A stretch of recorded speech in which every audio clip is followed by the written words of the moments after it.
Good morning, Wyverex. How you doing, Chief? Chief. My goodness, I can already not speak. That's dreadful. English hard.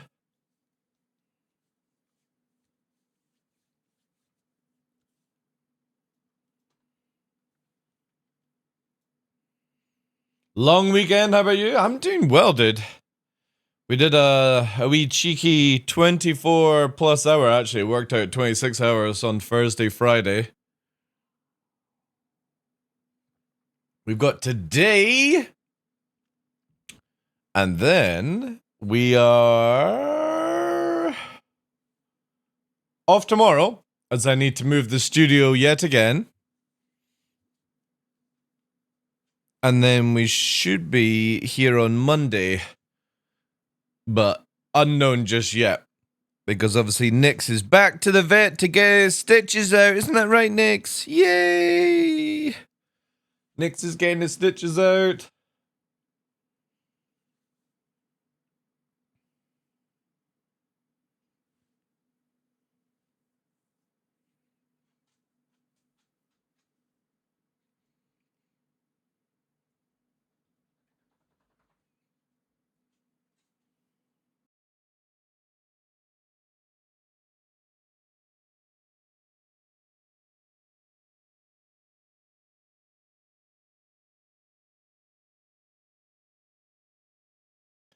Good morning, Aleg. How are you doing?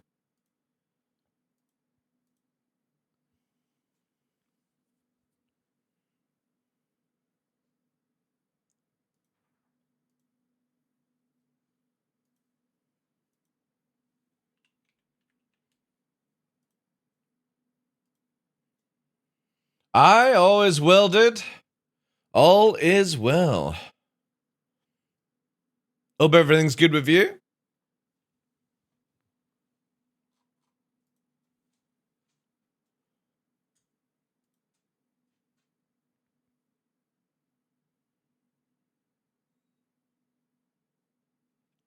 Can't complain. That's what I like to hear. It's what I like to hear.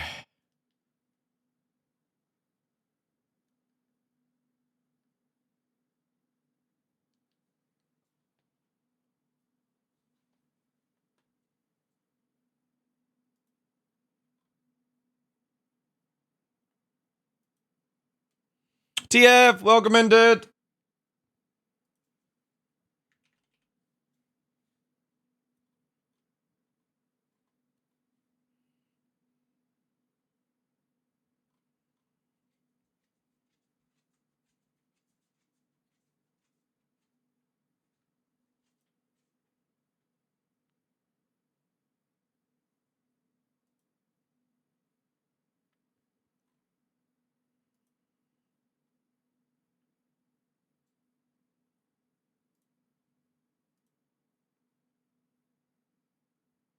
Yeah, she's Scotland. Scotland!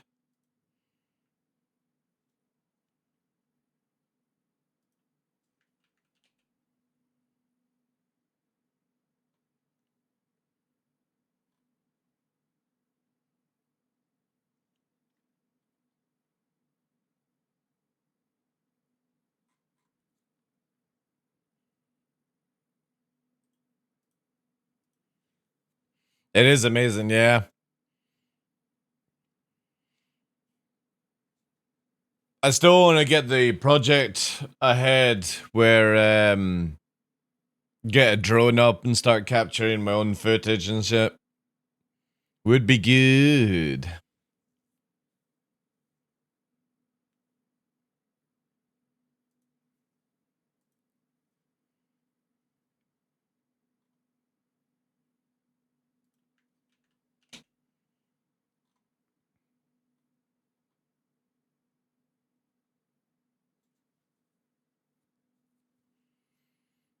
They are.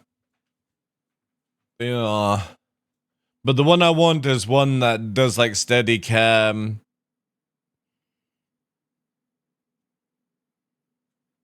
little carry case, all that good stuff, extra batteries. Because if I'm going hiking, I can't exactly take a lot of stuff with me. So the DJI one is the one I'm looking at. It's like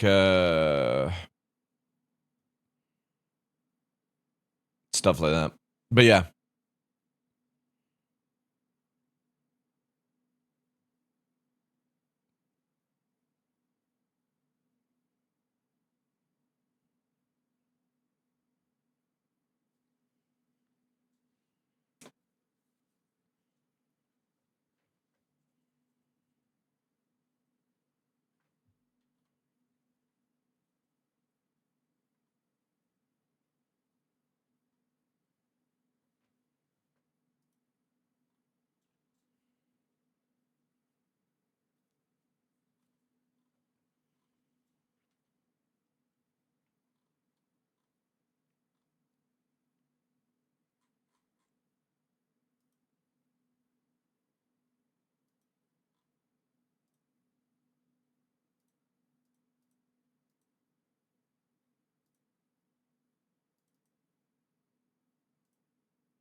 Give me a sec, chat. Just doing some melting.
All right, that's sorted out.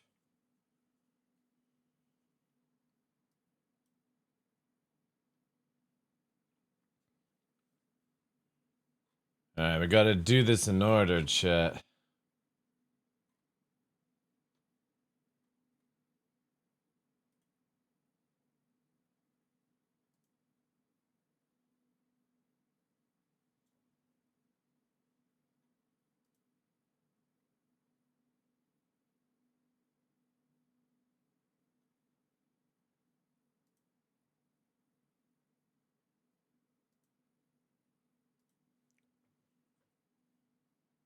Yeah, the steam train's still going, yep.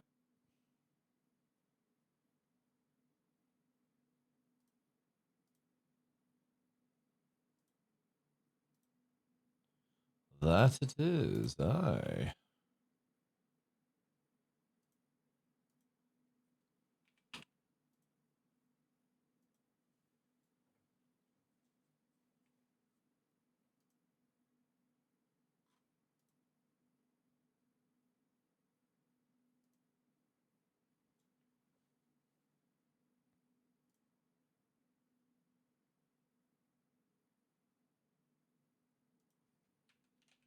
All right, how much have I got? I got left. All right. Get this one. Where's 29?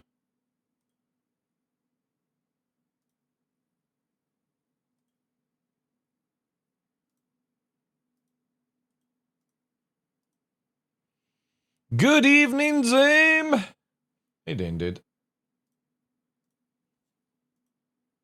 How's life with you?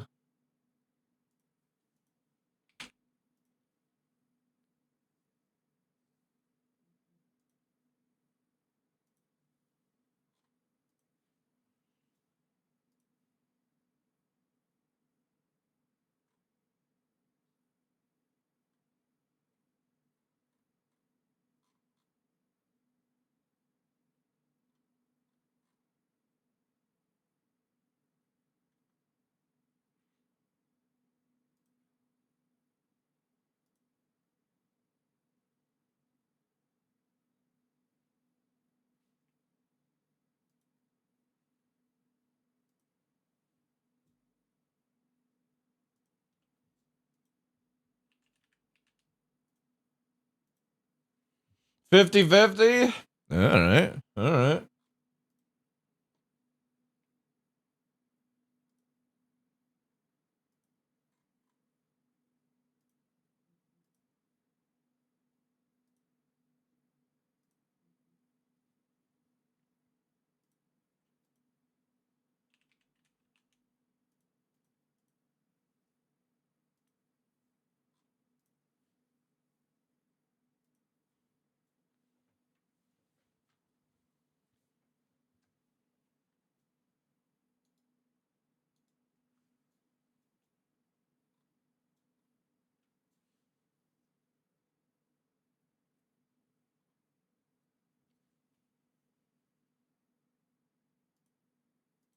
Morning glitched. How you doing, Chief?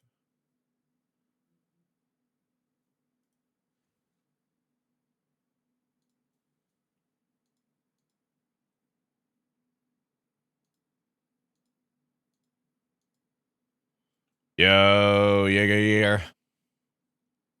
Or Verga Jaeger, sorry. Feels like Calliope. What?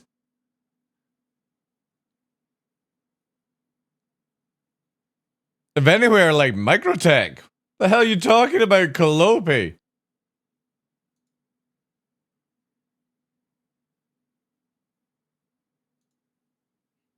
Cheeky bugger, like. Oh, the monochrome. Is that what you're talking about? Ah, black and white. Right. Ah, that's fair. I'll let you off with that one.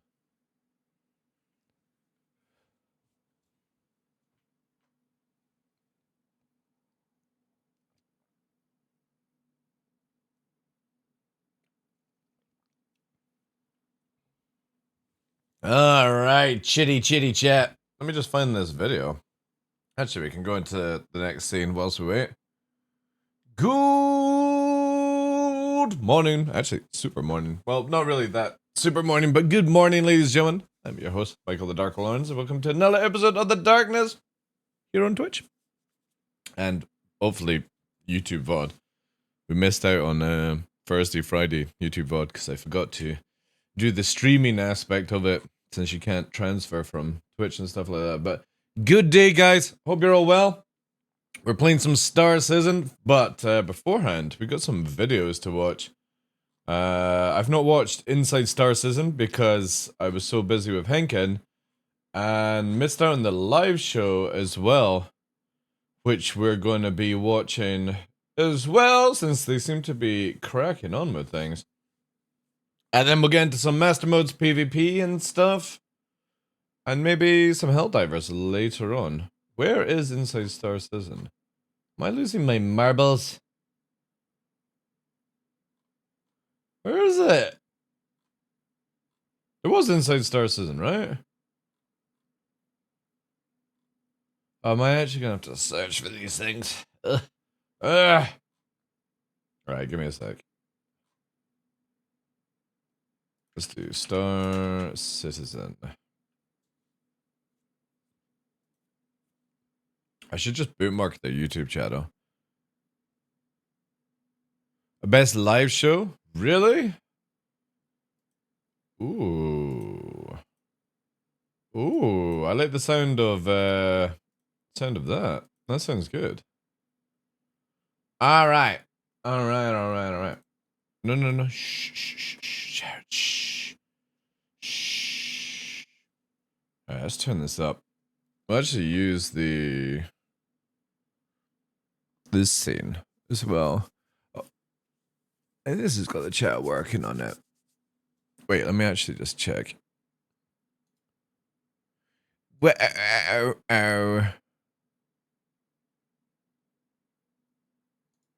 yeah. Let's hope we actually won.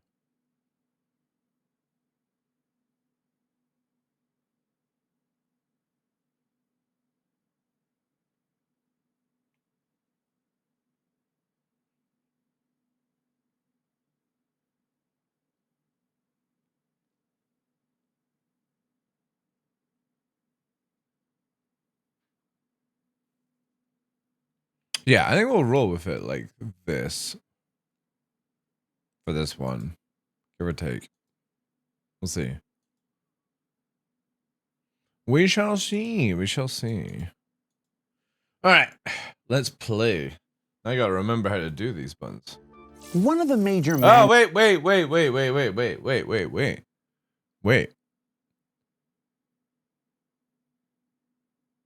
going on here? No, that's definitely not what I want. Why?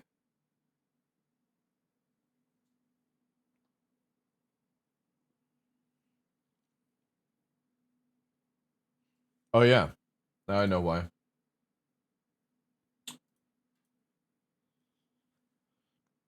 Don't worry, chat. I'm really good at streaming. Really good. There we go. Dates of our evergreen programming is to highlight and explore the works of as many teams contributing to the creation of our universe as possible.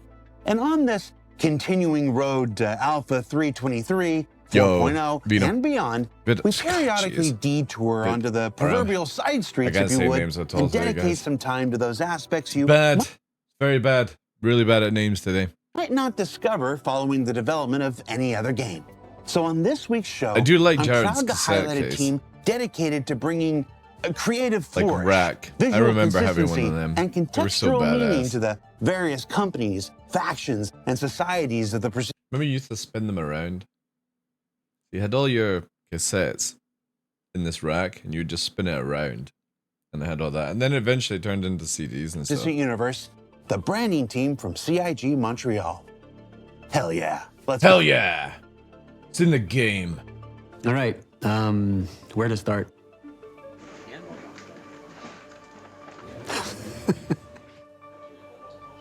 I joined the team in January, about 2 years ago it was. I was coming in from an experience at another company where I had set up the first branding team for a video game, which was a really interesting experience. So when I heard about the opportunity to do it for Star Citizen and build a branding team for a project like that was something that is, you know, you don't want to pass up on. When I stepped into the first few months doing, you know, a bit of a due diligence, looking at the state of what we have in the game already in terms of branding, logos, the different manufacturers, and all the brands, the factions. Yo, 10 years thank you very much for 6 months, dude. The game, appreciate that, especially when we're on the Partner Plus push. Or different parties. Thank you. Different reasons also. Hope you're well as well, dude. There's just a wide variety of styles. There would be a lot of like different interpretations for a single brand. And that was something that I noticed right away and I wanted to tackle as soon as I joined the team, is to try and bring a unifying vision, a bit more consistency to, you know, just help support the Star Citizen narrative, also to augment greatly in terms of immersion. And that was something that I noticed right away and I wanted to tackle as soon as I joined the team. Zeus Armor, look, no joke chat, right? In free 23, we're getting the private or personal hangars, right? Which is huge. Absolutely huge. We're getting the lift system, which you load your cargo in, load your vehicles in, unload your cargo, unload your vehicles. But one of the coolest things that I'm looking forward to is there's going to be a little console to rebuy your subscriber or purchase with money gear. Obviously, you'll use currency in game, but it means I can finally just use Zeus armor every single day. Obviously, we don't know if there's a timeout or anything like that, but I love wearing the Zeus armor. I just feel it really feels very like sci-fi space kind of stuff. But it just means that you can purchase it when you lose it. So especially with like bugs, like say you crash or whatever, right? Like something happens. 30k, you crash in the ground, sometimes you lose your gear, whatever. It just means you can get it back, so it's gonna be awesome. I think it's one of the coolest things. And a lot of people are like, oh, but then there's no meaning. Like, who cares about these things? You know what I mean? Like when you lose the when you lose your gear, like armor really means nothing in it. And if they're gonna be adding in legendary gear and stuff, that's where it's gonna mean a huge amount. Yo, Ondo as well with the 36 months support as well with tier 1. Thank you so much, dude. That massively helps out with our partner push and stuff like that. Thank you, thank you, thank you. Star Citizen loves you back. Appreciate that, dude. So this is really cool. It means that we can just buy the gear and get it back in game. And then it means that the legendary stuff that they're doing with like faction points, not faction points, reputation points. Sorry, they don't have faction points yet in the game. That will be in Pyro. But you know what I mean? It means that that gear that you find in the game is actually more important to the player because you don't always get it back and stuff like that. You know what I mean? Like if they put these raid things in where you get legendary gear and you can't rebuy it and you lose that, that's where that's the good stuff, right? That's what's going to make people very angry when you kill them or they kill you, blah, blah, blah, blah, blah, right? Not the subscriber gear like everyone thinks it's going to be. Who cares about if you kill subscriber gear? Are we getting spray paints? That would actually be a lot of fun. Hear me out, chat. There's walls in the game that allow you to spray paint. And you can put whatever there. And obviously if it's like naughty or whatever, it gets like cleaned up or something like that. But you could like spray your org logo or something. That would be really cool. You've got to watch this one. I haven't had a chance since I was doing like a 26-hour stream on Thursday with Henk and Helldivers. In-game branding is not only about defining, like creating logos and nice posters and cute little signs. We get involved with character design, the ships. See, I will say this, for the ships, and this is not to disrespect this guy. I personally don't look around the game and go, oh, look at that sort of brand logo, because I don't do it in real life. I don't go up to like a Levi logo and go, cool, you know, that's a Levi logo. I don't really get that interested in it, but if it's like graphically pleasing, that's fine. It's for a video game. As important as any other parts of the game. It creates brand cohesion and a really good immersion for the player. Good for the websites, though. If it comes to, yeah, obviously like brands and logos, you know, if it's a ship, you know, make it look real professional, like it's a, you know, like in real life, like a fancy car company or something like that. You know? Exactly, yeah. You want it to look really nice, very professional, but if they're going to be like shoving it in your face all the time, it helps a lot with the immersion. You know what I mean? One of the things that we've tackled recently is some navigational signage for the landing zone. So, you know, that's putting cool. up maps, putting up signage, Yeah, different assets that I like this stuff. It helps a lot with immersion. One of the things that we've tackled recently is some navigational signage for the landing zone. So, you know, putting up this maps, stuff I think is really good for Star Citizen. Especially like,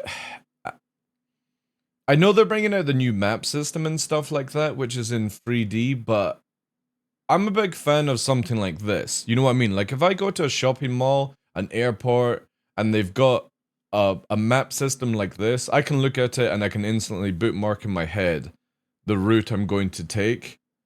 But if it's in 3D, it's a little bit more difficult to do that, right? Because when you're looking at, like, say, a map here, like, say I had to get to here, or your current location is here, and I have to get to here. I know I can bookmark in my head that I'm going forward, left, up, left, through a narrow way, up and down that way.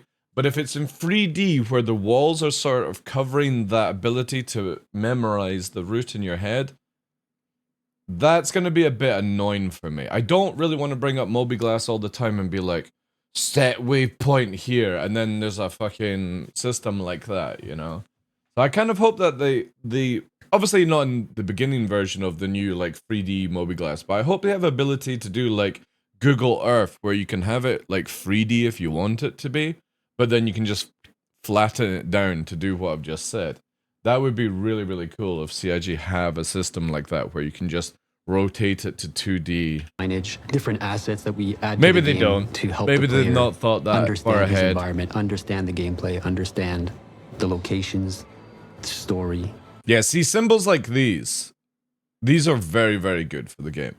Because this is something that I can quickly look at and just be like, fly around and stuff like that. These little yellow ones that showing ship port and then, you know, traffic. I don't even know what the division. Oh no, there is a division, isn't there? Yeah, so division sign, stuff like that. It adds a visual component to the narrative to create a more impactful story. So you have the brand, like the narrative that people know, but then with the visuals, we can add an extra layer to it. In Star Citizen, especially for the manufacturers, like, you know, everything. This is where, like, for me, I like these sort of logos and stuff. The Drake one is one of my favorite. I'm not a big fan of Drake in general, but I love the Drake sort of dark black boxes, the red writing. You know, it just really, really stands out, especially when you get the Invictus, right? Invictus or IE. I think it's just Invictus they do this. But they have the Drake Day, and the Drake Day room looks so much better than the Invictus stuff. It revolves around just ships. dark, black, red. Are very important. Gets to the point, right? To the gameplay and the identity of the game. And I noticed that, you know, a lot of these very important brands didn't have. Marcus, right?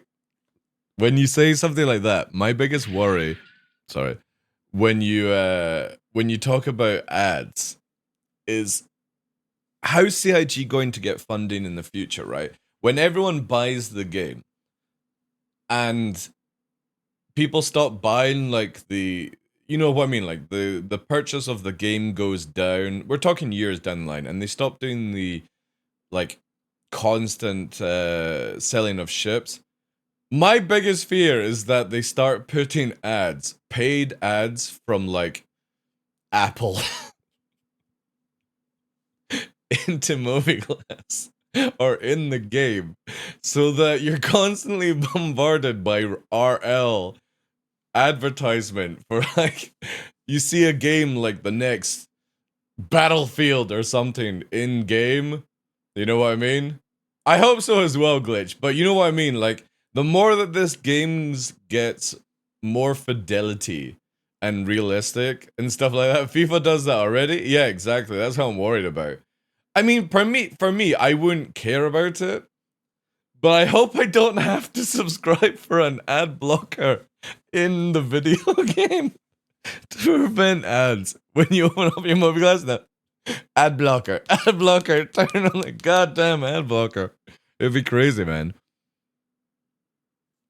I think so as well. I actually, for me, I personally wouldn't mind paying $10 a month for subscription for Star Citizen. I'm old school, so doing that in games like EverQuest and EVE Online and stuff like that, I'm fine for that, you know? But today's market, not many people like to pay for a subscription.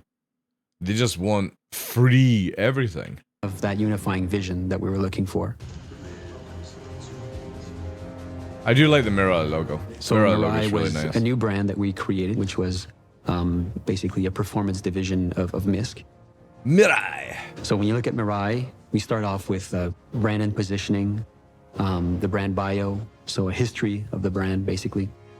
A little bit what they're about, a tagline. So this is where, you know, we're collaborating with the narrative team to come up with these the information for this. And the website does look better with these sort of layouts. Part of the problem is they really need to, like, lower the visuals down.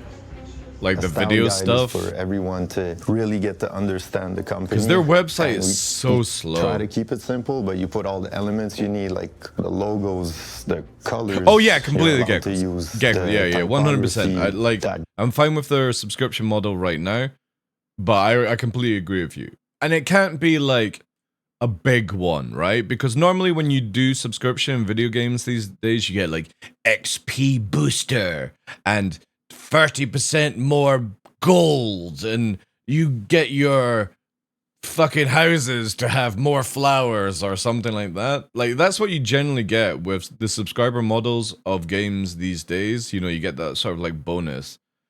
How do you do that bonus in Star Citizen when it's meant to be a fidelity world that's controlled by other things? You don't have XP. You could make it where you get more money, but then that, again, that wouldn't make any sense either, because there's not a you know what I mean? Like, Star Citizen is like a Second Life type of game. It's not meant to be like an RPG kind of thing, you know? A golden jetpack, yeah. Once a month, you get a golden jetpack. So they would have to do something really interesting for that subscriber to actually pay for it, you know what I mean? And I feel that if they just made it a flat $9.99, that would work, right? And maybe you get like a starter ship or something like that with it, so to speak. That's how they could do it, maybe. Reputation and credit booster, but the thing is though, you don't get that in real life, right? So it's, how do you make it a game subscriber model of today's market? How are you doing as well, Devs? And make it where it makes sense in game, but also how you're going to get people to pay for it. So I kind of feel like if you made it $9.99, you get a starship, and every month you got like 50,000 credits or something like that just to pay for like fuel bills. I think people would be fine with that, right? The bigger the hanger? Yeah. They would have to really work out how to do it, and I think they should, personally, because unless they're planning to bring out skins every month for a majority of ships, how are you going to keep funding this game just purely off sub gives you LTI, you know? Yeah, but the thing is though, we're wanting it where you're forcing everyone to subscribe to play the game, not just to get a bonus, right? We're wanting the old school kind of, what I'm talking about, where I would be happy, like obviously they have no plans for this. This is just me saying this. But I'm of old school gaming where you pay a subscription to actually play the game. Because I personally don't want them to keep making ship sales, right? I just want them to finish off what they've built and maybe bring out a new ship once a year that's fully fleshed out, fully working, no issues, you know what I mean? Or one or two ships. 2 ships a year. Every 6 months, a new ship that you buy in-game. You don't buy it with real money. And how, like, unless they're going to sell, like, and we're talking about, obviously, people are going to constantly buy game packages. They're going to constantly buy Squadron 42. I'm looking at, like, Live is tomorrow. Squadron 42's been released. Star Citizen Live is tomorrow. 5 years from now, how do they keep bringing in money? And I personally feel that instead of doing the constant ship sales, pixel art nonsense that we've been used to, for me, would be quite fine with $9.99 subscription fee to play the game, which means that it's always funded, it's always generating money. Because especially like if you're making, you got like 2 million players or something right at the beginning, that's a lot of money at $9.99 a month. And you can make it where referral codes give like what they do with Eve, which is 7 days of free play off a referral code. That would be cool, right? To bring in your friends. Yeah, I completely agree with that as well, Marcus. Like, having a fully fleshed out arena commander with skins separate from the universe and stuff like that would make a lot of money as well, depending on how well it's, you know. Yeah, that's you and me, Diffs. I'm trying to work out, in today's market, could you actually get away with that in Star Citizen? I personally think they could. Because what you would do with the subscription model is that instead of somebody paying $60 for Star Citizen, they would pay $30 and then subscribe every month after that. But that gives you a ship and maybe some starter money every month kind of thing. They would have to look into it, but I would spend more on WoW than SE. But how long have you been playing WoW? You know what I mean? That's what I'm saying. Like, if you've been playing or paying monthly for World of Warcraft, how could they actually do it with Star Citizen and stuff? Again, it's an interesting topic. That company, even shapes. Every company has colors.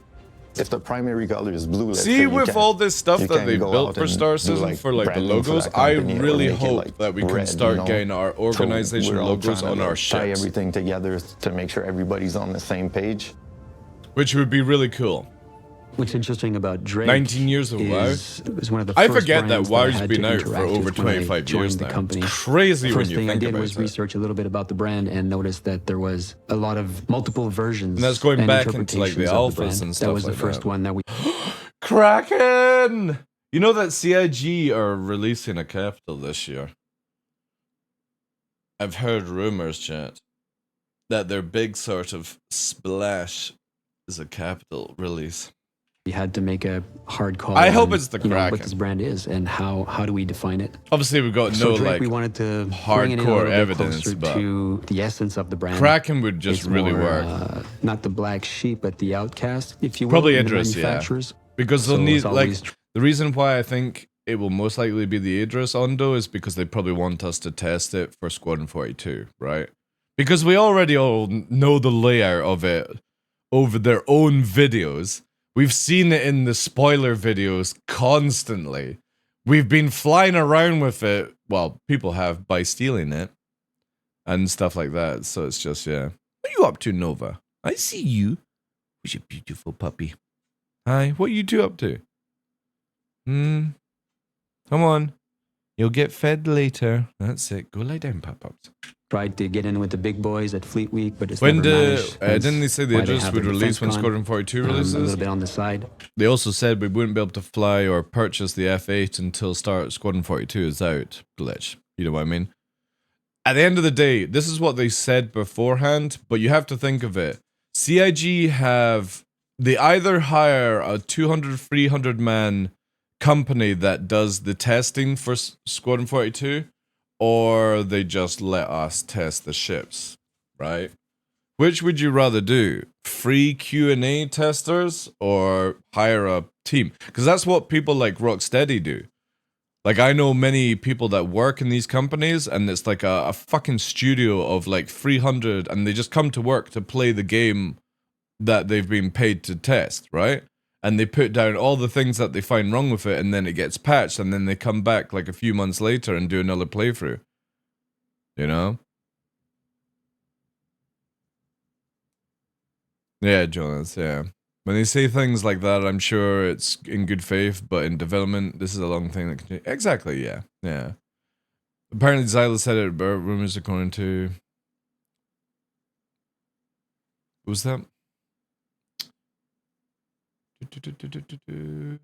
Someone in Anna's stream said yes. Yeah, it is in Manchester, yeah. Zylo dropped the beans at a CitizenCon. But to be fair, I did know in December where CitizenCon was going to be. So, yeah, it is Manchester. It is. Which is awesome. That saves me a lot of money this year. So we wanted to tie into that and wanted to have that, not that evil vibe to it, but that, you know, the outcast vibe, a little bit rebellious. Yeah. So the black and red was an obvious choice. And it's something that we had already in the game for DefenseCon, and I thought that worked better than anything else that we had previously produced. Same thing. We're looking at Crusader. We noticed that ships are using I do like red Crusader. and gray I like branding the ships on of the ships Crusader. for I don't like to fly the ships If you of visit Crusader. Horizon, there's a showroom that they have there that's completely all black and white. If you walk around the halls on Horizon, you notice there's some branding for Crusader. That's interesting blue with and that one, Dev. So we had, again, multiple interpretations of the same brand, and we wanted to unify that, bring it in a little bit more. So we started looking at the brand itself, what was interesting, what felt right with its Anyways, essence. what's your thoughts on Massimo's? Love it, dude. Absolutely love it. It's been a hot topic amongst PvP crowd these days. The biggest problem I think most people will have, Wastex, is that their egos are cashing checks the body can't carry. They've spent too long playing a game that's broken, and when CIG fix things to make it how it used to be, they're freaking out about it. Because they're like, oh, it's too slow. Our max speed before 3.0 was 300 meters a second on all ships. That's what we had beforehand, right? People are like, oh, the combat's too easy for people. If the game is too hard, nobody plays the game. If you have the game set in the middle, more people will play. Which is more important to the PvP community? People playing the game, or people in a small 0.5% group that nobody gives a shit about in a marketing sort of point of view? That's how you have to look at it. The PvP, this is what one of the, like, and again, I'm part of the PvP crowd. I love PvP in Star Citizen, but this is one thing that their egos need to shut the fuck up on. Nobody in the company cares about the PvP group side of Star Citizen. Nobody. They'll make it where it works. They'll try and make it where it's fun and engaging. But at the end of the day, PvP doesn't sell Star Citizen. It only does it to a small group. The Arena Commander group is 0.1%, not even that, of the total backers of Star Citizen. What fucking company is going to give a shit about the PvP group at 0.1%? Nobody. Because there's only about 2,000 people in Arena Commander playing in live, generally. If that. And that's a huge amount of number. That's to look at like Shadow Moses, Liberty Reapers, Avenger Squadron, fucking Ondo's org, or the Ondo's org that he's a part of, Ram. I'm taking all those members all at once playing Arena Commander is a very small minority of groups. So this is not to disrespect them, but no marketing company, no funding company is going to give a shit about that number of players. They're going to always look at how can we make more people, casual players, play the game. And I think Master Modes allows people to get into it. Like, you can low fly easier, you can PvP easier. I mean, obviously it requires you to spend some time and get into it, but it opens doors more for more players to play the game in the future. And I think that's what CIG cares about. And this is where, for me, I'm 100% behind that, even as a PvPer, because I would rather have more players to play with, shoot them, than a small group of people that are not around. And we've seen this over the years now, 3 or 4 years, where PvP used to be hardcore as fuck. And I'm not talking about where you had to be really good. I'm talking about everyone was PvPing back in like 2015, 16, 17, and then it's just gone, and nobody does it now. Nobody does it in the PU. Everyone's like, the only place to go is PvP and Arena Commander, and that's fine if you're looking for that 1v1 and stuff like that, but I'm wanting the org versus orgs and stuff like that, and if Master Modes allows org versus org gameplay, 100% behind it, you know? So I really like it, because again, it slows everything down, it means more players can do it. I still think there's going to be a high skill ceiling for certain situations, but it's not going to be on your aiming like it is right now. The biggest part, I would say, and even Ondo in chat would agree with me, that the biggest part of Star Citizen PvP right now is your aim. And I personally feel it should be your flying and situation awareness. And Master Mode in a group battle really, really forces your situation awareness over the whole battlefield, not the person you're just shooting at, but what everything can happen in that time. And for me, I'm all for that, you know? Well, I would say situation is over aim, right? In 1v1, yeah, but let's look at it from a fleet battle. Aim is not that important. Situational awareness is the key. Strategy is the key. Because everyone can land sort of shots and stuff like that. And I never look at the 1v1. I don't think it's fair of anyone who PvPs to ever care about 1v1 in Star Citizen. Because if you balance 1v1, you break group gameplay. And this game is all about group gameplay, so yeah. I think it's really, really good. Yeah, the loudest ones, thank you. Was curious to hear from you on the matter. As I'm on the same boat, to be honest, I think there's still people who are absolutely destroying me in AC. Yeah, of course there is. There's always going to be people that are amazing in Arena Commander and stuff like that. But you can't have somebody like Avenger 1, I'm just going to name drop Avenger 1, Virgil, Star Cruiser, being able to solo 10 people at once. And that's what you can do with the current flight model that we have, or flight systems that we have. Because obviously the flight model doesn't change in master modes. It's just a different way of doing the IFCS. The IFCS doesn't change itself. It's very actually similar to what we have right now. It's just how the thrusters are actually behaving and stuff like that. But you can't have these top PvPers soloing orgs. You just can't have that. There's no other fucking game that allows that. EVE, you can't do it. WoW, you can't do it. You know? Yeah, you can take on multiple people and stuff like that, but you shouldn't be able to solo an org. And that's how it is right now, you know?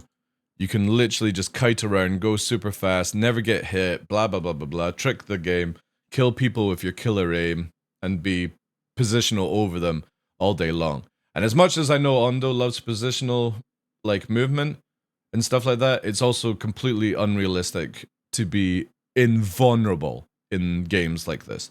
There's no other game where you can be invulnerable. Star Citizen, you can.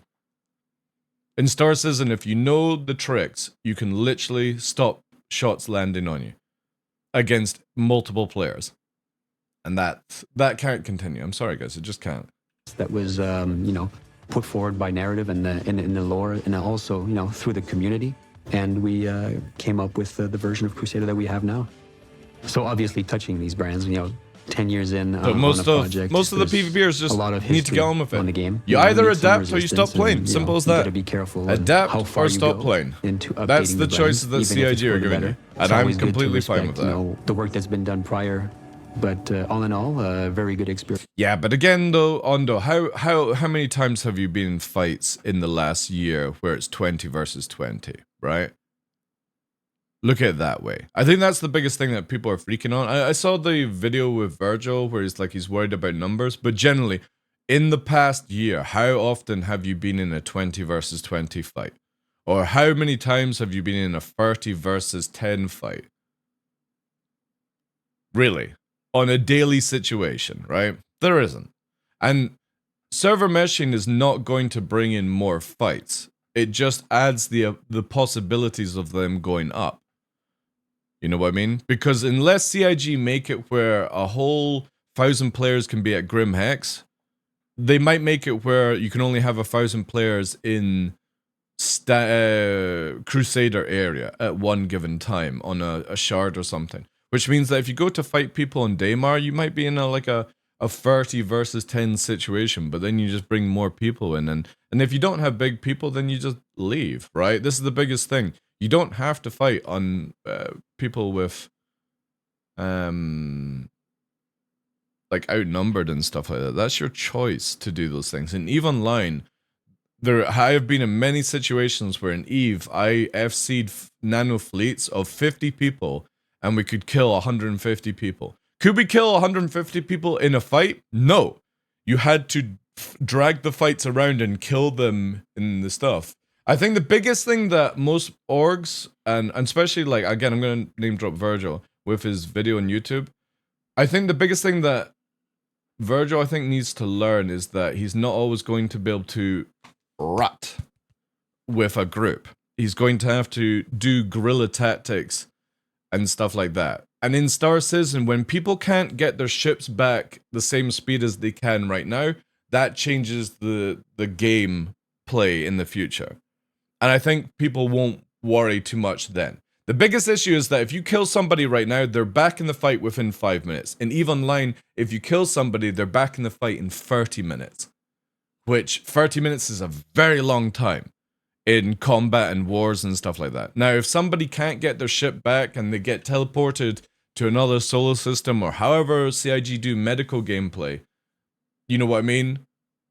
The best thing that you can do in org fights is not kill somebody, just soft death them, you know?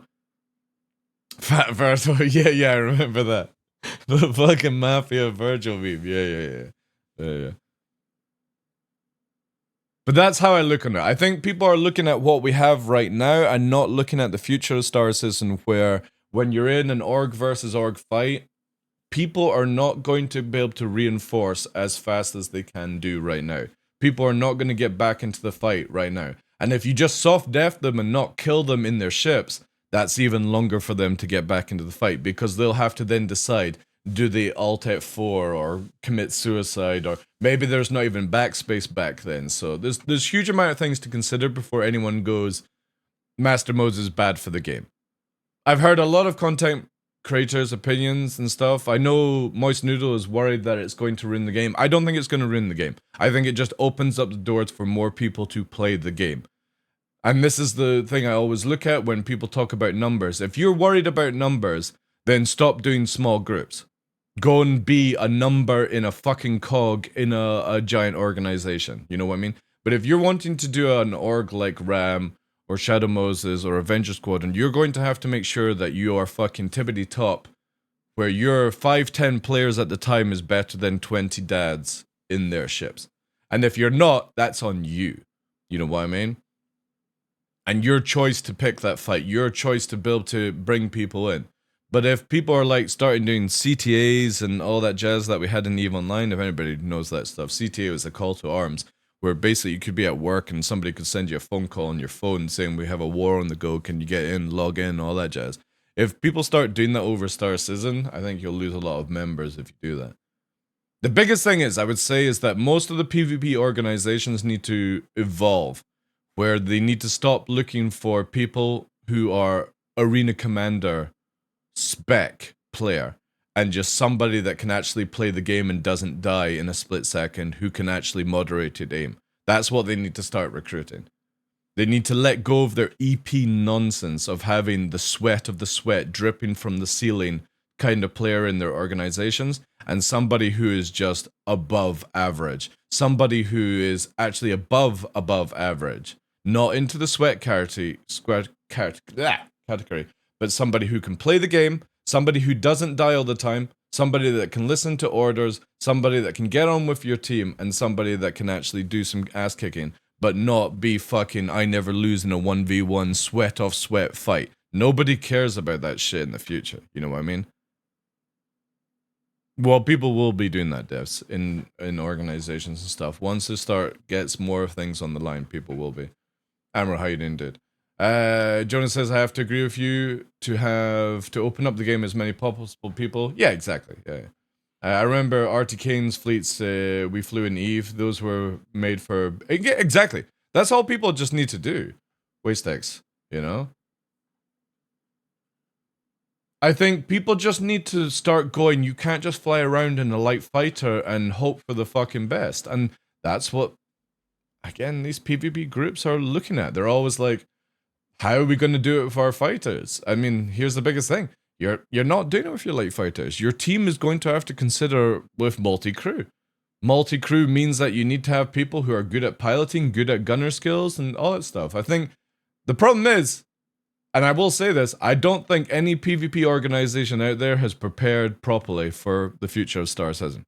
Just going to call that as I see it. They're all like, we need to have the sweatiest AC pilots possible. And you've lost the chance of loads of other people joining your org and becoming part of your org over that nonsense. And that's the downfall of all these PvP orgs. They're behind the curve. Now people are flying Connies and go 1v versus, yeah, 1 versus thing with fighters. But again, not everyone should, like, if you're flying around in a small group and you're all light fighters in future, like I would take a small group would be like an Idris, something to stop people from warping and stuff like that. You know what I mean? That's a small sort of group, sort of gameplay. But we'll see what people do. Again, most of the PvP orgs will have to just evolve as this game changes. And if they don't evolve, then they're set sail for fail straight from the start. The biggest issue is that they've got the ego check that you have to get into, and I don't think the ego check is the right, or not being the right way of getting people into do stuff. It should be about how many people can actually play as a team instead of who is your top dog, and you've got people competing for a top dog and stuff like that. I should join that so far, org. It and I requires you to think be we're making some 1K good progress on a concierge lot of these. minimum. Yeah, that'd be funny. In addition to making all the branding for you, for the players. Good AC players is good to have, but for sure, but also need team players. If you get AC players being team players, that's optimal. Yeah, but the problem is, Ondo, is that if you only look for AC players, you've got very few organization numbers. The only way you could have a decent org is like if Shadow Moses, Avenger, Squadron, Ram, and you know what I mean, all combined together, then you would have an organization for the future. What is it, Novi? You know? He's getting his food just now. He'll be calling out a bit. Hey, Big Mitch, how you doing? So that's the biggest thing that a lot of orgs have failed to do. You know, with Avenger Squadron, you have to kill Avenger 1 with 2 lives. So you have to do that, and if you fail that, you have to come back in 6 months or whatever it is to get back in. I don't know if that's the way to get into his organization has changed, but that's a fucking stupid way to bring people into an organization. You know what I mean? It's absolutely stupid. It works for him, small numbers and stuff like that, but you miss out on people that can be a good team player, can work with you, listen to you, do what you require them to do, avoid as much trouble as possible. They just are not able to kill you in a 1v1 sweat fight. Who fucking cares, man? You know what I mean? So that's the problem. And it's like, again, with like Shadow Moses, you've got to be really hardcore in, you know, defeating people in Arena Commander to get in and stuff like that. Again, this is where the long run, nobody will care about that type of player because you will need numbers. And I look at it, why would you close the door to people who are good enough to be in your org, who dominate 90% of the community, and they're going to be online for you to actually do things in the future? And I think that's where they will struggle most, is that they'll have to change their recruitment plans, and then you change the mentality of all the people that joined your org in the first place. They're like, oh, well, we only got into Avenger Squadron because we passed the Avenger test. And it's like, but now we need another 50 players in, or we're constantly getting shat on by Ram or Shadow Moses or whoever is like a top PvP org when the game finally comes out. You know what I mean? Then you're like, oh, I need to quickly recruit 50 people. And it's like, well, you've had all these years to recruit these people. You just had far too high a standard for an alpha video game. We also just my point make stuff for us. Working on tools. I would rather take a player that can play well, and you know that they're going to be a good player in the future for the release of the game, not the current spec of the game. And that's who they should be looking to recruit now. You know? Tests will dominate us all. It only depends on server meshing. Tests are fucking shit in PvP. Every single one of them is fucking useless, dude. You can take on 5 tests by yourself and mop the floor. It only depends if they can actually get 10,000 players to be coordinated. Again, there's a great thing of, what's his name? Alexander the Great, where he says, I'm not scared of a pack of lions. Was it a pack of lions led by a sheep? I'm scared of a pack of sheep led by a lion. Something like that. I can't remember the full quote on it, but it's true. You can have all the best players, but if they're led by an idiot, doesn't mean shit. But if you've got a strong leader, you can take all the idiots and make them actually work out and stuff. That's something around in the quote. As well, this one of the things that I noticed when I joined. So I would never we fear didn't have test. A proper channel to communicate to everyone. 10,000 idiots ain't gonna do in much. a way that would, you know, encourage the devs and everybody on the different various teams to actually use these tools, these style guides, and these resources that we're creating for them. So we came up with the idea of creating a brand catalog. Thank you, Mr. B. Yeah. So the brand catalog is for in-house. So it's the documents that will be used for all the teams, where the whole of the information for all the manufacturer brands mostly will be found. And you will have downloadable links for all the assets. So everything will become super cohesive for in-house and also when everything comes out in game. Ooh. Is that going to be the new undersuit? We can't get those colors. I know you can get the right color. The one on the right we can get, but we can't get the one on the left. Ooh, that would be nice. Game and in marketing, everything will have the same, all the manufacturer brands will have Ooh, are we going to get more the same undersuits look soon? and feel. So There's the Crusader starting ones. it off with the manufacturers, obviously. They are front and center. Manufacturing But, undersuits? Oh, I grow like into, the idea of you know, this. all the rest of the brands that we see. Yo, in, Full Gas, in thank you very much for the follow, dude. So we don't have any notifications on just now whilst we do this. Yeah, more color variations Pyro towards is, I branding think is is one going of to my be favorite sick. mandates we've done so This is the thing where they're also bringing in like these new legendary armors or tiers and stuff like that. I hope we get like a lot of skull stuff. far for the branding team. Not only because we're touching a specific aspect of branding Hey, that Alpha, is how you not, doing, like, dude? not often talked about. Also because Yeah, but we it's have not the right team black, members though. to Black and red, tackle we this don't sort of have a mandate, stone and skin it was that's a lot like of that, fun Mr. for it B. because the team was really excited about that.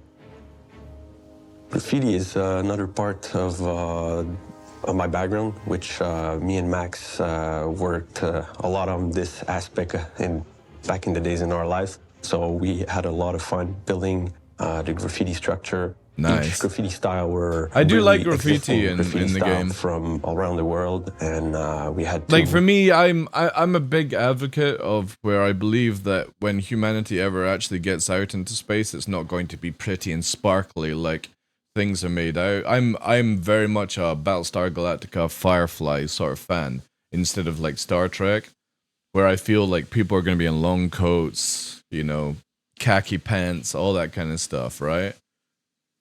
reproduce as much accurately possible the tags. That's why I like throw-ups, Pyro the murals, most, because it's or very any aspect of the realistic to how I realness think of space would graffiti, end up with which that was a mankind. lot of fun. Just like Basically, today, like we just drew like all the today, just for graffiti and spaceships, yeah. We made their space look really grimy and the signage. Hey, the Nate, relic doing well. signage, Thanks for asking, dude. But How's things lots of with you? graffiti too. Lots of like faded, dirty layers and layers of stuff on the walls. Yeah, see, again, like here, when you go to random locations and outposts, say humanity spreads out into the stars, right? Say we could do that today. Say today, for $5,000, you could buy yourself a spaceship and fuck off, right?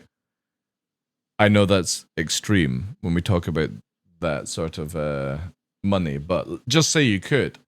Where would you go? What would you be able to actually do with the rest of your money? And places like what we see here is how I feel it would end up, right? So it was really amazing to see how they took some visuals that existed that the environment team had created, and they came in and went over this with the different graffiti. So they really developed like all the layers that you need for it to feel real. That was something that you know, is very rich and is extremely fun to bring forward with the visuals and the branding. And at that point, it's more than branding. It becomes like Is there storytelling, anybody? basically. Am I You're gonna telling make a story through all the sale? elements that you're putting on the walls and in the environment that help sell the lore and, again, augment immersion and the experience for the player. Burning pyro. Well, you do burn pyro. Defining the factions that we found in Checkmate Station by But if you pay Rough and Ready 50K, was a you lot can of get fun. to go to ours and Creating true, that the yeah. identity of a faction, a gang, right? In space, in a derelict, abandoned I can't station wait in for the middle Pyro. of nowhere. I think I think pyro you really is get a like the vibe perfect when place you get there, when you enter the zone. Like for right away, players you know like me it's who rough just and ready. want to play the They made game. If we get logo like a PvP, big you get sculpture, PvP, so I but thought this was pretty cool. where you can from go and like just where do it stuff started and not to really where care it's at about. now. I think the graffiti and the sculpture does it mostly. Tattoos. Had the opportunity to work with the character team to define My only issue with the tattoos is I just don't feel they look very realistic. I'm just gonna say it, CIG. These are like tattoos that you get on day one kind of thing, but if anybody's, you know what I mean, tattoo, fade to fuck. They fade out. They don't stay that black over time. a little bit of the and it just doesn't seem to like sort of go look in line with the direction that we had, you know, for the type of faction we wanted this, very this good gang to look like. I started the brainstorming. We're meant to be tattoos, getting beards which in were 323. all, bring a bit of. You know what I mean? Like when you look at somebody, like if you were to look at a back tattoo of somebody, it's Future Ink. Again, Future Ink can be Future Ink, right? But our bodies are still the same. Our genetics, our skin doesn't change. It requires millions of years to for evolution to take hold of humans. If we are actually meant to evolve like other things. But your skin doesn't change, you know? Because we're getting the new customization for 323, and that brings the beards and stuff, and being able to save your character's look and stuff. It's pyro, it's burn. Dude, to be honest, that would actually make more sense to be branded than tattooed. Because, again, in somewhere like pyro, it's easier to heat up a piece of metal that has your logo on it and brand it onto somebody's skin. That makes more sense to me for pyro. But these tattoos just don't look realistic to me. They just look really bad. And I'm not talking about the logos and stuff but that these people are making. I'm talking about it just doesn't look right on the skin. It just doesn't feel like it's a tattoo. Of like violence and of contrast on branding, I think, would be more suitable. So we had specific references. It needs to be more faded. It just that we wanted to have for this gang it's because there's too not only black one gang, there's for a multiple, and they tattoo. all need to have, you know, each their own unique identity. These are like tattoos that you've had for 6 months or something like that. This kind of work is a work of art. And also, where did they get the money for these tattoos? If anybody doesn't know, like a whole arm sleeve costs like $400, $500 fucking dollars in 6 hours to sit down. When have these guys in Pyro got 6 hours to sit down for a full back tattoo? By itself. So the character artist. So again, branding would make more sense, or lasered in or something like that. We started from all the polishing was really the character artist who managed a great job.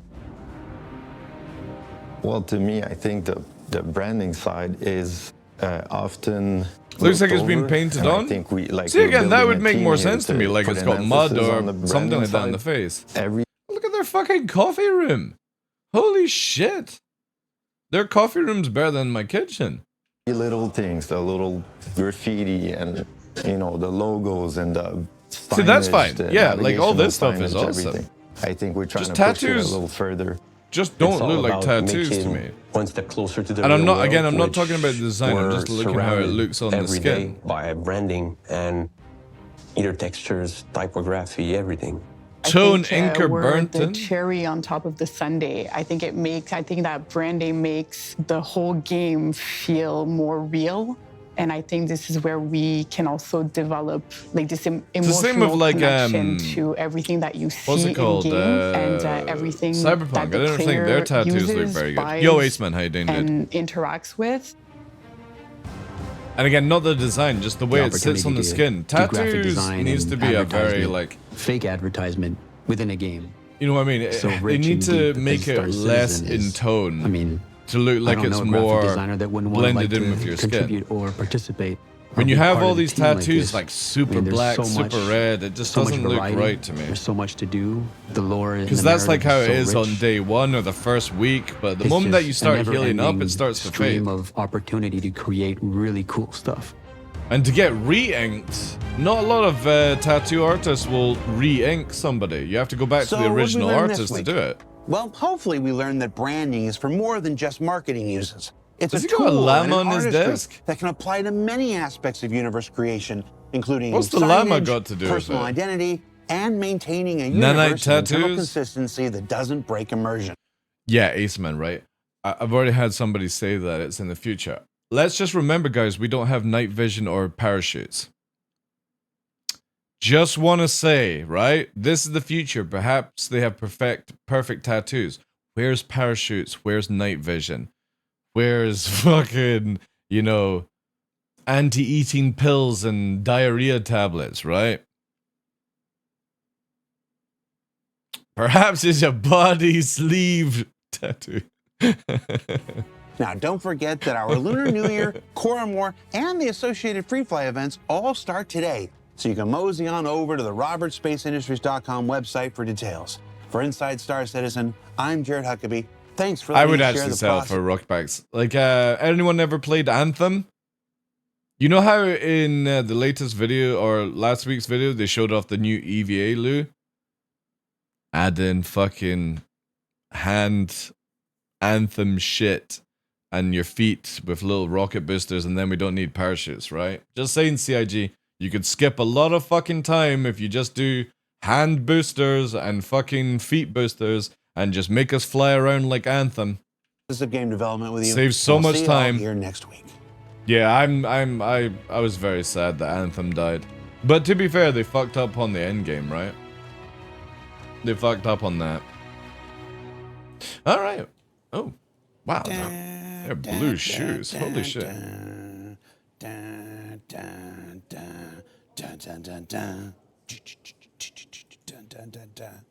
Are we gonna see the fucking things every day, every time? Alright, well, that was Inside Star Citizen, guys.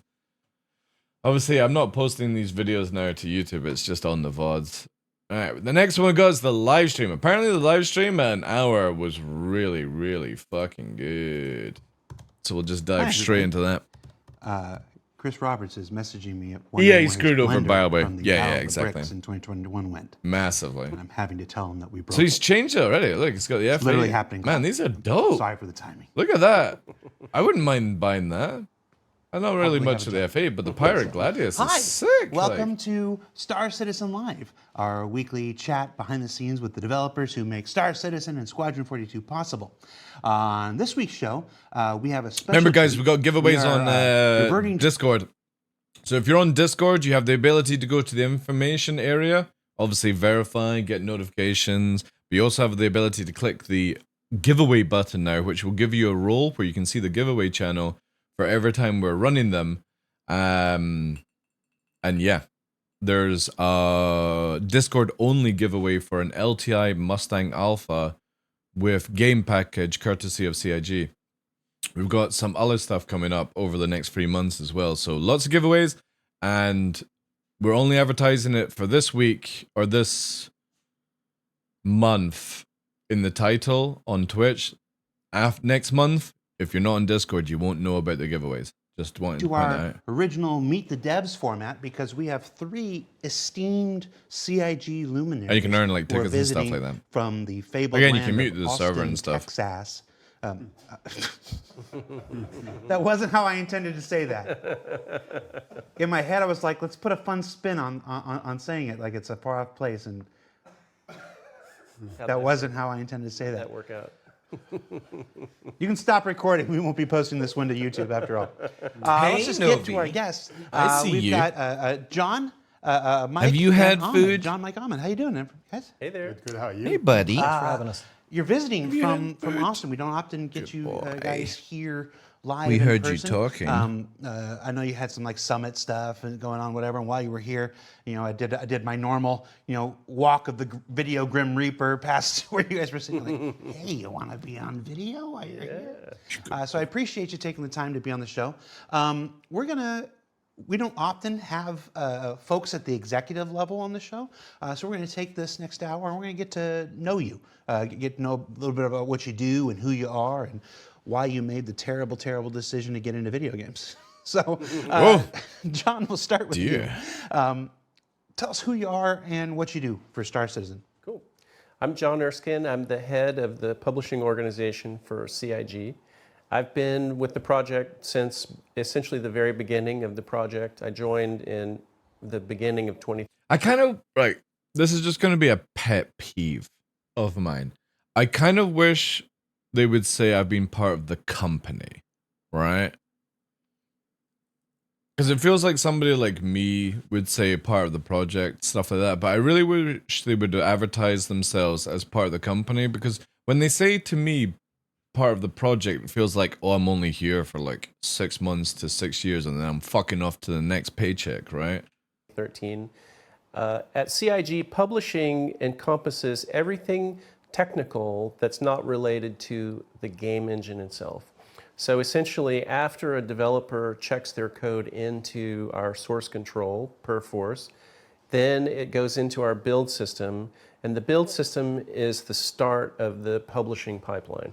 So when a build gets generated, it goes through a series of automated tests, and it eventually goes to a QA department. It eventually gets published to some kind of environment, whether it's an internal development environment, a staging environment, or maybe a test environment. And that's all part of the publishing technology group. Then we have also our live QA team and ultimately our customer support team that are supporting the game once it's either on PTU or on live, or people have questions about the game afterwards, or problems with their purchases or all that sort of stuff. So all of those variety of things at CIG we call publishing in one form or another. So that's my group. There's a whole team of us. We have people all over the world. Principally, we're based in Austin, where I'm based, or at least most of the leadership team is based there. We've also had a really long and fruitful relationship with the platform team at Turbulent, which is based in Montreal. So Turbulent are doing really well. Of the functions there related to the e-commerce and the sort of technology behind the platform there. So we're dispersed all over the place and do like a dozen different things, and it's pretty exciting. It's really sort of, your answer is better than the one I had in my head, but I always saw publishing, at least for CIG, as everything that was outside, underneath, and around the games itself. That's a good way to say it too. It is.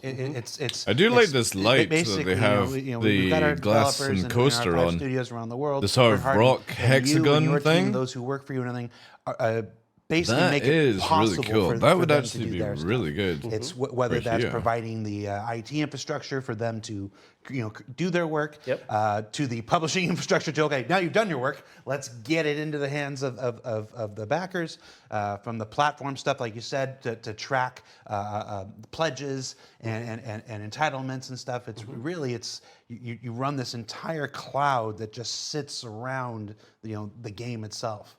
And I always thought that was interesting. I don't think, as I'm talking about this, I'm trying to remember the last time you and I ever sat here and talked about this, and I'm not sure that we ever. It's been a while, if ever. How about that? Yeah. That's a good description, because it's sort of like the game.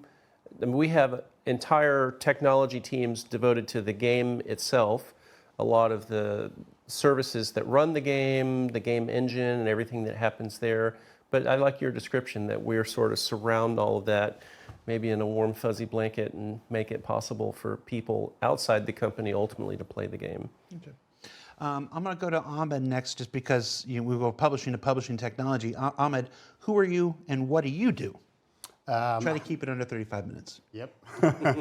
Does anybody know what part of this is the quote-unquote best for all the live technology stream? that goes from the moment the build is done running till anybody gets to play the game. Like, where's the information? So we're responsible for delivering the game internally. Not to disrespect these guys, I don't have the time to listen to their fucking backstory, their origin story. My team and I want the juice. Single build from 112. You have to be hopeful, says the man who's wearing literal robes sometimes, that you're. Okay, I was just going to tell you how you and your job appear to in a dark room with a bunch of spinning plates, just pulling levers like Willy Wonka and some kind of thing to try to. Did we get a Nubifier video?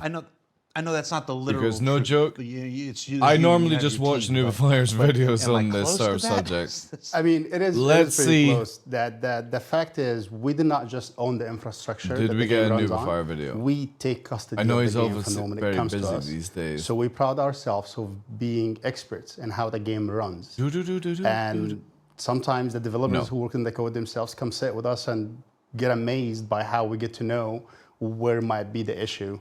I saw the title and didn't watch it. I look at graphs. I look at any kind of data to figure out what's going on. The game is a living. It's based in LA systems. Our community does not. So there's nothing really about game in this. They try to always. It's just basically publishing corporate technology. So there's always a lot of fun going on, and again, it's because some things that you can send me so that I can like jam and really learn who this thing is. And I've now got just I've got a copy pasta where I'm like, watch these videos and you'll learn. You Seems like this is probably like a video. So we had I the wouldn't want concurrency to numbers watch. for every other MMO in existence, and you're like, they built an infrastructure that was like, okay, Blizzard was like, we expect. Yeah, all so of it feels them like it's just an hour of talking staying with about us Free Guys. till we figured out some of the kinks out. We still have a lot more to go, but we will keep pushing because that's what we do. That's why we're all here. Oh, yeah, that's good. I appreciate that, Ahmed. Let's talk about. We've sort of. We've moved into the horror story phase of our show. So let's go back chronologically here. So now you've all started at CIG. Now, book and wearing a suit, and I got to have my interview in what we call the war room. And at that time, I've hit my level of I don't give a fuck about these things. Last week's Inside Star Citizen was the first one I've watched in a long time, and I really enjoyed it. This, I appreciate them putting this together, but this is not advertised for somebody like me. I only care about what's happening with the game. I don't really... Ooh! Wow, that's actually really cool. Yeah, look at that, chat. Let me bring up here. That looks really good. Holy shit. I love the sort of like dark airbrush spray that they've used to make it look like it's actually been used. That's really nice. Very well painted. Look at it again. You can see the sort of like graininess on the actual metalwork. And obviously I don't think it's metal. I think it'll be like plastic. But they've used like an airbrusher or a small brush. Even, you know, like some artists, what they'll do is they'll take like a brush and they'll like pull it back and they'll let go to do like a sort of like hit by mud or something stain on it. And I think I love when they do that stuff. Really cool. I think they are 3D printed. Yeah, most likely, because I know GRDF do their kits. I know Heidi does her stuff. I think it's Heidi. You say the name. I'm not 100% sure. I could be massively off on that. But I know, what's his name with Little Bit of Madness does painting. Not Little Bit of Madness, but the guy, I forget his name all the time. They had like they've got like their stream group that they did. Miss something. Anyway, there's a guy that does amazing painting on models and stars and stuff. Hindrosa, does he paint as well? Yeah, there's a lot of people that are super talented within the community for doing these things. Model painting is no joke. It's no joke.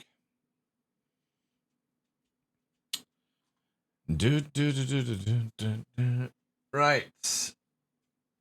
I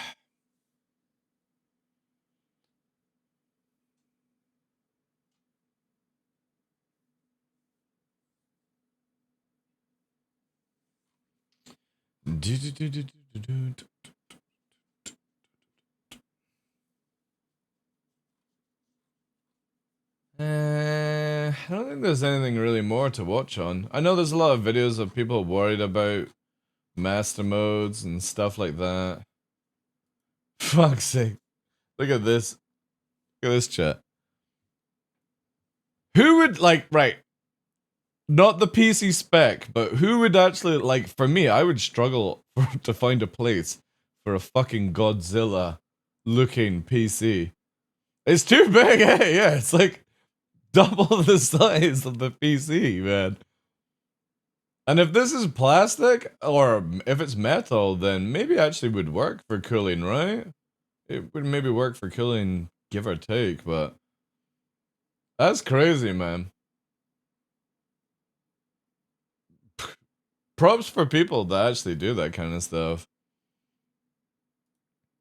This collection, let me have a look. We'll finish off with the jazz. Alright, let's have a look. Damn! Oh, it's got a terrapin as well? Oh, the Vanguard. Yeah, the painting is so good, chat.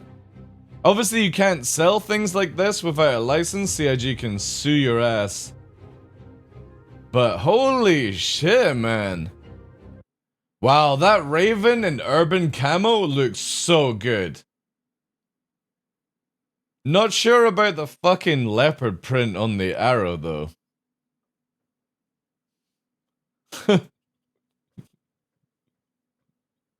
Kinda feel like you need to have fucking high heel boots and a fucking whip for that one. I do like the Raven Urban is looking good, man.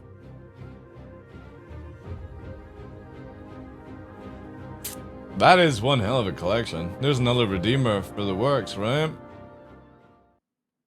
That's cool. I like the digital camo for the AF7A. Actually, it's just the Mark II. That's cool.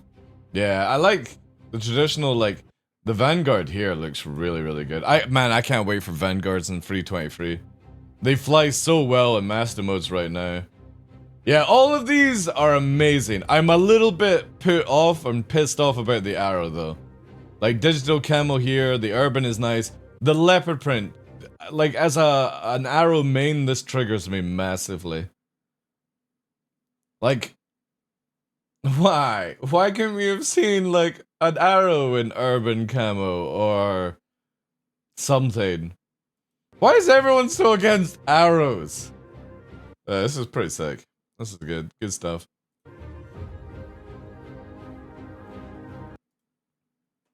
Alright, I'm just finishing off the download. Didn't realize that there's actually a PTU patch. I updated live. Could be... anyway, you look at it, geckos, it looks horrible. You know what I mean? It just doesn't... you just don't put a... I would rather... Like, cow print would make more sense to me than cheetah or leopard or... You know, even panther. A panther would look better, right?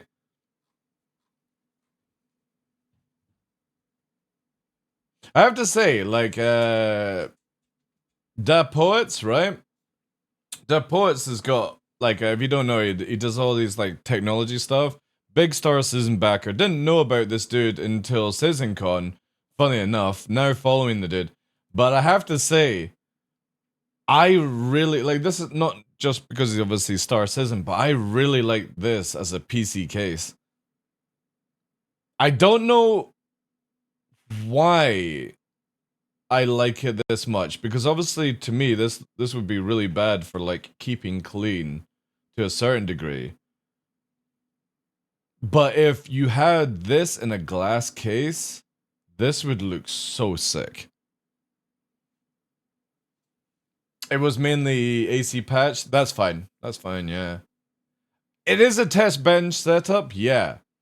But I really like the idea of this, right? Hear me out. Not leaning, but upright in a glass cage, and you glass case, and you put it on the wall, and you can open up the door to access the PC, like the front of it. I don't know why I really want a PC like that on the wall with the two fans like that, angled like that, in a glass case, and the top of the glass case would come to, like, just short of this, right?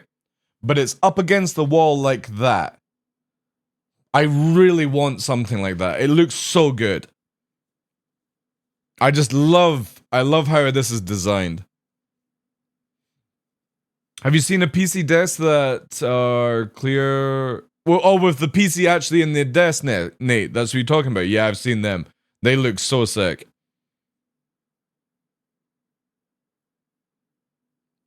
Linus has done something like that. I really like, after seeing the poet post like this, and again, it's a test bed, right? But the test bed has the cables going through. It just looks really good. Imagine that on a wall, and you've got just a glass front on the front of it. It would look so sick. And you've got the fans on each side, right? Because that's overkill. I've never seen a fan system for a GPU before. Like, obviously, you get the normal stuff. I've never seen this for a GPU. And I'm guessing it goes over or something like that. How does this actually cool the GPU down? Or does the GPU not have its own fan system? Because obviously with mine, you have the power going in on the top where you can see here. There's the power for the GPU itself, but it's water cooled? Oh, right. I thought it was just... Yeah, but even then, like, where does it connect? Because this is not... This is a radiator system. It's not water cooled. It's a radiator system. Because I've got this for my thing. I always look at water cooled. It's where you see the fucking pipes and everywhere. This doesn't. This is not water cooled. This is radiator. A cooled radiator system. Which, yeah, would have water, but you know what I mean. It's the same thing. I really would like to do a PC case like this. I think it would look sick, like sitting behind kind of stuff. Anyway, really fucking cool. Also, I love the concierge sort of logos in the background. Again, this dude on... he was at CitizenCon. Like, I'll hold my hand up. I had no idea about this guy. Saw that he was doing TikToks and, yeah. Big stars in, but all about technology. This guy goes to like these events and stuff. Really interesting stuff. New keyboards, like the keyboard for DaVinci for editing looks absolutely sick, man. I would love to get into DaVinci one day. Especially as they've got all these stuff. This tech coming out. Little small phones as well. But yeah, look how badass that looks. That looks just fucking sick, man. I have to try and get a PC case like this. Mounted on the wall. At ATX, for ATX, yeah. But it just looks so dope, man. Again, I would maybe have like PC back-to-back kind of thing. Yeah, Saber Raven stuff, yeah. But I just think it looks so good inside a studio. You've got your PC open like that. Plus, it's so much easier to fucking access it. Would it get covered in dust? I mean, it would get covered in dust like normal, but obviously you wouldn't have stacking dust, right? Because it's constantly got air. Like, would this actually work really well? Or would this be a bad thing? Obviously, it would be bad. For me, I'm thinking about putting in a glass thing, so it's away from the dogs and stuff like that. But I do like how that looks. It looks really sick. Really sick. Anyway, got the download done. Let's get into it.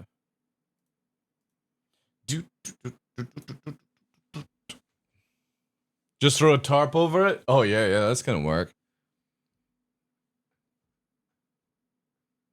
Yeah.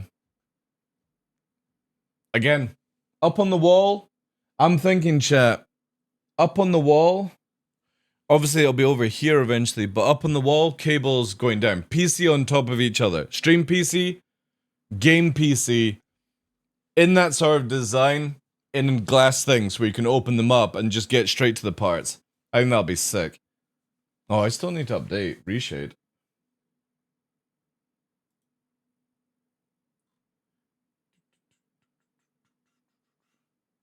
Ah, cheers, devs, for posting that. Yeah, look at this. That is sick, man. Holy shit. That's really cool.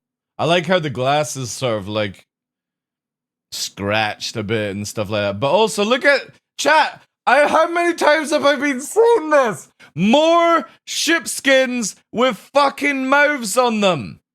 Like the one for the Scorpius. Look at this skin. This would be so sick. Man, we need more of it, especially for like drop ships and everything. Like, Man. That's really cool. Yeah, is it Heidi?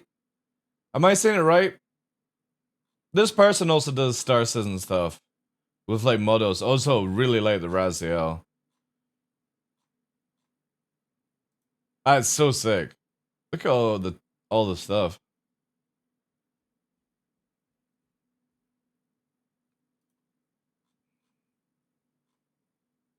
Amazing job, like. Apparently she has a license to also sell helmets now. I remember she got that last year, which is, again, for JRDF and herself being able to sell the Star Citizen stuff that she makes, amazing. Look at that full-size Vandal as well. Holy shit. I wonder how long that takes to print. Obviously, it's like maybe 3 stages, leg, cut, maybe a cut here. Is there that torso area? That's a lot, man.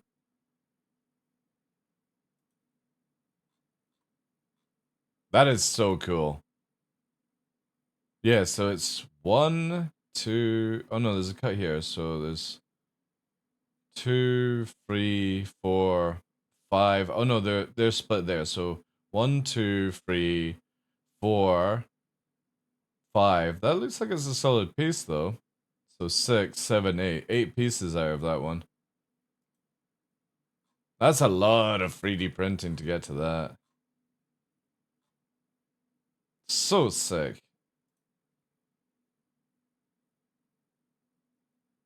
Ugh, my internet sucks. Is this an actual Mantis blade? Oh my god. Oh my god, chat, I want.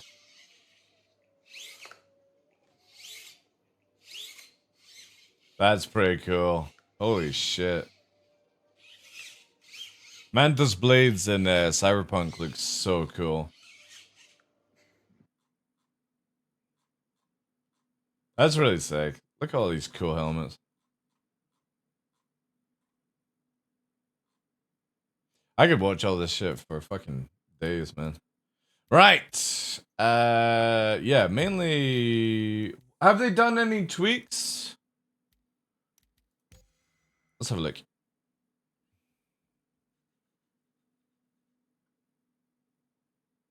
Oh no, this is. Oh, it points to the wrong patch. Oh yeah, I forgot they put the grav races in, right? How have I got the badge unlocked? Is there? Oh, I'll wait for live for that. Yeah, Mastermost Pirate. Anybody doing it? Let's try a little bit of fucking Warden. Oh, have they changed the look of the Warden already? Oh, they've not changed the build. Let's see if EU is running. No, is it still American? God damn it.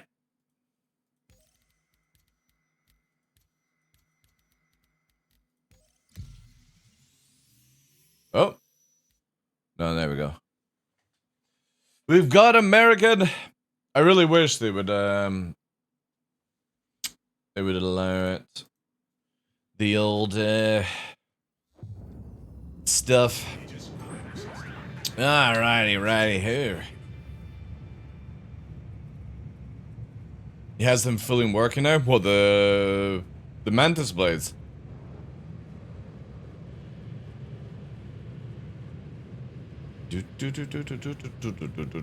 Have they done any changes? I need to see the patch notes to see what they've actually changed with master modes. I've not been paying attention at all because obviously Helldivers on Thursday for 26 hours with Henkin. I have literally missed out on so many things.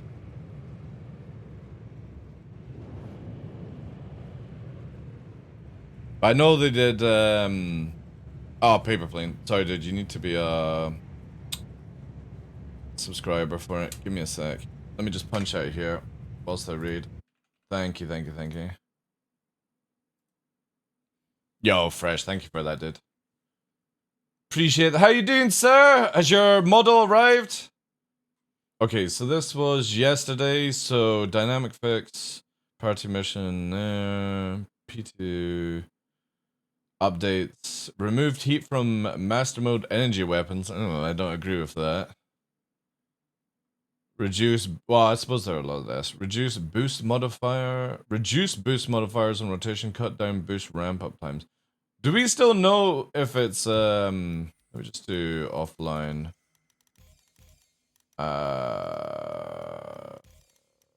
Pre-flight. Let's quickly just do this. We'll select, miners. It's probably like the best test space.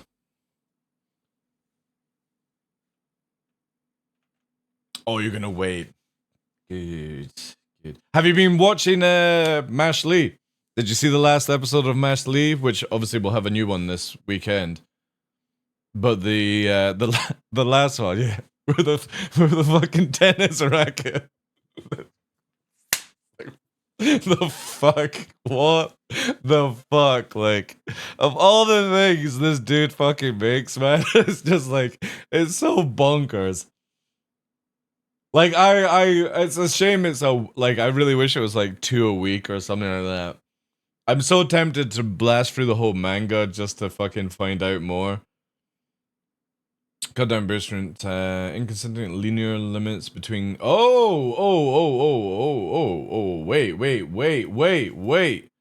wait.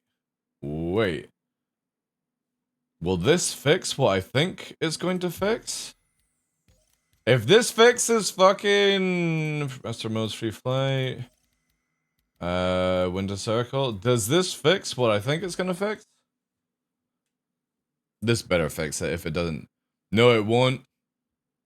It's not fixing what I think it's gonna fix.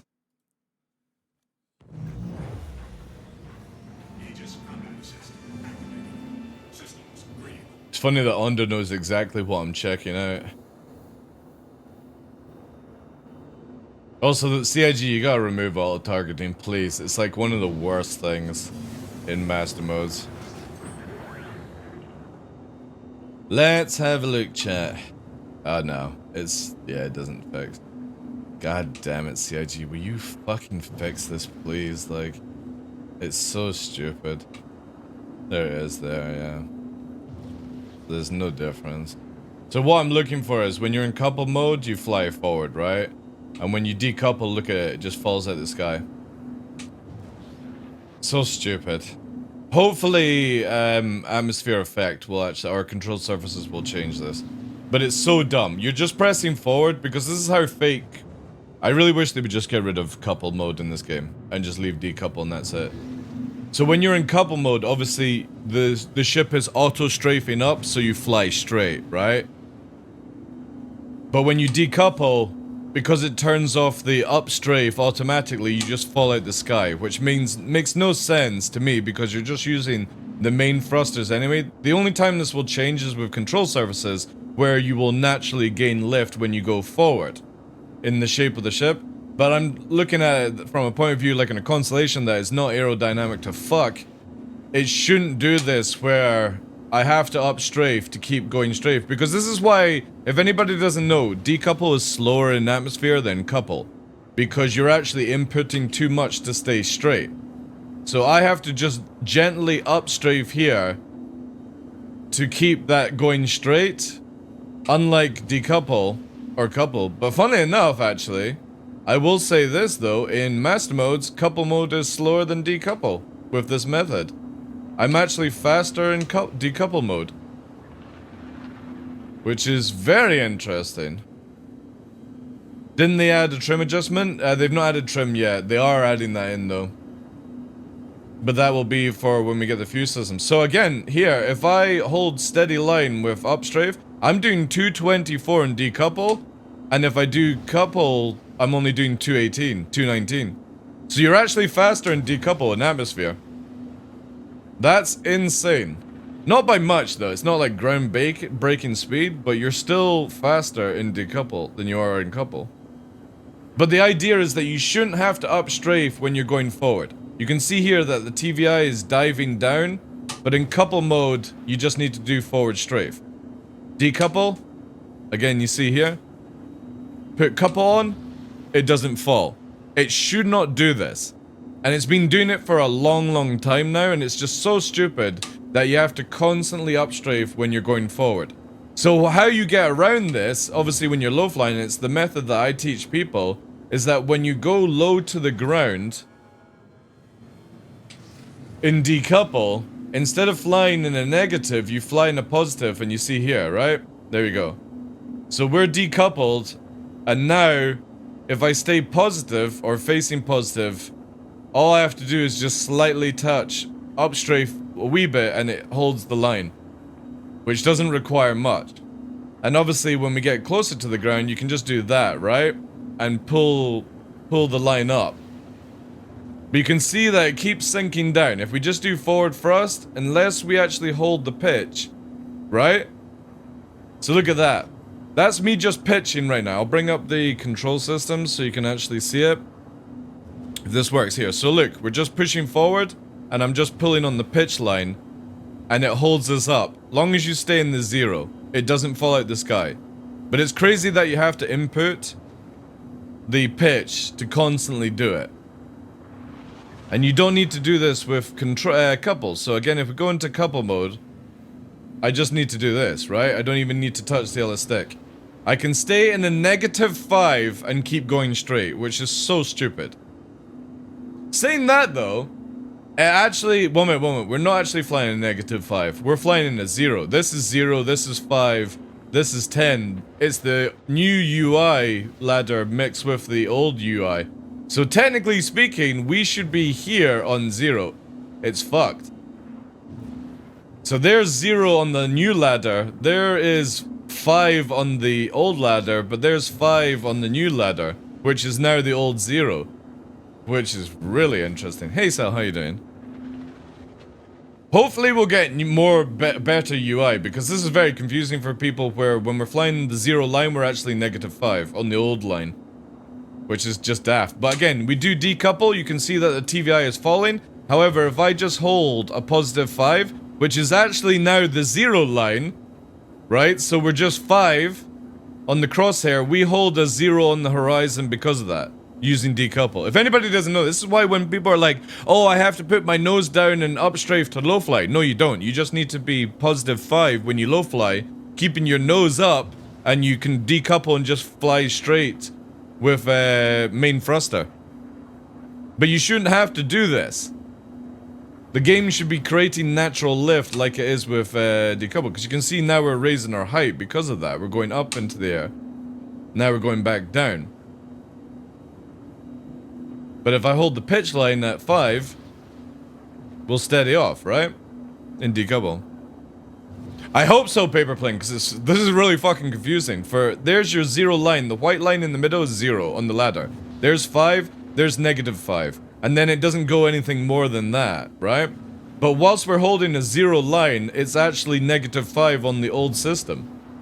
There is 0 on the old line, which is now +5. So we're holding a +5 to do a 0 in the game. And the reason we're going down is because this 0 here is actually a -5 on the old system. Like, this is my biggest concern with CIG at times with the UI team, is that it's half-baked bullshit. You have a dominant ladder system right now at 0, and we are literally falling out the sky because of it. And I'm having to upstrafe because of it. Now, if we actually go to the natural line of where 5 is, look, now I don't need to do upstrafe. And obviously it's rocking because I'm letting go of the pitch. But as soon as you let go of pitch, it falls. So you got to constantly pitch line to 5 to hold on the horizon. It's just fucking bonkers. Absolutely bonkers. It doesn't even work. You can't, right? So one of the coolest things that they've got just now, something that I don't agree upon, is in nav mode, you're only 20-30 meters a second faster than SEM on a hard atmosphere. Obviously, this will be more in Daymar, because again, As much as everyone wants to say this is a new flight model, it's not a new flight model, chat. It's just a tweak on the IFCF system. And we've only had 3 flight models in the whole entire game since the beginning. Technically 2, if you think about it. So it's still the same IFCS. So on, again, anybody that flies hard atmosphere, you'll know this fresh. You can only do like, say, 300-400 at low altitude in these places. So it makes sense that you can't go to that speed anyway in nav mode, because you can't get to 1,000 meters a second in the current system anyway. So you have to remember, everything is current right now in master modes. So if you go to microtech right now, you can't go past 300-400 in light fighters. You can't do that in master modes, even in nav mode. You can if you raise your height up. You can see here that in nav mode, as I go further away from the ground, I'll be able to start pulling myself and getting faster. Look, see how it's going faster? 250 now, 300. So as we escape gravity, we get to go faster and faster. So when we talk about subsonic, or basically super cruise in real life, super cruise is getting to a certain height where you don't need to use afterburner to get to your maximum speed. And you can do that in nav mode right now. Look, I'm pushing 400 as we're roughly about 4k up. Now we'll be able to double that speed if we went up to 8k and so forth. That's what we have right now in Star Citizen. The higher you go, the faster you go. That's realistic as fuck. Lower to the ground doesn't mean you should be able to do 1,000 meters a second. So, just like our current IFCS and Master Mode's IFCS, it takes into account gravity. Higher you go, and the faster you escape gravity, the faster you go. But in Star Citizen with Nav Mode, because we can't do 1,000 meters a second in our current system, Nav Mode in Master Modes doesn't mean we can do 1,000 meters a second. So, Nav Mode is completely useless unless you get to Super Cruise height. So whenever you're flying around in orbit and stuff, this is where, like, still for low flying, you're going to be doing Daymar for the fastness. But what I like about this is we're only doing, like, say, 217 in nav mode, right? If I bring her down to SEM mode, we're only doing 218. At the same sort of height. And the turn and stuff, right? So there's no point to nav mode when you're low off the ground. This is where low flying is actually really good. Or learning low flying for the future. Nav mode is only used to go fast in the environments that you can go fast. It's no different what we have right now. This is where myself and Fresh, many moons ago, we would clap the shit out of people on Hurston atmosphere because they get underneath 10k and they think they can go fast to escape us, and they couldn't escape us in Sabres. It's no different in master modes. The moment you break certain gravity barriers, that's why people low fly like on Daymar, is because it allows us to do 600, 800. We're still going to be able to do that in nav mode. You just can't do it in heavy atmosphere. An F-22 can't fly more than 3 to 400 meters a second off the ground. Alpha. But you also have to remember, an F-22 weighs like fucking ridiculous amount of weight less than a Gladius. A Gladius is in humongous tonnage. I can't remember what it is, but the Arrow is like, what, 19 tons of weight. That's fucking stupid for a fighter.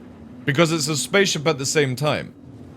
So it makes sense to me that the Gladius can only do a super cruise or like a normal SEM movement of 219. When we afterburner, we're able to push into Mach 1, which is over 340 meters a second. So right now we're doing the speed of sound right now. And I'm completely fine with that. That actually feels pretty realistic.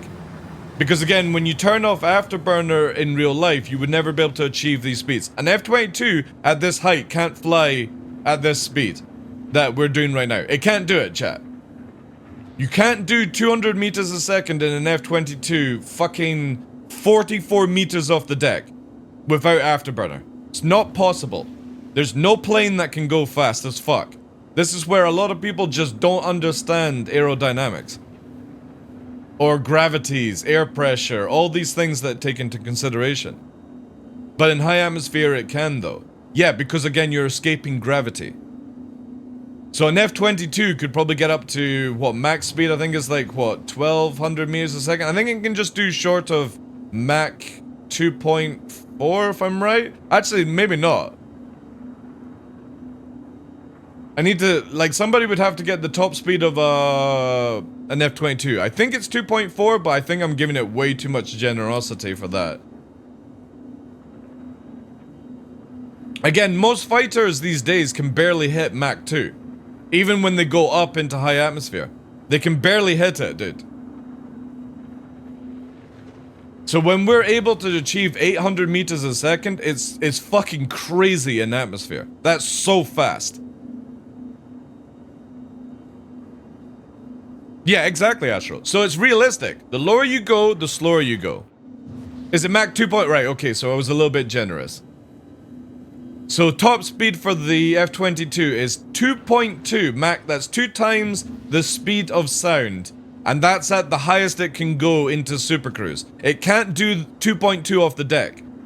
No way. Not even an F-14 can do 2.2 off the deck. It would have to raise up. Again, when you see it in movies where they're going fast off the ground, that's not how it works. The lower you are, the slower you go. Even with Afterburner, it can't carry you because it's so dense. That's why when we're firing missiles, you want to get up to like 15k height. So 15,000 miles, nautical miles in Earth to fire a missile. Because that means that the missile will travel further because it has less like gravity, air pressure, density, all these things to deal with. Is it not miles? 15k feet? Sorry, 15k. Yeah. Sorry. Yeah, nautical miles in the straight. Yeah, my bad. My bad. yeah, of course, not 50 miles up. Yeah. Okay, we're in space. Yeah, we're totally launching. We're launching in space. Yeah, sorry, my bad. My bad. Brain not processing that. Yeah. Because what is our globe? Our globe is like, what? 2? No, it's not. It's like... Can anybody get that data for me? It's like under 5, isn't it? Something like that. But yeah, sorry, 15k feet is where you fire the missiles at, or like that's where you want to fire a missile because it allows it to travel further, because it doesn't have to deal with as much pressure, gravity. It gets up to its top speed faster as well. That's just the best place to fire. Obviously, like you can go higher and stuff, but that's what they do with missiles. So me firing a missile here, for example, is going to be a lot worse than firing it 15k up. So if we go up to, like, I can't remember the conversion of meters to feet, but let's just say, technically speaking, when we fire a missile at 5k up, and it's crazy that we can just go fucking vertical to begin with, because not many planes in real life could go just straight vertical at this climb. But as we go up to, like, say 3k and you fire a missile here, it should technically travel faster and longer than when we're down there. I don't think CIG actually have a weight system to their missiles, which would be cool as fuck if they did, because it means that if somebody fired a missile low to the ground, it's not going to travel as far, which would make close range combat a lot better. Because up here, for example, say we're definitely not at 15k feet. I think we're probably about 10k at this point. We need to raise up a little bit more. If you were to fire missile at here, is where they do BVR, beyond visual range. So that's where you're firing your missiles, you're going lock, you're firing the next missile, and then you're like going cold, defensive against other things. Obviously, we're not going full cold just now because we've got nothing on us, but defensive as we're basically going down the notch line of 90 degrees. CIG missiles have pretty much unlimited burn time, which is just terrible. It's so stupid right now. And the problem is, if you fire a missile with a working server, you get your normal fuel time, right, Hawk? But when the server lags, it has unlimited fuel because the server and the missile don't know how much fuel they're meant to have left. It's such a stupid thing. It should literally be just like how we've got hydrogen, for example. Instead of it being a fake number, and basically a timer, it needs to actually have a fuel tank on board, I feel. That way, the game and the server would actually be able to pay attention to each other. But we don't have advanced missiles in the game. It's really sad. It's something I would love to see, especially for somebody who's like, into DCS, flight, all that jazz, right? But the cool thing is, when you're low to the altitude or low to the ground, you don't need to go into nav mode. And this is where we're going to catch a lot of players, chat, right?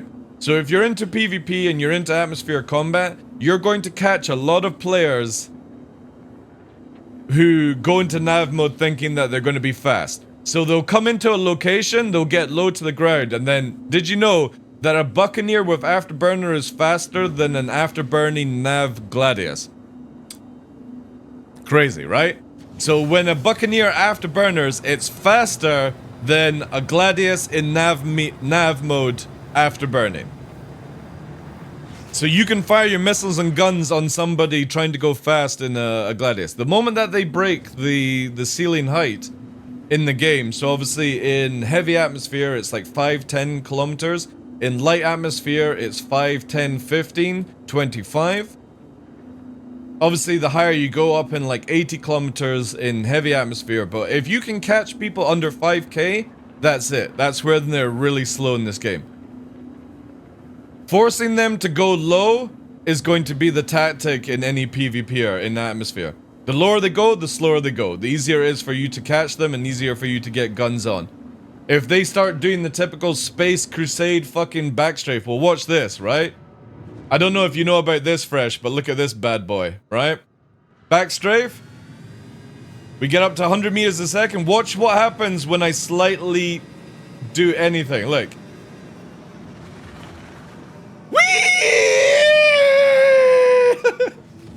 It just fucking spins around and around and around. So anyone who tries to backstrafe max speed, the moment you touch yaw, you are uncontrollable. Also, another cool thing, if people are in decouple, watch this, how you can stall with cobras.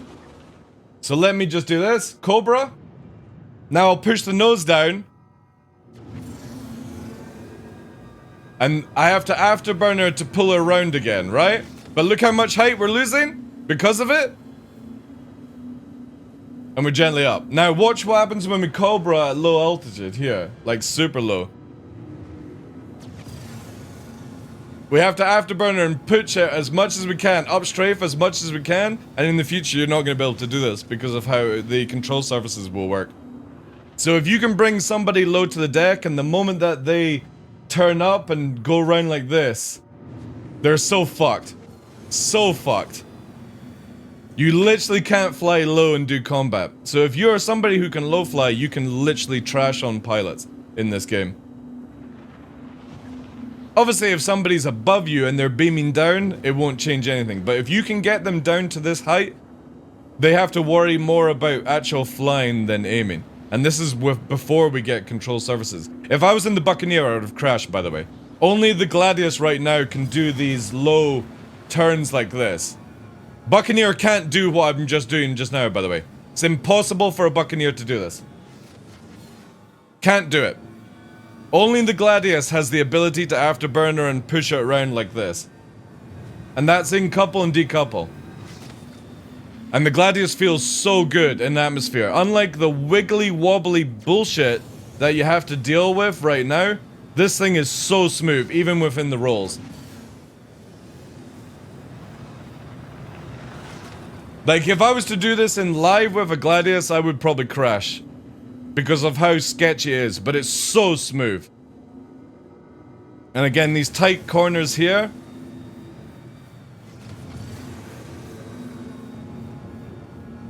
It's fucking mental, man. This thing is so agile right now. Compared to other ships, obviously. Like, if you were to compare live, nah. It's not agile as fuck compared to, like, say, the Arrow. But in master modes, it's amazing. Gladius is going to fuck a lot of things. Like, for example, when we talk about a circle fight, which is getting up into sort of this point and going round and around to do circle fighting, the Hornet and the Buccaneer can't do what I'm doing right now. They have to afterburner. Gladius doesn't need to do it. Gladius can literally do it without afterburner right now. It's amazing. We're only doing 50 meters a second, but for us, we can get up to over 100 if we push that circle there. 150. The Super Hornet and the Buccaneer can't do this. The only thing that can keep up is the P-75. Yeah, for now. But again, if you think about it, you can easily get behind a Hornet in this state, though, Fresh. Like, if you can get up close to a Hornet, there's no way a Hornet can outturn you in the Gladius. No way, dude. Because, again, you are doing so much faster than they can do. They would have to go backwards. But again, like I said, when you go backwards, you're having to deal with this movement here. So let me go backwards to try and pull round. See? You can't do it. The moment you apply back strafe and you try to yaw to aim, you spin around. Unlike live. You have to go forward. And obviously somebody can go turret mode, right? So they can just do this. But look how stationary they are for your thing. The Hornet can backstrafe, okay. Yeah, because it doesn't have the yaw effect in just yet, though, dude. That's why. Like, the guys have just obviously done as much as they can. But it needs to be more potent, right? Just now. Well, again, what we don't have. Like, the way I look at it is, we don't have to worry about this because this is only Arena Commander, right? Hopefully it'll be sorted out by the time we get live. Which is like April. Kind of stuff. April, May. But you can see here that the Gladius just spins around if you try and backstrafe at high speed. But again, if you go like this, right?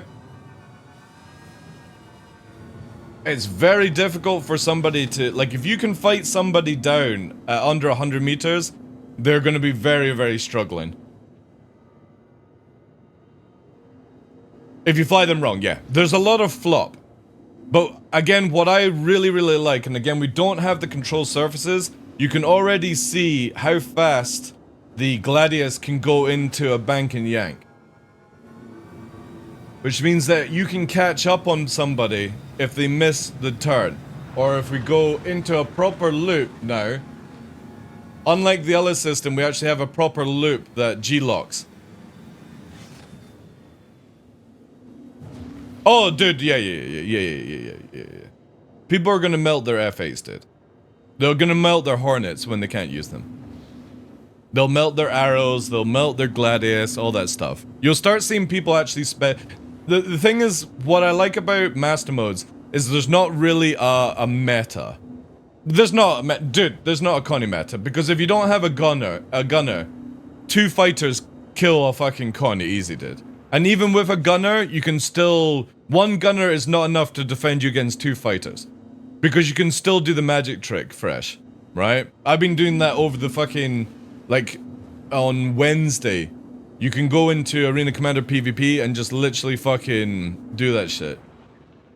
Because people are going so slow in combat, in Connie, you can magic trick them all day long. Well, if you see an atmosphere as well, because everyone's going super slow, in combat speed, it's just, again, a much easier target. Like, I don't think it's going to be Connie meta. If anything, I think it'll be Vanguards. Vanguards, I think, are probably the most deadliest ship for a single player. Not a Connie. Like, if I'm in a solo Vanguard, I'm gonna lol sauce at a solo Connie. I'll kill it in fucking seconds. Not in atmosphere it can though, Fresh. It's super slow, dude. It's super slow. Oh, space you're talking, right. Fair enough then, yeah. I mean, that's a difficult one to conquer anyway. You know what I mean? Because here's the thing. CIG don't have a different flight system for space and atmosphere. It's just the way the engines change. Which is a really bad system, I feel.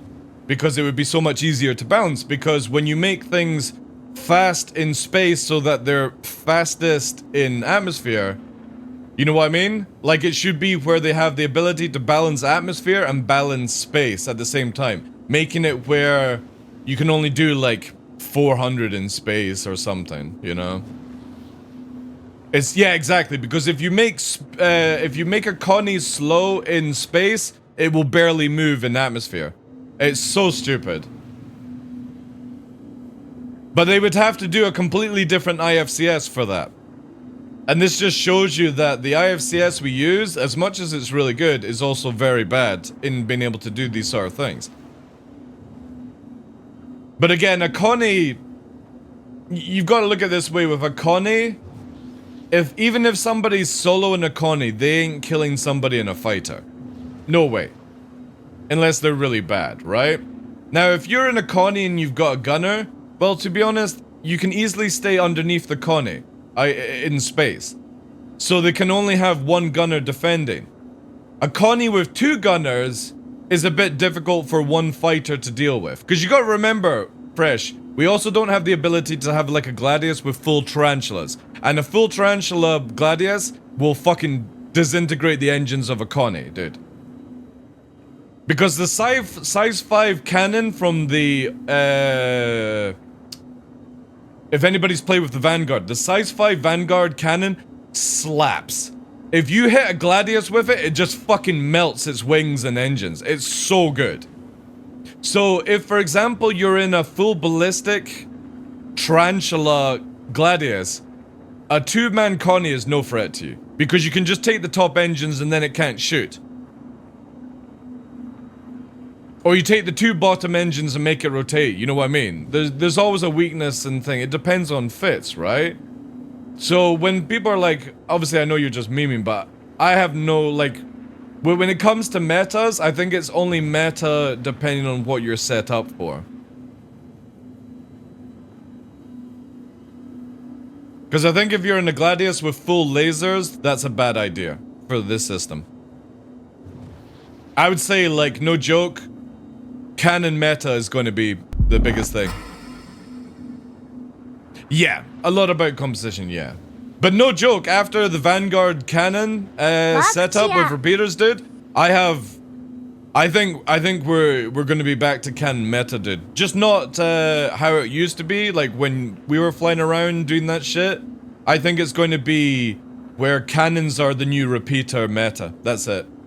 Laser cannons and ballistic cannons for the PvPers. The sweats. That's how I think it will be. Because you kill so fast with it. And you can dodge those rounds as well. And I'm all for that. Lower time to kill with repeaters, but good, like, anti-fighter flex system. Also, devs, thank you very much for the tier 1 at 28 months. Thank you, guys, because all the tier 1s, and especially the tier 3s, I'm going to call them out. Blasty yesterday. Upgrading from tier 1 to tier 3 massively helped for the partner push, as it gives more points. Thank you so much, guys. And obviously make sure you get involved in the giveaway, guys. Because bits and donos give you extra points. But there's also other giveaways that are free on Discord. All you have to be is on Discord and just apply there. So we've got Discord giveaways on the go now, and we've got the Twitch giveaways. The high-speed ships, yeah. But no joke, dude. Like, in the Vanguard, the other day there, I was slapping the shit out of slow-turning Gladius. And I was like, this is how I want it to be. Obviously, when I had 2 fighters on me, I couldn't do shit. I was dying in my Vanguard. I could barely keep up with one of them. But when I got a slow Gladius, it was beautiful. And this will be the thing with the F8s. The F8s are going to be very scary for damage, but they are, they're not going to be the meta that they are just now. Yo, DJ, how you doing, dude? I did Master Mode Vandal Swap. Oh, dude. Literally, I don't know what CIG have done. Obviously, DG, you might be... I know you're not part, or you're moving to the PU team. But if anybody has tried out Pirate Swarm on the PTU just now, holy shit. I don't know what CIG have done to the AI, but they're actually fucking decent now. They don't feel like squirmy pieces of shit. It's really, really good. Another Daymar map? Really? What's it called? Is it in Free Flight?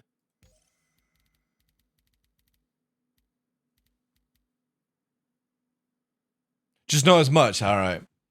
Yeah, whoever's been working on the AI, DJ for master modes? Fucking bravo, man. Oh, the fucking Gravlev race. Fuck off, man. Are you purposely doing this to piss me off? Fuck's sake, let's have a look. God, why can't you give me this in free flight? This already looks sick, man. Yeah, dude, they, like, no joke, compared to live master modes to free 20, was it free 22-1? Fucking mind-blowing how good they are. I should be able to just drive around, right? Yeah. No, I can't move! Oh, it starts there. Dude, why can't I have this? Why can't I have this? Perfect sun. Wait, let me get the shadows off. Perfect fucking sun and location. I already can see how good this location is. Why can't I have this? You might want to pick a vehicle with weapons, just saying. Alright. I wasn't planning to race, but I was gonna wait until live to get the thing. Yeah, CIG are definitely pissing me. Well, it's actually quite small, so they would need to have double the size, right? Does this work? Am I gonna die, chat? Look at that. It's not my fault! The fucking ship is blasting up! I can't make it go. It's not my fault, CIG!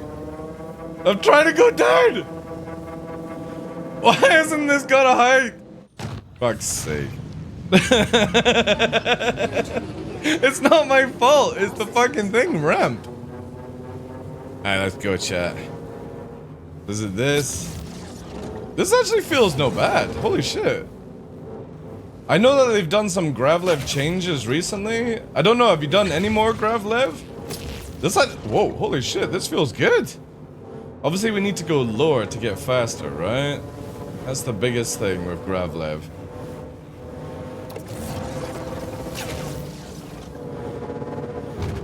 Oh, do you actually have to raise it to do that? It's not going to automatically adjust? That's kind of cool. Oh my god, what the fuck is this? Why is it flying? Nice javelin wreck, though. For fuck's sake. What is with this shit? Yeah, this is very, like... It's not a skill issue, dude. It's flying itself. Do I have to go decouple? Is decouple better? Look, again! Dude, I'm downstrafing to fuck. I'm literally downstrafing. I have to come to a 0, man. It needs a little... It needs stronger downstrafe.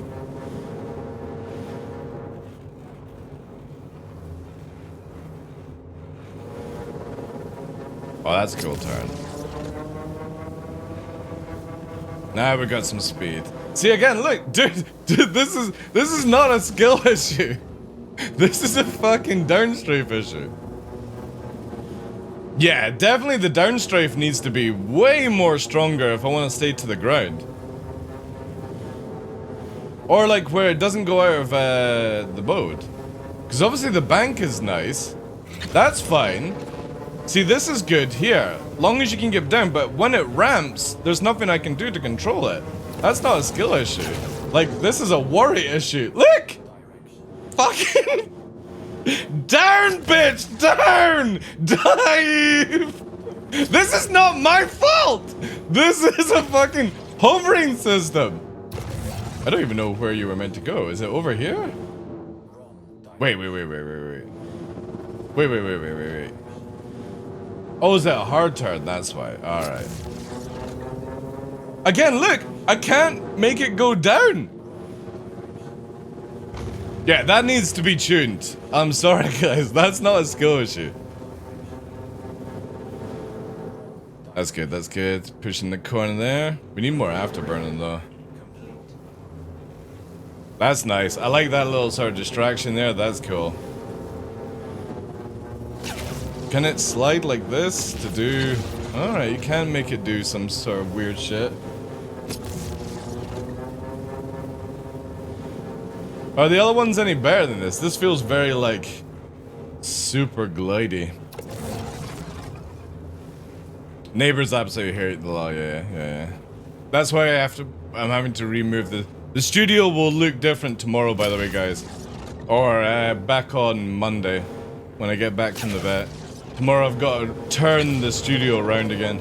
Yeah, see, this is not a skill issue. Literally, I can't flat, like I can't pitch down.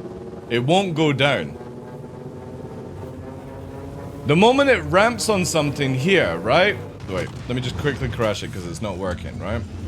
See when I go here?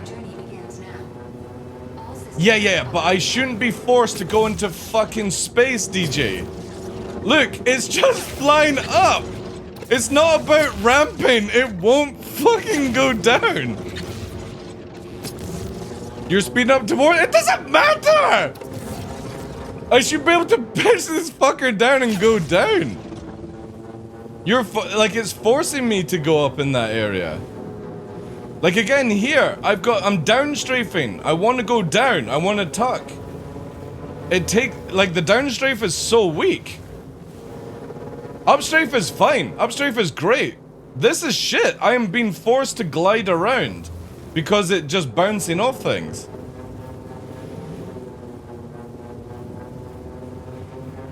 Again, look. I can't make it go down. I know I'm ramping up because I'm going over a ramp, right? But I should not be forced to go glidey mode. Probably tuned for heavy atmosphere? I don't know. Again, I don't know what it's like in space, right? It's too overtuned, like... Again here, like, I've got no ability to sort of, like, change the weight around. It's fine for, like, non-racing. Like, for me going around the verse and stuff, no problem.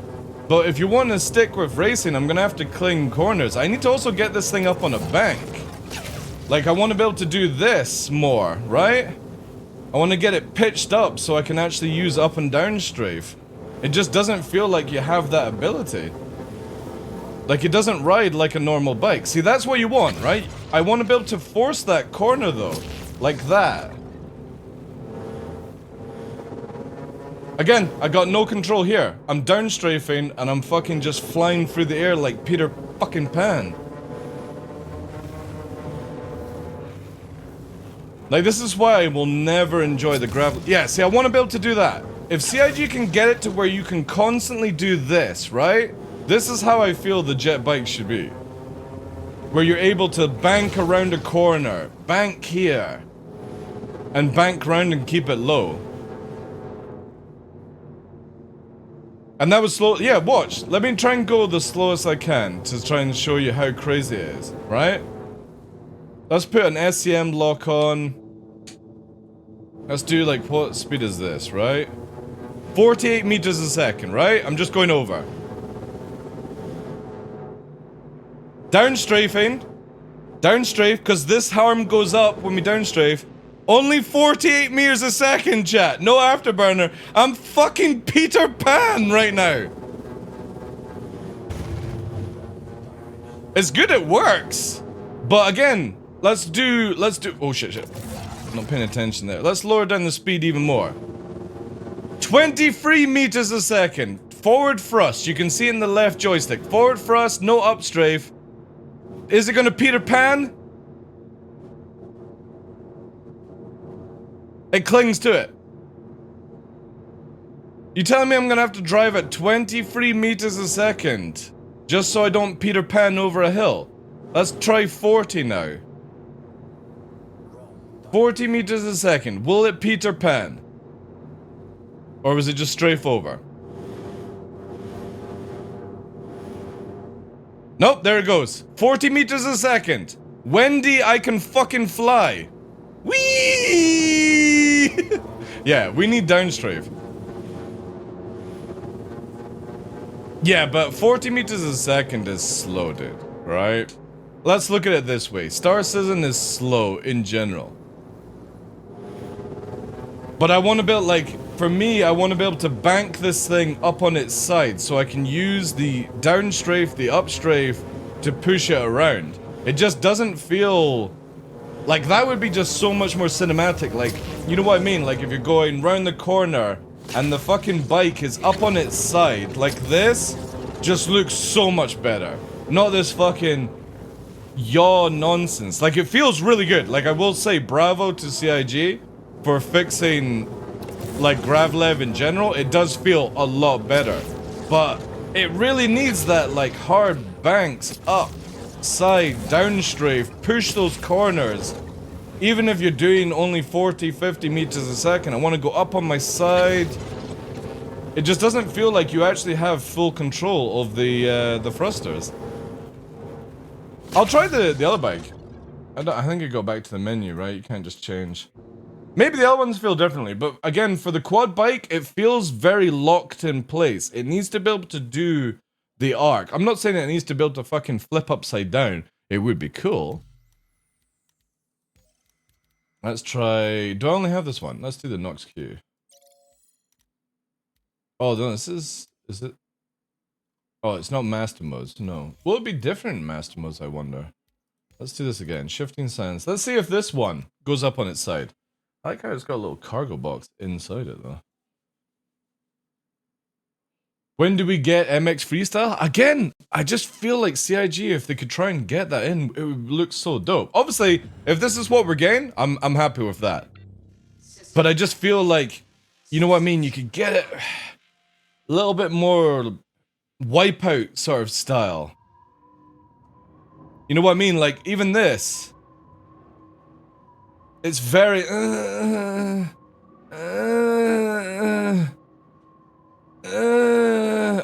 although I will say though, the Nox is feeling really good compared to live. Like, holy shit, this is so much better. But again, it just feels like I want to be able to get her up on the side and take these corners sharp.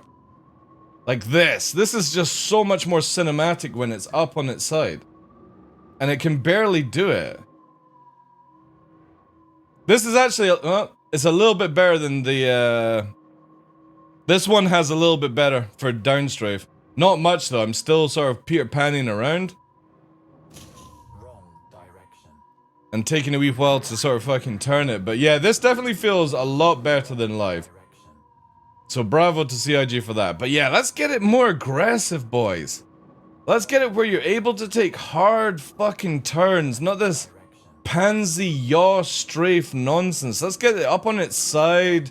That down strafe to be mirrored to the up strafe. Because it doesn't need to behave like a fucking jet fighter to balance that out. Let's just make it where it can down strafe so we're like, take those corners fast. Wrong direction. What do you mean wrong fucking direction? What gate did I miss? Wrong direction. God damn it. Wrong direction. But yeah, this is good. This is good compared to live, but we can do so much better. Downstrafe needs to be super powerful when it takes off. It doesn't need to be as powerful like when it's here, but when it takes off from the ground, you should be able to bring yourself down to the ground. It's like, fucking let's go, come on! I shouldn't have to do this bullshit to bring it off the fucking, the way it's doing it, right? Because that seems to be what's the case is. When you ramp up, like here, the only way to stop is to turn around to do this. Like, this is so anti-climax to fucking bring it down. You just need a better, like a downstrafe that when you're taking off, and it just needs to be when you ramp, for example, you have control of it. Again, this is just, you know what I mean? Like, compared to going up on your side, it's so anticlimactic. Like, I could just never get... And this is the biggest worry, that when they bring out the Ranger bikes, I hope it's not like... The Ranger bike should be up on its side going around corners, but I can guarantee you, it's gonna be like fucking driving around in a gold wing. You're fucking cruising going, look at me, I'm a fucking motorbiker. You know? Wrong direction. However, good. We've not we've not blown up yet, chat. So that's definitely a bonus. We can go over here slightly. Turn it around. Kind of feels like Afterburner really doesn't do anything though. Sort of falls out the sky a little bit there, which I don't know why. Yep. That just became massively out of control.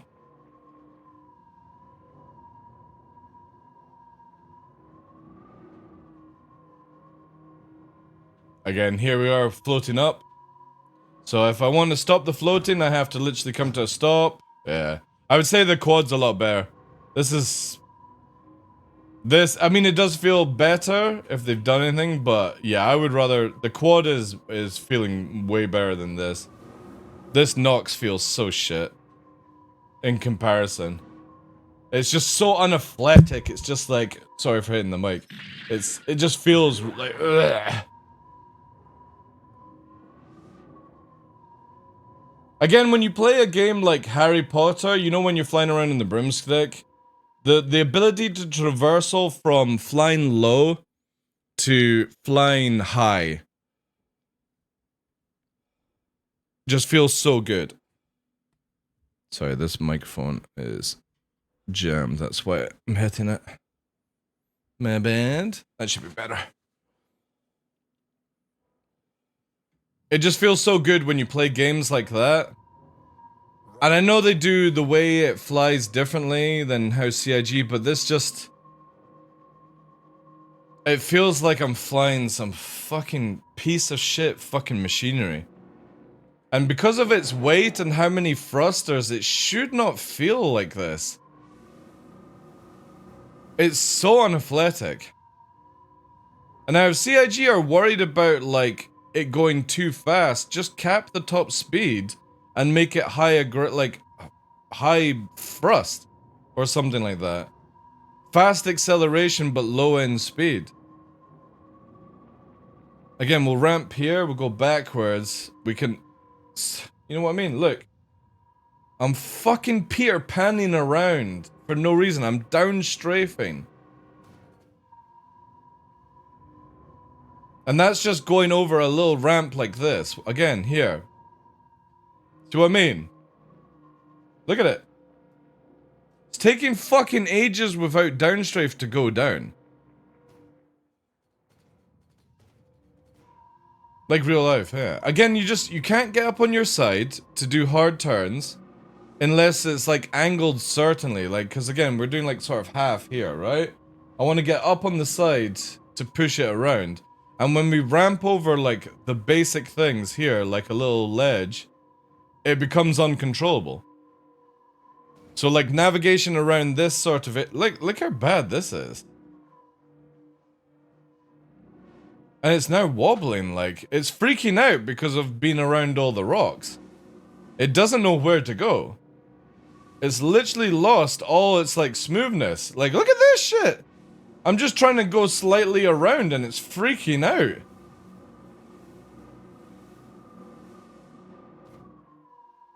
Yeah, whatever is going on with however this technology actually works, the moment that you're surrounded by rocks, it freaks out its control system. It doesn't know where to go.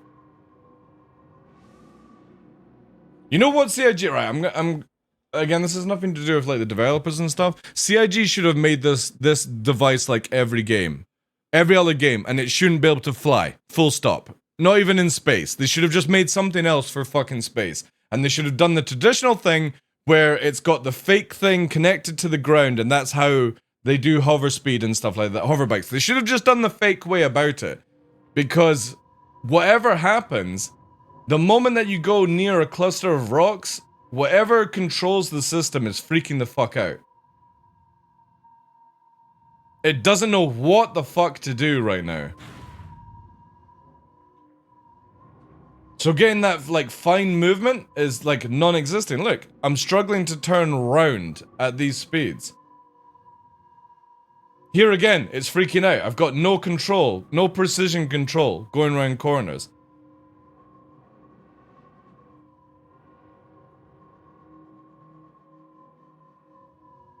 It's fine, like, when you're in the open. Like, this is fine. But again, the moment that you come to, like, this is where your controls freak out. Look. Look! I'm not even asking for it to do this shit, chat.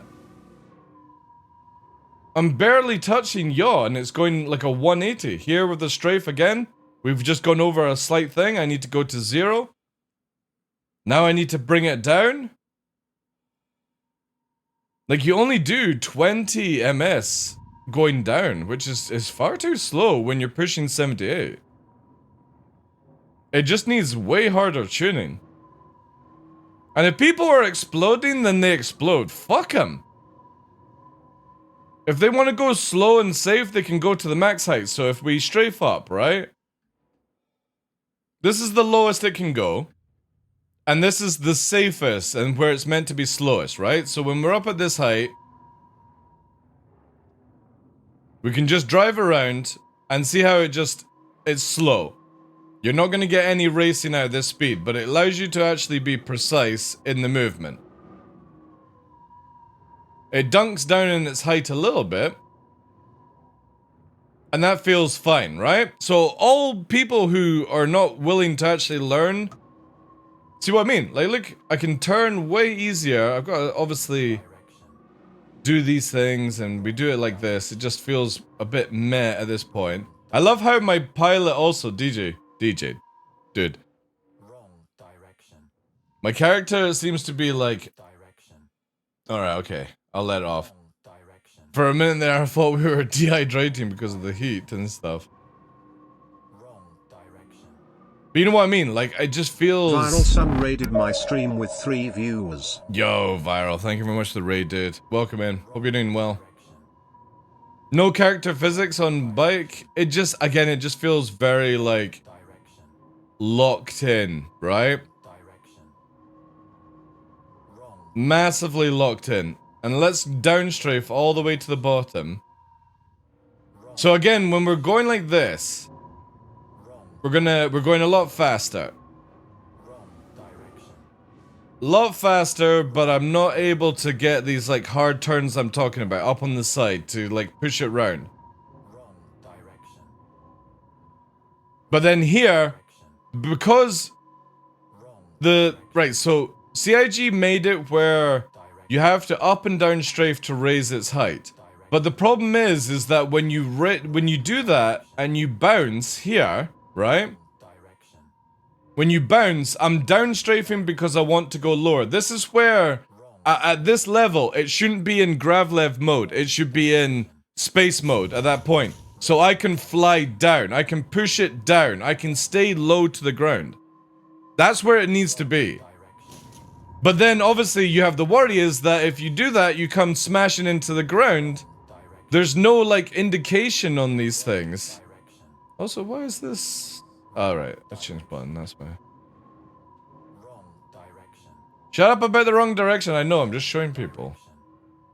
You see what I get? Like, I need a downstrafe to push it to the ground, but if I downstrafe, I'm then low to the ground. So I smash into rocks. It doesn't have the ability to determine when you're in two different things.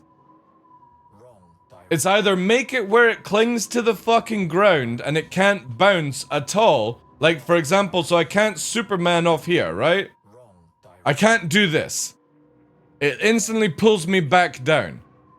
You have to make it either do that, or you have to make it where there's an in-between flight system between being on the ground and being in space.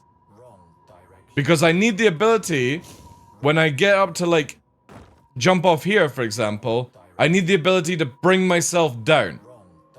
But it's still in grav mode, which is just slowly bringing you down. So just make it where you can't fly. Make it where it just pulls you down way faster. So I don't need to downstrafe at all. It just does it automatically. Because again, that's the most frustrating thing about it. Is like, here, look, just a small ramp. I have to literally do this to bring it down. Either that, it'll just glide up into the air. Then when I get to this level, I've got to upstrafe so I don't smash into the ground. Or bring it back into that mode, because it just doesn't change between the two fast enough. It's really slow. So when you go off something like this, for example, this is where it should be in space mode. I can then downstrafe and get back into the hover, not just... Way! When am I going to go down? When is it going to automatically take me down? And I still hit the deck. I'm not even moving 0 meters, like I'm 0 meters a second and it still smashes into the ground. There's a fucking long way to go before this is ever, like, decent enough to play in a fucking video game, like. This needs a huge amount of work. It needs to switch between Gravlev mode to flying mode the moment that you're a certain height off the ground. So the moment that I hit the crest of this, right? That's it, space mode. I should be able to fly around and bring myself down. Not fucking teleport into Narnia at 5 meters a second. Look, I can't even fucking bring it down, chat. Now I'm down. No, I'm not salty, dude. I'm giving proper feedback on how a bike should behave in a video game, dude. There's nothing salty about that. The map is too small for low flight, so I'm cool with that. It's fine. It's a Gravlev bike. Or a Grav map. So again, when we go here, it should recognize space mode, allow me to actually, like, again, just disable upstrafe so you can't fly up into the air. But I need space downstrafe to bring me down. This is crazy that it's just flying around. I can't cling to the ground if it does this. Then I can get it back, and that's fine. If we can get up on the side, so for example, I can shift the weight of the bike and pivot it, it means that you can then do really good hard corners on it. But the moment that we're at this height, it needs to recognize that I have a powerful downstrafe, or fuck, add another button in. Add another button in if it needs to be to bring it down. And that's all that Gravlev needs. And then it will be sick as fuck. Because this is good fun. I just need to be able to get up on my sides to be able to take hard corners. And the moment I start gliding, I need to have some way to bring me down. And then that's it, spot on. Because again, I've not crashed into many things. That's definitely like down to skill. But this situation where I'm gliding, that's not a skill issue. That's, I don't have the ability to control the bike. And being able to not pitch it, or roll it, sorry. So not being able to get up on a roll is a huge thing for this thing. Because it's got to behave sort of like a jet. Or like a plane and a bike, so to speak. Because even realistic bikes and jet skis have the pivot, that's it, that was the word I was looking for, thank you. It needs the ability to pivot it where I can use the roll on my other joystick or whatever your preference is to get up on the side, to pivot it around like that, right? So we're sort of trying to fake it, but then here I'm stuck in this glide system. It needs to be way more reactive. So either CIG make a third system when you're floating and you're in atmosphere, you can't fly it around like a space fighter, right? It needs to be, but bring it down. And I think the easiest thing for CIG is to make it where it's automatic instead. So I don't need to adjust the height with up and down strafe, because that should be left for what you got here. It's really good that I can adjust the height and the down. It needs to be a little bit faster, I feel, but I have the ability to control height now, which is really nice. I like that. It's working nice there, where I'm like, alright, I need a little bit of height here to go through. I need to stop because that's me, but I've got the height to go through. Now I put it down to get that speed in the straight, because I don't want to fucking fly through here and fucking Narnia mode. So I've got to do this to quickly bring it down, side strafe around. I need that pivot to take this corner fast. I need downstrafe to stop fucking wending about. Now we're coming into this hard turn. Pivot would be good. Pivot would be good. Pivot! Pivot! There we go. There's the pivot that I needed. That's the two things. You conquer this, then this stuff will be amazing. It'll be a lot of fun. It just needs to be a little bit more active, right? So again, there's like half a pivot sort of system. Even that would be good. If I could just get away from this sort of yaw effect to be up on the side, and then for it to... I just feel like the up and down strafe thing just needs to be a lot faster. And then that's down to player skill, because if I do this, for example... I have no control over this, chat. I am literally wending around. I'm on a fucking broomstick right now. It's just like, can I please get down? I'm doing 100 meters a second, chat. 140. I'm fucking super cruising in this bitch. And I can't go down. And that's fine. That's perfectly fast for it. So yeah, that's my 2 pointers on it. If you can conquer that shit, I'll be doing this all the time. Because again, it's a good track. I really like the track. I just don't like those 2 things.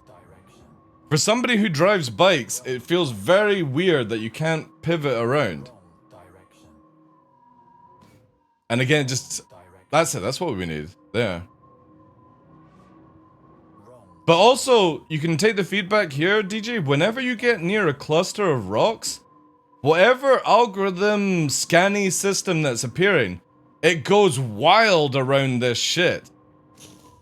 Like, it doesn't know what to do around multiple rocks. It freaks out. Look, it's freaking out. I'm not even fucking yawing. I'm doing fucking nothing! And it's just spinning! Wrong direction! I'm just spinning around!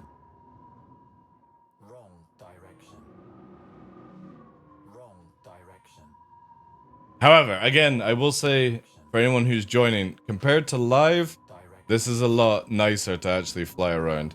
Or bike around, whatever you want to call it, grav around. But yeah, this is where we need like that bank, pitch, pivot. Up on its side here would be nice for this hard corner. Again, for this is a super hard corner, right? So we want to be up on our side. I want to be going over here. Especially with head tracking, you know, get that, oh, that cinematic fucking up on the side, we're fucking navigating around. Man, I would just love that shit if you had that. It just feels super unathletic. Like I'm just cruising around on a fucking Walmart oversized person's fucking cart system to get them to the checkout faster. You know the people. They're fucking can't move, get cranes into fucking beds. They've had too many supersized fucking meals.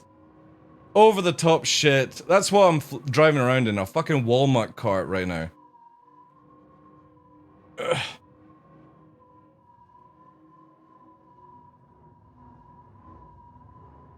So, good stuff though.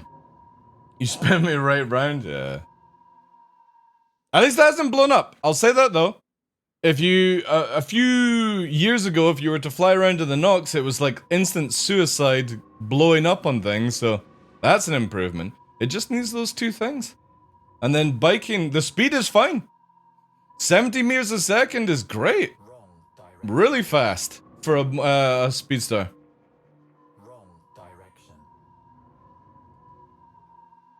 Don't knock the Walmart cart racing. I did it a few times in my youth. It was great. But you know what I mean? Like, they're literally built to go super fucking slow.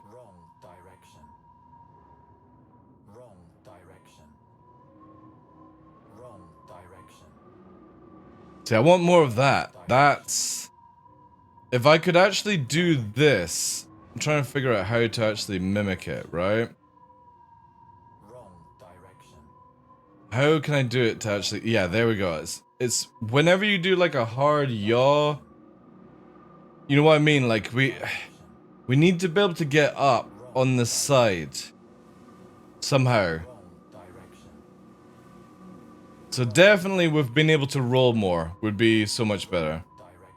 But yeah, awesome. Track is great. Why do you need guns though, DJ? Why would I need guns? Are you meant to shoot on this one? Is there like NPC targets?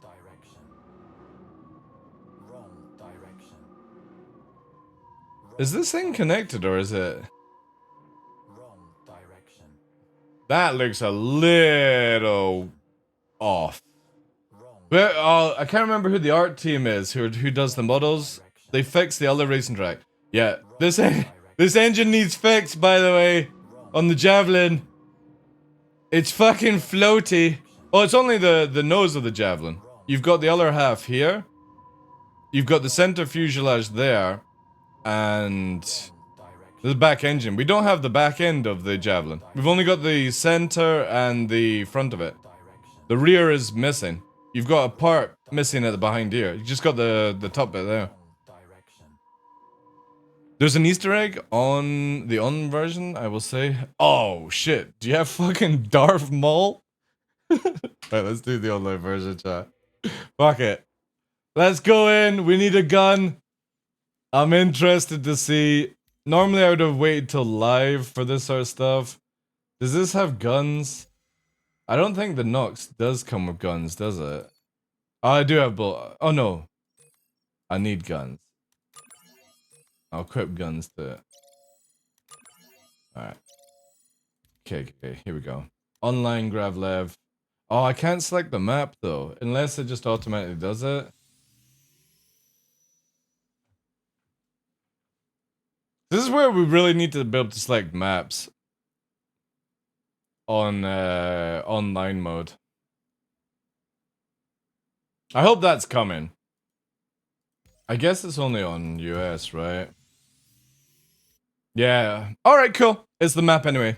Oh no, it's Snakebit. Does Snakebit have it, or is it only that one? Let's have a look at this one. Fuck it. Let's have a look at this map. Because this obviously used for flying and stuff like that. Oh, do I have to wait for one player? Can I not just go? This map will be sick with Gravlev if you can pitch, because this one doesn't have much on the ground unless they've added it in.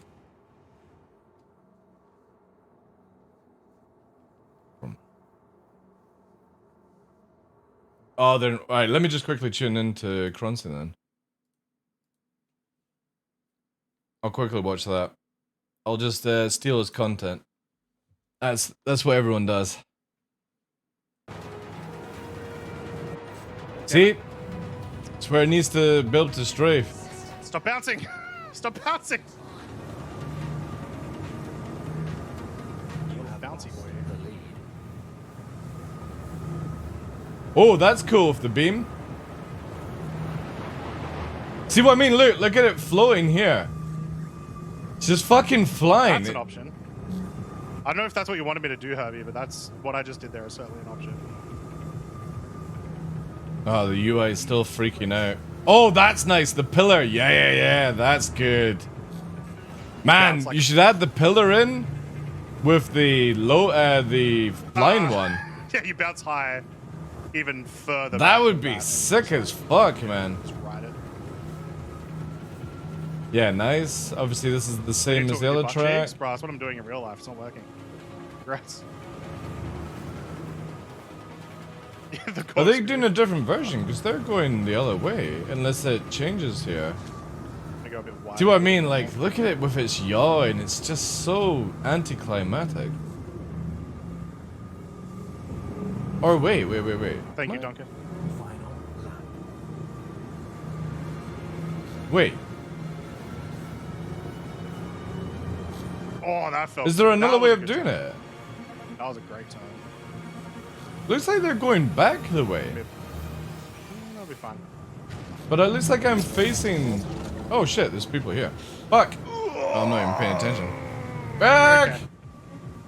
Bogness is on. God damn it! There's two versions? Alright, Coco. That's good. See what? Let's see here. Let's go, cinematic! Push! Push! Come on, we're just gliding! I want to fucking turn around. See, this is where we need... Get me down! This fucking thing! God. Man, see, that's already the thing that's gonna trigger me, man. Just... Why? Why? I want to be able to push corners, not fucking. There's no aggression in this. It's just literally built for a space dad to go like this. Slow down.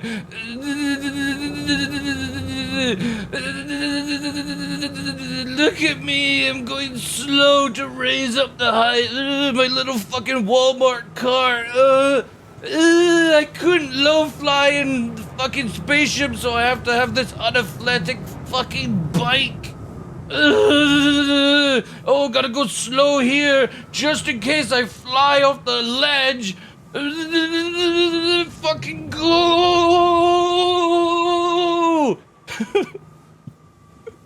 There's no welly! Oh, then we crash into the ground! Because you can't! Just flying into fucking space!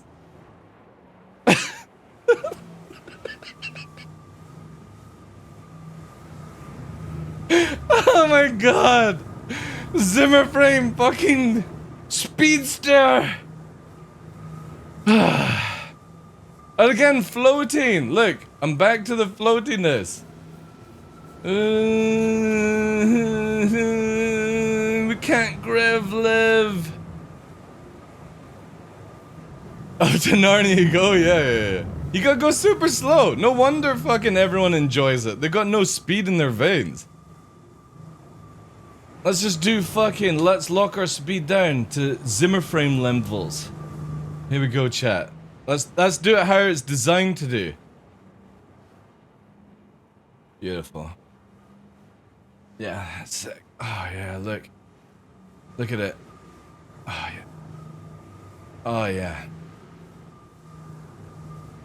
Ah, jeez. Let's go. Ah, God. That's it.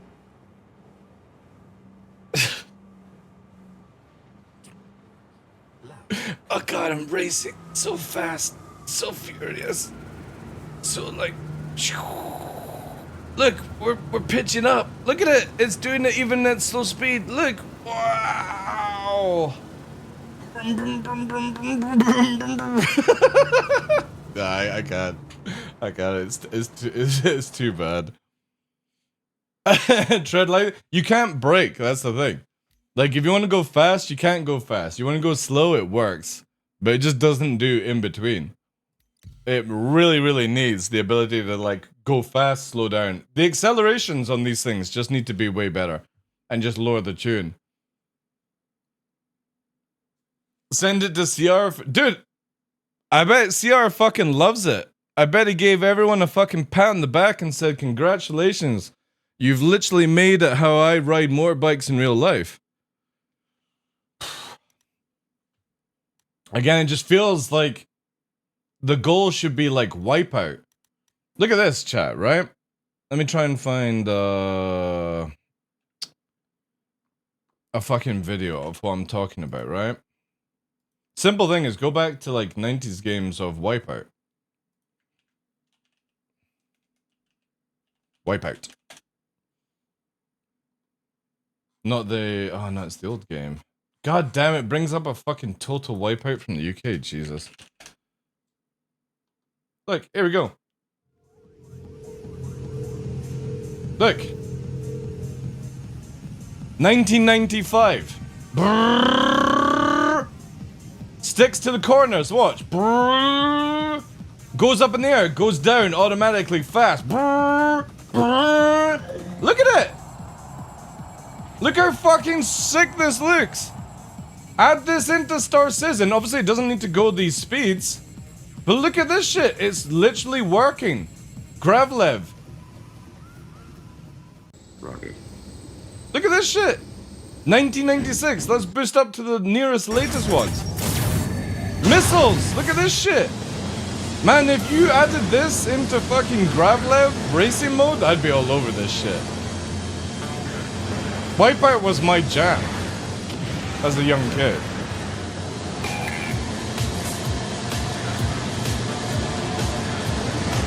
Look at that! Fucking sick, man. Missile launcher. Ramming.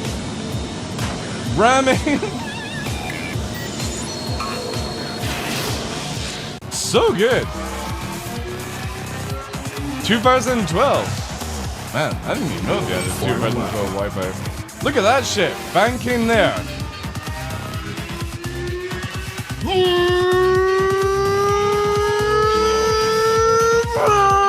Look at that!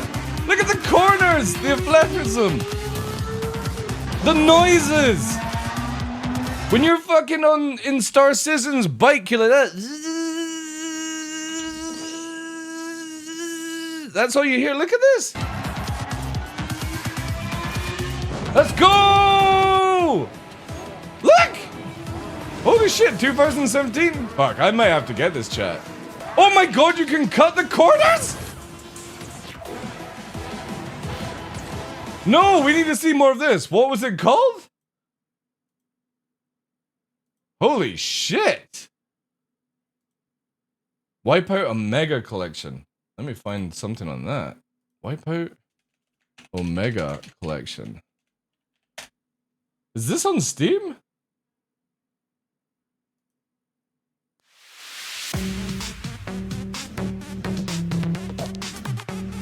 Let me begin by saying one thing. Shut up. This game I just want to race. went on to become a mainstay of the PlayStation God, no. family. No, I don't need that. Just give me a track.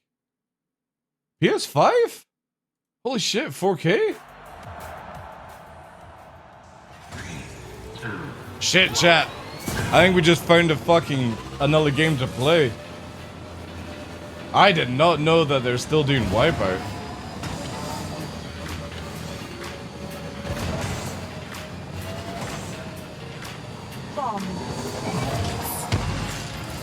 Bombs? Nice. Look at this. I want to see more off the track shit though, because that was cool. Mines.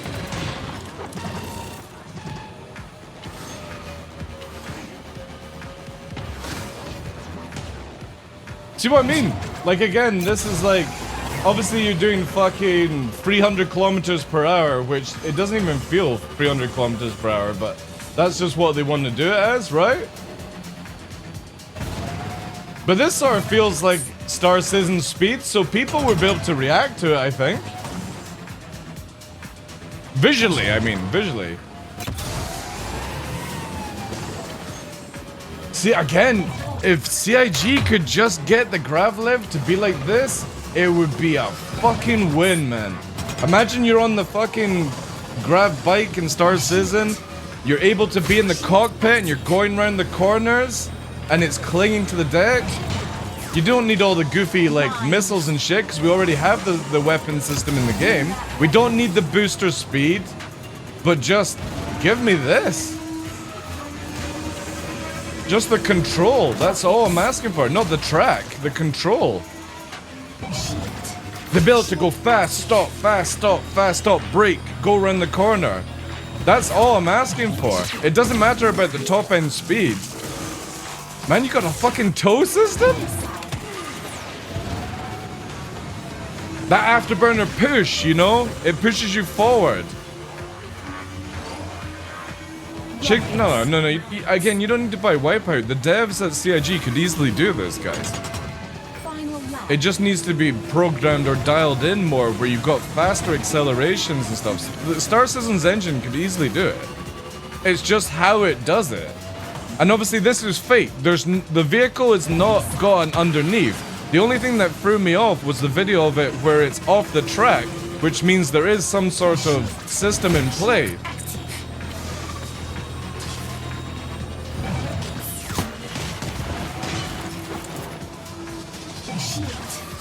Yeah, this is sick. I'm gonna have to get this on Steam. Obviously, back when I was playing Wipeout, it was on old fucking PlayStation controller, and I don't have a controller. Yeah, this looks sick. Look at that vehicle. It literally looks like a fucking Razor. Yeah, look at this. Now we're talking. Fuck. Woo! Holy shit. Yeah, look, they're off the track. They're off the fucking track.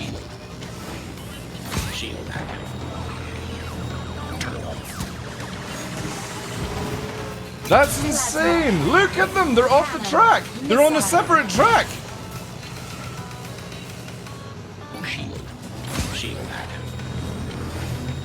Again, if CIG could just conquer Gravlev like this, everyone would be super happy. This is fucking sick. And I don't think, obviously you could slow it down, because this is Wipeout speed, right? It's meant to be fast, but I mean, if you could get the general gameplay, that's so sick.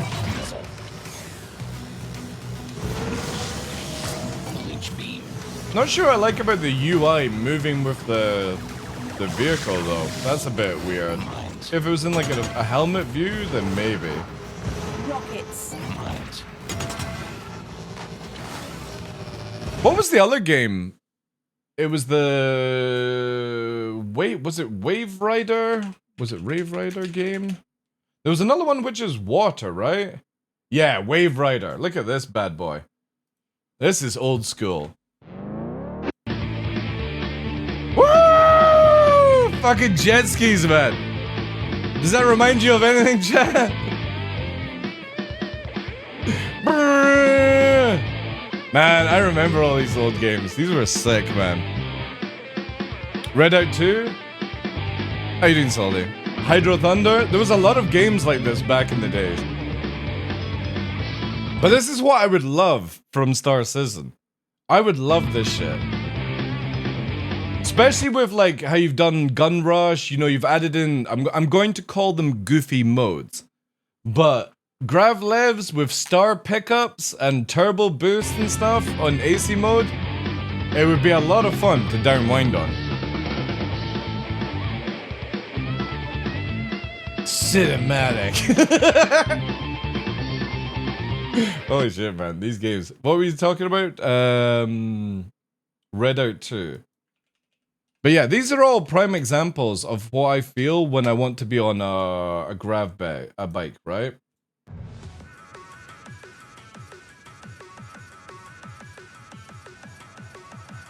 Oof. Holy shit at the graphics. Okay, this is fucking Wipeout on acid, like, holy shit at this speed.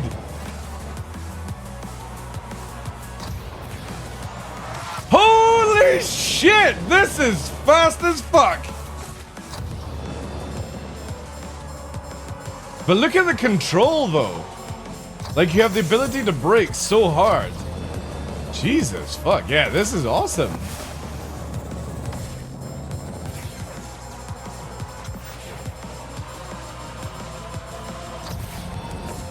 Man, these games were so good back in the day at the arcades and stuff like that. Obviously, this is a more modern day one.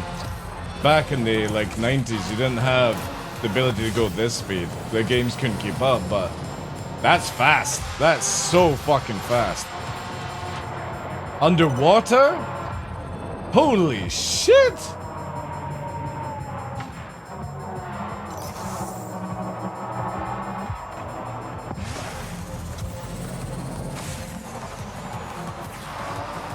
I don't think Twitch would be able to keep up with this, like, making it look good. Yeah, that's sick. Obviously, again, Star Citizen does not need to be this speed. This is fucking ridiculous. It's called Redout 2, Mr. B. I didn't even know this one existed. That's what it needs to be, right? Like, with the ability to push forward, push backwards, cling the corners, pivot, and when you fly up in the air, it brings you down faster. It doesn't need to be where I'm in control of it going up and down. I want to make that very clear that if any CIG devs are watching this, I don't need to be in control of it coming up. But you can see in Redout, you can see in Wipeout, the moment it goes up, it automatically pulls the vehicle down. It stops the fucking flying to Narnia stuff. And that's all I'm asking for, is just the ability to push and pull and cling the corners a bit better, right? There's another one coming out, which is literally pod racing. I forget the name of the developers. And stuff like that. But you can see even with these old games, right? See what I mean? This is very basic. But see how you can obviously use the barrier to go around corners. But look, there, that's not collision. So you have the ability to brake hard to get around corners. It doesn't need to be this speed for Star Citizen. It just needs the ability to brake when you're going round. Because it also translates to day-to-day moving on a Gravlev, right? So if we do Gravlev, we do offline, we'll do Oh, I see how you got it. Shifting sands. Let's do shifting sands EU. We're on this. You can see here, right, that when I push and pull by using the left stick to go forward and backwards, it just doesn't have the oomph that you need. Also, another thing, DJ, I don't know if you guys are working on it, but the ability to go back to the spawn menu would be so good if there was a way for CIG to do it. You know where you can select your ships? That would be an amazing feature where I could go back to the def menu and change out the vehicle or something. I don't know if that's in the works. But see here when we go forward, right? First of all, there's no noise. Look how unathletic the vehicle sounds are in this game. They're just so quiet. There's nothing. And we've got options all the way up, right? No. We've got the solo player. Options are as loud as we can go. And it's...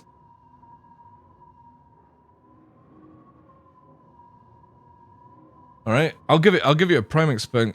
If that'll do it for you. Right? What noise? That's me cranking up the audio as well. Like crazy. So there's no noise. That's a big thing. The second thing is push and pull. Look, that's me braking. So here, it's like you're playing with a spaceship. Sort of balancing. It's so slow to be able to do anything. You need to be able to push, pull. So when I'm going around corners, I can stop before I do that, or glide out to the side, or something. It's just very, very restricted. And this is the biggest issue that I have right now. I can't make myself go down. It's not automatically pulling you down like other video games can. And I know it's different because CIG have got the bikes actually not attached to the ground or the track and all that jazz, right? So they can actually go flying in space. But when it's in this mode, it really needs that sort of system to pull you down to the level that you are. Not this like flying sort of half and half system. Like right now, I'm like, I've got no control. I'm not able to stick to the track. And it just doesn't bring you down. And then we need to be able to take this corner fast. And instead of you slowing down to yaw to keep in control, it needs what I was talking with DJ as a pivot system where I can pivot and push the track around or push the vehicle around. This, look at it, it's like, I'm having to just yaw. To be honest, I don't even need my right joystick, chat. I'll just do it this way, look. I'll just left-hand it. Fucking one control. That all you need.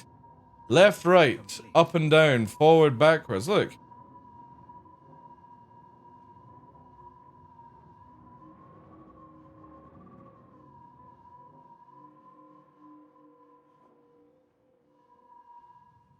Fucking go!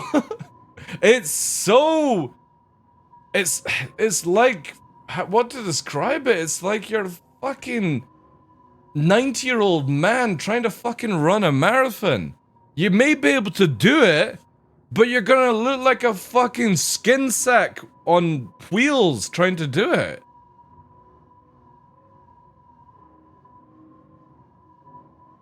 Like again, let me just want to point this out to CIG if you're gonna do grav left tracks. Is this.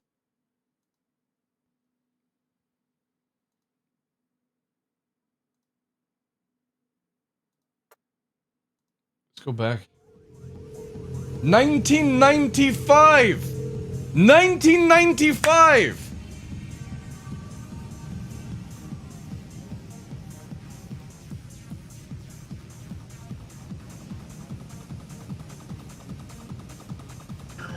$1995, 2024.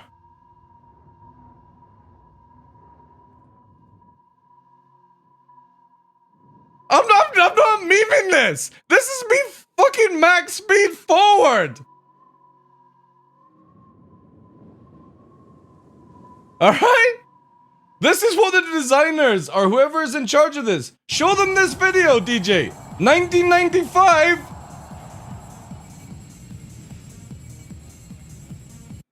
2024.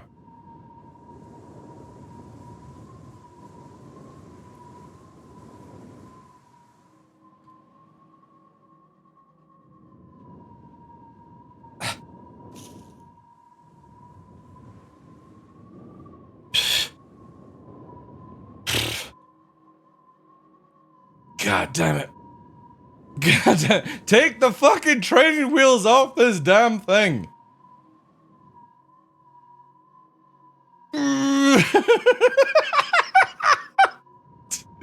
Fucking Christ. Oh my god. We've got such a great model, right? You take Star Citizen's visuals, you take whoever built this track has done a wonderful job of a very pleasing sand track. Because sand's not exactly easy to make pleasing. But these rings are fucking sick, the barrier tells you where to fucking go.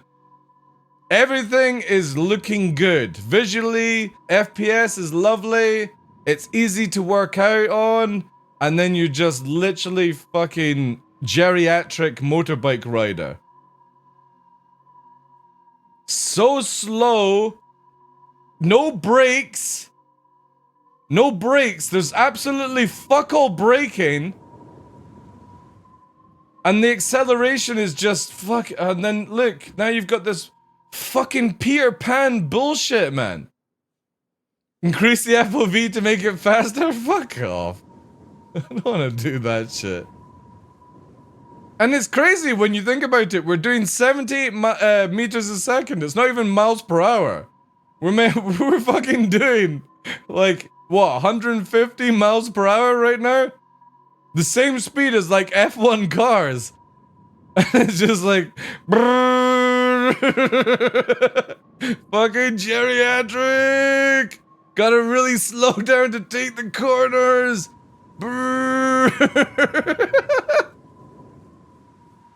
It definitely needs way more pivot. Like, when you flying, you can pivot, right? See how it pivots? You should be able to do that off the deck. Like here, I can't pivot. But if I fly, it does. It's like the restrictors are kicking in, and it's just super weird. Look, there's the pivot that you need, and you need to be able to push that corner, afterburner around. Right? Look. Fucking... Fucking Endoid. Yay! Woo! I've got so much control. That's all that Gravlev is missing. It just doesn't feel like you're in control at all. Or you've got to go so slow to make it go anywhere. See, that's me pitching and rolling, and it just doesn't do anything. Look, that's full roll, and I can't bring it up on this side. I can do it here. Am I meant to play a fucking timed game where I just go corner, left, let go, corner, left, dive, hit barrier, nose dive, won't go anywhere? Again, just traversing around the game, no problem. But if you're gonna make racetracks, it needs to be fucking racetrack worthy. This unathletic fucking movement. Now we've got some serious speed, right? We can open it up, we can get fast. But now I've got to go... Because if I go too fast, I've now got to fucking geriatric 180 to bring it back down. It just has no flow. And it could be so good as well. Again, I want to just point out the memes chat. 1995, you're cruising around, but you have the ability to take corners. Rocket. Bump it up. Rockets. Disruption found. And this is where I'm always going to base Gravlev off with Star Citizen, is that we've had all these games like Wipeout that is literally Gravlev, maybe not motorbikes, little spaceships, they're doing batshit crazy stuff, right? I don't even know if there is a motorbike game that does this sort of stuff. But that's what I'm wanting from this. I want to feel like I've got the Wipeout buzz. And it doesn't need to go faster than this. It just needs to be where, like, I can do it cinematically, chat. Look. I'll use my own fucking head tracking to show you what it would look like without head tracking. You know? Going right. It just looked fucking dope, man. And again, this is like where it wouldn't be. You're around here. Going around here. You know?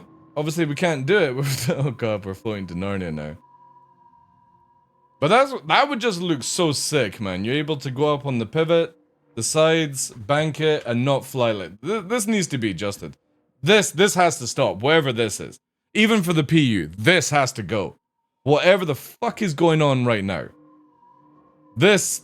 Take this away. And if people are crashing because that gets taken away, then fuck them. Absolutely fuck them if they can't strafe up at the last second and stuff like that. Being able to get teleported to Narnia is just not fun. And that's from a PU point of view, not a racing point of view. Is I need to be able to cling to the ground way easier. I need to be able to pivot. I need a fast acceleration, a slow deaccelerate, or a fast deacceleration. I need a fucking brake that brakes me.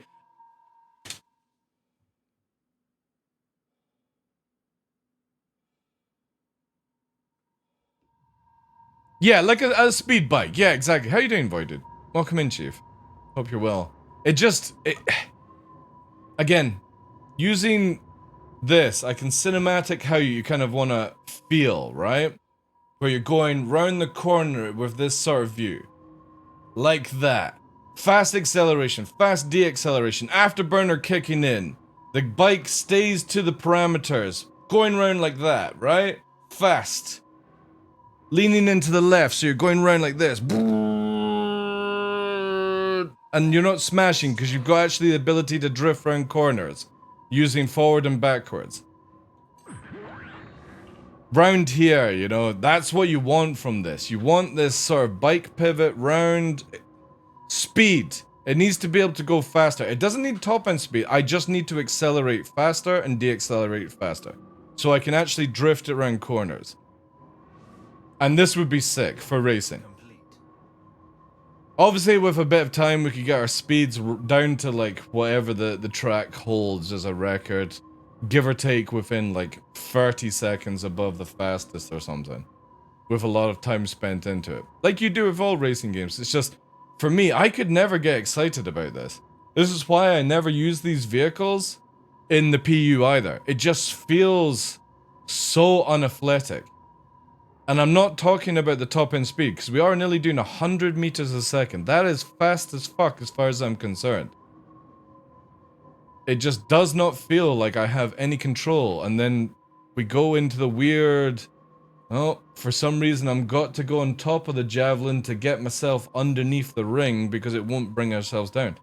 Take these out. And also, sound department. Go fucking nuts, man. I don't give a shit if electric bikes and electric cars and electric houses and electric pacemakers, electric vibrators, electric cookers, electric fucking kitchens, Disneyland, all that shit on electric. I don't give a shit. The world can burn for all I fucking care. Let's get some fucking revs behind this shit. At least put some fake electric revs in like they do with the Ferraris and stuff. This fucking...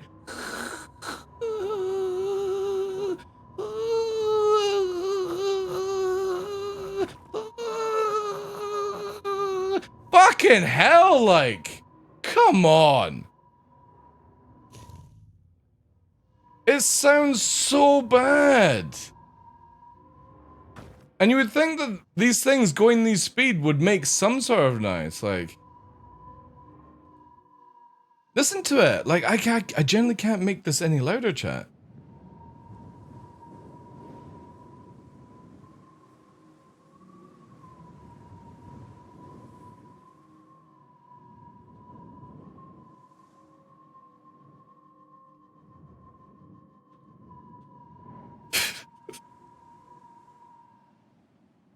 Please, come on, guys. Sound department. Rated my stream with 56 views. Come on, sound department. Appreciate that, dude. I was just deep. Let's get some beef. Come on. We're driving a fucking 900 years in the future sci-fi alien motorbike. Let's get some rev noises, afterburners kicking in. You know, not this.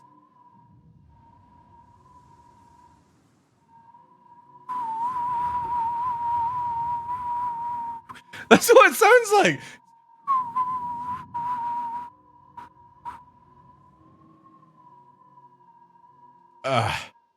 Especially when you've got like the cartel, that sounds really, really good. Welcome in, guys. There are laws in some place that electric vehicles have to make some yeah, exactly. Exactly. Where, let me see the... Here, fake engine... Wait. Fake... It's gonna be electric car fake engine noise. Like they have to do for this. Have a listen to this. This is the RN22E concept. Has a speaker on It's the a fake outside. noise.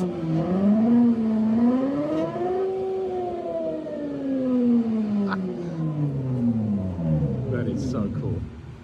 Yeah, but that's the point, is that we're not flying electric though. Right? This thing is using hydrogen. It's got a fuel. You know what I mean? It doesn't need to be silent like an electric. Like Famer, yeah, exactly. So again, this is a full electric. RN22E concept. Has a speaker on the outside.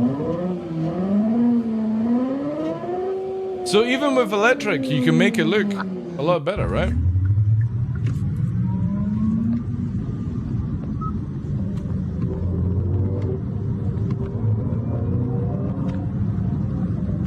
Going to point out,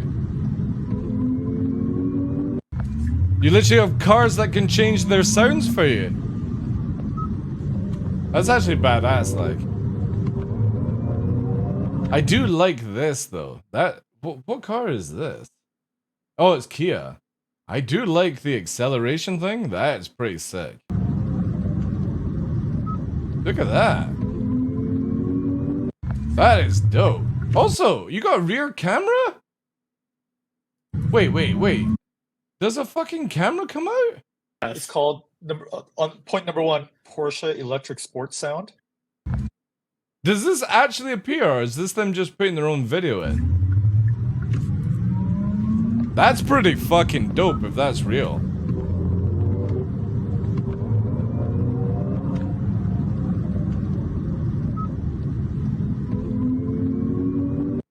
I kind of like that. That sounds like Knight Rider kind of shit. Side mirror camera? That's really cool. But again, look. Come on, sound department. You can do way better than this. Again, you make the car to all noise. The car to all is that. 1 minute. Let me even just show you, right? Oh no, do I have access to it? Maybe I can rent it. I don't have this on the account here. Vehicle selection. Oh, I'm not gonna be able to do that. We do free flight. Car to all. We got it here. Wait, listen to this, right? Free flight. Let's do offline. Select a map. We'll just do Jericho, so it doesn't have any background noise. EU. Listen to this, right? Oh, you actually have to transform? Systems on. So listen. Oh god, it's doing weird shit. And again. Oh god, this has actually gone silent. Has CIG just fucked audio altogether?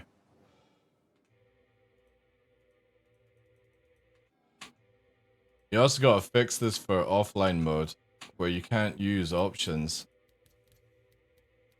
Yeah, chat, what is going on, man?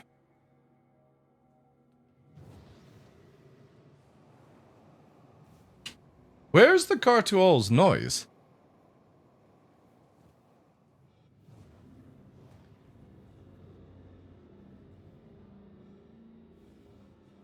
Alright, maybe CIG have just duffed the audio. There's no noise on the car to all, and it used to be so beefy. Where's the rumbling noise?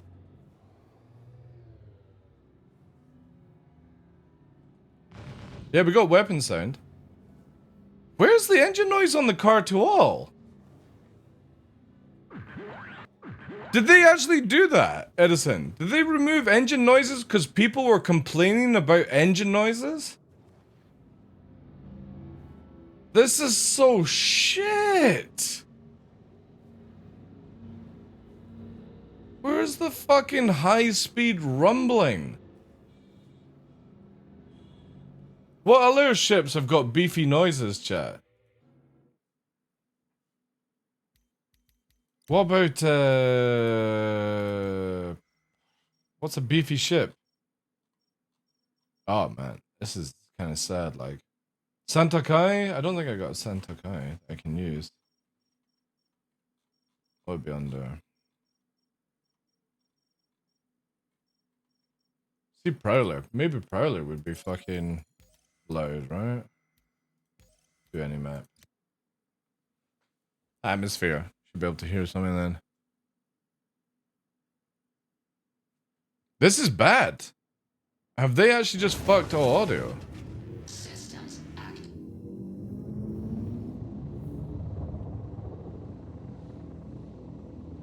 Yeah, it feels... Chat, they fucked audio. Even the Prowler is... There's no audio.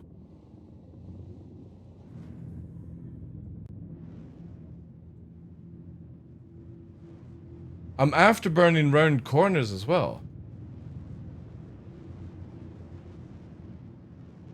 Alright, so it's not the fucking Nox. Alright, audio issue is not just Nox. Come on, like... This is dreadful.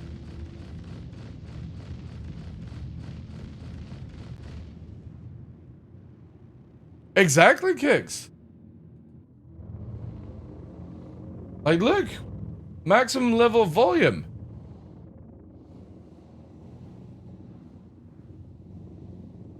What the fuck?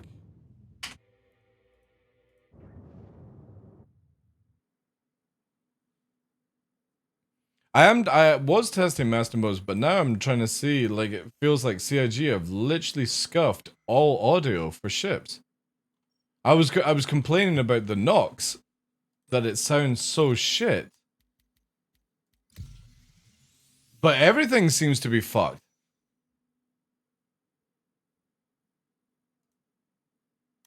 To off, wait. Graflev offline. Dragonfly. Ooh, what's this one? Cleo Islands. Oh, water one. Nice. Did you have made a water track? Sick. Also, look at the fucking FPS. Oh, this has it, right? Yeah. All right. They've scuffed ships. This has beefy noise. Bit quiet now, right? Wrong direction? What? Did I miss one? See, that sounds good. But then it goes silent. Look at it. Like, no noise. No noise. Wait. Did I have to go through this tiny... Oh, fuck's sake. Stop flying! Somebody just take the... How the fuck are you meant to race if it can't even fucking land properly? See, this sounds amazing. Very sci-fi-ish, right? It just feels like audio is completely fucked. Then it goes silent. Why does it go silent?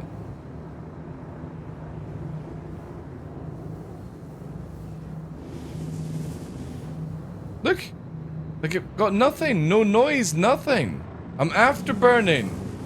It's just cutting in and out. Look. Do I have to literally go slow to get noises in this game? You telling me that the beginning of acceleration is the only time that you get noises? Look, we're at max speed and now it just nothing. Even look, it's gone. Until I accelerate.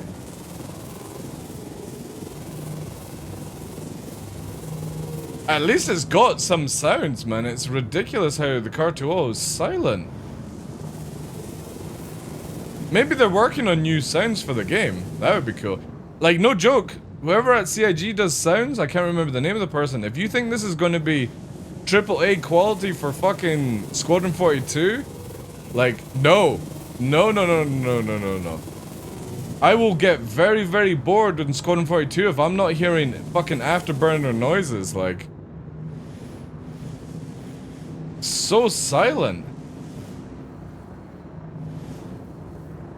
Stop listening to these fucking grandpas with their fucking pacemakers and hearing aids.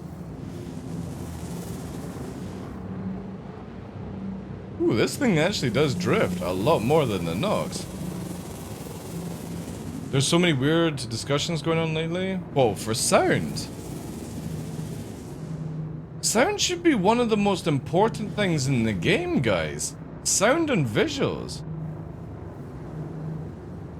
But look at it, it's got no sound until I'm under a certain threshold. Like, this is what I want to hear, that noise there. And whenever I afterburner, I want to hear that noise. So when we're here, look. Afterburner kicks in. We go around the corner. Look, it's gone silent.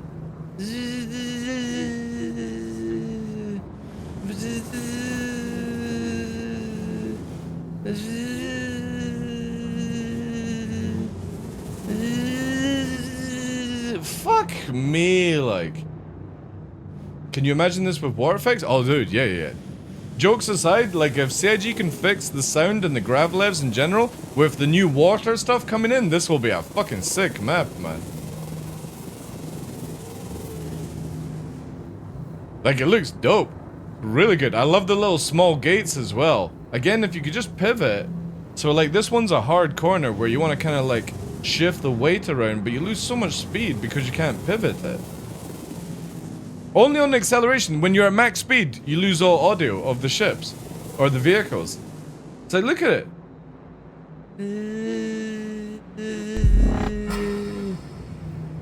Yo, thanks. Thanks for the resub, jeez. Appreciate that, dude. Tier 1 free buns. Joined at the best time. What's the noise again? What's that noise again? Dude, it's ridiculous, right? So, hear me out. This sounds dope. It's very, like, sort of alien, sci-fi, clicky kind of noise, right? Staticky. It's like electric sparking. I know that's going to be a weird thing to say, but electric sparking. You got that fucking... It sounds really dope. And then it goes...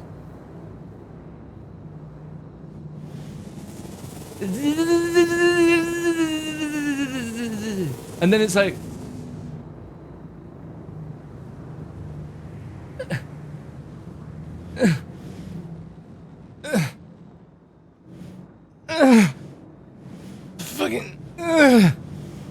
Fucking God's sake, how can anybody get excited about this shit?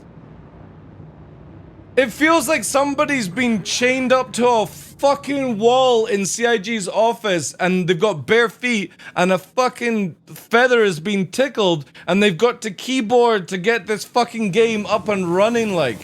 It just feels so unathletic. The bikes feel shit. They work, but they're shit. They're so fucking old-fashioned. And then you've got no audio, because audio just cuts out for some reason. Then you've got this fucking geriatric motorbike, 900 years in the future, don't have night vision. Look!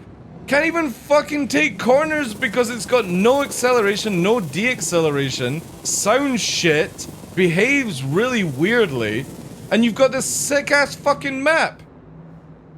The map is absolutely incredible. I love this.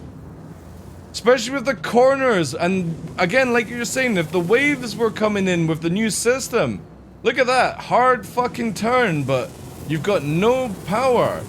And we've got to do another hard turn here, and it's drifting out because we've already used all our power to go around the first one. And again, audio kicked out. No audio.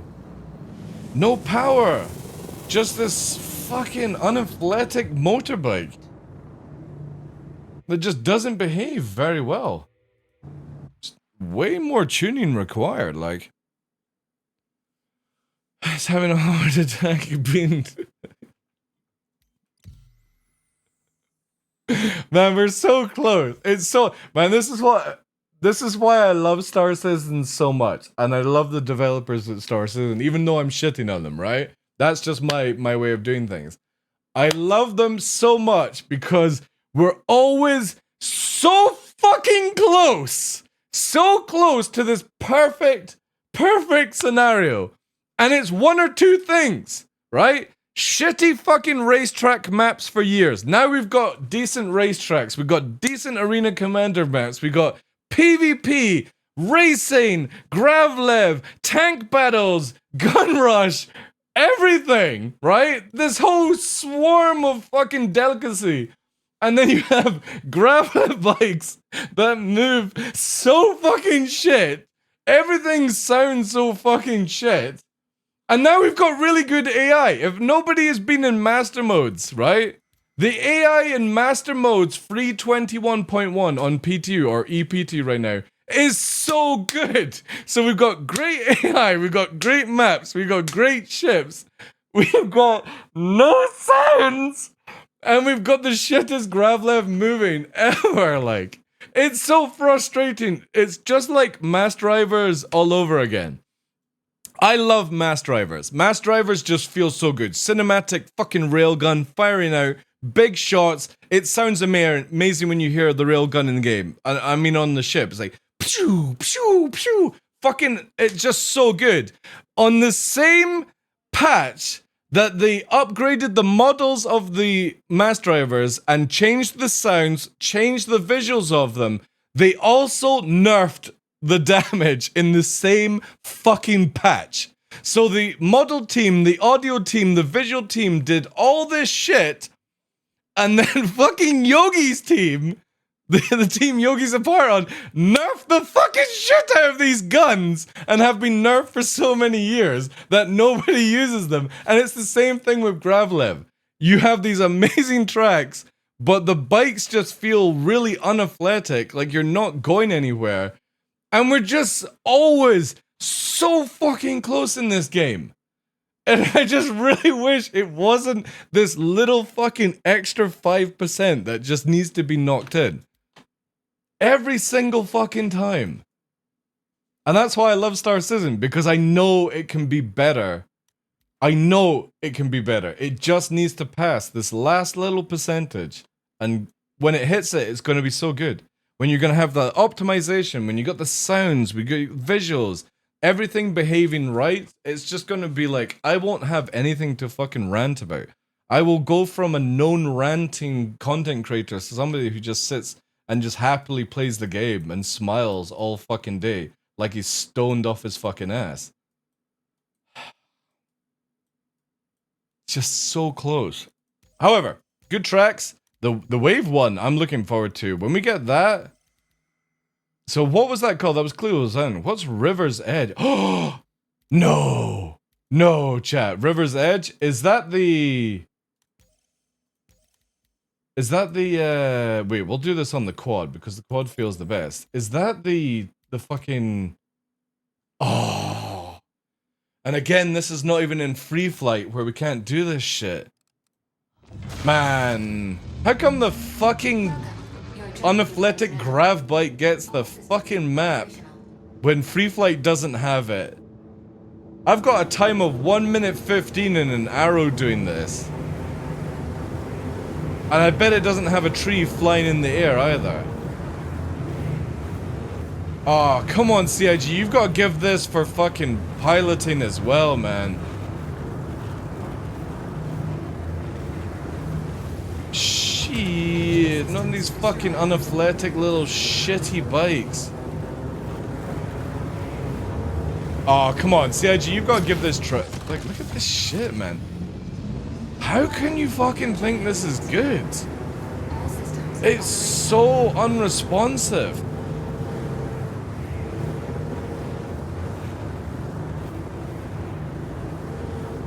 Oh, come on. Why can't we have this? This is dope.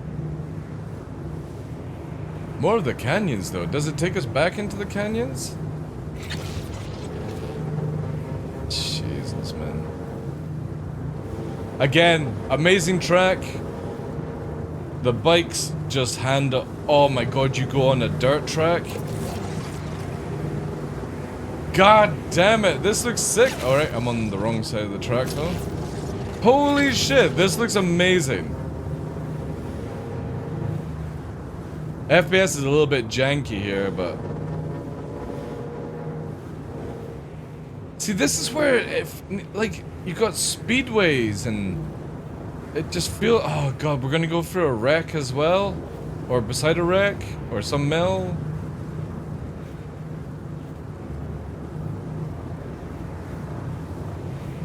Yeah, this is where you want to be going fast as fuck, like... It's just like, oh, and a bridge. Oh, a ramp bridge. Oh my god, and I didn't take it as fast. That's my bad. Wasn't expecting a fucking ramp to be added in. Man. We'll need to do that again. Need to remember that's a ramp. So again, sick track. Great timing of the sun. Because we all know that the sun causes dust and horrible shit to happen in Microtech. Good placement of trees. What? When did it tell me to fucking turn, though? Oh, I missed. Chat, I was too distracted by the beautiful sunset. I didn't even see the fucking track go through the trees. Are we going down? Oh my god. Yes! See, look! The track is fucking dope. It really needed more of the canyon stuff, though. I see which way they're going with it, though. But look at it, it's just so slow, and I'm doing 80 meters a second. It just doesn't feel like I'm riding on a motorbike. You know what I mean? You want to feel like when you're in, around the corners, fucking doing this shit.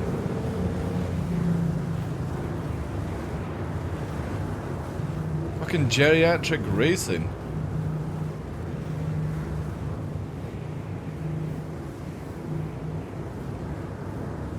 Oh god, that's very off-putting.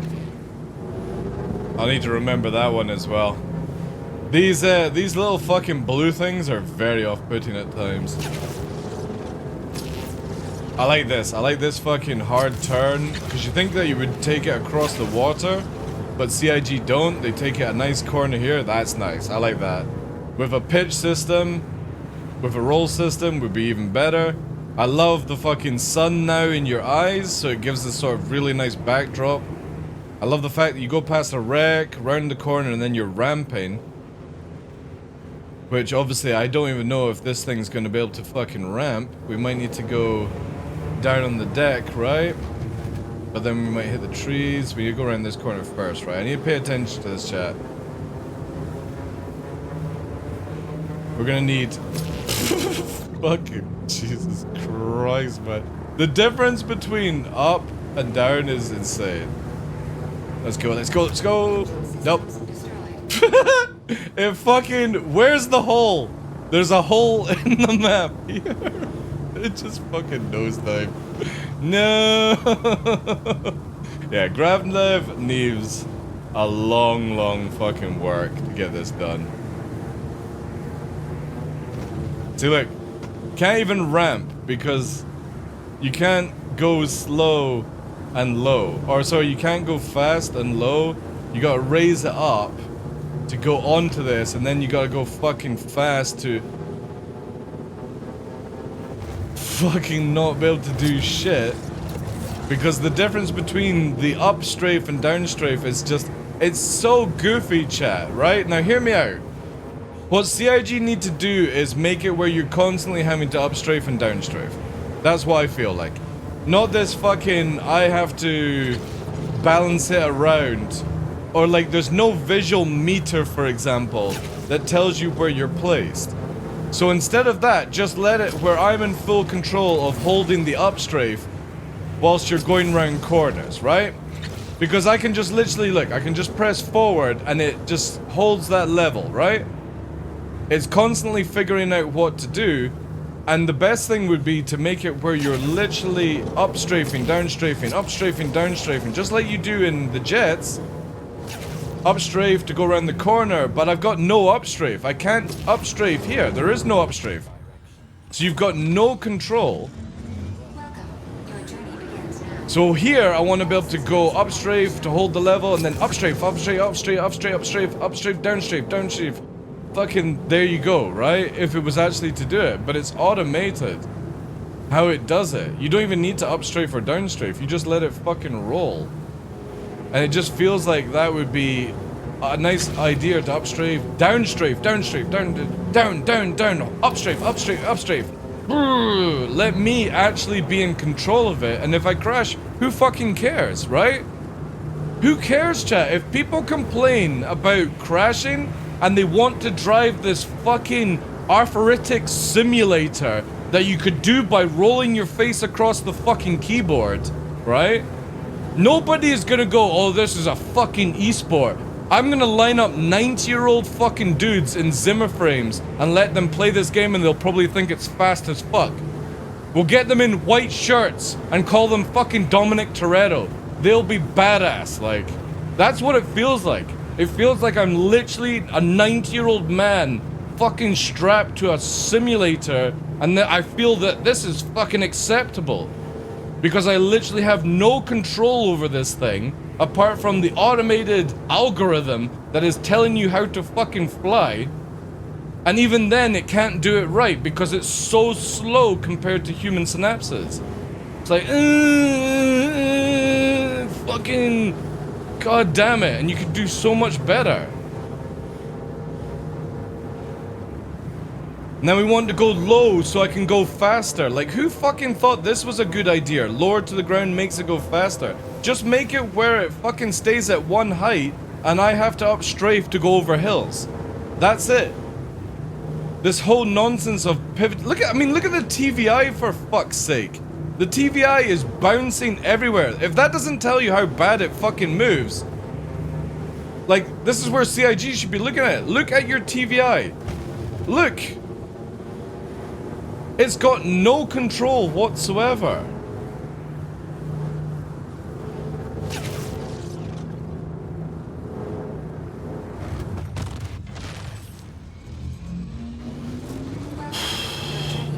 I've got to go low, but if I go low, I hit the fucking map, and then if I go too high, I can't fucking ramp.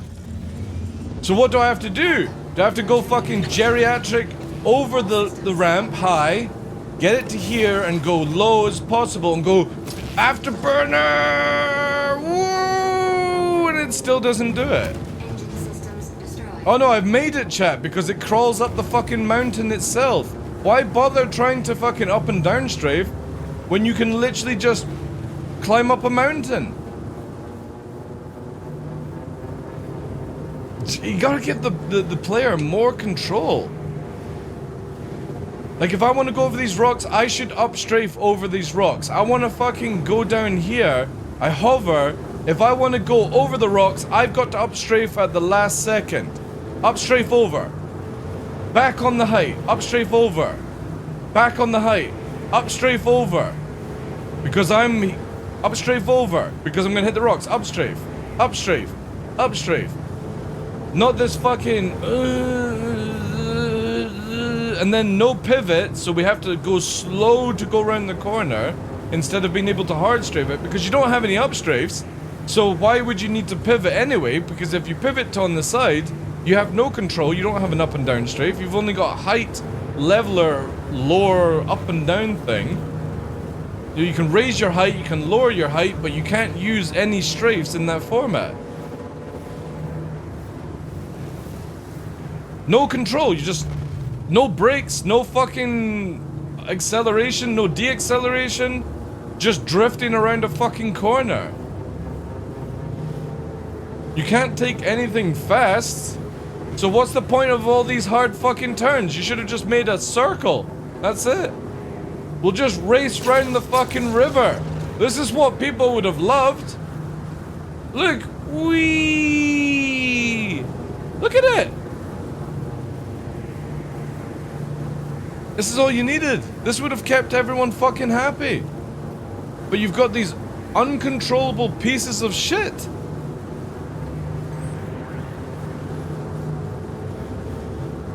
Gotta slow right down because I want to get on that hard turn.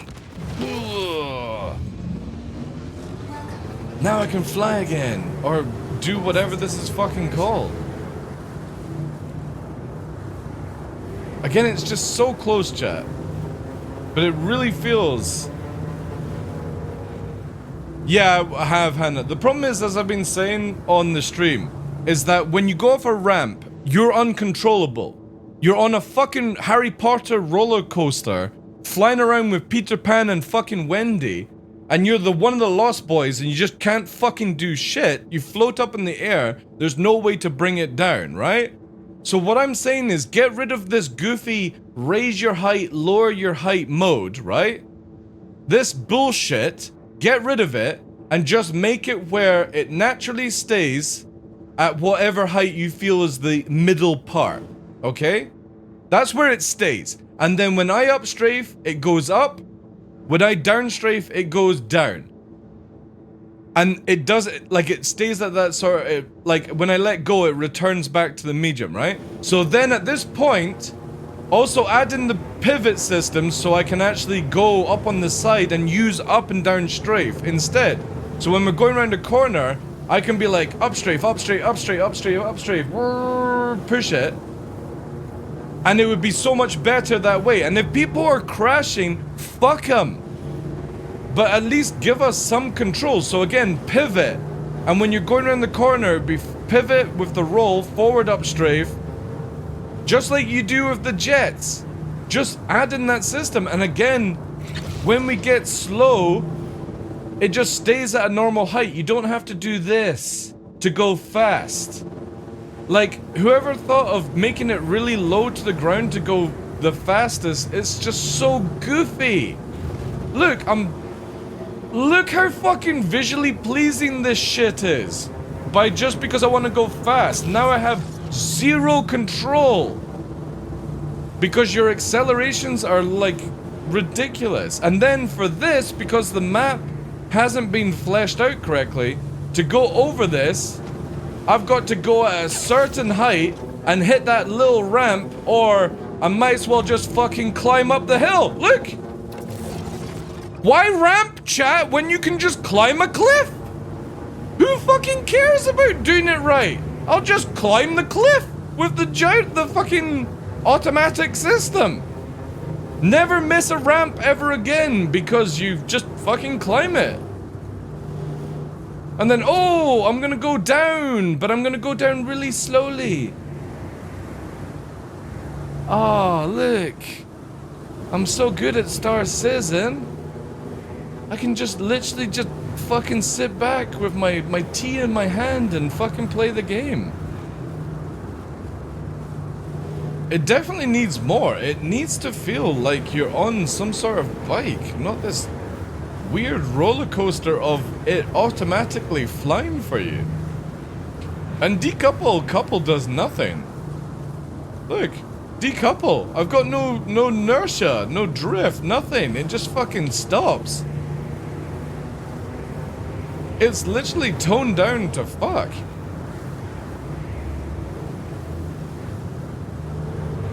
Like, I should be in control of, like, again, I just feel really weird that I've got to go super low to go the fastest. Yeah, I'm going to smash into rocks because I've got no deacceleration. So you've got all this acceleration but no deacceleration. And I've got no control over the strafes. So I've got no ability to drift in that point. And I want to go as low as possible to go as fast, but then I need to go as high as possible to fucking turn around. It's like a weird situation where CIG should have just made it where... And the funny thing is, we're not even hitting the top end of SEM, right? I'm not even at the top end of SEM. So I should be in permanent control over the ship. Or the bike, whatever you want to call it. Look at it! It can't even fucking fly at its lowest height. No control, no control. I need bank, in. Gotta do some weird side strafe just to make it around. This corner, we're gonna pre-turn it to keep our speed. If you want to call 50 meters a second fast. Then we're gonna come up for the ramp again, and it's like, no control, round. Can we make the ramp this time, chat? Nope, fuck it, let's pitch up and just climb up. Fucking go-go gadget wheels. There we go. Yeah. I think I made my point. In my mimiest way possible. Yeah, but even when you slow it down, Sofa King, it just does. Like, I don't care that if you're not making it fast, right? It doesn't need to be doing 200 meters a second. It just needs to feel like I'm in control. And you're not in control. Your acceleration is good, but your deacceleration is useless, which makes no sense. Like, no, has CIG ever ridden a motorbike? You can literally go not to 60 in like fucking 2-3 seconds, if that. Some bikes are instant to 60, like 1 second to not to 60, but they also fucking brake ridiculously fast. These bikes don't. They've got no brakes, they've got no strafes, and again, it's a 6 DOF moving vehicle. You've got no up and down strafe apart from raising your height up and down, and when you fly into Narnia, because you've got no strafe control, you just fly away. So look at these sounds here. We were talking about sounds earlier. Hey, Andre, on who the bike. says electric cars can't sound good? Because of course this is a concept car, but as you know, Dodge. Oh, is has Dodge gotta making sound badass? So Well, it's e-muscle they call it, right? E-muscle, Yeah, so it's their interesting. replacement for the Charger So yeah, Challenger. we were It's talking the about how Banshee the bikes sound really bad. But it's got a really cool Like, feature they're which very lets you actually listen electric, to it. but So I'm going to cue them to this is what's happening with What's it electric called? vehicles, right? Sonic exhaust. All right, put your mic down there. Okay, here we go.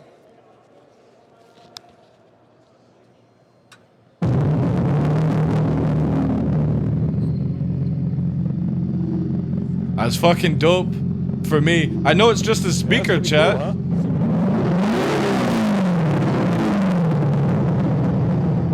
So the cool thing about that is it's But not- again, electric bikes these days are fucking crazy. Like, I can't remember the name of the electric bike I was looking at, but you have the ability where the gas tank is on a normal bike, you open it up and you pull 2 big fucking batteries out. But even then, they've got the wee speakers on the bikes where we, you know, you got all that shit. Star Citizen, the noises are dreadful. Actually a speaker. It's actually like a tube. And they're blowing air through it. It sounds like an organ, really. Yeah, exactly.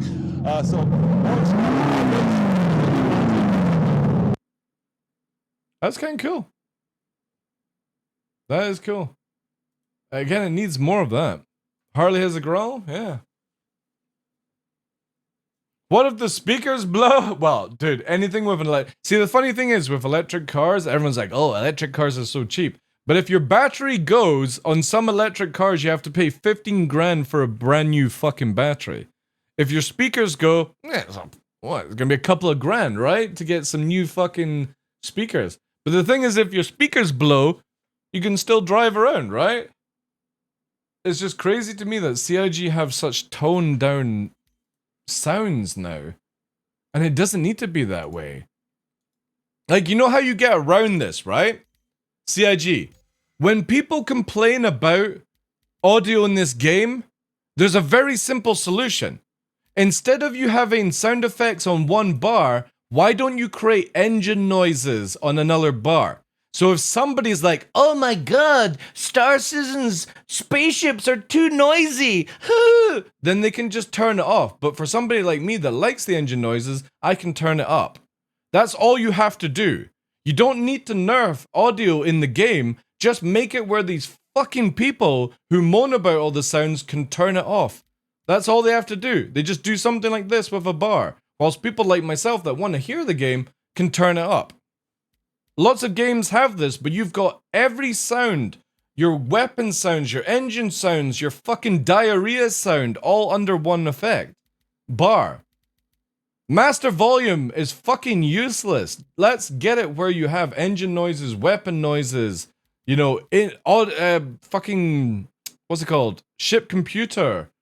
Or the UI or something like that. You know what I mean? Stop having it on one bar. Hey, girls and pigtails, how you doing? It's so silly. It's so silly, chat. And again, if you're going to release Squadron 42, you better have some fucking better options. Because the biggest thing with video gaming now, no joke, is people having a good options menu to be able to customize to what they want. And if you've got shit graphics options like you have right now, these are shit, and you've got shit audio systems, you're going to have a fuck ton of complaints on day one from people who don't even give a shit about your storyline or gameplay. They only want to be happy at the beginning of their playthrough or whatever they're playing if the audio and the graphics are able to be customized to how their PCs are. Not, oh, by the way, we can only go low and high. Oh, by the way, when we turn off planet screen space to off, it doesn't actually turn it off. Because watch. Right? Let's turn it back on in the menu here. So we'll turn this to high. Let's check out the system. It's still set as 1. Let's turn it to off. Oh, no, it's still fucking turned on, chat. Look. So your options are garbage, CIG. Absolutely garbage. Where this shit doesn't even work in the game. And this needs to be addressed massively. Graphics need to actually work and be toned down to people's different specs. Hopefully they've got something coming in the future. The other thing is obviously they need the audio system to have separate these lines. You need to add in where you have the ability to tone down weapons, tone down turrets or missiles or whatever, right? Different bar on audio. Because it blows my mind that I've got this maxed out and it just sounds so bad right now.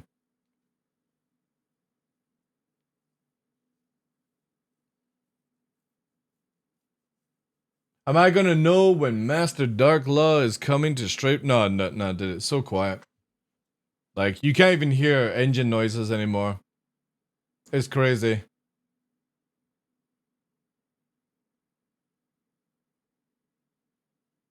Almost 30k for Tesla batteries? Like, holy shit. Like, they want us to move over to like, I'm fine to move over to electric vehicles, but I can't afford a fucking 30k battery if the battery blows. Like, fuck that. I can buy 20 cars and pollute the fucking planet. Hey, when I'm dead, who fucking cares, you know? Not like I'm around to give a shit about fucking the planet. That's my take on it. You want me to move into electric stuff to make it good for the future of this planet? Then you gotta make it where I can afford it. If not, I'm gonna pollute the shit out of the planet. Quicker it dies, the quicker it fucking resets, right? That's my take on it. You wanna get me into Tesla? It's gonna have to be like 10 grand. You're gonna give me a battery when it blows? It's gotta be 2 grand. If that. And you don't get it to those prices, it's never gonna work. Batteries are very healthy for the planet, everyone knows. I know, even like the meme of creating batteries and charging and all that stuff, it's just so stupid. This whole fucking, we've got to be 6% or whatever the hell. You ain't gonna get to 6% until you stop this fucking nonsense, man. Exactly, girls and pigtails, exactly. You know? They're like, oh, by 2025, not 20, was it 2050? We have to have it sorted and shit like that. 2050? I'm probably dead, chat. So why the fuck do I care? I'm just gonna eat lots of burgers. Fuck it. Waste of my time trying to think about the future of this planet if they're gonna make it so fucking stupid.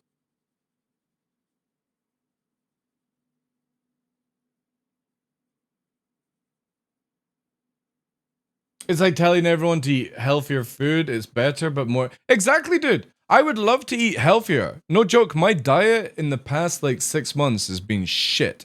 And it's not because I don't want to have my fucking greens and all that stuff is I can't afford it. I literally can't afford it. I'm living off on basically like eggs, rice, and whatever I fucking can find, you know? And sometimes having other things. But I can't go all out and fucking have healthier food because literally I just don't earn enough money for that. It's crazy. I want to eat healthier, can't eat healthier. You know, it's actually cheaper for me to go to McDonald's every day and have one meal than it is to fucking do anything else. At least I would get my veg, my carbs, and my fucking protein. And just not have anything else all day. Cheaper to do that. Blows my fucking mind that going to McDonald's for my food intake is cheaper than eating healthier. Yeah, Foxy, I'm like that dude as well. Like, literally, I have to... It's cheaper for me to buy green powder that you have in water than it is to have fresh veg. Fucking crazy, man. And it's the same with all this electric shit. I would love to do electric cars and bikes. I got no problem with it. No way can I afford it, though. Well, you know what I mean. You get your sort of greens, right? Depending on how much lettuce and fucking pickle you get. But you can get a salad, Drake. You can get a salad from McDonald's, and you can get a burger and chips and a milkshake, and that literally, like, if that was all you were to have every day, it gives you your calorie intake, it gives you your vegetable intake, it gives you your protein, and it gives you your carbs, right? And you just don't have anything else. You don't have anything else today. No joke, you can actually live off McDonald's food like that, and it's cheaper than trying to do it yourself.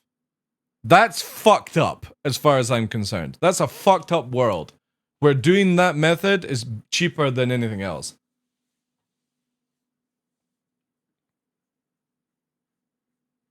Exactly, girls and big deals. It's fucking, and the thing is that, like, I just don't, like, I got nothing against going to McDonald's. It just tastes shit where I live. It's just horrible. You know that it's more expensive for me to go and get my own meat.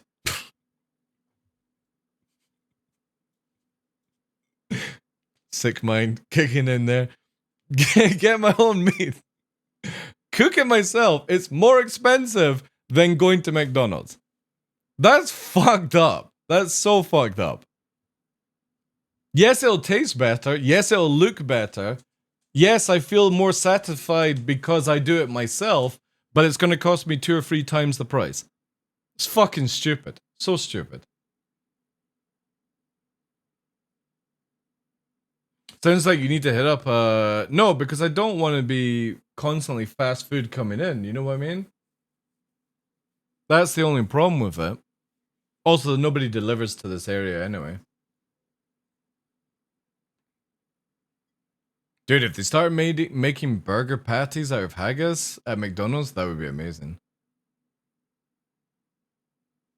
Exactly, girls and pigtails. Exactly. Also, who was saying about Manchester CitizenCon? Yeah, I will be going to Manchester CitizenCon. I read that earlier on. Somebody was saying. Now, something out of the cat at the bag. You going to Manchester CitizenCon if the myths works out? Yeah. It is Manchester, by the way, guys. It is. It's not a myth, by the way. It is Manchester. Unless they change at the last second and stuff like that. Yeah. I found out about it before the year was out in 2023. And then with people spilling the beans at bar citizens and stuff like that. When is it? It'll be in October. Normally, it's October Star Citizen's birthday is on October the 10th. But last year they did it on the 20th, right? It depends where they book it. But it's normally in October. Germany Oktoberfest, like, for, what's it called? For when Germany has the beer and the sausage festival thing? It's Oktoberfest, right? You guys all get absolutely sloshed on beer and fucking fatty sausage. CIG, whenever you're doing the Germany one, can we have it in the same time? It'd be fucking great to all get pissed on beer and fucking smoked sausage and meats and stuff like that. That would be the best time for CIG to do it. I would love, like, I can't wait for a Germany rotation because, like, I've not been in Germany for fucking stupid amount of years. So, first of all, we've got to take a trip to the Black Forest to go and get some black cherry cake. That's a fucking trip. I heard that from where CIG normally have the event, it's like 2 hours drive or something like that. So that's getting done. You can have that any year. Yeah, well, is it freaking overpriced? All right, okay, maybe not overpriced then. But yeah, I would really like Germany. Obviously, like if going to Manchester, then that's a lot easier for me. But I was actually looking forward to it being Germany. Yeah, I keep talking to people about this. I'm gonna bring it up here. Look at this, chat. This is like one of my bucket lists because I absolutely adore this cake. Forest cherry cake. I keep forgetting what it's actually called. But look at this. Look at this, chat. This is what we're having. We are going to search for the original place.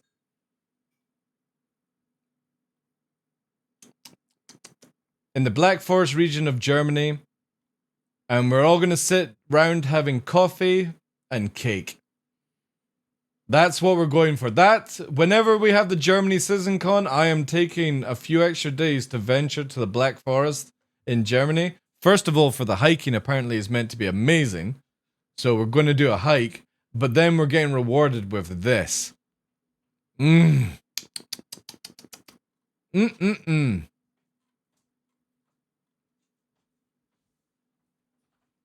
you.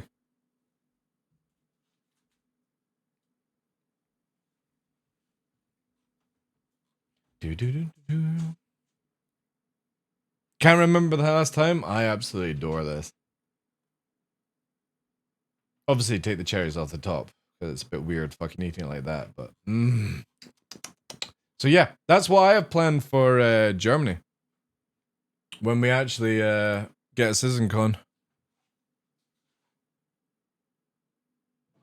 Yeah, so like go for a hike, have some German cake. Also, like the amount of stuff that you got for like pastries and shit like that. Yeah. It's gonna, like, CitizenCon in Germany is gonna be a week long for me. At least 2 or 3 days of just consuming meats and beers, and then getting on a train for 2 days to go back and sleeping. And hopefully return back to normal weight after 2 days of not eating. That's what's gonna happen. Bread as well, yeah. Bread, sausage, beers, meats. Because you got blood sausage as well, which is technically black pudding, if you think about it. Food festival? Pfft, dude, I would love a food festival.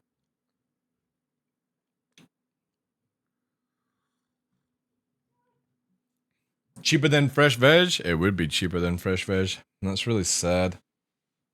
However, I'm trying to find a local, like, farmer that will just give me stuff. Well, not give me, obviously for a lower price, but you know what I mean, girls and pigtails. Like, basically, you know how like veg in supermarkets these days are all like good looking and they've got to be perfectly fucking round and shit like that? I'm gonna look for all the stuff that they don't put to the consumer. The stuff that would either go in the bin or get, like, I'll take the stuff that goes to the fucking horses at this rate. If I have to go and like take a box and just fill up with fucking veg that falls off the line, fuck it. I'll do that if that's cheaper. Better than they feed the fucking horses. Glowing finger, I used to love that. My mother, when I was young, my mother used to go down the road from where we lived to a greengrocer, and it was always fresh veg, and it didn't look pretty. It just did the fucking job, right? And it was awesome.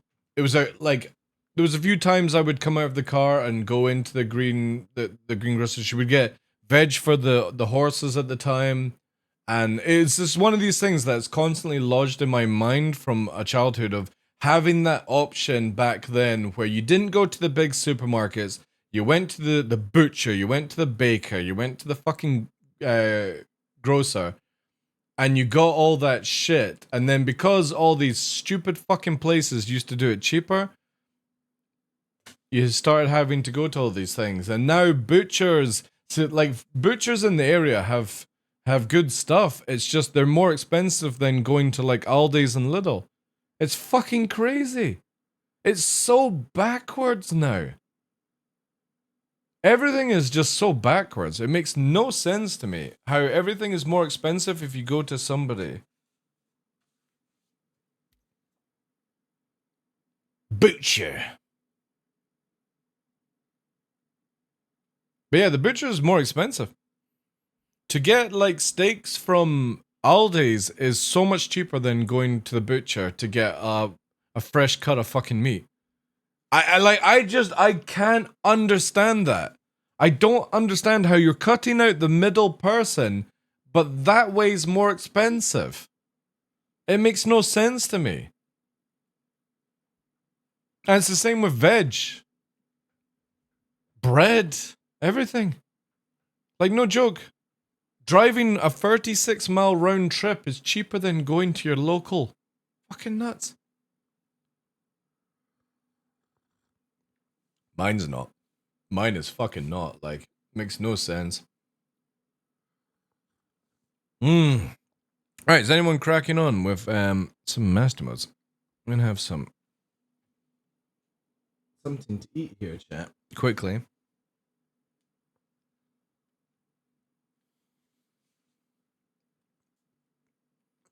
Yeah, Foxy, yeah.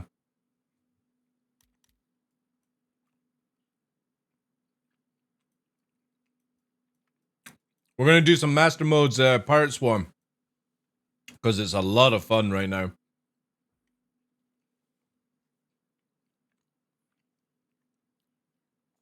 Most of the butchers here are part chains too, yeah.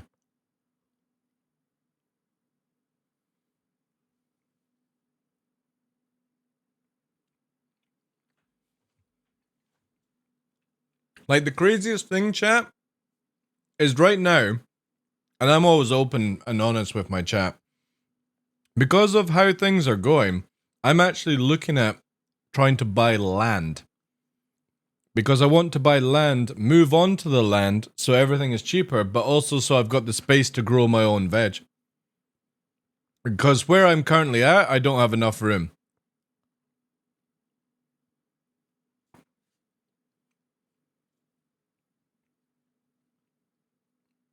And then with that land, every year I can get like a pig, fatten the fucker up, take it to the butcher, get my meat for the year by freezing it, dry icing it and all that shit. And I would save a whole fucking ton of money.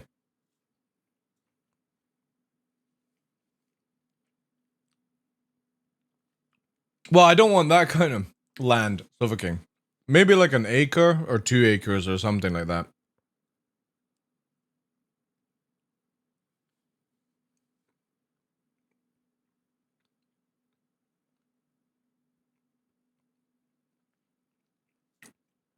Well, that's why I share a house with my mother, Foxy.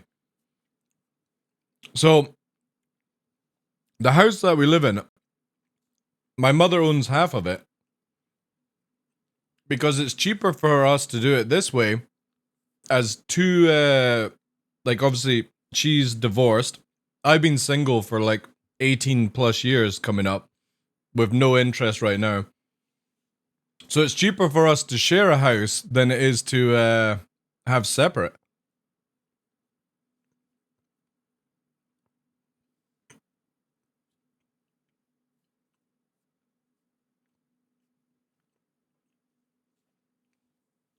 Because the bonkers thing is, if we were to take this house and split it in half, and we'd each have a separate house, it would be more expensive.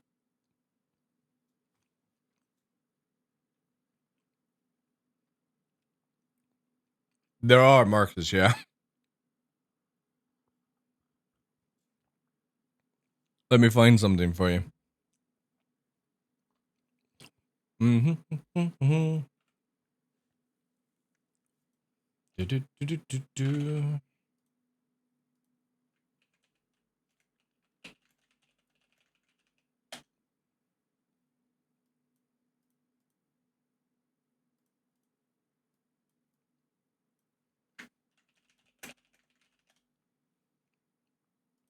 All right, here we go.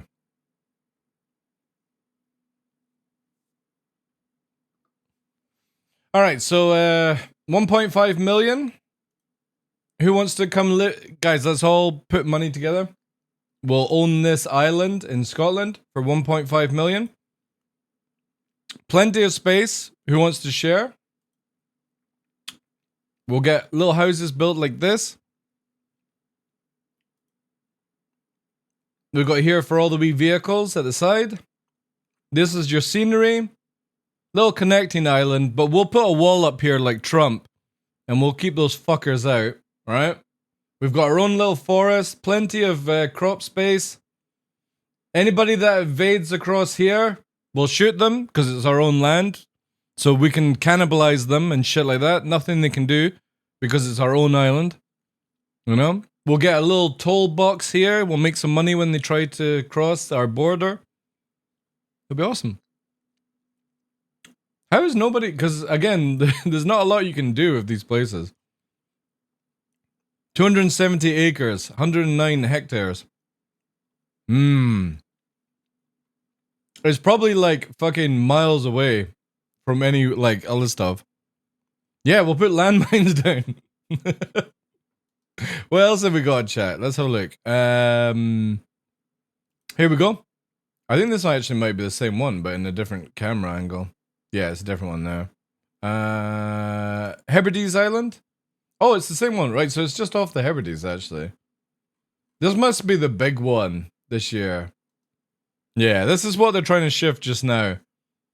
They're desperate. Let's have a look here. Pay for 5, stay for 7, private island. All right, here we go.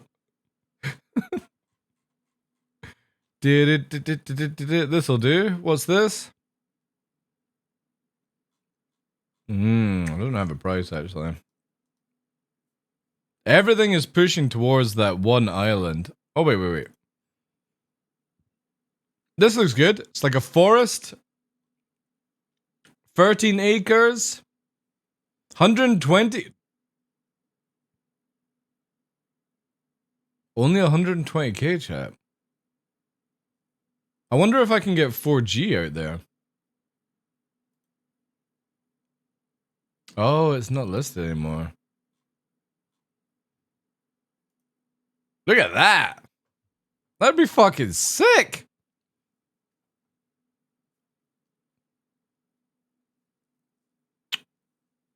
That's like what, 300-ish pounds? Canadian dollars? Something like that.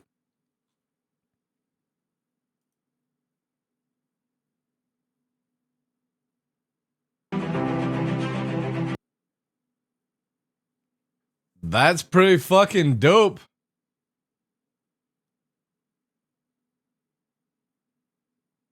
One type... Dude, when does Canada get ever fucking typhoons and shit?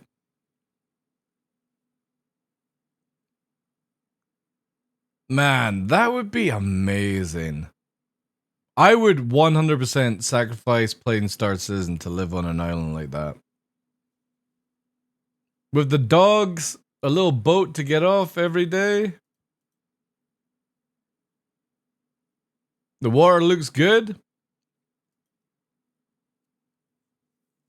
No, I was saying it was cheaper to go to a supermarket for 36 miles than it was to go local, geckos. It's the other way around. It's cheaper for me to go 36 miles and back than it is to go round the corner. That's what I was moaning about. So a little island and fucking cruising, no problem. Plus, I could do my own farming on land like this. It'd be awesome.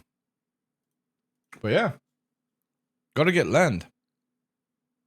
We can go fishing every day? Yeah. What weather does Canada, Quebec get? That was just outside of Quebec. What kind of weather did you get there? Anyone there from Canada, Quebec? I don't think you get typhoons though, right? Maybe the bad storm, a little bit of wind, something like that. And it's shaped like a cock.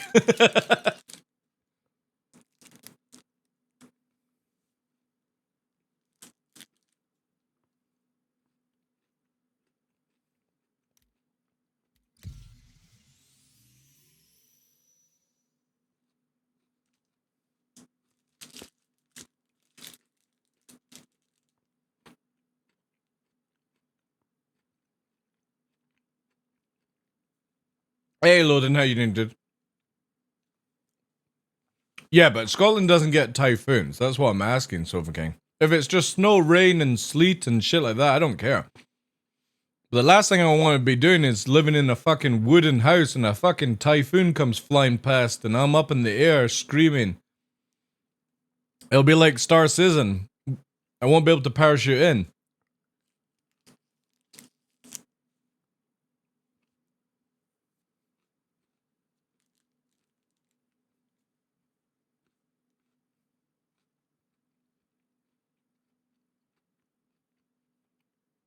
Vancouver is basically the weather of Northwest Europe? Alright, okay.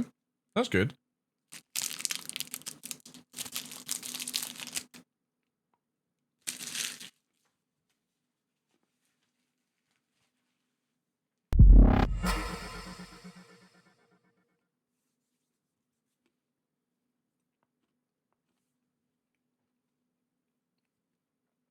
Yo, thank you, thank you.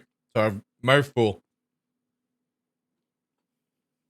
Can we get W's and 42s, chat?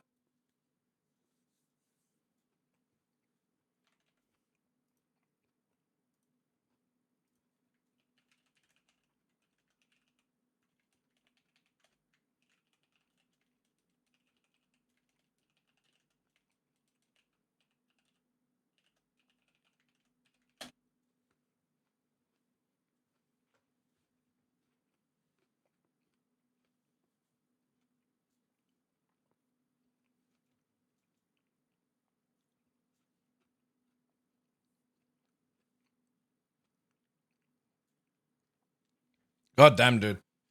Literally caught me as I took the biggest bite. Thank you so much for the 6 months, dude. Massively appreciate that. As if you've seen in the title, guys, we are doing a partner push with Twitch, which means that every tier 1 to tier 3 sub counts massively right now.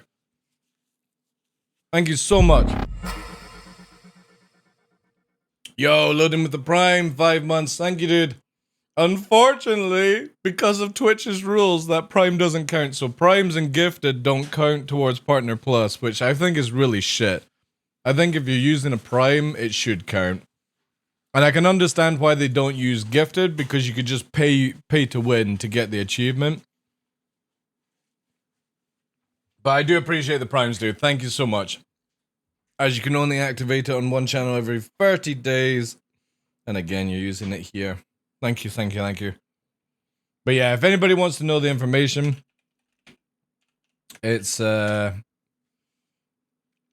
tier 1 to tier 3 count. Tier 3 being the highest.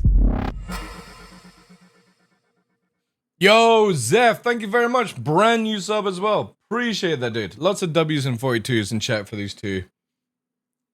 Thank you, thank you, thank you. Also with loading as well, guys. Thank you so much as well, Loden. Thank you, guys. Yeah, so basically for February, March, April, if we can hold a minimum of 100 points, obviously you get 1 point for a tier 1, 6 for tier 3. That's why the tier 3s right now are so important. You get, oh, dude, appreciate that. You didn't have to commit, but I do appreciate it right now. If we can keep the 100 points at a lowest for January, February, March, it means in April we get a higher split with Twitch for 12 months. It locks in.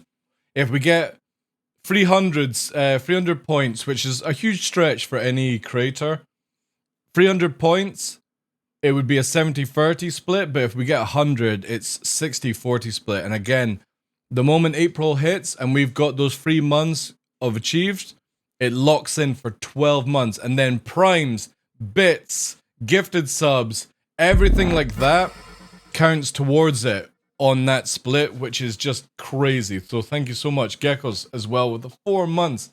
Thank you, guys. Appreciate it. So yeah, if we can achieve this over the next 3 months, dude, thank you, Drake. That's huge. Again, guys, as I put in that message, if you are somebody that likes to gift subs, if possible, just change from tier 1 to tier 3 for the next 3 months, and then put it back to tier 1 and continue what you were doing beforehand, and it locks it in. Because all we have to do is hit those 3 months, and once we get the achievement in April, if we get the achievement, it's 12 months of where primes and everything has a higher split value. And it's going to be absolutely huge.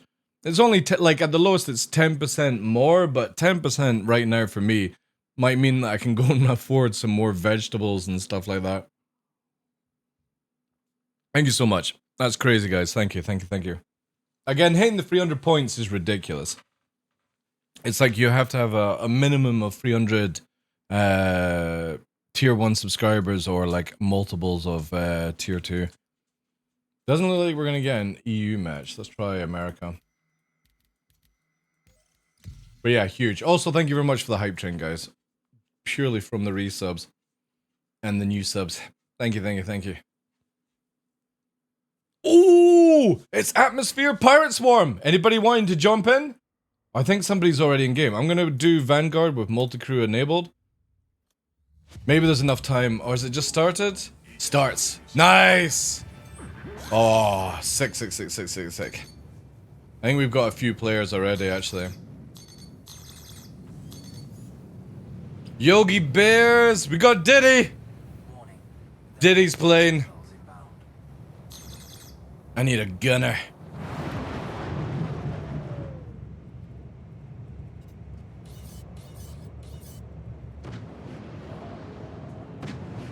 We're a little bit out. We're gonna wait until it gets a bit crazier. Because obviously, let's follow Diddy in the Vanguard. Let's wingman Diddy.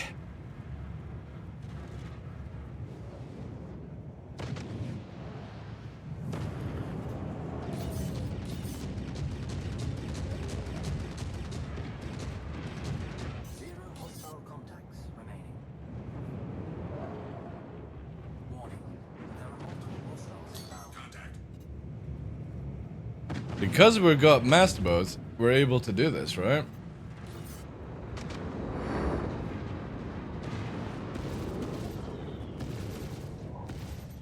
Oof.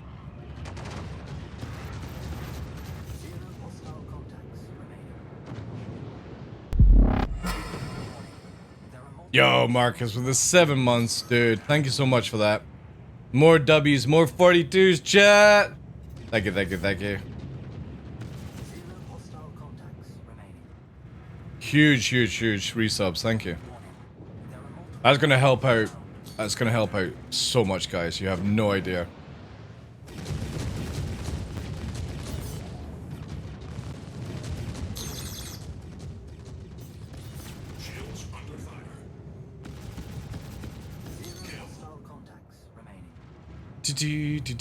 This map is a little laggy though right now. God damn it, everyone's getting caughties. I kind of feel like CIG need to restrict it down to what you have, right?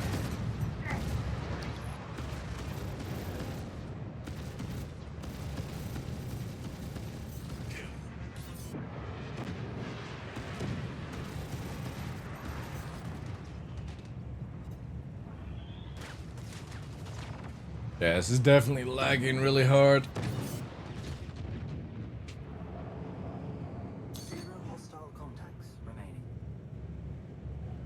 I kind of feel like with multiplayer online mode, they should get rid of the NPCs. Like the player NPCs that help you out.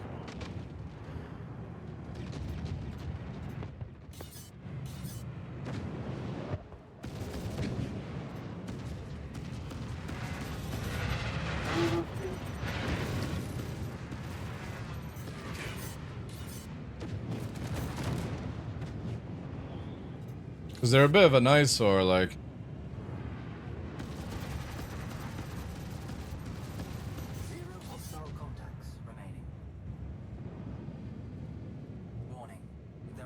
We could actually crash and jump into Diddy's ship, I think. Oh no, missiles, what am I gonna do? Let's try some missiles ourselves, actually too close for it. Switch to guns.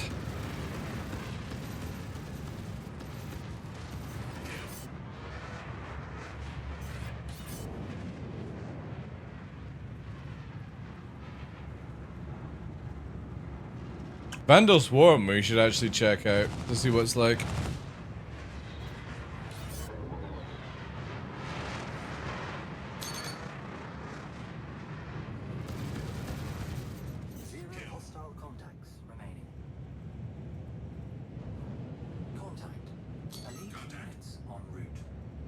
Sub didn't count hype till... Oh yeah, don't worry about the hype train, guys.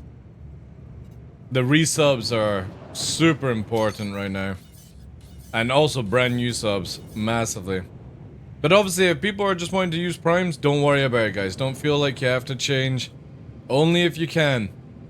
Again, primes pay the bills.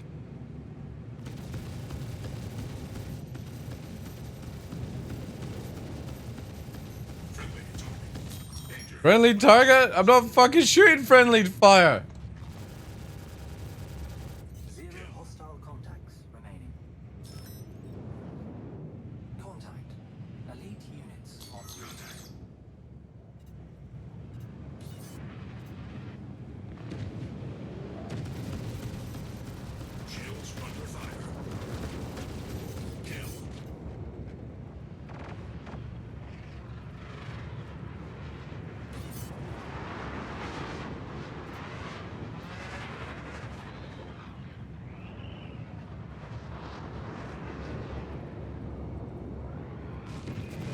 Ugh.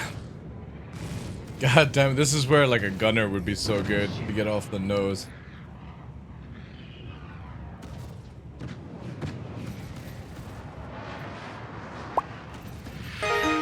Ooh. It's like chat. It's man, the FPS is so bad in this right now. There we go. Yo, loading with the 5 as well, dude. Thank you so much for that. Appreciate that. Also, if you did get a sub, guys, say thank you to Loading, as you now have ad-free for 30 days. Thank you so much for that, dude. Can we get some W's in chat? All you have to do is follow the channel for a W emote channel. It doesn't require you to be a sub. Followers can use the W chat. Or you can just type W. Exactly. But if you want, if you're following the channel, TDL W makes it appear. Yeah, this map's like FPS is so bad right now.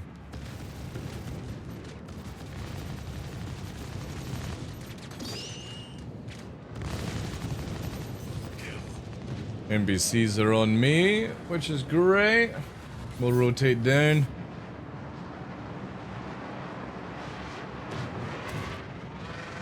We're gonna overroll for this, but we'll get it on the turn.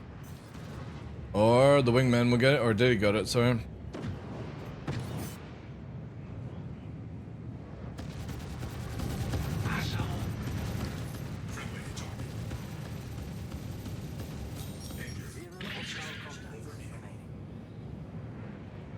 Alright, see if we can get a repair, because our wing just fell off there. We need a repair! I should actually be able to fly it, no pro- oh, actually no, she is rotating weird. Let's get this. Oh, we're going for that wrench. We're going for that wrench. I'm gonna dive down for a check because we do have a weak engine here. There we go. Okay. Now we should be good.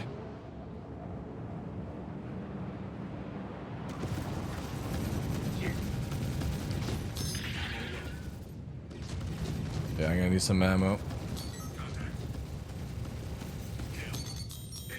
Give me ammo! Nom, nom, nom, nom, nom, nom, nom, nom. Let's get some height as well.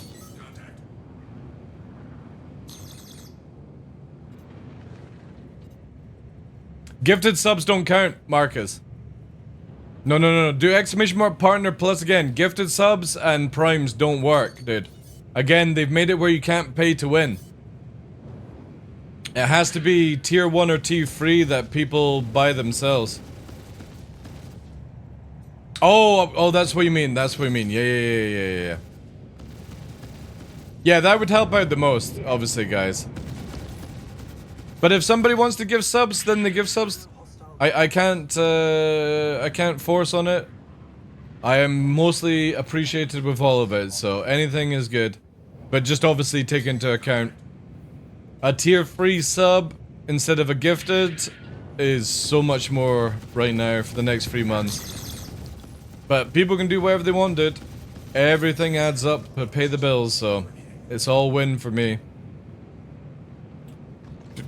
Again, exclamation mark partner plus will give you the information. Let's see if this thing just chews through constant fire. Man, look how tanky the hammerhead is. It's crazy. I'm being very stupid doing this. But I kind of want to smash up that turret there. Yeah, we disabled one turret. Top turret's disabled. Let's go for this one.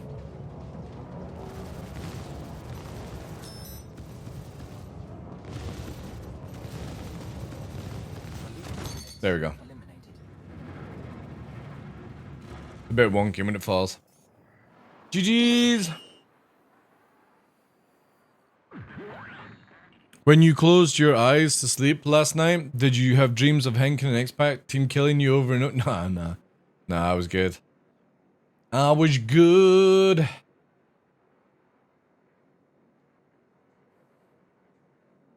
GG's! Yeah, if I had known you were in the... Are you going for another match, Diddy? I'll do the gunner if you are. If somebody goes turret.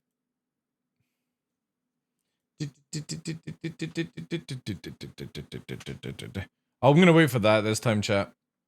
Let's see if we can get a gunner. You got your gunner with you? Alright, nice. No, that's only if I spawn on a ship.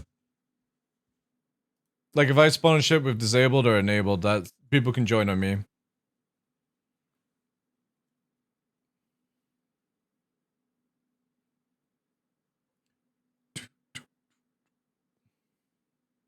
Exactly, Marcus. Yeah, when I read it that way, 17 tier 3 subs is 100 points. Like it's crazy how important tier T3 subscribers are for the next 3 months. Obviously, people that can afford it, because it's a lot of money at like what $30 a month. But that's what I was saying. Like if you are somebody that is into gifting subs, the tier 3 is going to be way more like beneficial for the channel than the gifted just now.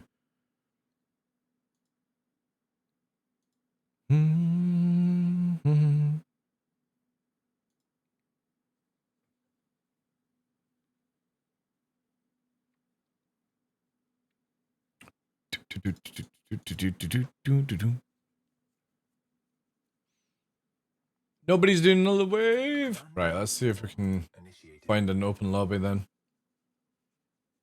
I want to try and do some gunning. Turreting.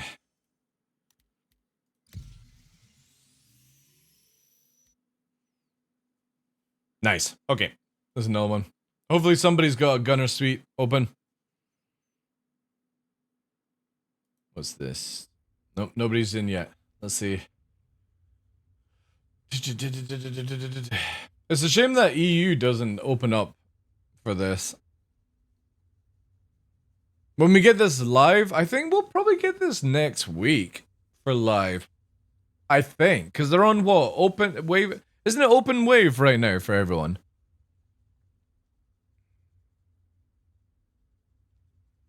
It was a lot, yeah. It's wave 3. I thought it was on 4 just now. They should have done this open over the weekend, I feel. Also, thank you very much, Loden. Gifted subscriber of the day. I put the daily thing up. I'm not a big fan of like leaderboards and stuff, but I like the idea that with the daily top gifters and bits, it means that I can thank them at the end of the stream, if I remember to. When it's set to a month, I sort of miss the ability to do that.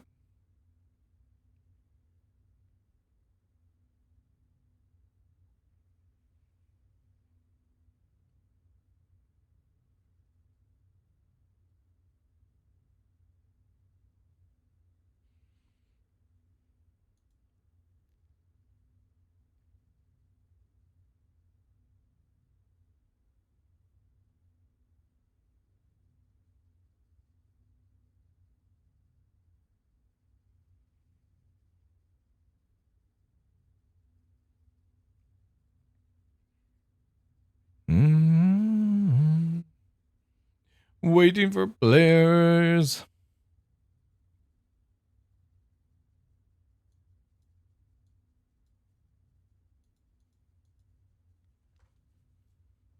Yeah, wave 4. I thought wave 4 was open to everyone. Let me get the details, chat. I think we got the patch notes still here, right? Wave 4? Is wave 4 not open? You would have thought with a free flight on the go that they should have opened up the PTU as well.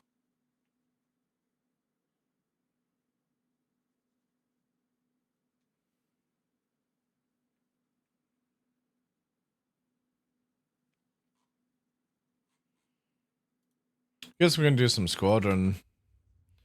Wish you luck in making partner. Well, we're already partner, Mr. Arrow. I appreciate it though. But we're looking for partner plus, which is just a better Oh, it doesn't. Again, I'm not asking for subs. Stuff like that. So, it doesn't make any difference. It doesn't hit TOS because I'm not asking for it, just suggesting. That's all. People can do whatever they want in this channel. You can watch it for free. You don't even need to follow, as far as I'm concerned. But no, it does not break TOS. And even if we don't get Partner Plus, it makes no difference to me. I will still be streaming.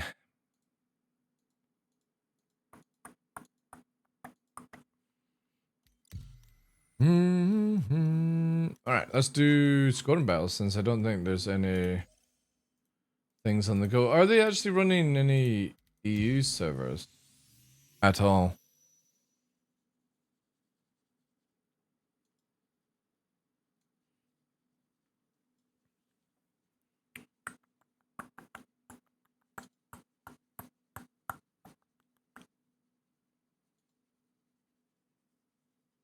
Yeah, you're not allowed to take shots for subs, no. You can do incentives, like where it's like, I'm gonna wear a onesie for 500 subs or something like that. You can do that, that's fine. But I'm not allowed to have a bottle of booze in my hand and go, whoever gives me $5, I'll take a shot. Not allowed to do that. And I've never done that. You're allowed to be drunk on stream long as you're controllable. Like, obviously you're not puking up and paralytic, all that jazz. You're not obviously allowed to do narcotics, but however, if you're in Canada, you are allowed to smoke weed on stream. You're just not allowed to show building it, if that makes any sense. Like, you're not allowed to prep a spliff or bong or whatever, that has to be done off stream, which I don't understand that one. Like if you're like, yo guys, I'm about to rack up a bong, and then you go, that's allowed? That doesn't, I just don't understand that one personally. But that's if you're in Canada. I think maybe you can do it in California now, because aren't you allowed to go and smoke weed in California and shit like that? It really paints the picture, yeah. It's a strange, like, some of the rules are really weird with the TOS. And it's the same thing as, right, so this lady earlier on in the week got banned on Twitch for showing cleavage, right? Just a normal top, nothing seductive, just a normal top. She just had a little bit of cleavage. It's not like she had big booba. Little bit of cleavage. She got banned for 30 days, but people can show their asses with G-strings and not be banned on Twitch. It's so weird how there is one rule for one person and another rule for another. It's crazy to me. Really is crazy. Aegis Combat Assist. I don't think we're actually going to get many players today.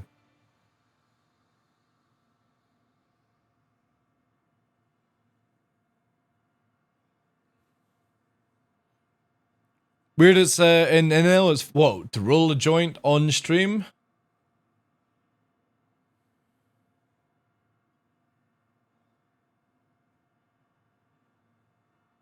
You try and join? Was that in Squadron? What are you joining on? Squadron Battles or Pirate Swarm? It does on EU and stuff. I'm on America. I seem to, like, for me, I'm able to sit in this on the American server. Oh, I've got two in here. Alright, start up. American. It works. I've actually not flown the Gladius in PvP for this one.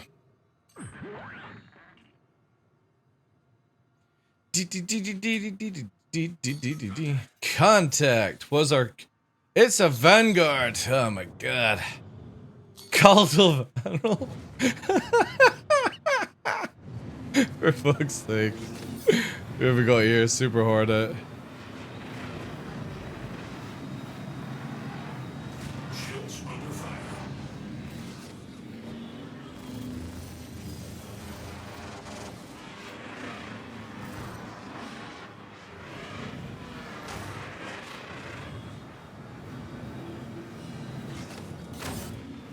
I got the other dude coming in as well. I got 2 on 1!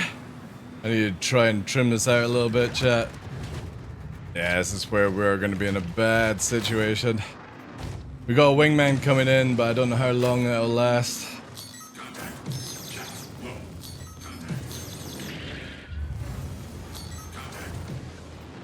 It's Super Hornet and Vanguard versus us.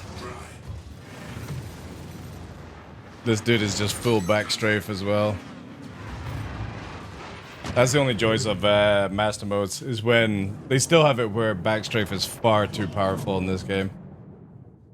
Like, CIG need to make it where it's like non-existent. It's crazy, man. If they don't sort it out, it will literally just become Vanguards and Connie, stuff like that. Put a little bit of affliction down on here.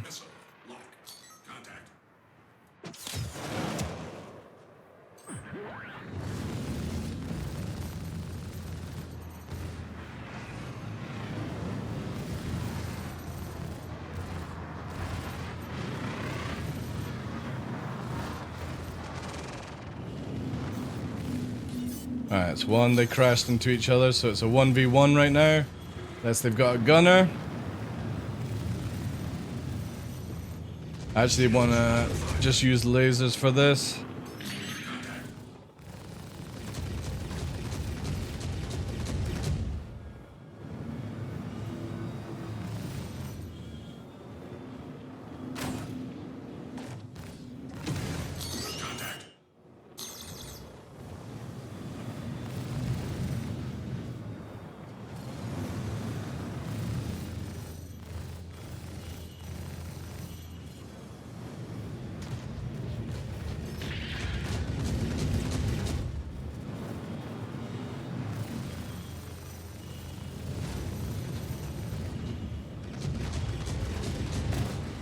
Again, look at this chat. Full back strafe, can't get in. We're blacking out, trying to push on it. Like, CIG, like, for this sort of situation, I don't know what CIG are doing with this shit. Like, it generally feels at this point that Yogi has no clue when it comes to PvP for this stuff. It's the only thing that has the biggest problem. That literally all you do is back strafe and you win. And then when you're in a heavier ship, for example, it does that, right? So now we're just all vanguards. All pilots now in vanguards. So fuck trying to be in a light fighter, right? Everyone can just go vanguard now. And there's the back strafe, full back strafe as I push forward. We get behind them, they just push away. So look here. Vanguard meta out of their minds. Back strafe here, full back strafe. I'm pushing in forward, they're just pulling backwards. Nothing I can do at this stage. So what I do is I'll just do back strafe, right? We'll just go back as well. Because that's what they're doing, right? They're just back strafing, back strafing, back strafing, back strafing. We'll do the same. But the thing is, we can't kill them because they're vanguards, right? We need more people on it. Crazy stuff. Let's go vanguards then, if everyone's going that shit. But this is where CIG need to buckle up with this stuff. You can't make the wardens as agile as the fucking gladius. Alright?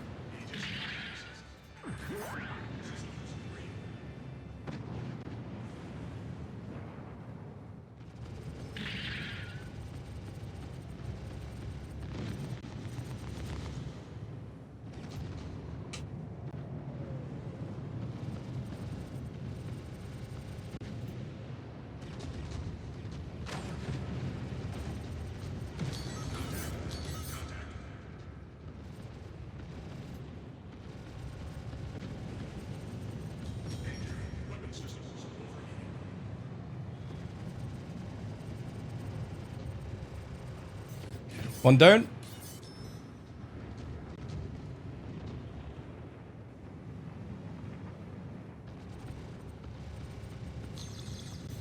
Second one down. See what I mean? We can easily just bounce this up, right? And what will happen is now they'll go Connies, right? The escalation will just go to Connies. I'm gonna try and avoid that. Get the ammo. There we go.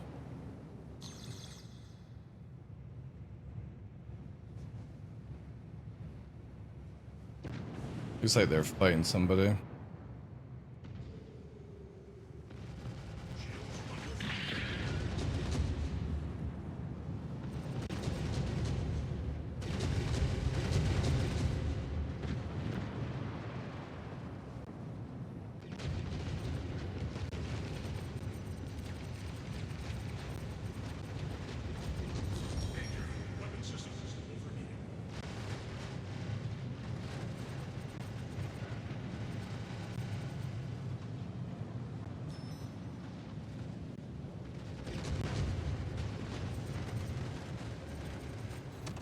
GG.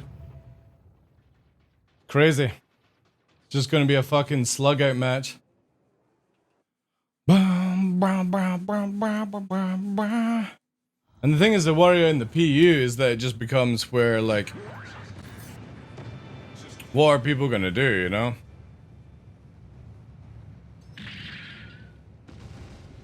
And I can hit at this distance. This is another big thing that needs to be sort of adjusted.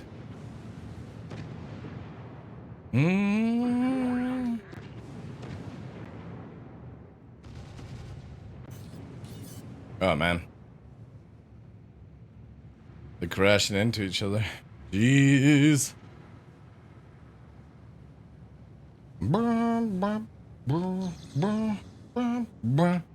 Is it just one versus... Oh god. Yeah.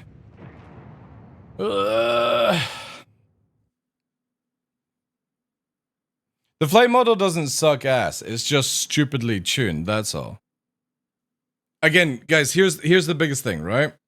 There is no difference in the flight model to what we have beforehand to now. There's no flight model change. The IFCS does not change. We've only had like 3 flight models in the whole 11 years. If you can call the final one even a flight model. It's technically just 2 flight models. The difference is in the tweaking. But CIG have this weirdness where going backwards is more important than going forwards, and that you have to just have a better aim than the person playing. There's no movement, as in to get out of somebody's gunfire. And it's such a silly way of doing it. Like, in all those times, I can outfly all those players there, get behind them, and the moment they get behind, they just boost away, 180 turn, and backstrafe again, start shooting me down, and as I'm trying to evade, I'm getting riddled because CIG have got the rounds going so far. It's just whoever has the biggest ship now is going to win in the future. And that's just how it will end up, because when everyone gets frustrated with fighters, they'll just move up a ship class. And when they get frustrated with that dying all the time, they'll move up to another ship class. And it'll just be in the end where everyone is flying around solo in fucking Polarises so they don't die. It will be how the game goes, because CIG have literally made it where in these fights, you can't move around. You can't dodge somebody's shots. Everyone has too much range, and there's no movement. It is just literally, oh, I'm losing the turn circle, so I go forward and 180, you know? The thing is, it's not some, like, I should rephrase it where I don't think it's, like, Yogi's fault. I think it's whoever's in charge of Yogi has no idea. No idea. You know what I mean? Because Yogi and the guys can only do whatever their job. You know what I mean? They can't go out and make it stuff like that. But not the way it's looking. Not the way it's looking. If you've got Vanguards that can outmaneuver Gladius, and you've got Connies that can outmaneuver fucking Vanguards, what's the point, you know? And you do have that right now. Like the Connie can get round on a Vanguard quite easily, and the Vanguard can get quite easy round. Again, the secret sauce is right now when you lose a turn circle fight or a rate fight, all you do is fly away in 180 turn and start going backwards and laying the shots. And if you've got a better aim, you win. Imagine if there was a gunner. Yeah, you're not going to be able to do shit. You know?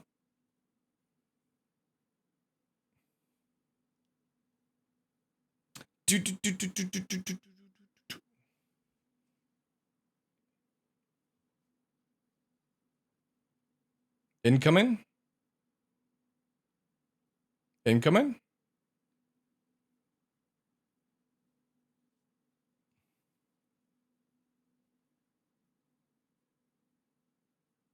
What do you mean incoming, Skyborn?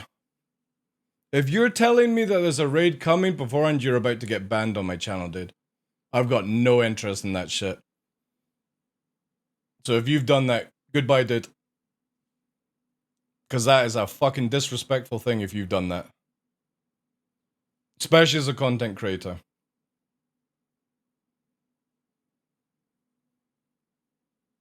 Yeah, you'll be gone, dude, if that's what you've done. Because you literally spoil these things. That's so disrespectful for the content creator that's coming across. If it's you that's raiding, that's a different story.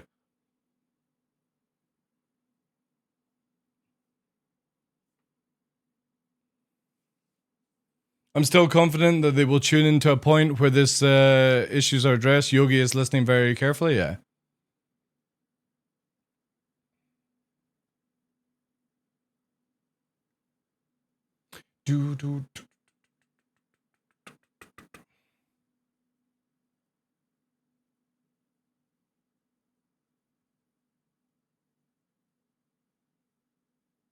You're a cult of enemy? Yeah, so you've got a better aim than me, right? I would say I can outposition better than you. You've got a better aim than me, 100%. Hankin_SC raided my stream with 95 Yo, views. Hankin did. How you doing, Chief? How you fucking doing? How was the stream, bud? I saw that you were going to be playing some Helldivers. Did you not end up doing that?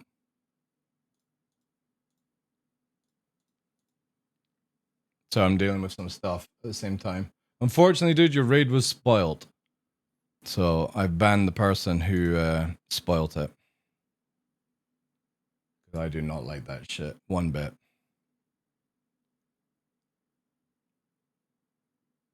Bum, ba, bum, ba, bum. Yo, Alchemist, how you doing, dude? Bank, welcome in, guys. Yo, Hank in tier 1 for the 38 months. Slept like 14 hours after that 34. You did 34 hours? Is that your record then, Broken? Or was it? 14 You had to do hours 35. after that 34 hours 3MLUL. Yo, thanks, dude. Appreciate that. How are you finding, because you were playing, what's it called? That Detroit game. I remember Sai playing that years ago. Lord Benny 37760 is now following. Yo, thanks for the follow, dude.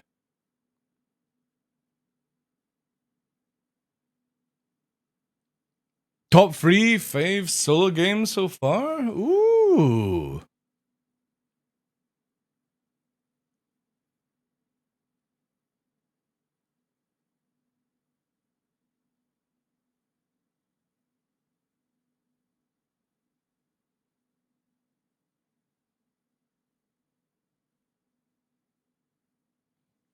I think their merging should be a skill, but it shouldn't be. The biggest problem is the backstrafe, dude. The biggest problem. And it's not, like, the funny thing with backstrafing is it doesn't actually need to be where you press backwards continuously. It's the fact that momentum pulls you backwards when you're turning this game, because forward thrust is not enough. So in those situations that we were fighting, right, is that with the Super Hornet, as I'm kiting around you, I'm shooting on you, and you're literally able to shoot me when I'm up here, right? And it's crazy. It's crazy that as you drift, or you press backwards and left strafe or down strafe, whatever you were doing, you come out like that. So that's what I mean, is when somebody goes forward and then all they do is 180 turn, they start momentum drifting because you can't push forward. And if I don't have any forward, it goes into this horrible circle where it literally is an HP gain. And again, like I said, you've got better aim than me, but I was behind on my screen. I'm behind that fucking Hornet and I'm getting lit up because of it. It's like a game cannot continue like that. Do some Helldivers 2 today, but want to make food and relax a little bit over. Dude, let me know when you're diving into Helldivers 2 again. If you're going to be like a few hours or not, I'll play with you. Stoked. What am I looking for? Are you talking about 322.1, Josie, or are you talking about 323?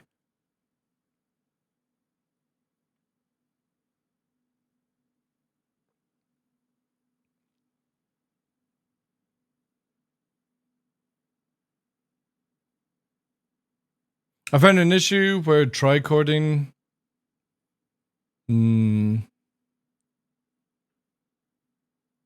Yeah, they should be able to tweak this out.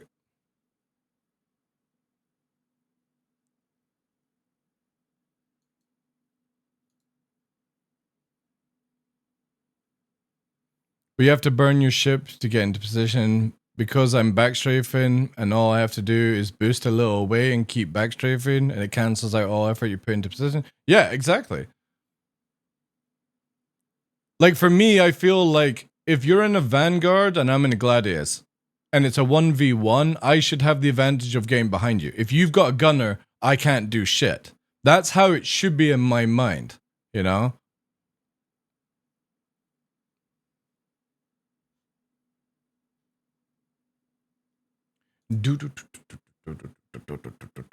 Catch up with more chat here.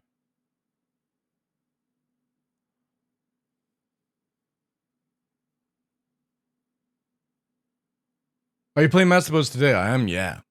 But there's not many people in the match, and the problem is with what I want to test is not possible right now. Hopefully we'll get more people popping in shortly.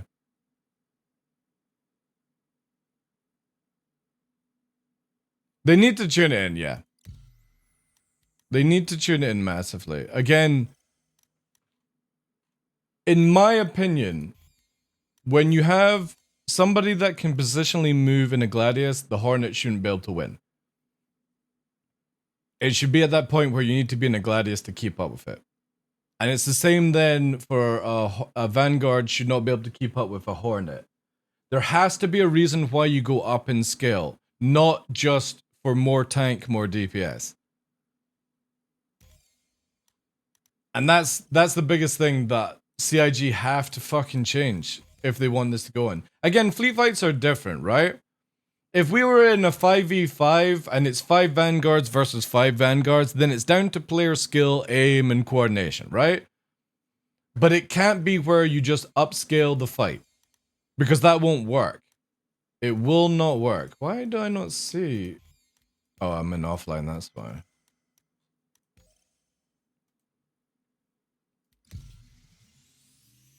Hornet is very strong because of the ability to backstrafe right now. This actually might be interesting. So this is where everything is going to be a lot slower. So what we could actually do with this one, right, is we'll see if we can find somebody with a Vanguard and see how it goes.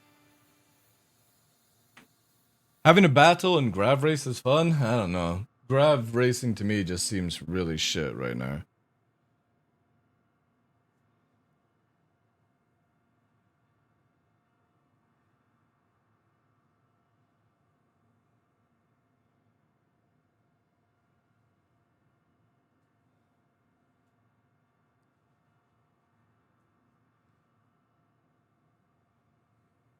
With that DPS, I love Atmosphere. Atmosphere feels really good. Floating in the air for 30 seconds. It's fun when it works, yeah.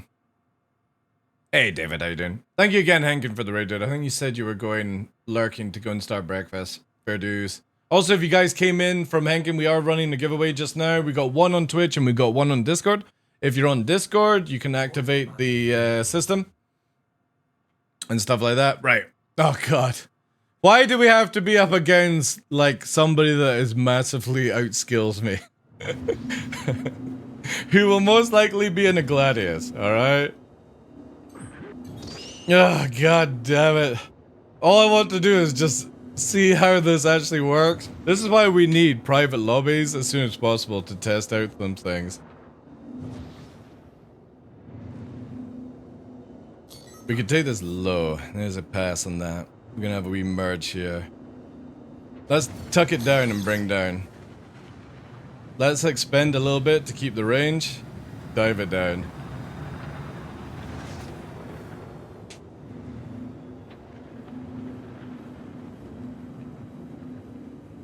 Very interested to see, like, for me, I wanted to test, like, what it would be like if you're in a Gladius versus a Vanguard, for example.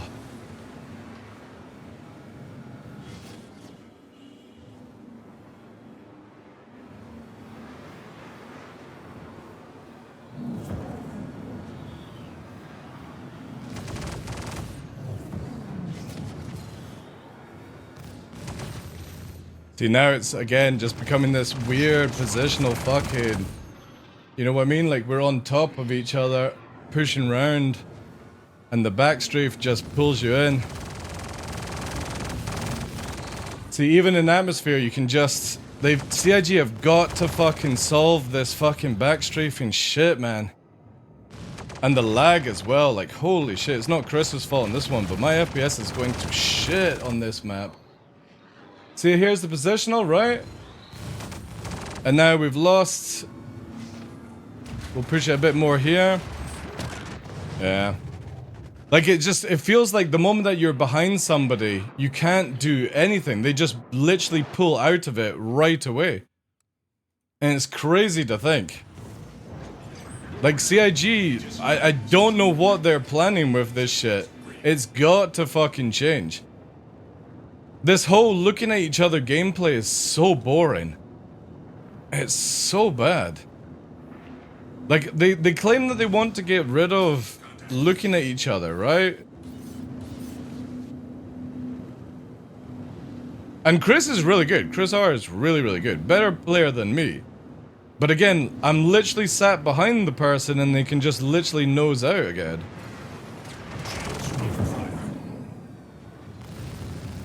So now we're in the stage of where it's all about fucking aim at this stage. See?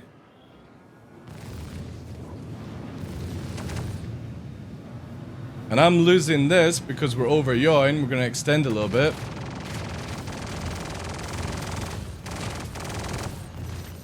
But look, it's just hovering in front of each other at 40 meters a second. Like, this surely can't be what CIG want, right? They can't be wanting this gameplay. There's no way Yogi is going, this is what I want from Star Citizen, where you're looking at each other. And it's literally who has a better aim. You might as well just stay stationary at fucking 0 meters a second and just shoot at each other and see how it goes.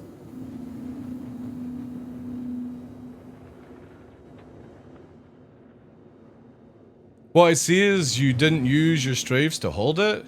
Dude, you can't strafe an atmosphere. What are you talking about?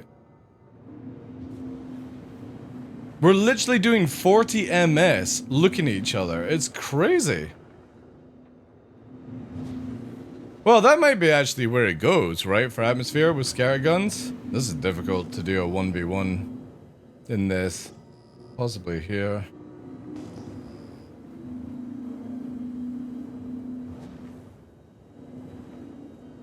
No, an atmosphere it can't do it. Again, we're in heavy atmosphere. I can only do, like, so much, you know? Well, we're still waiting for control surfaces. Right now, we don't have control surfaces, so who's to tell how that goes, right? Chris is going for the fucking missile. I see how it is.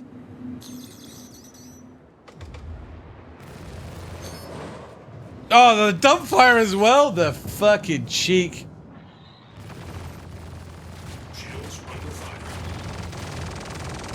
Yeah, see, this is where somebody... Stop pushing, Chris! You've already won the fucking turn fight. Stop pushing. Peak PvP? What, missile? Is that what you're saying? Missile gameplay is peak PvP. We don't have control surfaces, so who knows what happens when you backstrafe in control surfaces. But they've got it where, again, if you see here, you have too much control over going over, like, look, I'm still doing 100 backwards. Yo, Valorant, thank you very much for that, dude. Appreciate that. No dying by the nose touch? I don't think it was by nose touch. Oh, you're talking about with the collision? Or are you talking about the one beforehand? How long do these fucking things actually lock onto? Ah, that's cool. But see, it's very much one-sided at this point.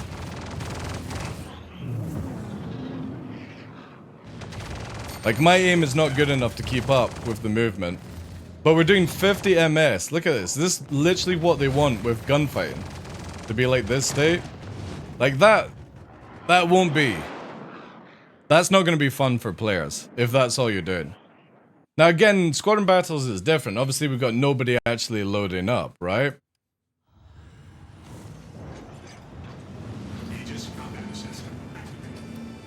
At least it wasn't... yeah.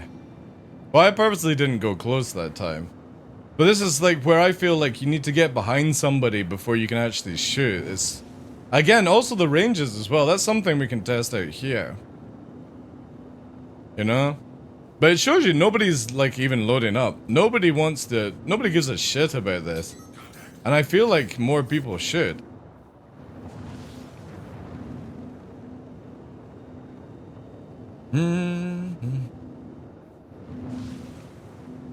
Because look, we can like literally, once we get the pip, right? You could technically just do a little bit of damage beforehand.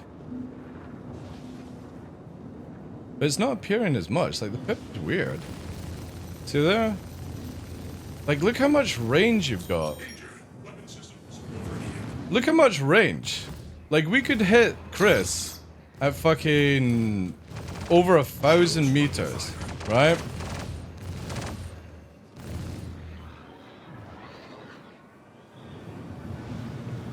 Let's see if we can get a little bit of... See, look, right? Let's try and gain distance to get away. Look.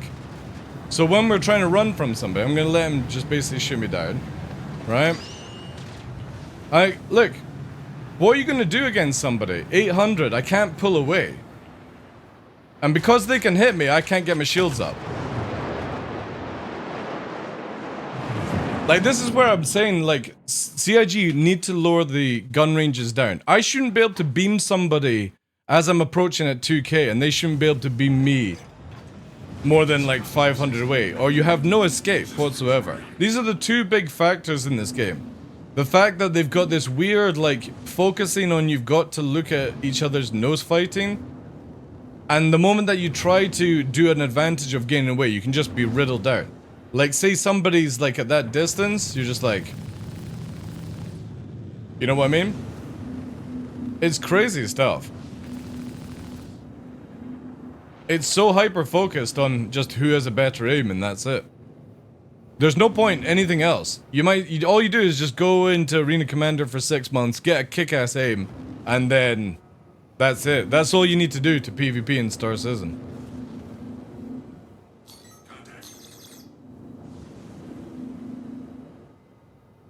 And it proves it, obviously, because for me, I've not played in like 2 weeks. This is the most intense PvP I've done in 2 weeks. Chris is 100% a better player than me, and it shows. But you know what I mean? Like, if say somebody comes into the game,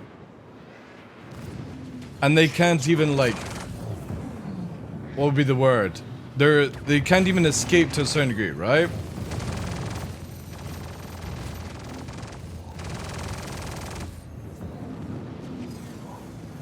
So there's the pull away, right?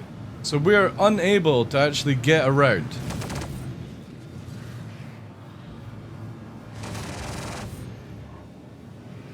See? It's fucking bonkers, man. Look at this gameplay. So I can't escape. He can't, you know, escape if I was winning. It's just a literal fucking circle round doing nothing. They removed the merge skill completely. I would have to play way more to figure that out, right? Let's see what the Buccaneer can do against this in atmosphere. Because obviously we've got way more damage, but we don't have as much turn ability.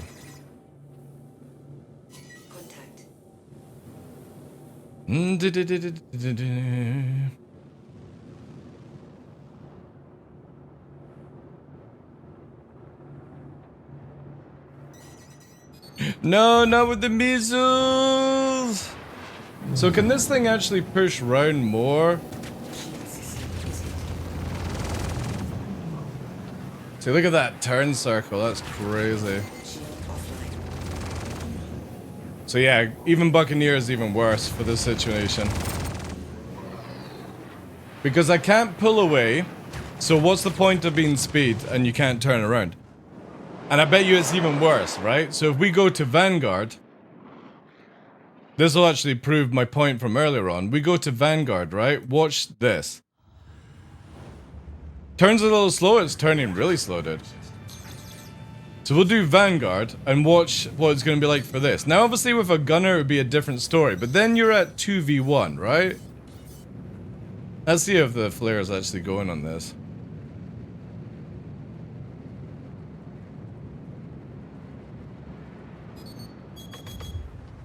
Cheeky.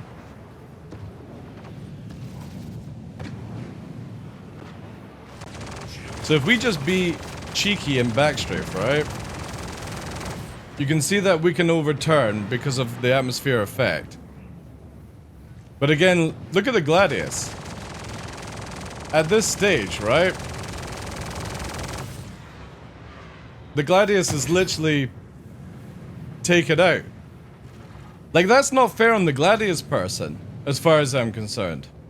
Like, how's the Gladius ever going to be able to do anything? And this is the biggest thing, right? So say, for example, I've got a gunner, and the Gladius is unable to deal with the Vanguard one bit, right? Obviously can missile at this point. But let me shoot. Like, I haven't been shooting Chris at range. But watch this. As we're approaching each other really slowly, right?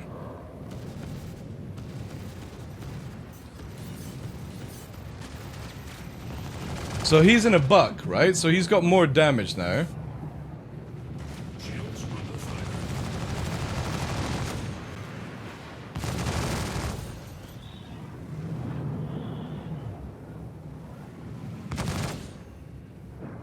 And we gotta rotate it around. But again, you would be up against a gunner, right? Because flying around in a solo buccaneer is not gonna be... Dude, if you're gonna keep saying on the nose, you're gonna get clapped every fucking time. You know? Come on, prove to me you can get behind me! I need that, Chris! I need the skill! But look, 2k, and I've got a pip. That's it, that's it. Movement's coming in nicely. But look, he's got no shield. Because I can shoot at stupid range, right? It's so fucking dumb. So he's done really well to get around me. And now I can get around. Obviously, we've got a secondary person on me now, so it's a bit unfair. But see, at this situation, a Vanguard should not be able to get around on that. I just shouldn't be able to do that. I shouldn't, like, this is the worry where you just start going Vanguard meta. Because you've got such stupid, crazy range, right? Yeah, Chris is upgraded to a Connie. This is what's gonna happen. This is literally it. This is fucking memes, man.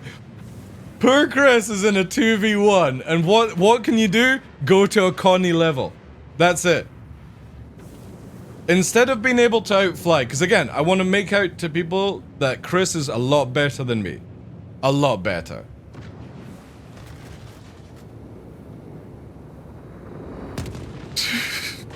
The thing is though, the Connie is super slow. But the thing is, if Chris gets me in if Chris gets me in the crosshair, I'm so fucked. GG's, dude. It's so crazy. Like, I don't understand what CIG's problem is having the light fighters able to push around things. Did they debuff ramming damage? I don't know. Again, you're talking about Vanguard HP versus Buccaneer HP. Of course, the Vanguard's going to survive from a ram. They lowered forward speed, but not pitch and yaw.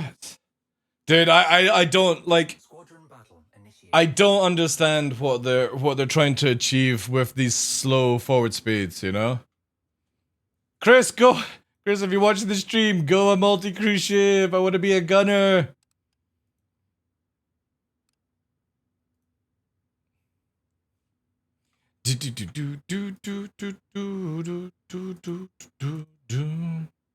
Again, in squadron battles is absolutely fine. In the low number gameplay, that's the issue, and it's what obviously a lot of the Arena Commander guys are talking about. And to a certain degree, I will back them up with what they're talking about. Is it something that's going to be like a hyper focus? I don't know. Because I'm worried about it if you make it... we got a 30k anyway. I'm worried about it if you have everyone able to be super agile again. Nobody dies in squadron battles. So trying to find a balance of not hyper-focused on 1v1 and not a hyper-focus on squad battle, CIG need to find a balance with it. How to do that? I have no idea, right? I'm not experienced enough in the game to fucking know that shit. But I know that you have to nerf backstrafing in this game. And not just moving around in it. And stuff like that. I can see the ship's turning much slower now. It's still floaty, looking like we'd like to see some stuff like that. Yeah. We can go as turret here. Is that top or top turret? How do you tell? See, I don't understand why CIG did 0 and 1. Could you not just type top turret?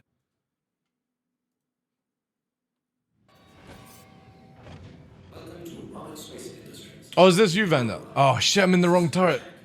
Right, give me a second, I'll quickly change. Alright, so 0 is the top turret. The problem is 0 is not the top turret in the fucking hammerhead. Survive! Survive!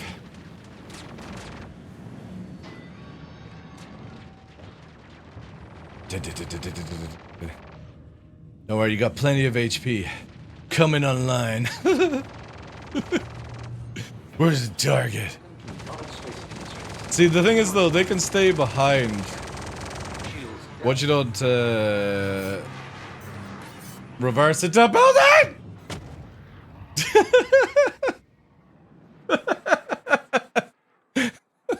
Don't reverse it to a building.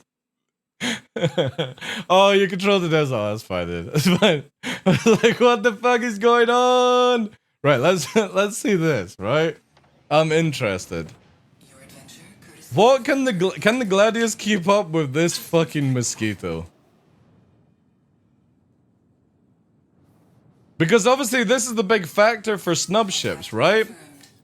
If Gladius and stuff can outturn them and outbeam them and do all that stuff, what the fuck is the point on a snub ship then? And obviously we don't want the snub ship to be too powerful, right? That's given.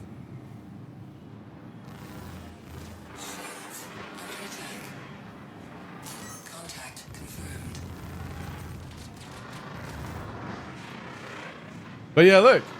We can't get around it, chat. So if in this scenario, right, what's the point in me bringing a snub fighter for certain things? I mean, obviously it seems to be where I can actually dodge a few more shots, give or take, but not enough to like survive against this. And now we're 2 versus 1, right? Yeah. What's the point of a snub fighter? You can't get around the Gladius.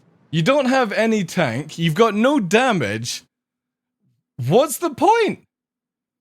What is the absolute point on this?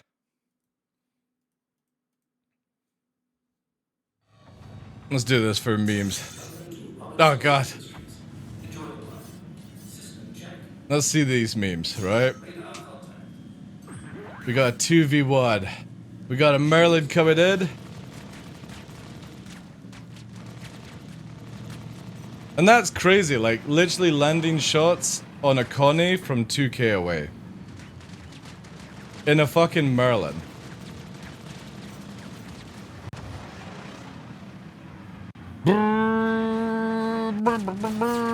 See, I like how this is where when you see the fighters. This is how a fighter should be. It shouldn't be able to get, a Connie shouldn't be able to get around a fighter. This is actually really good for this scenario. This shows you how I want it to be. I can't get these guys. I need a turret. I'm forced to use a turret. I'm completely fine with that. That's how a Connie should be. I'm 2 versus 1. They're light fighters. I can't do shit. They're gonna take a while to kill me though. Which means I could have... Oh no. Now it's 3 versus 1. Why not? CIG with their balancing. 3 versus 1. Why not? Let's go for it. Keep going. More. So again, you see here... I can't do anything. I need to have a gunner. And that's good. Should a snub should be able to dodge things. I'm not saying competitive against, it should be able to dodge the gunfire. And I can't dodge the gunfire. You know? Go run to the snub? I don't think that works, right? But you see here, this is a prime example of what a big ship should be like. I have a light fighter behind me. I can't do anything. I've got a 2 versus 1 scenario.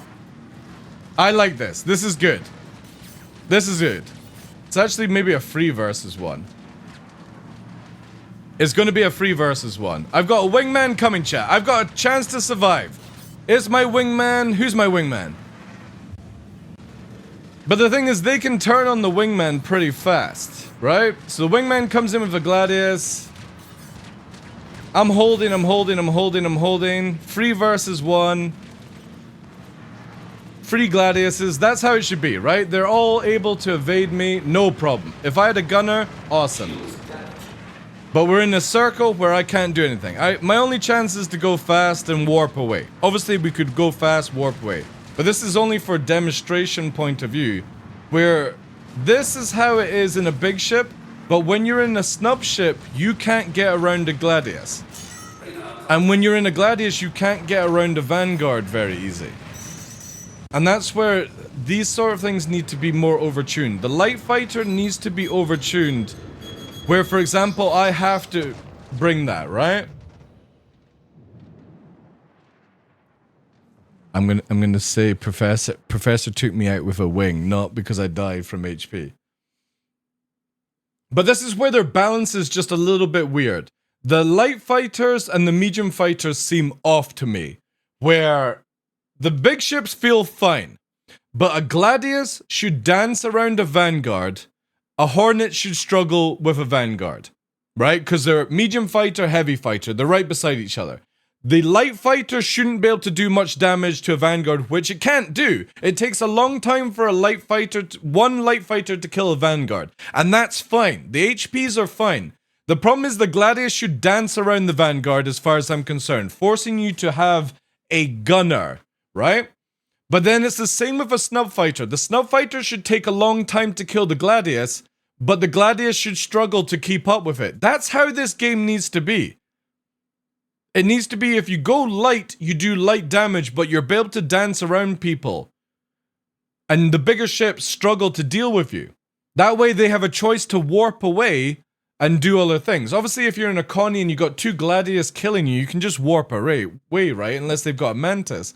But it feels, and again, I'm not pointing this out for Arena Commander, I'm looking at it for the PU, that if you make it where everyone starts going in Connies and Gunners, and that's the only way to play the game, there will be no reason for fighters.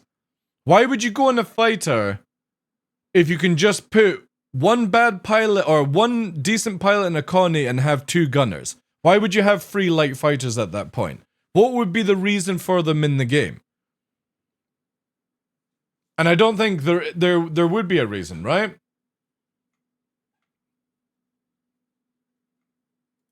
And you could go even crazier. For example, I could do this. Just for fucking... Again, we're just memeing at this point. There's nothing I can do to these guys. I'm not doing it because I'm losing the fight. I'm wanting to prove that I'm a typical Star Citizen person. I've not been able to win as a fighter, so now I'm just going to upgrade and sit as a big ship, right? So now we just sit still. We're going to let them missile us. They're all coming in. And obviously at this stage, turrets would be able to engage, yada yada yada, because we're stationary, they're circling around. Get wrecked! You think you can fucking ram me, Hammerhead? And but we get to this stage where, look, then everyone starts flying Connies, everyone starts flying Carracks by themselves. All that shit, right? It just can't get to that point of the game. It can't 180 around. You've got to change the light fighter meta, which they have done because turrets actually work and stuff like that, but you have to nerf these gun ranges down. They're so stupid. This ability to hit somebody's, like, stop somebody's shields regenning at 3k is stupid. It's crazy. No, but what you do, Slinks, with it is you just force people like myself to go into bigger ships as well.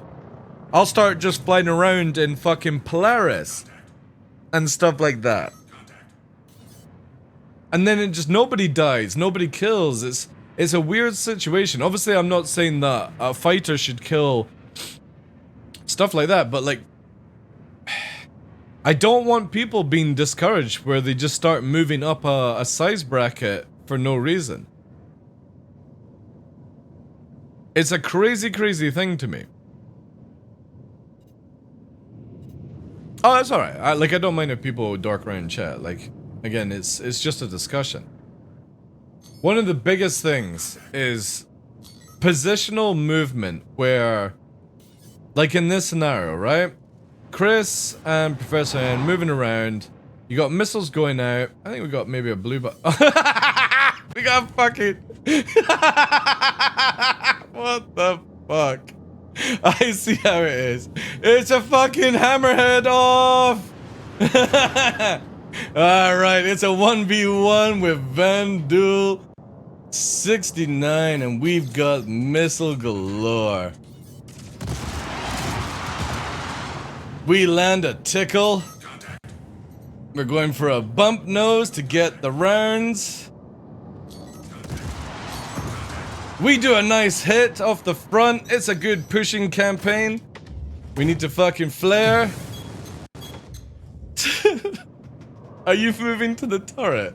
Wait, did you black out? Are you moving to a turret? Or did you crash again? We're going in for the assault, chat. This is gonna be an easy win. However, I think we'll probably run out of missiles. Yes! That's it. Some cult of enemy just died. Wait, does it only carry that many missiles now? Wait, no, we got Vipers, we got Vipers. So yeah, I definitely feel like with a Gladius should turn around on a Hornet should turn around on a Vanguard, stuff like that. It needs to be more potent where... Oh yeah, he's in a turret, I think. Oh no, I've got a gunner now. Engage! Engage!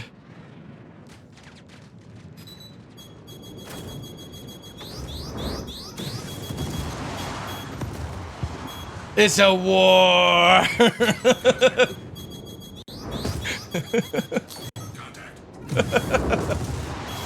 Come on, engage!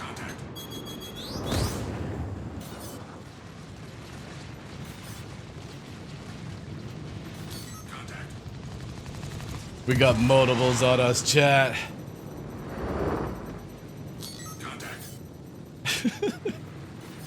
It's so goofy, man.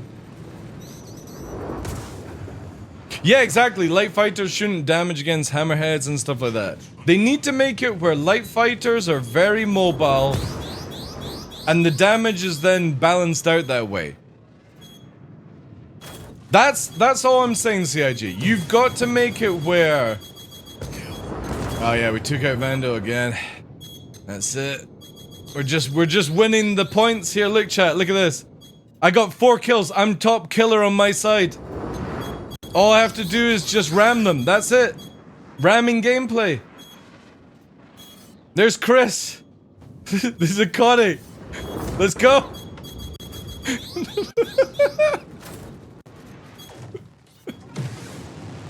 That's it. Why bother playing the game? We just... Yeah, we took out... 5 kills! 5 kills, chat! Way! Another one Chris R's did! What are they gonna do? I took out Vandal! Yes! Me Hammerhead of Destiny!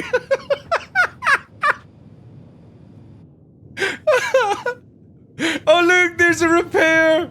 They've got only a few seconds! Oh, what a fucking meme. This is new meta, exactly. I'm gonna get repair, chat. There we go. We're repaired. Why bother? Why bother fucking doing shit? It's so funny, man.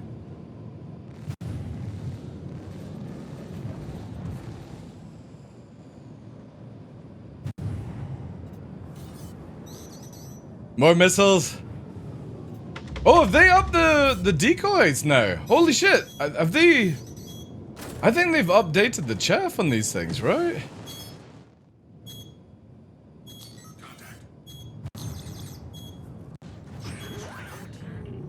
We won! We won, chat! Look at that! I beat better players than me! Chris R!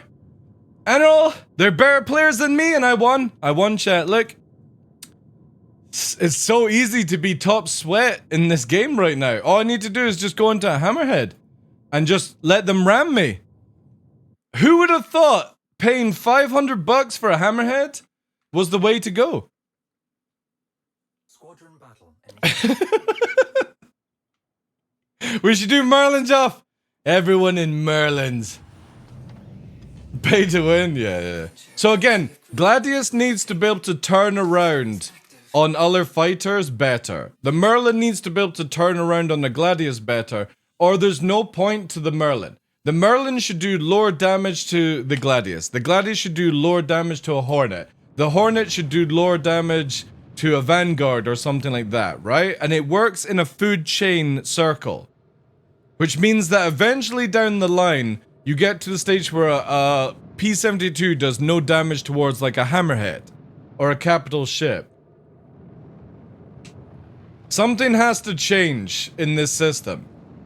The other thing is obviously you have to make it where like this nose-to-nose constant combat is out the window. And the reason for that is you then just have to have a mouse aim. So there's no point being joystick, there's no point being evasive. The best thing to do is just beam somebody down, starting at like 2 kilometers, and then hopefully you get around and do enough damage, right? Contact confirmed. I don't know what that's a Hornet. So again, see? So as I'm moving, I'm still getting shot, chat, right? So not only am I blacking out faster than somebody chasing me in a Hornet, right? So I'm blacking out. This is another thing with CIG's G system, which is just so stupid. Because they've got 1500 plus range, my agility means fucking nuts. Because if I go fast, I black out faster. So as I'm trying to be agile, what use is this shit in that situation? This is where they're so backwards with their design. They have to nerf the gun ranges down. Again, it's the same here. Look at this, right? On Ecto right now, I can just do this, right?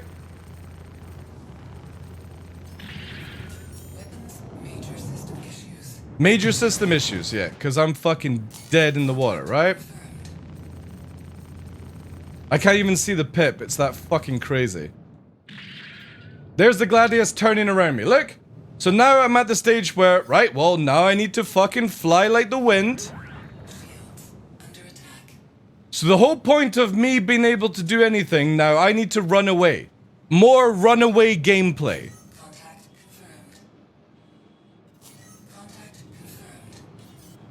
And they're still chasing me, so I've got no way of getting away, chat, right? Obviously, you don't get the repairs in real life, or in the PU. But I just gotta keep running. And the thing is, though, I can't run. I can't escape. The only thing I could do is warp away, right?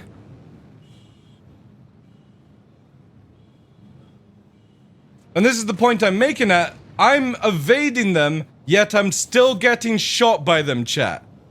I'm still getting shot because of these stupid fucking gun ranges.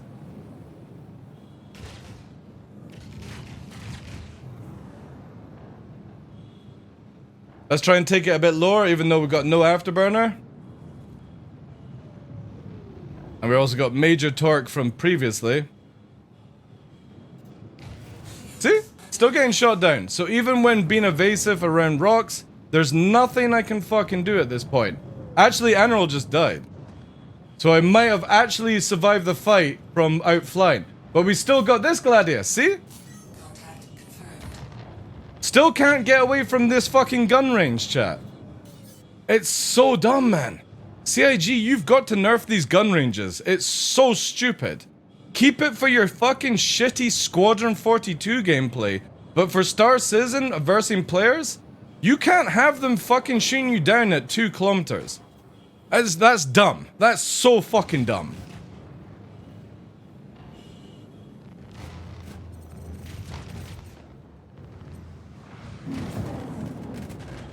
And we're not gonna be able to pull out of this because I got too much damage. See? See? There is absolutely nothing you can fucking do. There's no point flying a snub fighter because a Gladius can outturn you and can keep up with you when you're trying to run. So you can't be evasive. And because even if they land the shots on you, you can't get your shields up. Because they can hit you from like 1400, 1500, even up to 2k. So again, absolutely obsolete in this game now. So the lowest ship is the Gladius. But then the thing is, once you go the Gladius, what happens when ships, like, people start swarming you in bigger ships with gunners? What are you going to do in your Gladius versus that, you know? Are you going to run? But you can't run because everyone's as fast as everyone in there. It's just, it's so wacky. It's so wacky how gun ranges are ruining this game. Like, if I could have one change, it would be the gun ranges. That's it. Whoever thought it was a good idea to allow people to hit each other at 2K is stupid. No, it's not about group gameplay, Racer. We're not trying to show that off, dude. If I was in a 5v5 with coordinated people, it's a different story. I'm trying to show people that literally you have no chance of escaping against one person unless you warp away. And it shouldn't just always be about warping away. You know? I shouldn't be forced to warp away to get my shields up to then warp back into the fight, right? I should be able to evade a little bit, get my shields, and come back into the fight, like 2 kilometers, you know? Nav mode doesn't work in atmosphere. You don't get any faster. You don't get any faster in nav mode in atmosphere. That would only be if you go up higher. Just the same, again, the flight model has not changed from live to master modes. It's still the exact same flight model. We've only ever had 2 flight models in the game. I don't need to try it. Also, I'm in a Merlin, dude. It doesn't have quantum drive, so it doesn't have nav mode. Yeah, there we go. You were hitting my Connie at 4K away, which means that if I manage to get my Connie 4K away, you can still keep the shields down. That is bonkers. That is bonkers, man. Like, it will just end into whoever brings out hammerheads. That's it. Whoever brings a hammerhead wins.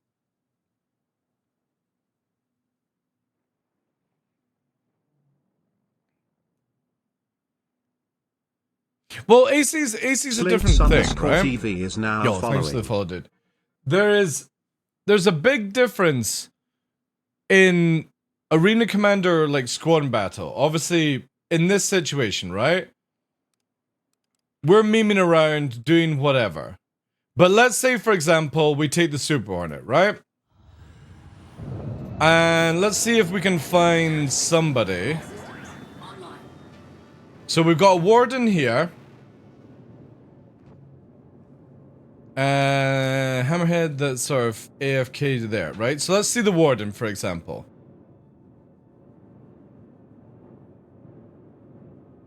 How easy is it for the Warden to turn around on a Hornet in the atmosphere? And there's a Connie, for example. Connie is just shooting down the Warden. Look, we're landing shots at fucking 1.3, man. Talk about spread? No problem, right? So look, there's Connie just clapped a Vanguard.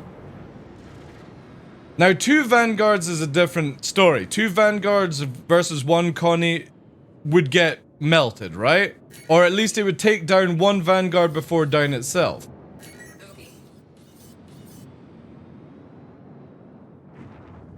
But I just don't think that should be the case, guys.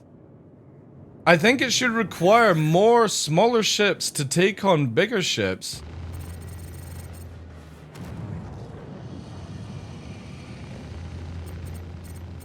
Look, 1.2, 1.4 chat. I'm killing this dude at 1.4. Like, how are you meant to escape? Get your shield up. 1.8 seems to be the threshold in atmosphere. But even at that point, I'm back on the person. Look, hitting at 1.1. They've got no shield regen. And I'm caught back up to them because they've run out of afterburner trying to run away. Now they've got no engines, right? So they're spinning out to space. The Connie is still hitting them. Target destroyed. Like, that's super goofy, man. Super goofy. I think CIG need to strongly look at size 1 to 4 and bring their sizes, their ranges down to a maximum 1 kilometer. And that's with the spread. So you want to be shooting at like 300, 400 range. And only the Connie with size 5 should be able to hit longer ranges, right? So there's Chris, right? Chris is going to kill us. But I'm going to start shooting now.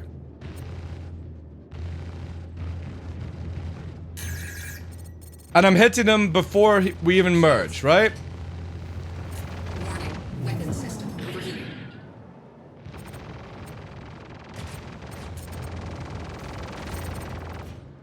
The pips are fucking crazy with the multiple ones, right? But again, look, the Hornet should not be able to keep up like this, right? And then when I pull away...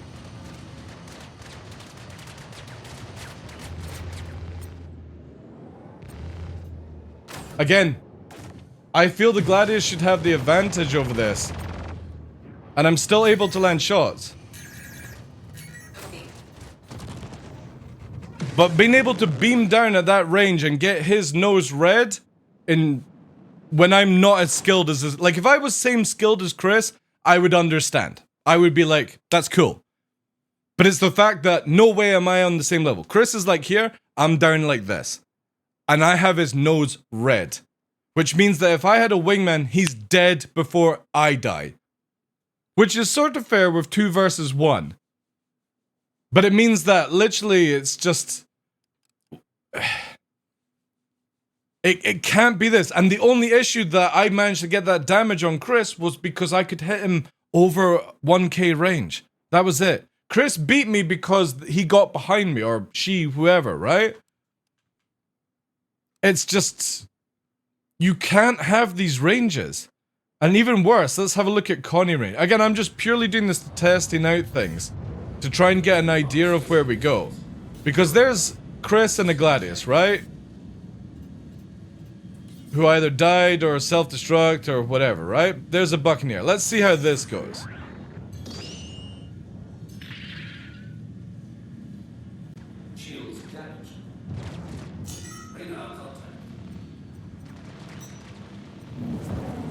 Landing shots way too far. Woo!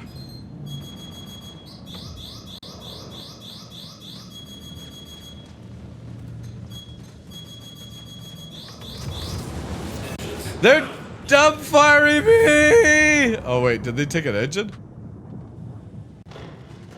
Oh, they actually did. Wait. How? They didn't kill an engine though. Ooh, new meta for fucking taking out Connies? Yeah, I don't have any fucking... Ooh, that's good to know. But look at that. Now a Connie is completely fucking disabled from few missiles. I've lost 3 engines and I'm crashing down. So, you'll just get people spamming missiles to win, right? So if a like for example, if a Gladius can't kill a thing, you'll just spam the missiles. And that takes out, right? Because of how slow you go, this is what I was saying, that hammerheads are so fucked against torpors. Because you go so slow that a torp can be dump fired and you just get 1 shot. I got 3 of my engines killed from 4 missiles that hit me, and I'm out of the equation then.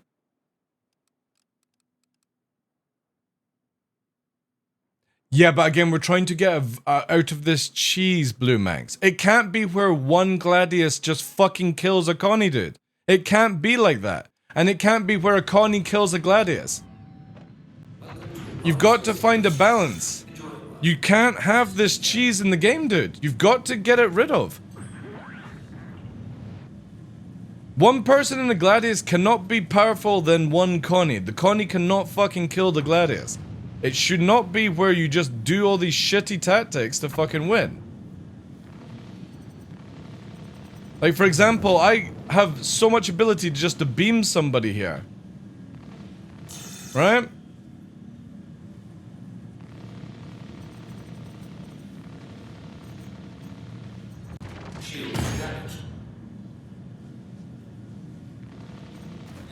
See? Like, I'm sorry, that just shouldn't be the case. I shouldn't be able to hit a fucking fighter with these guns. It's just broken as fuck. Yeah, Sky, I'd actually agree on that, dude. I would agree on that.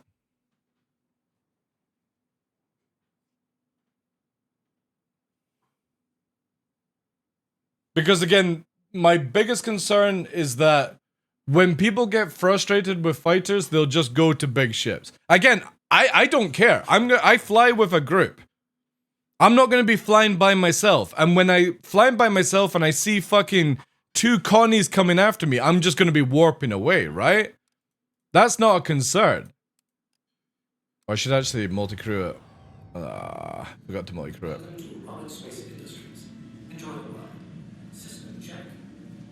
I need to... I'll kill it first. I don't think I managed to catch in time, right?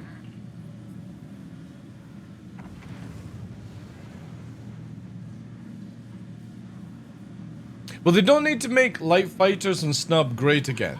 We've had years of light fighter abuse, right? Now, CIG have got it really nicely, where light fighters can't kill big ships with their guns. You can only use the stupid mechanics, right? My question is, can it land with the size 5 on the... Okay, is there pads in this one? I could try and go to pads if there is. That's a good question, actually. I think CIG did something about raising the landing gear, right? Or lowering it. I love master modes as well. Like, I will take master modes over live 100%, Tosin, right? I'm just trying to make sure that my opinion put down. Like, if CIG roll this out, I will adapt. I will just go and sweat it in Arena Commander for 6 months and get a hardcore aim and never care about things in a 1v1 ever again, right? My biggest concerns are these fucking gun ranges, where, for example, you can beam people at 4K, 2K, whatever, right? It's so silly. Alright, let's try here. I don't think I can permanently land, but this is the only flat bit of ground I have. It looks like they've changed it. Yeah, they've changed it. Oh, wait, no, wait. Can we rock? It's still a bit wonky. Obviously, we can't permanently land. I'm rocking it because of whatever. Like, I can't actually get gravity. But it looks good. Again, I'm trying to mimic it as much as I can with downstrafe. The question is the fucking Galdrine the biggest gun? Because if there's anything bigger, it's gonna scrape off the ground. Oh, there's pads at your locations? Skype? Thank you, dude. I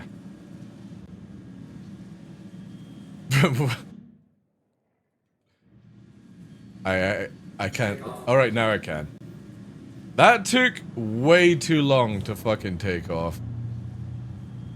Do they actually have gravity?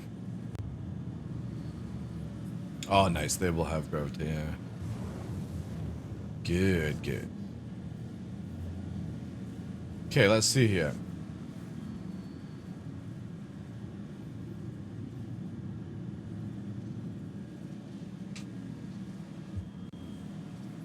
Nice, it's got gravity. Yep.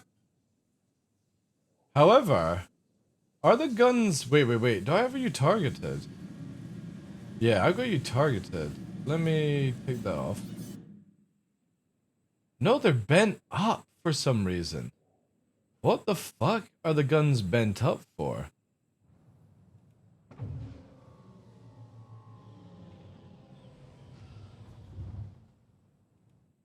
That's super weird.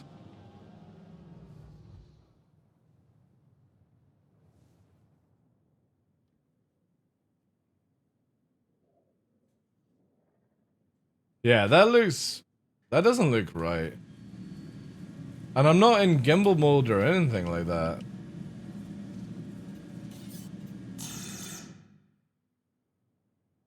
Oh, now they're straight.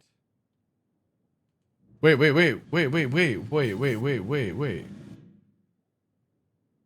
Oh, it's auto-locking, that's why.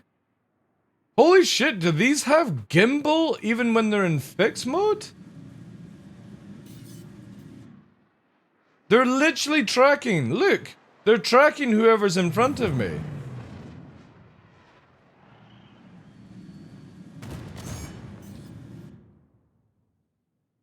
That's so stupid.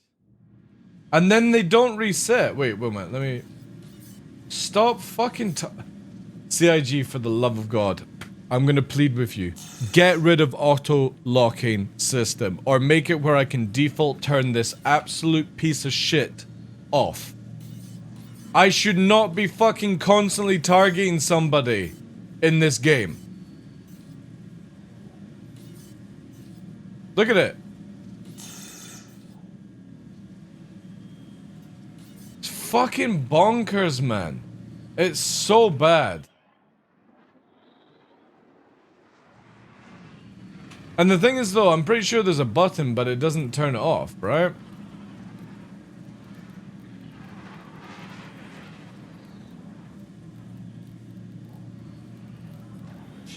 Such a bad fucking thing.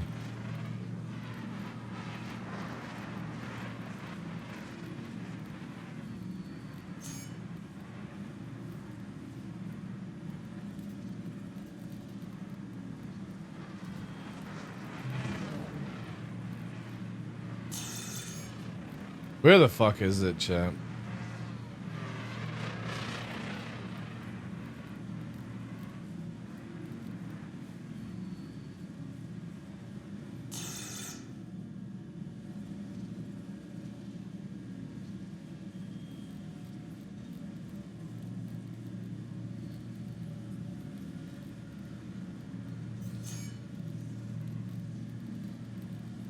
Does anybody know where it is?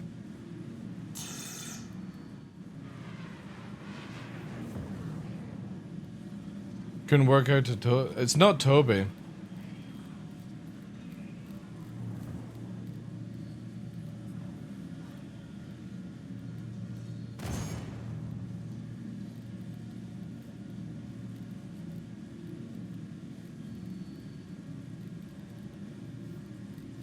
Is it under weapons?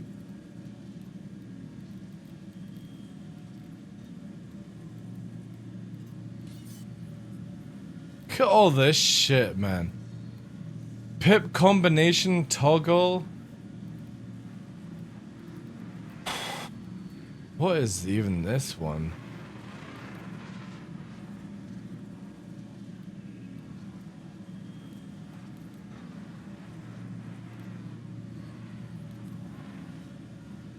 I don't even know what fucking button 34 is, chat.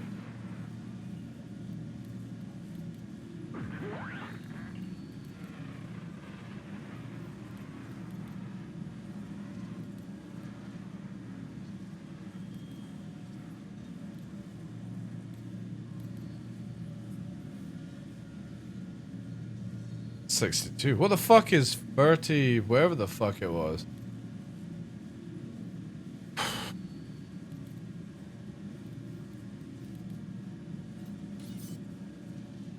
No.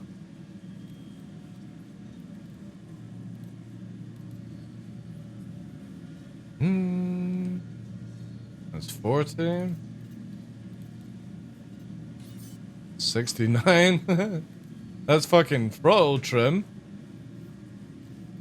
Because that's one thing that they added in, which obviously we'll be adding. Manual conversion raise? Like, what the fuck, man? Vehicles, target... Everything.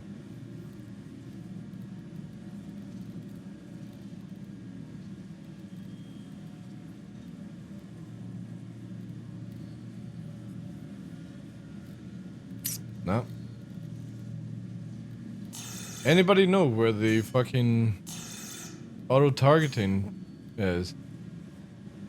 There has to be a button for it, chat, because you can literally see it in your fucking UI. Look. It's right here. Fucking auto-target. There has to be a fucking button. What's it under, though? Countermeasures? No, I'm looking for it on joystick, dude. Hold G.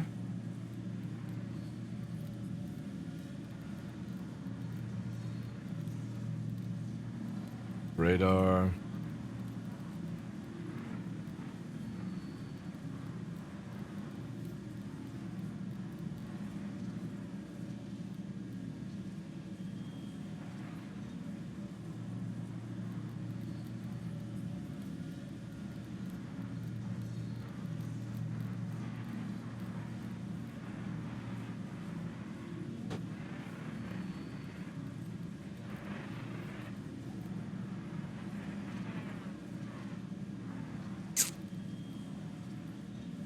Jump drive request.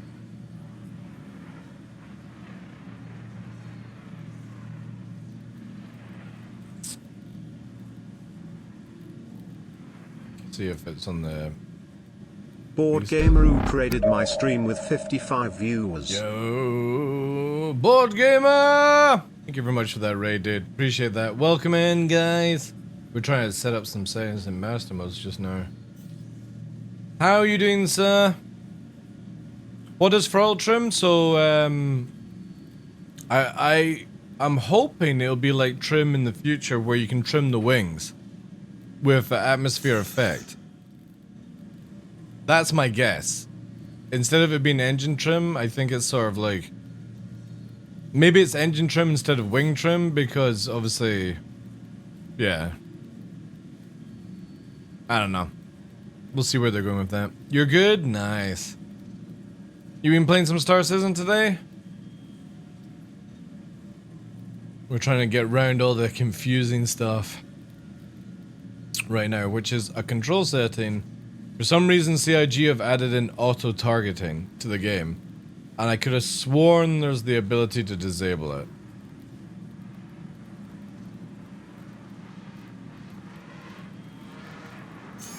Because it's just very, very annoying to constantly target the wrong person.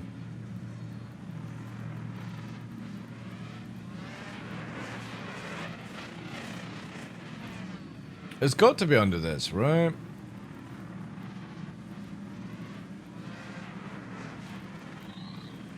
No, not gimbal assist, 8-ball. We're talking about auto-targeting. That's for, like, cycling the modes, right? That's fine. You love Board Gamer? We all do. It's using target hostile only? It is, yeah. Also make sure, my guys that were here beforehand, if you're not following Board Gamer, please do. Also check out his YouTube content. Definitely worth your time, ladies and gentlemen. Maybe under game settings, like general... Dude, I've looked at everything. I don't think they've... Like, if they need a toggle for it to be turned off. I want it turned off all the time. But I don't think there is one. That would be great. That would solve all my issues.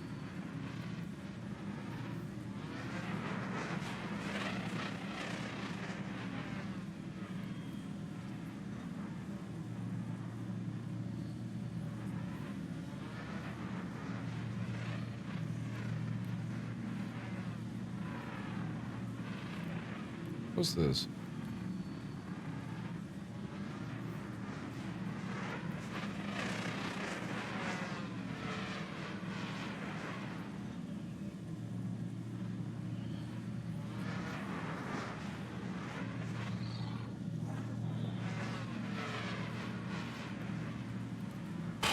I don't think there's anything in Toby either.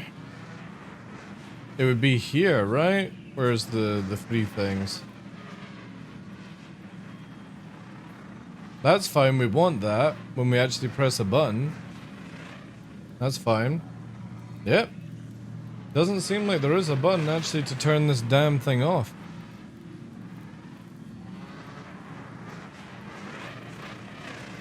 I'm literally gonna have to go through every single area to try and find it.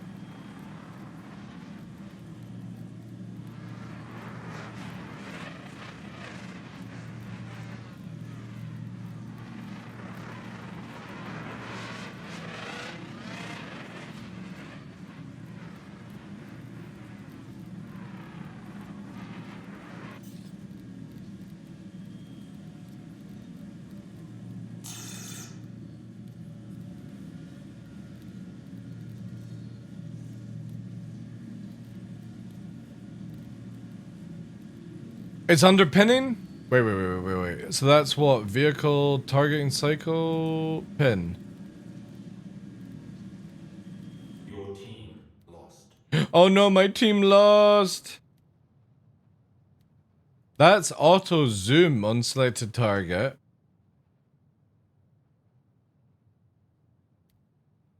Enter remote. Like, why is enter remote target under vehicle targeting CIG? That's so. Why can't you just make a separate area for it? It's so goofy. Squadron battle initiated.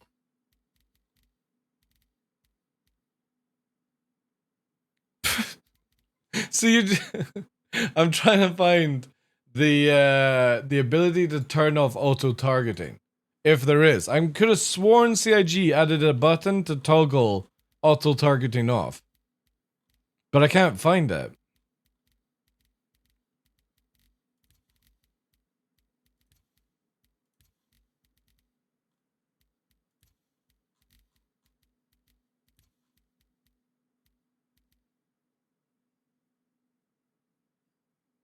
No, what have you not noticed that you're auto locking people without pressing a button? It's not under game settings, guys.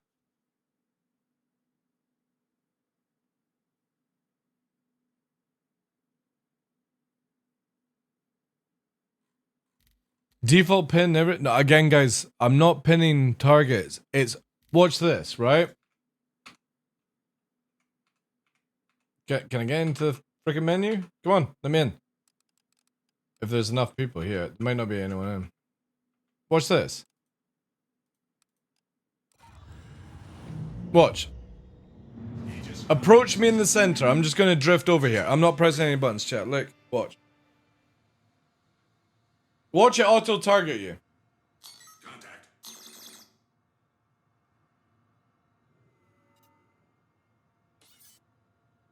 See?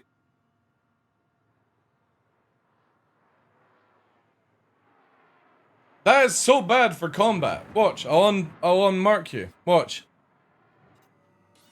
See? That is dreadful. So whenever you right, so look at it this way, right? It even steers the ship. Awesome. No, that's my fucking pedals. Freaking you absolute numpty.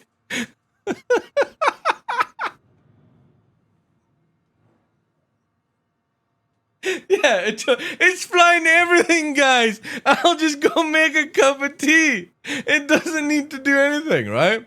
My point being is, right, if I untarget you, so watch this, right? Say we're in a fleet fight, and you've used decoy. Or sorry, noise. Use noise. Now say there was 3 of you together and you noise. You'll noise and disappear, right? Now I want to purposely look for you, and if there was 3 other people, it's going to find the first person it detects.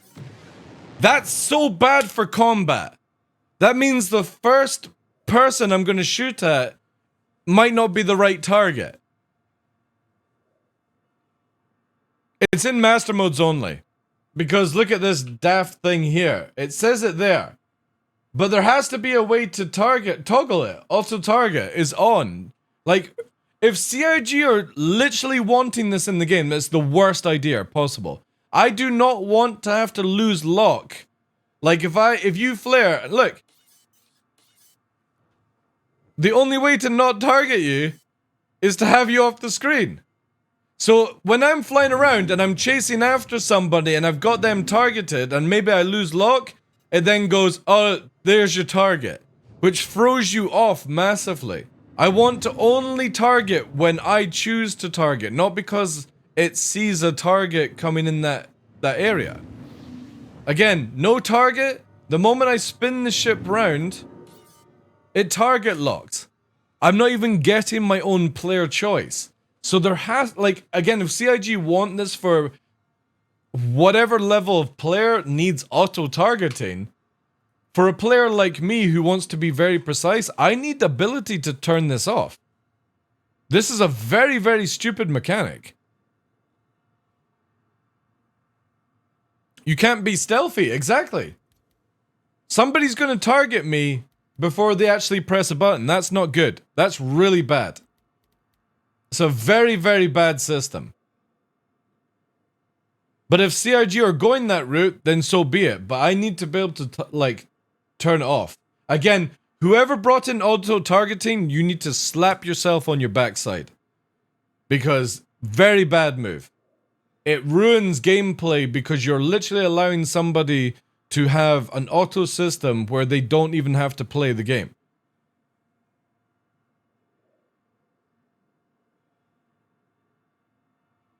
I'm trying to figure out where it could be. It's really, really bad. It means, again, like you mean you can't be stealthy. You can't be. The moment that somebody's flying towards you, they could be like, look at this, right? Watch. So say, for example, they come out of warp and they're moving towards you. Oh, there's somebody to fight. Pew, pew, pew, pew, pew, pew, pew, pew, pew, pew, pew, pew, pew. Like, how fucking lazy. It's crazy. Absolutely crazy. You got somebody shooting at you. For me, I just don't understand how anyone could think this was a good idea to add it into a game. Might as well put auto aim as well. Auto aim. Let's make it where auto flies. Freaking seems to be like that. Let's just do it this way. Look, auto guns. It just flies for you. Why bother playing the game if everything is going to end up automated? Crazy stuff.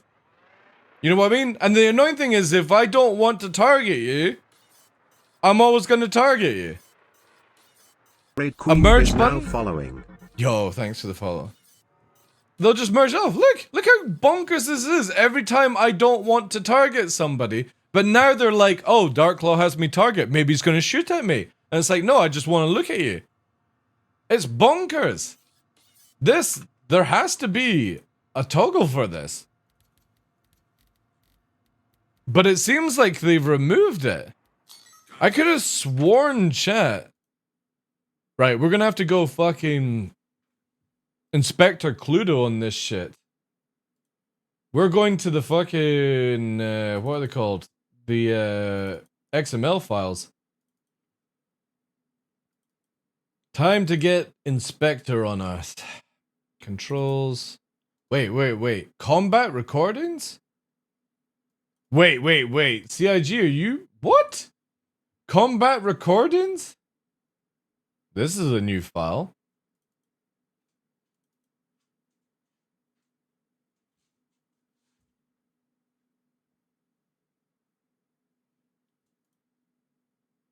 I kind of want to say...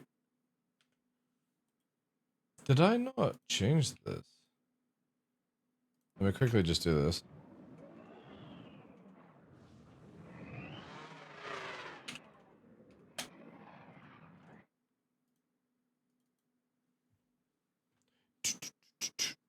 Right, targeting.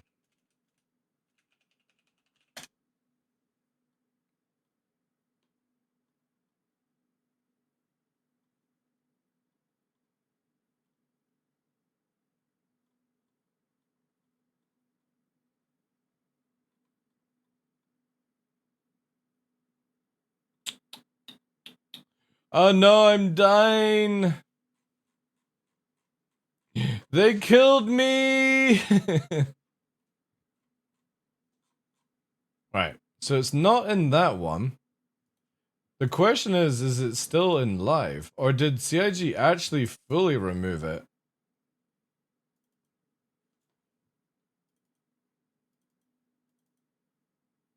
Yeah, the game file isn't... Look at that. Let me open up this to show you.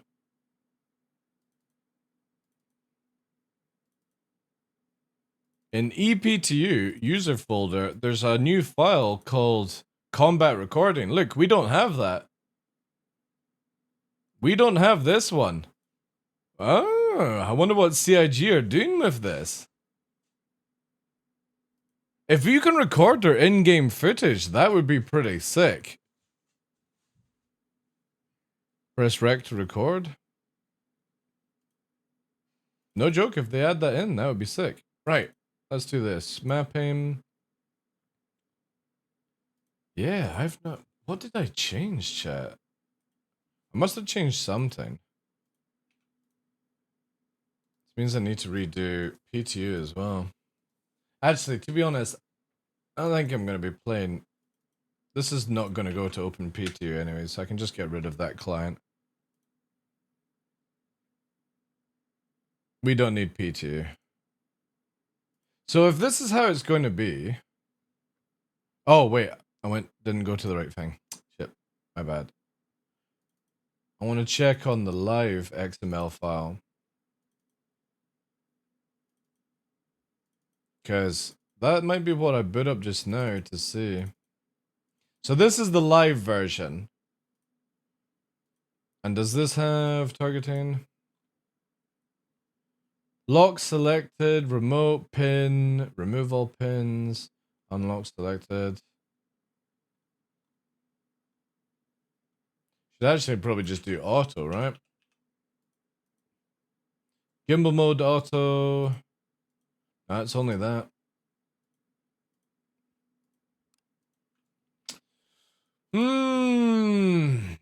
What happens if I do this? This is what I'm going to try here. What's this button? Docking mode. Unlock ports. Unlock all doors.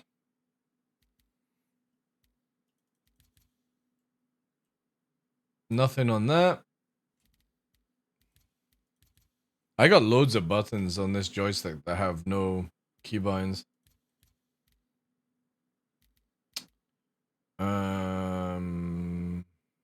Saying that though, we could actually change that button here. Where is it?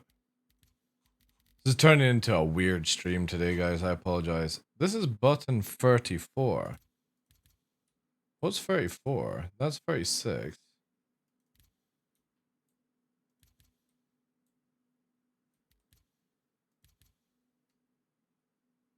$35.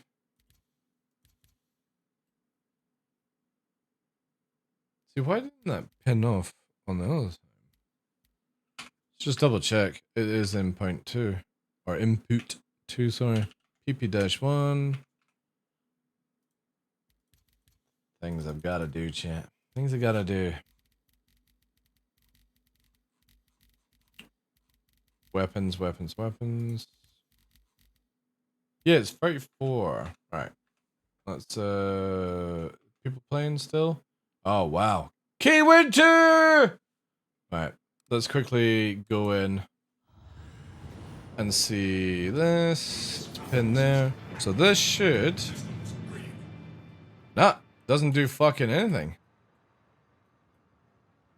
Doesn't change the pips at all, chat. God damn it.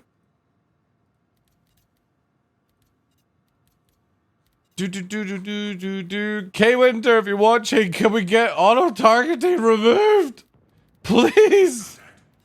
What a shitty fucking thing. Alright, let's try this. Alright. Even though that's the same button. Alright, here. No, that doesn't do shit! It doesn't work! Oh, wait. No, is that because I'm at the range? Wait. Nope, that doesn't work. Fuck! Man, I actually got quite excited about that one. I thought that was going to be kind of cool. But it doesn't work. What's the fucking point?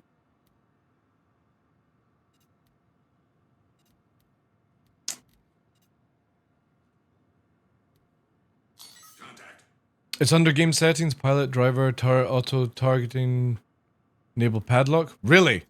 Oh my god. Under game, drive, pilot.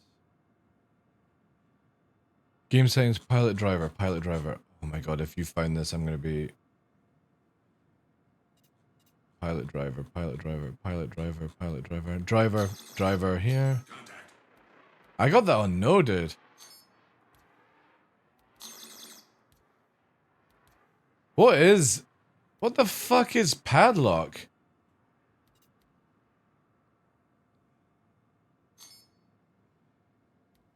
I had it to no. Are you sure that's it?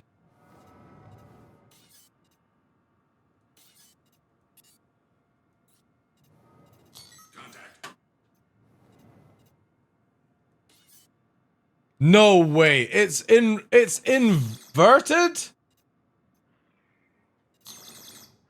It's inverted.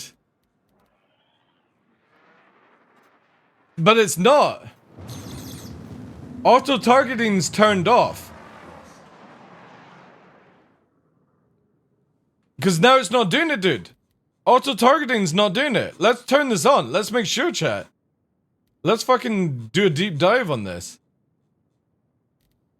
Because I had this to no. Automatically target, enable target padlock, right? No. Automatically enable target padlock. No, I don't want it on. Let's see if it does this. Squadron battle initiated. Because it stopped doing it there. Let's go Gladius again, just respawning. People can just farm me, for all I care. Right? So auto-targeting is on right now.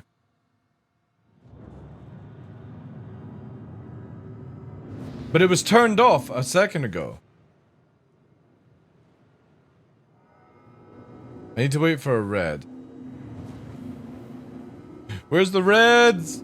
Somebody spawn in the red so I can see. Yeah, so there's auto-targeting now, right?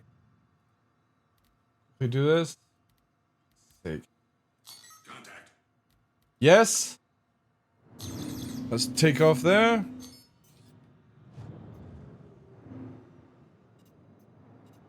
It stops it. It literally fucking turns it off. You've got to be shitting me.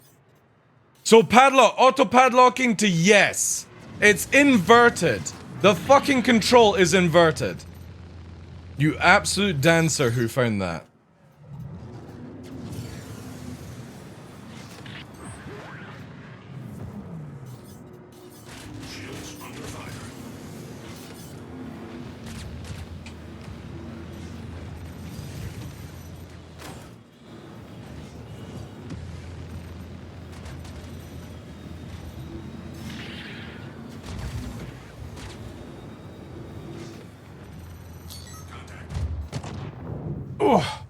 Right, now we can concentrate a bit more. It's inverted in EPTU. Man. Crazy shit, chat. Crazy shit. Yeah, auto-targeting is turned off now on the side. Oh no, no, it's back. Now it's back, chat.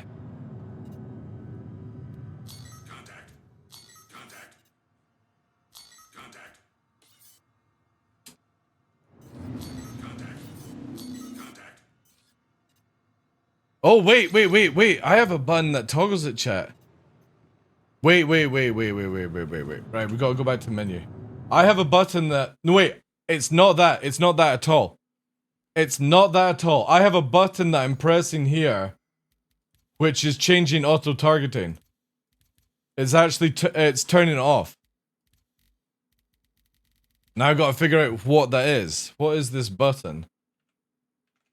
Let's quickly just use this to find the button. It's on the left joystick. Let's turn this off. So it's this. 53. 53 is the button. Right, we have to find something that says... Oh god, why has it done this? Something that's 53. We have to go through until we see a 53.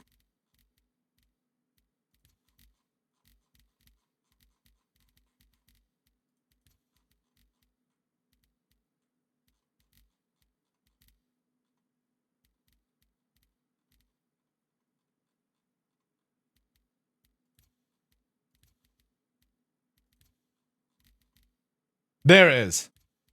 Unlock. Wait, no, it has to be a different one than that. Unlock lock target toggles it. For some reason. It has to be another key that I've got.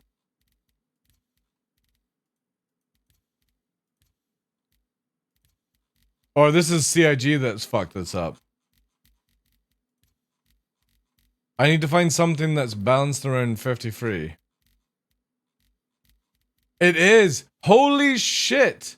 It's looking like the unlock button is also the auto lock toggle.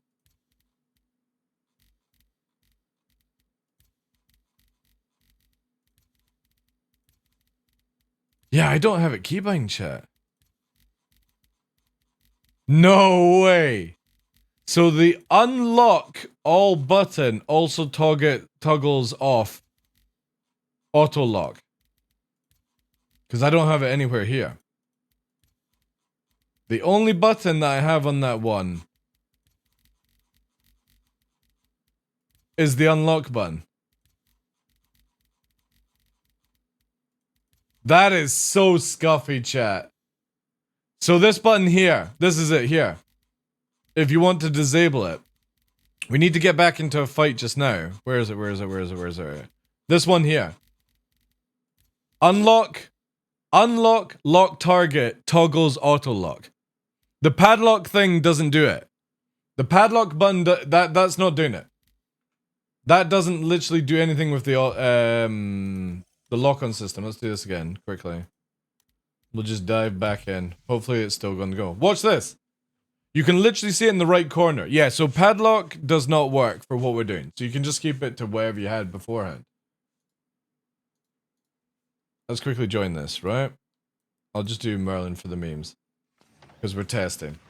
So look, you can see in the right corner there. Look, it's auto-locking. Now I do this. Auto-lock is off. And when you press it, it automatically turns off. That's it. You can't turn it back on. So the moment you turn off lock, it takes away the auto lock in the game. What do you think of master modes? It needs a lot of work, especially for small fighters, dude. For medium and heavy fighters and stuff like that. Sorry, for heavy fighters and Constellation, really good. Their light fighters are completely scrambled. There's no point flying the Gladius in this game anymore. There's no point flying the Merlin in this game anymore. You might as well just all fly Vanguards with gunners, that's it. Everything else is obsolete versus that setup. Like, they've got... The light fighters are so unathletic. They've got no push and pull. But right now we're just working on how to disable auto-aiming, or auto-targeting, sorry. And all you have to do is unlock, full do an auto or unlock chat. See, again, look at this thing fucking blacking out for no reason, man. There is absolutely no point flying this fucking thing.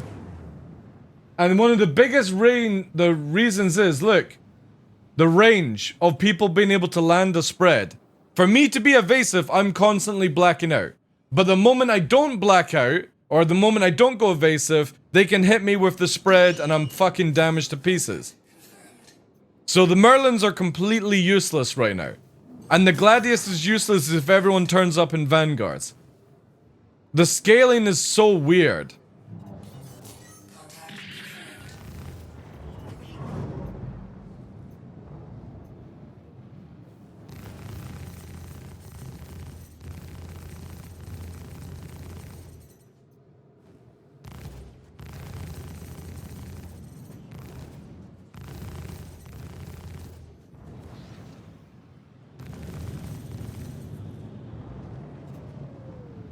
Look, horn it out, turning a fucking Merlin. So, now I just have to run, chat.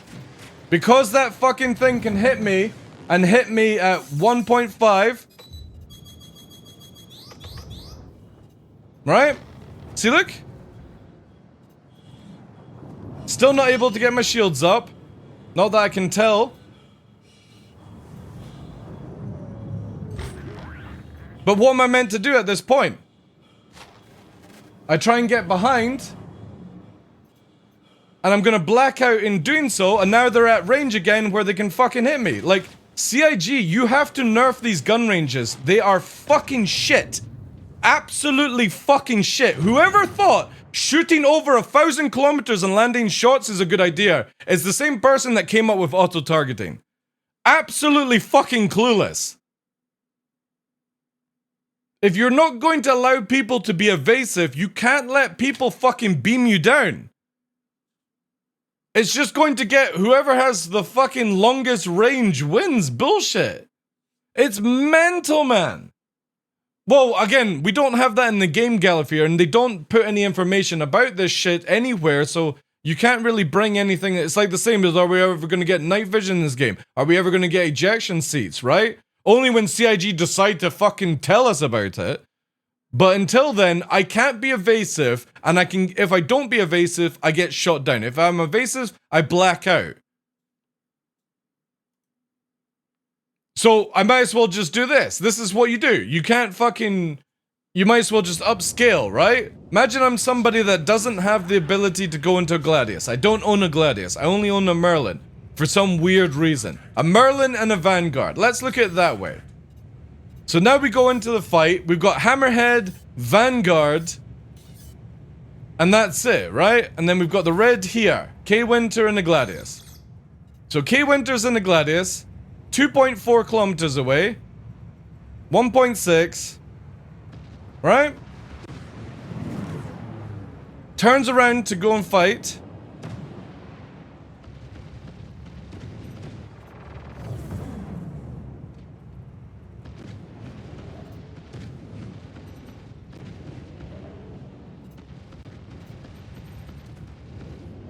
It's crazy that I can even fucking do this. See, look, hitting at fucking 800 meters.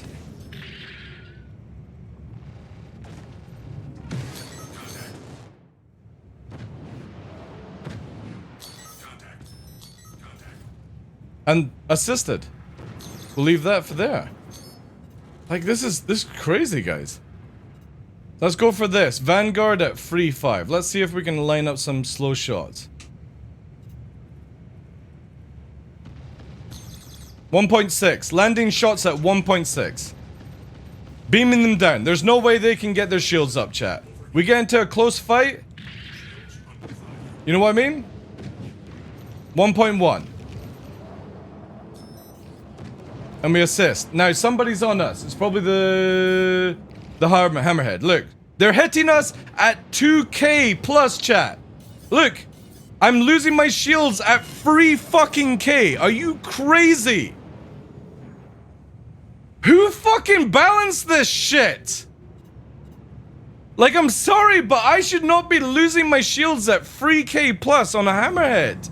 How the fuck am I ever meant to escape? Or be evasive in this fight? Everyone's just gonna fly Hammerheads and Gunners now. You'll swap it from light fighter meta to just everyone in fucking Hammerheads. Why bother playing the game if you can hit somebody at fucking 3k? Look! I'm still getting hit by the Hammerhead. 2k, chat! 2.5! Connie meta is... Oh, dude, it's so dumb, man. It's so dumb. You want to slow the fights down, but you want to make it where everyone can fucking kill each other at super ranges now. Look, losing my shield again. My shield is completely down, chat. Let's see who's shooting me.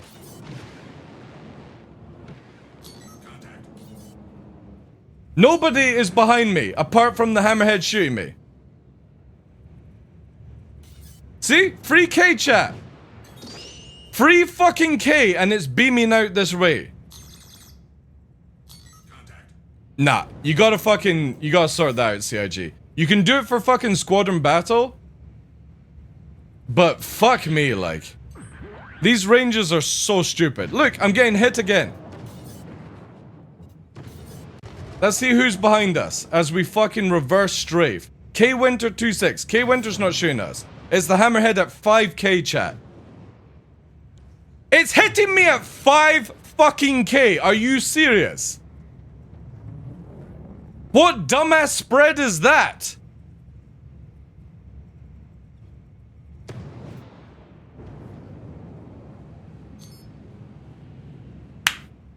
How to turn the game into a complete shit pile with one patch. Whoever's doing this, whoever's doing that, I'm not blaming exactly certain people, but whoever's making these choices at CIG, you are going to fuck this game. You know? He's hitting me to stop my shield regen glowing. That's a big thing. So say for example, I managed to dodge out the fight with my shields down and badly damaged, and I fly 5k from the battle, and I'm trying to get my shields up, they can still hit me. So I can't get my shields up, I can't go into battle. I'm forcing me to warp away. Because they've got some dumbass fucking range. And it's stupid as fuck.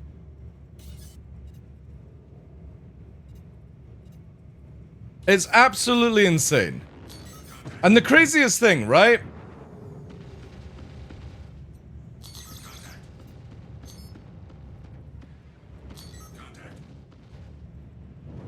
Let's see how well we can.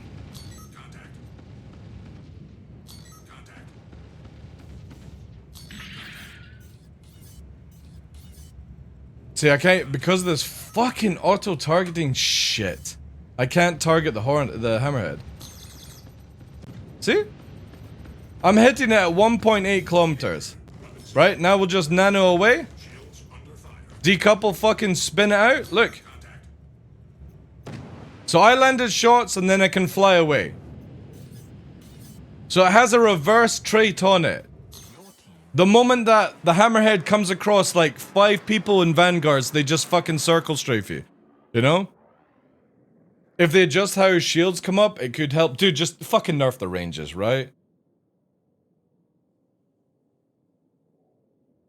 Just nerf the fucking ranges. That's all CIG have to do. Anything size 1 to 3, under 300, 400 fucking meter range. Anything size 4 to 5, 1500 meter range. Anything size 6, 7, 8, fucking 2k range. Alright? It is fucking dumb. They are absolutely dumb ranges. Because again, now that we're in hard atmosphere, right? So watch this. Somebody brings a hammerhead. I can't do anything. Obviously, I'm not wanting to shoot the hammerhead in a Gladius. But the idea is that I want to be evasive. I want to be able to actually get around the fight. I don't want to be beamed down at 3 kilometers. It literally turns into who brings the biggest ship wins. If you do this.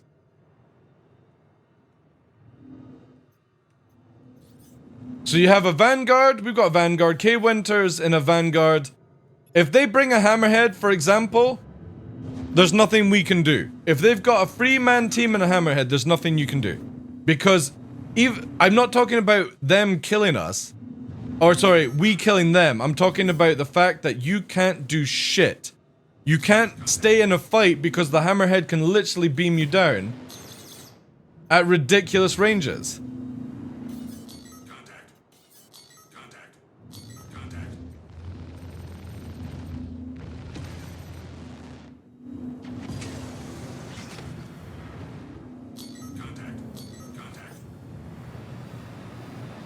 Let's get an assist.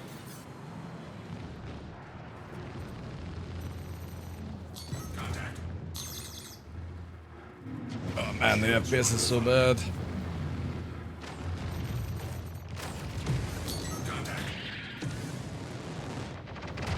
Alright, now I need to be evasive. I need to get away, chat, right? I've got somebody on my ass. Evasing the curve. Pulling. I'm still getting shot. See? 1 kilometers, 1.8, diving. I'm still getting shot. Can't do a fucking thing. You've got to be shitting me that somebody can just do this.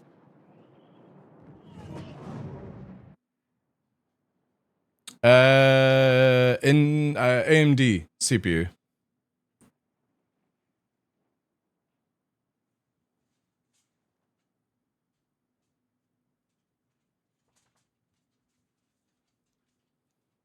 Well, that's on a Merlin if you can't do that, right? That's just the way it is. So again, this is what happens now. Everyone upscales. So when you start having that, you start having people coming in, right? They get into their fucking whatever ships.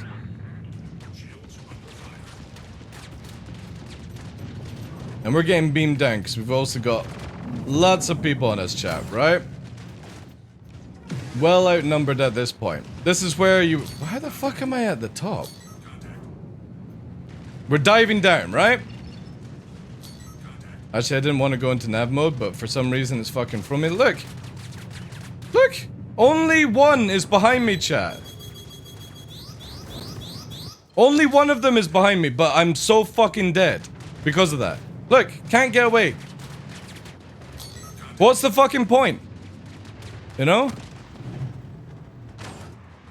What's the point? You literally can't get away. You've got it now where there's no point, there's no way of pulling away from the fight to get your shields up without having to warp. So now every time I'm in a fight, I'm gonna have to warp away. The moment that somebody does stuff, I have to warp away, you know? That's not the point, Edison. Before you come in here and start going, well, the Hammerhead didn't have it. Beaming somebody down at fucking 4K is not healthy for a Hammerhead either, dude. That is... Then everyone flies Hammerhead. It doesn't matter, like, if... Oh, we've had Light Fighter meta. This is dreadful. Absolutely dreadful, the ranges. You can't have it where people can just beam you down. Again, they're over 1K range.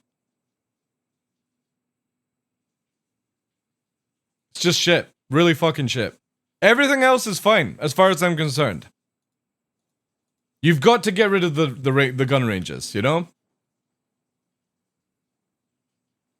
I remember some streamers advocating for you have to take the fight. Taking the fight is... this is a different thing, Tosin, right? Taking a fight and committing to a fight is what people apparently want.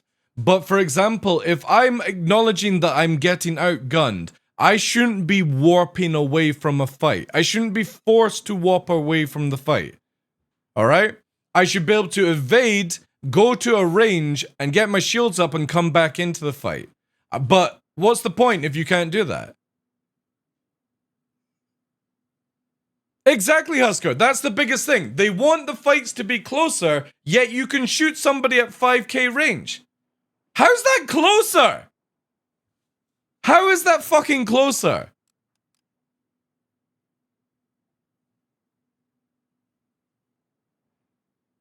Like, again, gun ranges should be maximum 500 on a fighter.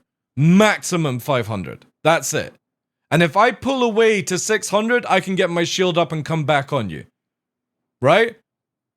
Not, oh, I've acknowledged way in advance that I'm losing the fight and I'm getting speed and afterburning around. Oh no, you can just beam me down 2 kilometers away. There's nothing I can do at that stage.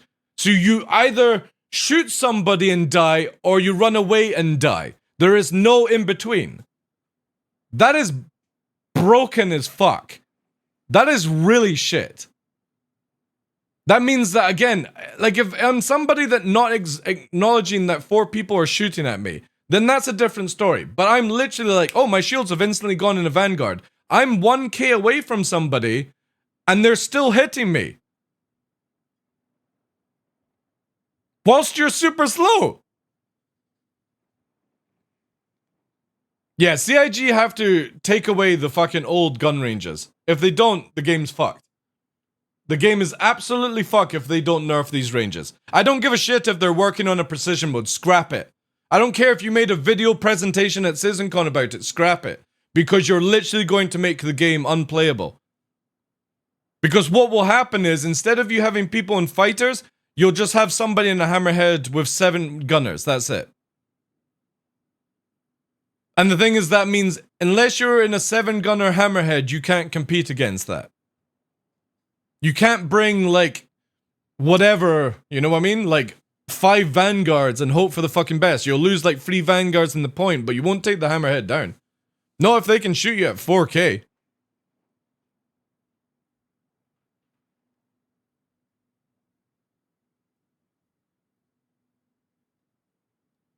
Exactly, Gallifrey. How you doing, dude? Again, if I had one choice within Master Modes what's to change, it's not the flying. It's these fucking gun ranges are so stupid. They're so stupid. I hate having to write on Spectrum only for some guy to counter it with bollocks. Well, to be honest, if CIG add this in, it'll prove my point within a month of this being released in 3.23. If CIG don't change the ranges, I know exactly what's gonna happen.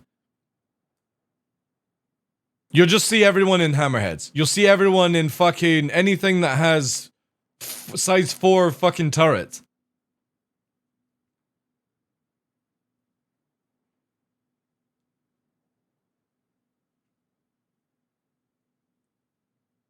The problem is 1.5 kilometer range is too little for large ships.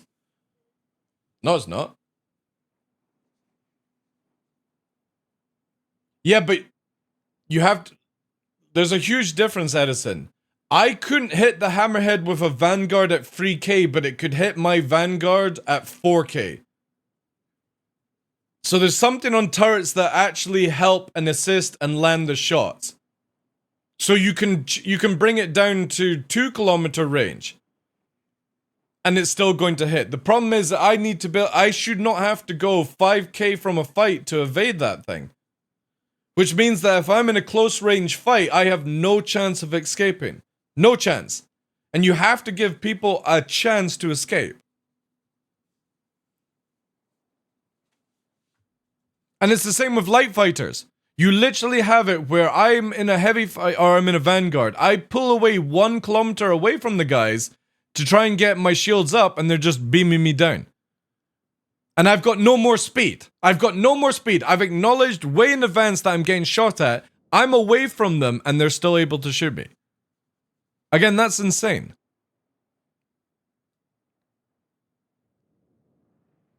Yeah, they shoot. Yeah, Husker, that's a prime thing, right? It's the fact that that hammerhead was hitting me at 4 kilometers with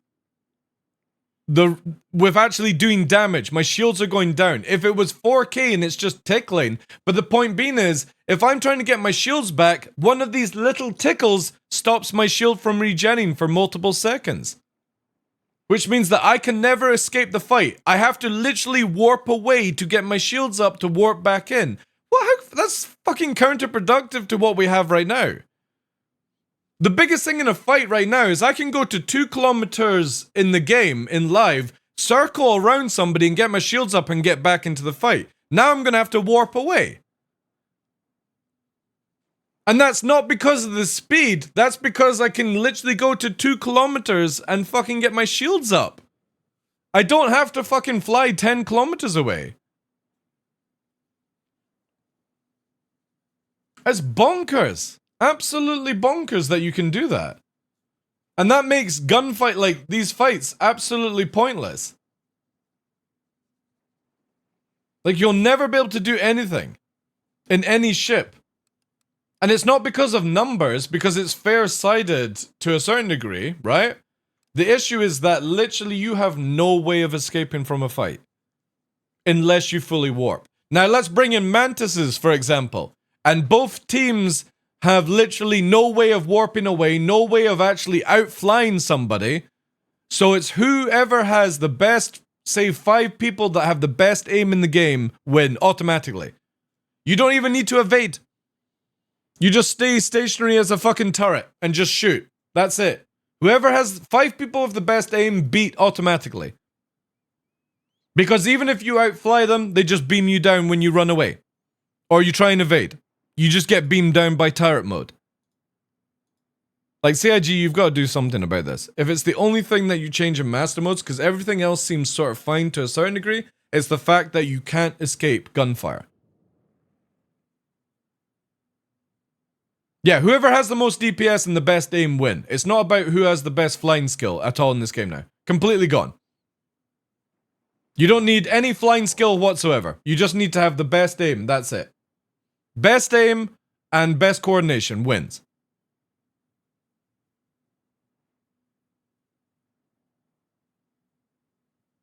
So we come from flying backwards and having good aim to be in a turret and have good aim. No, you don't even need a good aim to be in a turret, dude. It just lands. If you're able to easily hit a Vanguard at fucking 4 kilometers in a hammerhead turret, you don't need a good aim at all, dude. What the fuck are you talking about? It's literally a pixel. and a pip. It's just a pip that you're chasing. Again, it's got you got to nerf the ranges. You don't need to change the fact that the hammerhead. I'm not like complaining before anyone goes that the hammerhead is actually hitting me. I don't care. It's the fact I'm 4K away and it's killing me.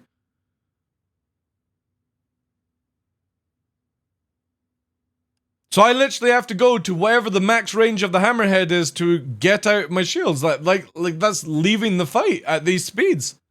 Again, I might as well warp away.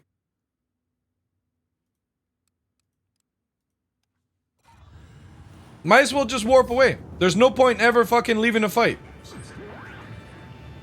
Man, I hate that. I've got to fucking disable everything for this. There's a hammerhead there, chat. Look. Prime example now. We have to deal with a hammerhead with 2 gunners. 6 kilometers away. We've got our own hammerhead. So now I'll go for anti-fighter escort. We're gonna go on this thing here. But the problem is, when they're 6 kilometers, I've now got to go, well, they've got a hammerhead at 4 kilometers. What do I do in that situation? There's the FPS going fucking nuts, right?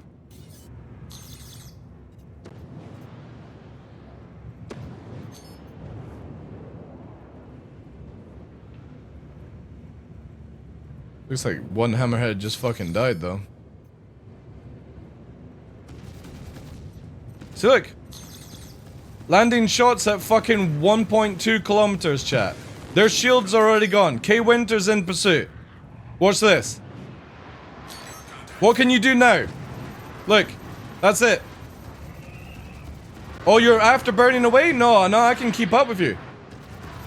So how do you evade this, chat? What'd you do then? How'd you evade this? If I'm able to start beaming you down at 1.2 kilometers and you can't pull away and I've got the speed dive, what can you do? Since you have no evasive maneuvers in this game, you can't fly fast at all. So we've got a hammerhead there. We've got the Vanguard here we'll dive down on. We'll rotate here. They've got a gunner, I think, now. So we've got the faster rotation. I'm lagging out, so I can't fucking, like... Oh god, the FPS is so bad on this map. See there, we got the rotation, right? So if we had a gunner right now, we would be beaming. They can't beam, but we're coming up on the ass easy. If lag would actually allow me to fucking play this game, this map's FPS has to be adjusted.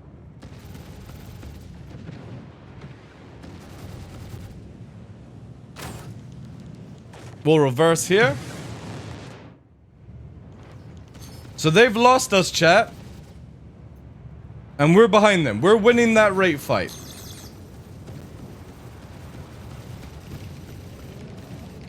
But the hammerhead is literally beaming me down. Right, so the hammerhead's engaged on me. I'm gonna run now.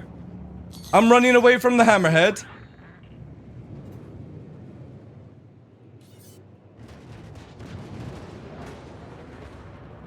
No point in me trying to regen shields, because I can't do it.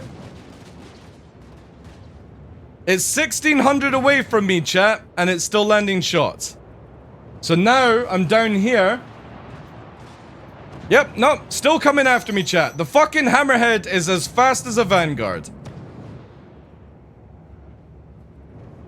1100 away. That's not gonna help me, Griffin, in this fight, dude. I hate to tell you that, dude. It's not gonna help me. I'm still dying. 9 kilometers. Or sorry, not 9 kilometers. 2000. Still dying. The Vanguard, the hammerhead is also catching me up, chat. Let me try and get my shields up.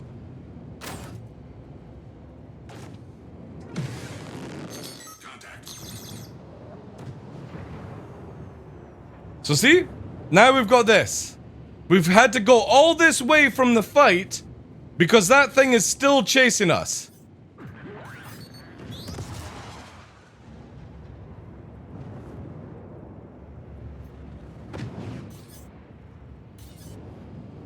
How crazy! And what the fuck? Why is our hammerhead chasing me? What the fuck are people up to, man? See, look! Unable to fucking escape a hammerhead in a Vanguard chat. Don't you think that's a little fucking stupid?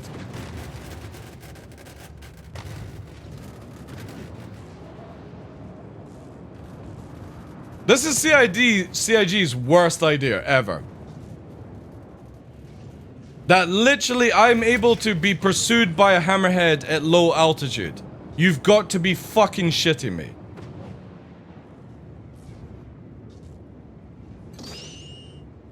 So the problem that they're trying to solve made it worse. Yeah, because somebody thought it was a good idea to slow everyone down but give more ranges. What fucking bright spot? I swear to God, man. If I was at CIG, I'd sack everyone in that department. Everyone. Get rid of them. Completely gone.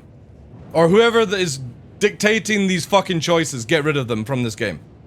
After all these years, you're constantly making this game worse and worse. And it's not because of your speed, it's not because of your flying, it's not because of SEM, it's not because of nav mode. It's the fact that you have literally quadrupled the fucking range of guns for no reason. There was never ever a reason to increase gun ranges.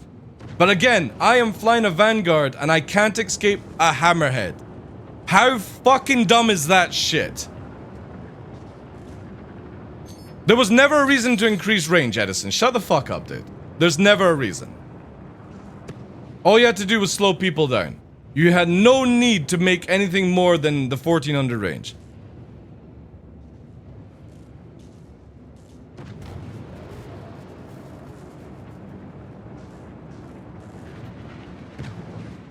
By a double-decker bus, exactly. There is no way that a hammerhead should be able to keep up with me. Just no way. They have them far too fucking overtuned.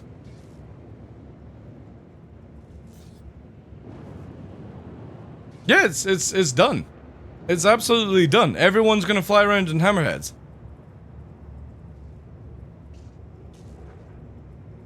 The thing is, with 1400, you can't defend yourself in large ships from stuff like torpedoes. Well then fucking change torpedoes! Don't make it where you can shoot further ranges, dude. That's so counterproductive. Again, I've got a literally fucking... unable to fucking... like, that again, I have a blue hammerhead for some fucking reason chasing after me, like...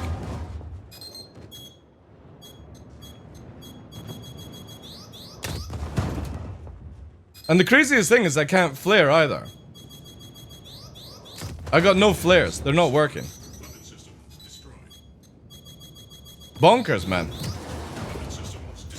Not even in nav mode, you know? It's gonna be in any group fight scenario. Oh yeah, dude, you just bring fucking hammerheads now. That's it.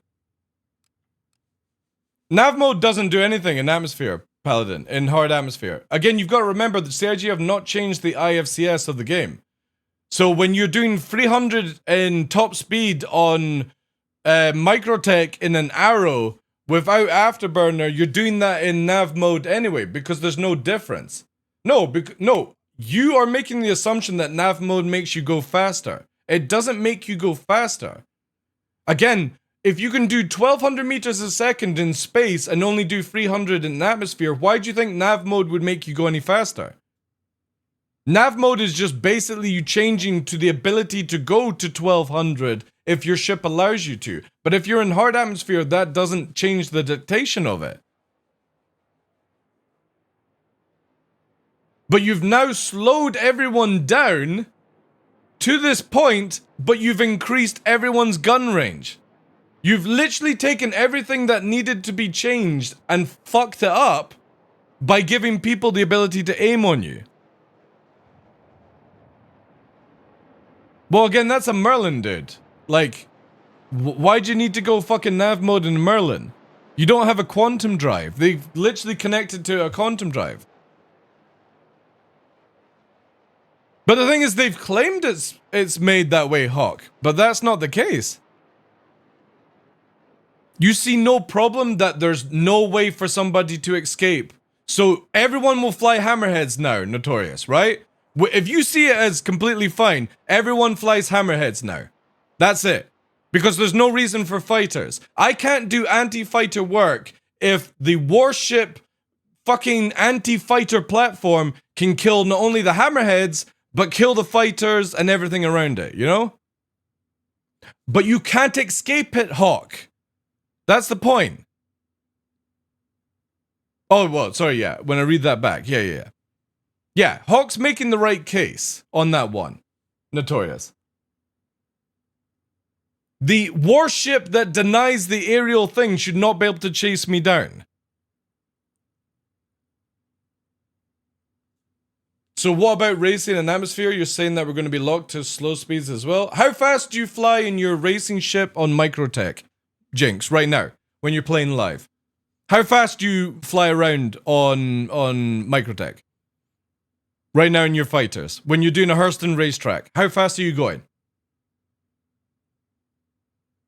Because that's how fast you're going to go in master modes. There's no different. On Hurston. And what ship are you doing 400, 500 on Hurston, dude?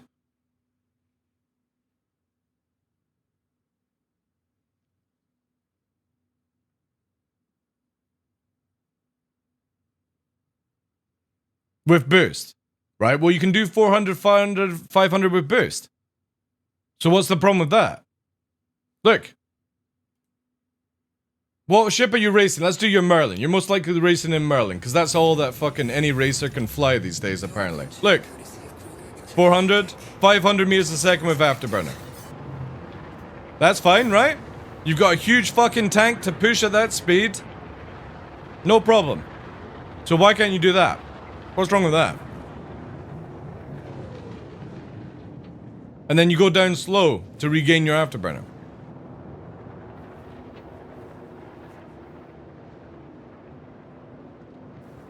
Seems fine to me. Yeah, look. Now I'm back to 400, 500. See, the thing with racing, this is the biggest thing with racers, what you have to understand, right? Is with racing, it's not about how fast you can go, it's about how fast you can do the time. So if the time doubles, you're still racing as fast as possible. You've got to see that, right? Just because you can't go 500-600 meters a second doesn't mean that it's slow for racing. It just means that you're going to have to be better with your management and your time. So instead of doing the track in 1 minute, you do it in 1 minute and 30, and you're still the fastest racer. That's the thing with racing. Racing doesn't change. It doesn't change. It's always about who can go faster. This is the biggest thing where a lot of racing people have moaned about it, where they're like, oh, we need to be able to go so fast so I can complete the track in this amount of time. Well, it's like, why don't you just complete it in an extra 30 seconds? You're still at the top speed, right? Or top time for it. Yo, Airbrusher, thanks for the 9 months, dude. But again, we look at this, right? There is a hammerhead. Now, obviously, I'm not meant to be able to do anything in this ship as a hammerhead, against a hammerhead. But maybe I need to be able to go and do some defense or shoot down a target, right? If the guys on Thingamabob's hammerhead can shoot, that would be great.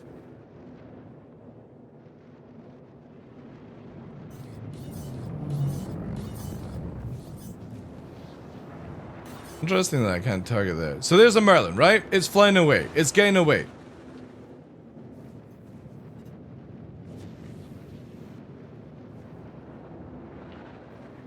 But you've literally got now pressurized. Look. Where, say for example, I'm doing anything in this sort of fight situation.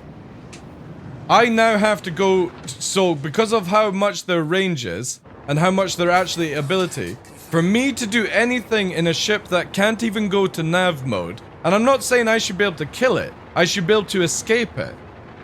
So as I go to this, I've got to then go, oh, let me turn around and fucking look at it. Right, so there it is there, at 5 kilometers. I know it can't hit me. I'll get my shields up, and now I've got to come back. That's your whole gameplay loop. It's just going out to the maximum range, getting your shields up, and coming back. That's not gameplay. If I can't evade their gunfire. And I'm not saying that I should be able to kill it. I'm just saying I should be able to evade the gunfire. I'm in a very small fucking ship. Right? I should be able to rocket around, get my shields up, and do all these things. But if they're able to shoot you at 4K, there's no point to these ships anymore. You'll literally just see everyone going from what they do now to just a couple of player hammerheads. That's it. There won't be any other reason for any other ship in the game. And yes, I agree, a hammerhead should be able to deny fighters. It should not be able to catch fighters. It's like saying, you know that the fastest ship in the game right now is an Idris. Do you think an Idris should be able to keep up with a hammerhead, for example? Because that's where it goes with the scale, right, Notorious? When you say it's a ship that's designed to anti-fighter, what happens when your anti-fighter can't run from an Idris or a javelin? What are you going to do then? Again, your hammerhead shouldn't be able to kill the Idris or the javelin, but you can't run away from it. So what's the point of your hammerhead now? Because then the Idris can also defend itself against fighters. If the hammerhead can shoot at 4K, so can the Idris, but it's more tank. So now we go up a scale. All right, now you've got people in javelins, you know?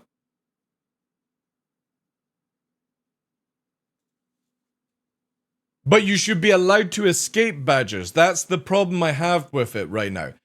I'm not wanting that the light fighter kills the hammerhead. I think that's perfectly balanced right now. But if I choose to leave the fight to be evasive, I shouldn't have to go fucking half the map to get away.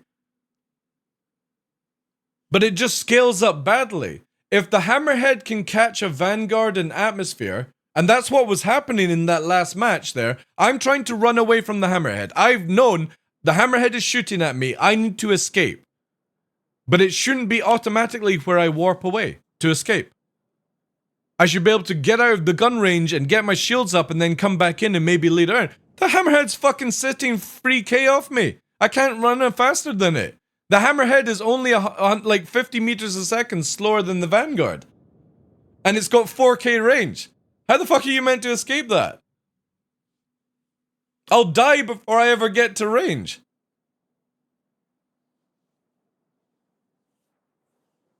You either nerf the gun ranges or you nerf these ship speeds. So instead of the hammerhead doing 200 meters a second, Gallifear, it needs to do 100. Oh, it will kill the game, Tommy, if they don't change this. 100%. Because what you'll do is just seeing everyone flying around in Idris. That's it. Why bother flying around in fighters or anything like that when you can be chased down by big shapes? Again, Torish, you don't seem to grasp the idea that it's not about the hammerhead engaging me, it's the fact it can chase me, dude. I don't think you're grasping the idea on that. It can chase the vanguard. So what's the point of the vanguard in the first place? I'll just bring a fucking hammerhead.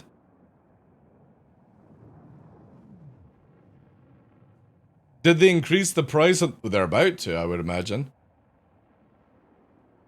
Again, it's not about the hammerhead killing me, it's the fact it can chase me down.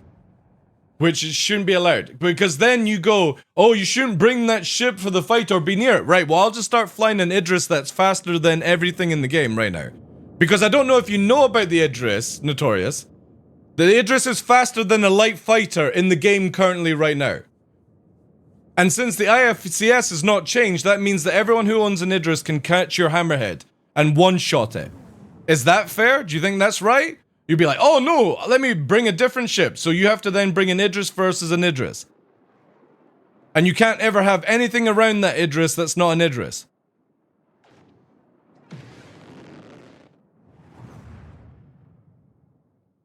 Well, the hammerhead is as fast as a fucking vanguard, Edison, so where do you see the balance in that then, dude?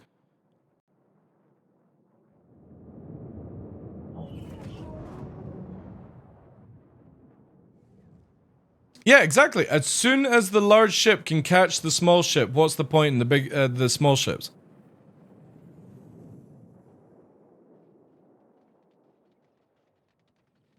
Again, that's not the point of it, Contagion. It doesn't matter if the hammerhead is more expensive than the fucking Vanguard. It's the fact, well, it is, obviously. It's like $500+ for a Vanguard. You know? And again, with this whole conversation, we're not talking about a Vanguard killing a Hammerhead. We're talking about literally you have no way of escaping a Hammerhead unless you warp away. So if you can't warp away, how'd you get away from the Hammerhead? In any of your ships. If the Hammerhead can catch the Vanguard and it can kill Gladius at 4K, what are you going to do in any of your ships under Hammerhead? I don't know, the same way you get away from everything else? Alright. Go and play Atmosphere Contagion and tell me how that goes for you right now. Because you're flapping gums for somebody that doesn't know the game. At all. Go and do that right now. Go and get into nav mode in a Vanguard in Atmosphere and tell me the difference between SEM and nav mode. Because obviously you've not played it. Drop noise. Again, the Hammerhead is faster than the Vanguard. You can't go into nav mode in Atmosphere. If there's a Mantis, you can't go into nav mode. Full stop. So if a Hammerhead is faster than a Vanguard, you are never going to survive anything more than it.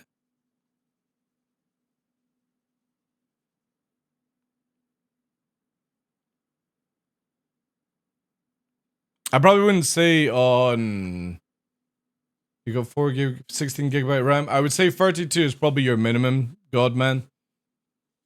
Out of that spec, I think the RAM is the only hindrance to it. You have 5 noise, it can't be, again, your noise means nothing, guys. Your noise means nothing if you can't outrun that ship. And if somebody has a Mantis and a Hammerhead, you can't do shit. The Mantis sits beside the Hammerhead and you can't kill it. That's not what we're talking about, badges, though. We're not talking about that, dude. We're not talking about killing the Hammerhead. Trying to make this clear as possible to everyone. We're not trying to kill the Hammerhead with a Vanguard. We are trying to escape from a Hammerhead with a Vanguard. But the Hammerhead can out-fucking catch you. That's the thing. Again, I bring 7 people of the level of my skill and put them in a Hammerhead. Your fucking Space Dad Hammerhead is dead all the time. Every single day of the week, you're dead. You bring a light fighter. You can't escape me. I'll kill you. Every single time. Because this ship literally can catch you. And how fast are they in space? I would need to test that out for you. But again, that's irrelevant when you've got a Mantis. Mantis literally stops you from going into nav mode, guys. You've got to understand that. The Mantis sits on top of the Hammerhead, and for 20 kilometers, that fucker can hit you, and you can't run away. Because it's faster, as fast as you, with Afterburner.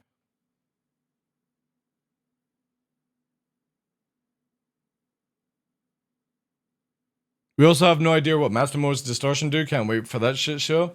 Well, again, it needs to get to the point where you either nerf the speed of the big ships or you have to nerf their range. But you have to nerf everyone's range in general. It's not just the Hammerhead. That's a prime example, but you have to put these 4K damaging shots down. And it's not a matter of just noising.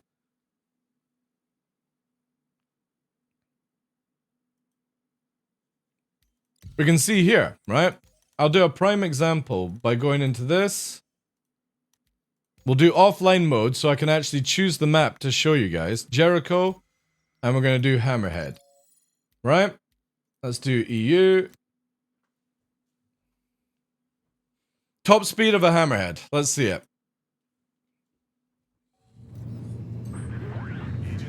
With Afterburner. 300 meters a second, right?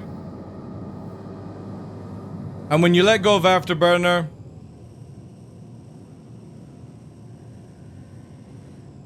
$159. Alright, let me quickly fucking self-destruct this thing to go back to the menu. So remember that. Over 300 with Afterburner, 4 to 5k range.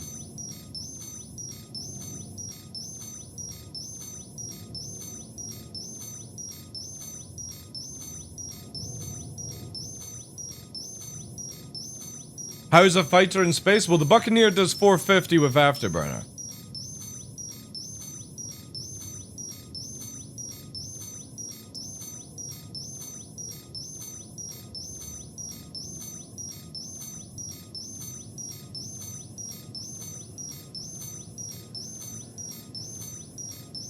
I know, Badges, but if the hammerhead can catch you, how do you get out of range? How do you put yourself in range? This is what I don't think many of you people are understanding. We're not talking about killing a hammerhead or being killed by a hammerhead, you know? We're talking about the fact that there is no escape. No escape. Because if it can keep up with you whilst you try to run and you run out of afterburner, you instantly slow down. If it's in range, you can't ever get away.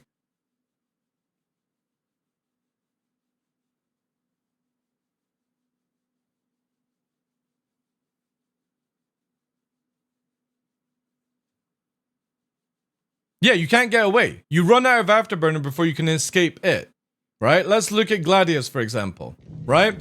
Our afterburner goes down so much faster, and we're doing 500, right? So we're 200 meters a second than a thing. But our afterburner goes down the same as a hammerhead. So as we're pulling away, we're still getting shot. It's got 4K range, 4 or 5K range. So as I'm doing this, now I'm having to regen my afterburner. So now, as it's chasing after me, it's still able to hit me, right? But it recovers way faster than you. Again, guys, look at from a point of view is, even if a Gladius can escape it, right? And even if that ship is denied fighters, it means that anything that gets in that kill range up close to a hammerhead cannot escape. Not escape. And you have to give people a chance to escape. Not just instantly you are dead, no matter what you do. And it's not about dropping noise. Go in to atmosphere right now and try and escape from somebody chasing you in a hammerhead. I dare you. I dare you to try and escape from a hammerhead. Right now. With turrets, everything like that. Yeah, you lose your momentum because obviously you come down. That's not the issue. It's the fact that these guns literally beam at ridiculous ranges. They don't have any spread. And they don't need to have 4K range, guys. 2K is fine. Give them 2K range. That would be fine. It still gives you the ability. And if you're like, oh, well, somebody's going to just drop a fucking torpedo. Well, somebody's going to just drop a torpedo when point blank on your ass anyway. Look how fucking slow everyone turns in atmosphere. You think you're gonna dodge a torpedo or shoot it down in time? People will just point blank you.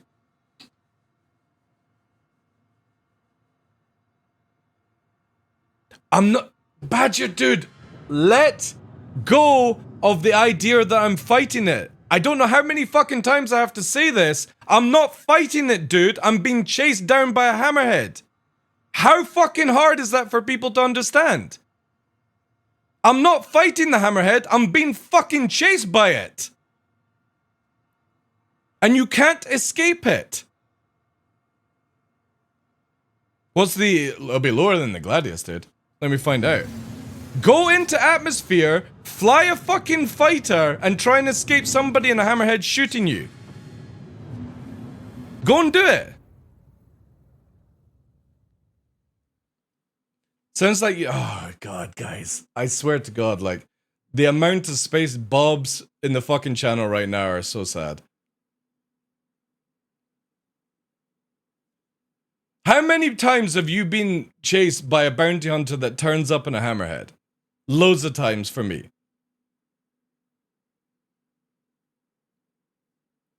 Because I would have to stay stationary for it to work. Do you guys even play the fucking game? Get in now. Go and load up Arena Commander just now and let's get in, right? I need one person to fucking be as a gunner, please.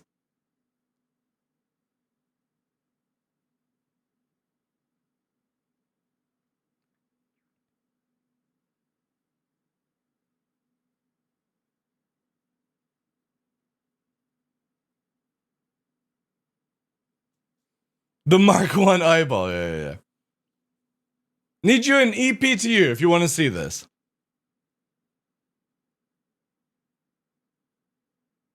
Can you join too? Yeah. Log in. No, it's not in Stanton, dude. It's in master modes right now. Live is pointless. You need to be an EPTU to see this. This is not live. This is not master modes on live. This is the new master modes changes in 321.1. EPTU access.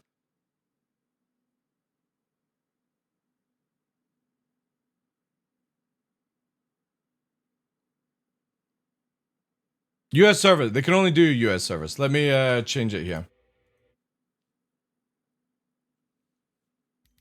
Let's quickly try and see if we can find this map.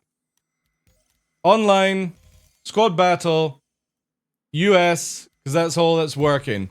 And we need to wait for the atmosphere map, right? Squadron battle initiated.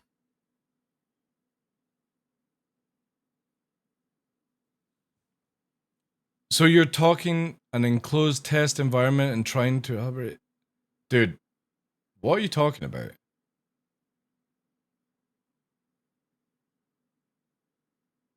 I think you're in the wrong channel, dude. I'm just gonna point that out to you right now. I think you're in the wrong channel. Because I don't think you know a fucking thing about this game. At all.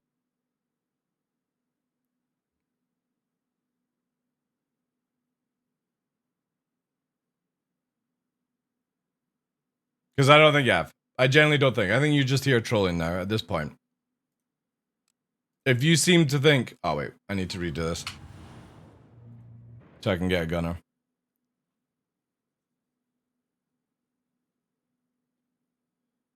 Yeah, exactly. If you're calling me a Bob for testing this game out to make sure that everyone gets a fair play, then...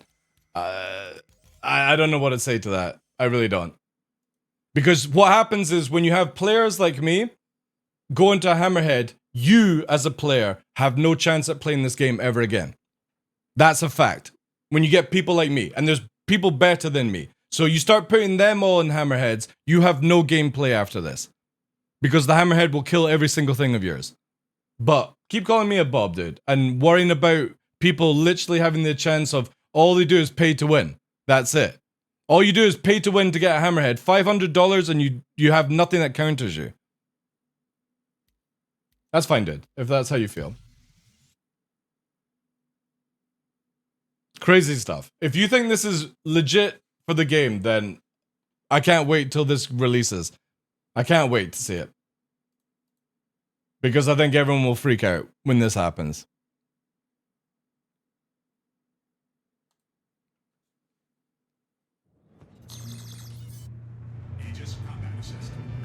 Alright, I need a gunner chat. There's Cult of Emerald, right? I'm in a Hammerhead turret. 1-7, so dead. Even if I tried to escape, dead until 4-5k. Can't escape. And then if we go into atmosphere, can't outfly it. Make sure it's EP to you though, Paladin, right? He's dead on the spot, yeah.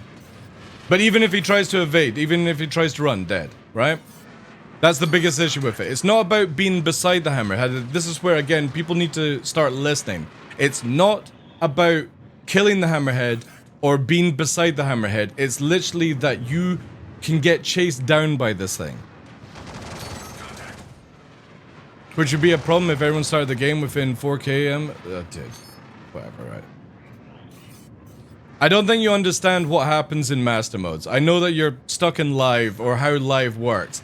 But in master modes, you can't go fast. So when the ship that can kill you and deny the area can catch you, there's no area of escape. That's what we're trying to point out, dude. So in the death bubble of the Hammerhead, you should die to the Hammerhead. I completely agree on that. But when the bubble of death moves with you, how do you get out of that bubble, dude?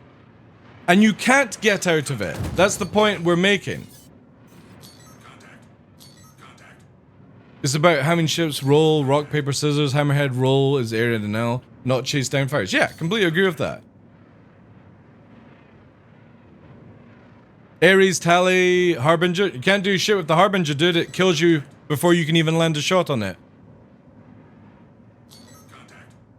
Make sure you guys, before you start flapping the gums in chat, size 5 torps ain't gonna do anything towards this dude. I don't know what you're talking about. I've literally had 4 or 5 people ram me in one match and they're all dying. So what the fuck is your size 5 gonna do against it? I need people, before people start talking in chat, make sure you've played this current system. Please. Because the hammerhead doesn't go down as easy as people think. And again, the hammerhead should take a beating.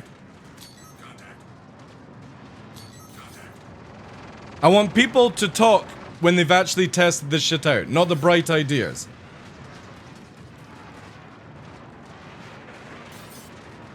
Because again, look at everyone fucking shooting at me, dude. Like, I don't give a damn fucker right now about torps and shit like that. They've also upped the noise and decoys on this thing.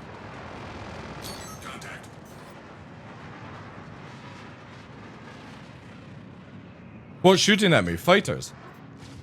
I've got no gunners, dude. This, again, this is the point I'm making out, dude.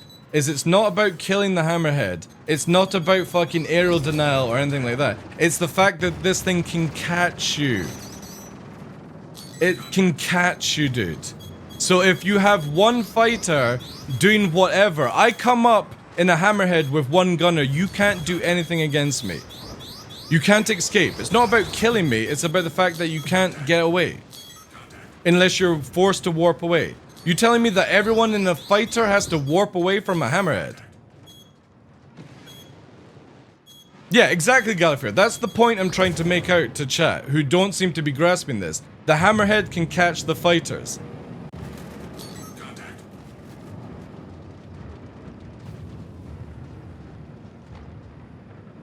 Don't take fight, dude. Jeez. Alright. Again, I'm gonna have people that actually play the current system before they start talking. Moderators just ban everyone that has a fucking weird, wacky response. Again, it's not about fighting the hammerhead, guys. It's about the fact that you cannot escape. Yeah, don't take the fight is a pointless claim. We're not pointing out killing the hammerhead. We are pointing out that in a situation... No, I'm not, dude. I'm not pointing out killing the hammerhead. You can't fucking run away, dude. Have you played this master modes? Go into the atmosphere map. You can't outrun the hammerhead, dude. You cannot. What are you talking about? If you actually played it, you would see.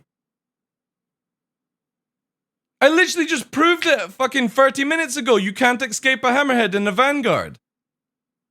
Oh, yeah, sorry. I need to get the Vanguard speed. You can't use nav. Fuck off. You can't use nav mode in atmosphere. Yeah, exactly. When Mantis comes in, you guys have got to stop forgetting that you're like nav mode. Any decent group said noise and go. You can't go into nav mode. Have you been listening? You can't go into nav mode. Nav mode does nothing. You can't drop noise in nav mode. So if you drop noise before you go into master modes, this hammerhead still catches you. If you have not played this master modes, please stop talking. Because you don't know what you're talking about right now. You literally don't know what you're talking about. The hammerhead can catch a fucking Gladius in atmosphere. And you can't go into nav mode. It doesn't make you go any faster because if you can't do 600-700 meters a second on Hurston, nav mode won't make you go faster in the new system. If you can only do 300 in our current game in atmosphere, that's all you can do in the new system. Nav mode doesn't change how faster these ships are going, guys. Nav mode just makes it where instead of you going from 0 to 1,000 meters a second like live, you have to go through different modes. But when you go through that different mode, you lose the ability to shield, you lose the ability to fucking shoot, you lose the ability to chaff and flare. So everything you guys are talking about doesn't exist. And again, when you're in this environment, if this fucking thing can catch you, how are you warping? How are you getting away? You don't need 1,000 plus MSC. You need the speed to get away. That is what we're making out, dude. You don't have the speed. The hammerhead can catch you in atmosphere. This is literally what I'm trying to explain to you guys, but everyone's like, oh, if you do this, you'll survive. No, you won't, because I've literally tested it. You have no hope. Yeah, well, that's stupid, dude. Stay in SEM and suffer. So everyone starts dying now for no reason. Because like I said, if you can't survive in a fighter by having the ability to escape out of its range, right? Why is anyone ever going to fly a fighter again? You just literally fly a hammerhead. That's it.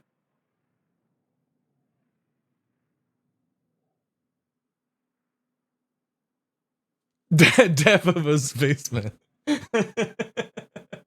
Again, guys, get into the PTU if you can. Go and play it. Go and try and fucking outfly your hammerhead that's chasing at the same speed as you. I can't wait to see everyone's fucking hyper skills at doing that. Your team won.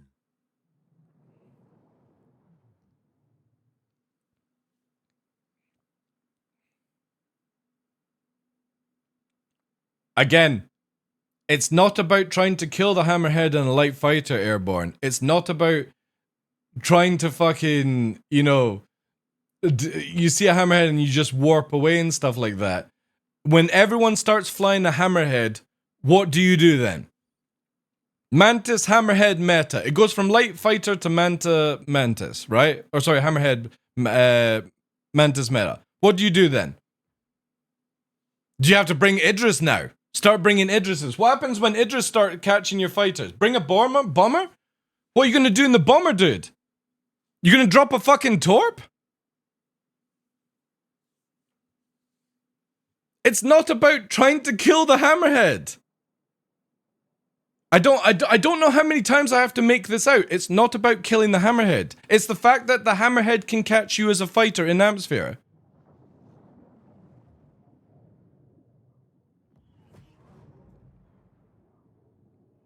So you're just gonna go straight into hammerhead meta, that's it. Fuck anything else in this game.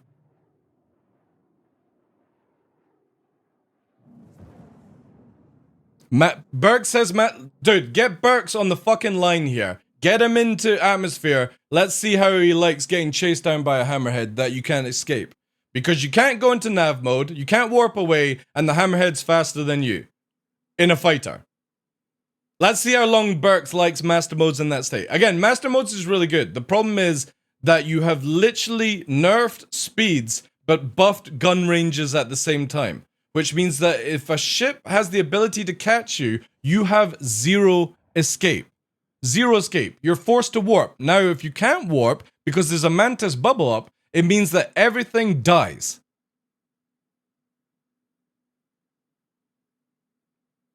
But my favorite streamer says everything is fine. The hammerhead was slower than the gladius. Go into... again, guys. I'm trying to point this out in the atmosphere. Right? The space stuff is irrelevant. We literally just showed you 30 minutes ago I could not escape a hammerhead in a vanguard. It could still kill me within range, and every time I lost afterburner, it caught up with me. It was killing me at 3k range. I could not fly in a straight line faster than it. You're not going to be able to warp away because there's a mantis stopped you. Which means that if you have a game that's all about hammerheads, everyone just goes to hammerhead meta. That's it. Yeah, you can hit people at 4k range with a hammerhead.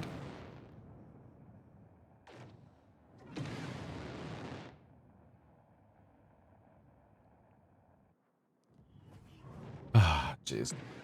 Whatever, dude. Again, we're not pointing out killing the hammerhead. And that doesn't solve anything, dude.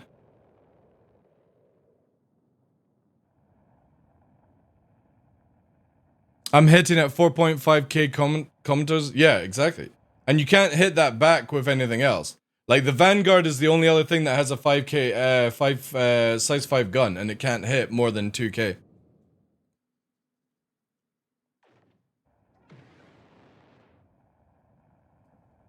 Alright, dude. I've had enough of that shit. You can have a wee timeout. Because you're not answering anything. You're just literally saying, oh, get rid of the hammerhead. That's the fucking way to solve it, right? Again, we're not trying to kill the hammerhead. We're literally saying that everyone just starts flying around in hammerheads. There is no escape then. A wee 30-minute timeout should do you. Get back on the program before you start mouthing your gum off in this channel.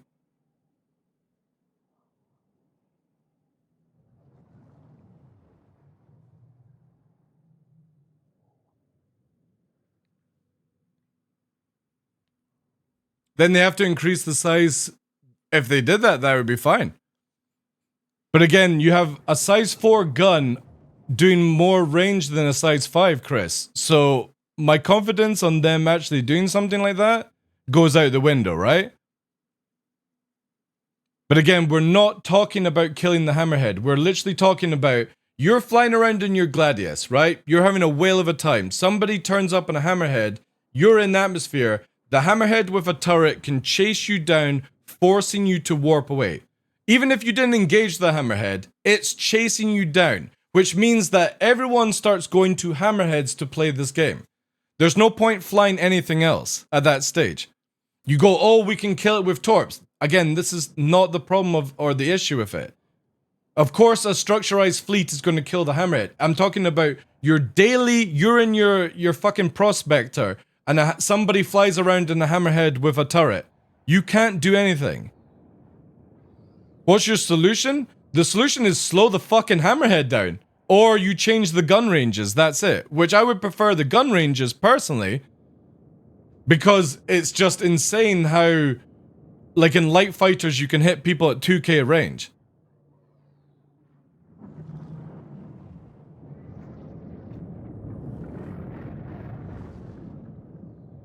I'm in Satch Larkin and I have two. I have the dog to go outside. Alright, well, go if the dog did.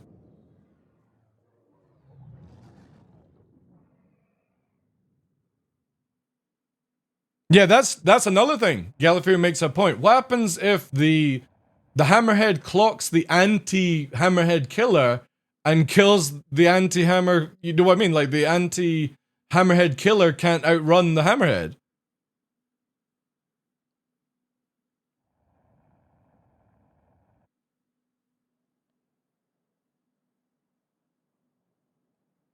See, the thing with that airborne is, again, you just... Since the game is literally 90% in atmosphere, that seems very counterproductive for me. Again, the point being is we're not talking about fleets. We're not talking about, oh, you've got a structurized fleet. You can deal with it this way, you can deal with that. I'm talking about your general person starts having to deal with a ship they can't kill, but the ship can kill them and keep up with them. It doesn't matter at that point. You literally change the game to where instead of flying a Hurricane, you fly a Hammerhead with one gunner. That's it. There's no need for your Hurricane anymore. There's no need for your Scorpius. There's no need for your Vanguard. I'll just literally do everything in a 2-man Hammerhead.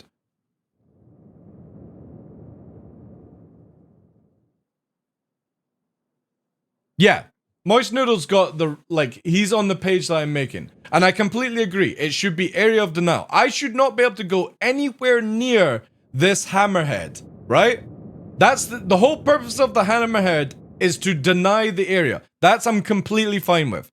I have no interest in going in the area. I'm talking about the area of effect you're trying to escape is catching you every fucking time. That's the issue I have. Is that this death bubble, where I should not go into it, and I'm completely agreeing with that, don't go into this fucking area, but this death bubble shouldn't be like this. And when I run out of afterburner, it catches up. When I run out of afterburner, and then I get beamed down. That's what I'm talking about. And when you're in atmosphere, nav mode doesn't do shit. In space, I can nav mode like a madman, right? So you're angry... Angel, if you come in here and just start fucking mouthing off without listening to it, it's not I'm angry that it has strong engines. I'm talking about it that it literally can outperform a fighter in atmosphere. It means that you have no need for fighters ever again. You just have everyone flying around in a hammerhead. And engineer stuff won't change that, guys. I hate to tell you that. Because you'll just still have people in hammerheads.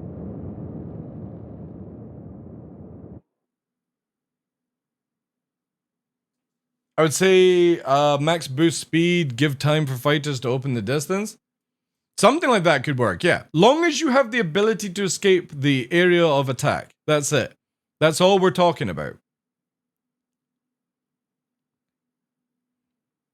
The thing is, until we see that, you know what I mean? I'm only going off the data that we have right now, Decodes, right? Control surfaces might do that. But since we're playing in atmosphere right now, the hammerhead literally can catch down the vanguard and shit. NPC crew when? That's another thing to take into consideration. Again, I'm fine that the hammerhead does ridiculous damage. I'm happy that it can land the shots. I'm not happy that you literally can't get away from it. That's it. If you've acknowledged that you have a hammerhead in the area, you have no way of getting away from it in hard atmosphere. And if there's a mantis on you, then you can't escape. And CIG are wanting to do some wacky stuff with distortion as well before. Imagine a hammerhead with distortion. So you gotta ship that you can't kill and stuff, you know?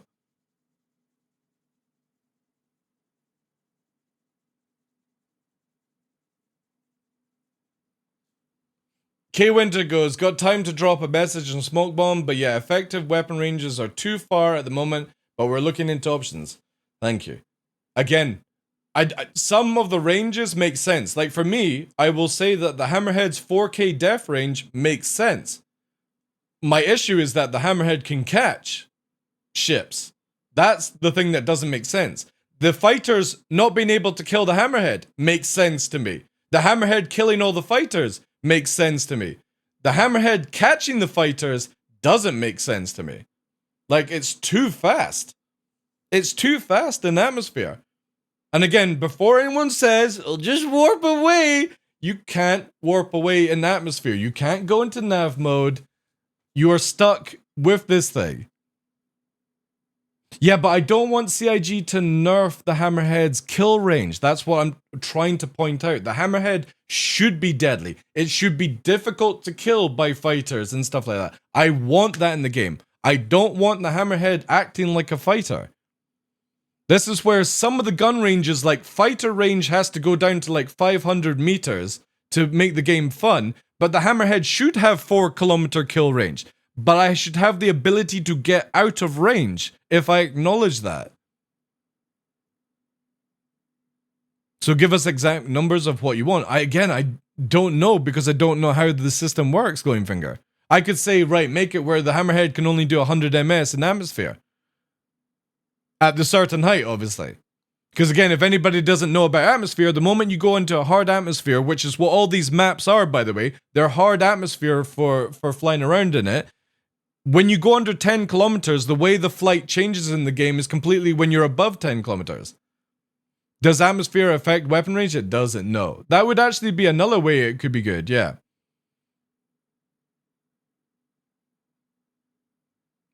Let's watch with the R word fresh, okay, dude? We can just say idiot or something like that, right? Thank you, please.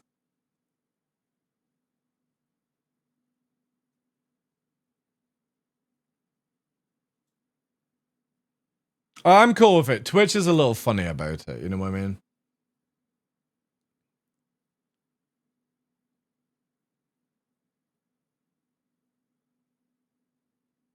$150 ms versus 200 ms would still be a big enough difference. I don't know about that, because you've also got to remember, Edison, when you run out of afterburner, you lose your momentum, right? So say you get to 400 ms, the moment you run out of afterburner, SEM speed in master modes brings you down. Unlike our current gameplay where you keep going at that speed to a certain degree, you're slowed right the fuck down. So every time you boost away from the kill range catches, you slow down, you're in the kill range. You boost away, it catches. You know what I mean? Yeah, but the thing is, the Hammerhead has more boost than the fighter airborne.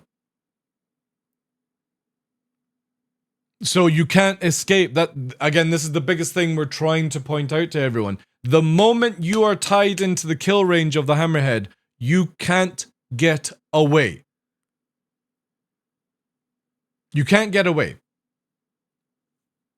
It doesn't matter about your noise. It doesn't matter about your nav mode. The moment that you're in atmosphere, you're locked into a death match with a Hammerhead. You can't kill. You didn't want to fight with it, but it wants to fight you and it wants to chase you down. That's what we're trying to make out in a point. And unless you've actually played this Master Mode's PTU, you have nothing to say to me that changes this. You have to play this to understand this. And somebody goes, oh, just stay in space. That's not how this game works, guys. How often do you just stay in space? Especially with CIG wanting to bring out all this new atmosphere stuff, building bases, all that stuff in the future. Look to the future ahead of it. If you literally can't escape a ship, everyone starts flying that ship. You literally change it from F8 meta to Hammerhead meta. That sounds very boring to me.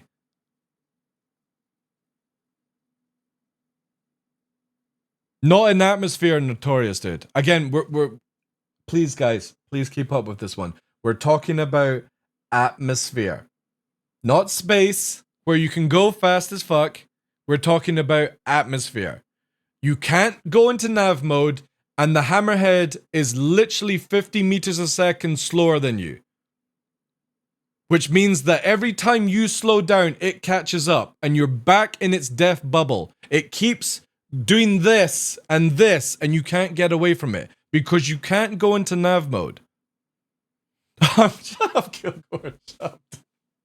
I'm gonna fucking have a headache with this nonsense. Please, anybody that doesn't see this as a problem, when you get a chance for Open PTU, free 22.1, I want you to go in and wait till you fight against a Hammerhead in squadron battle.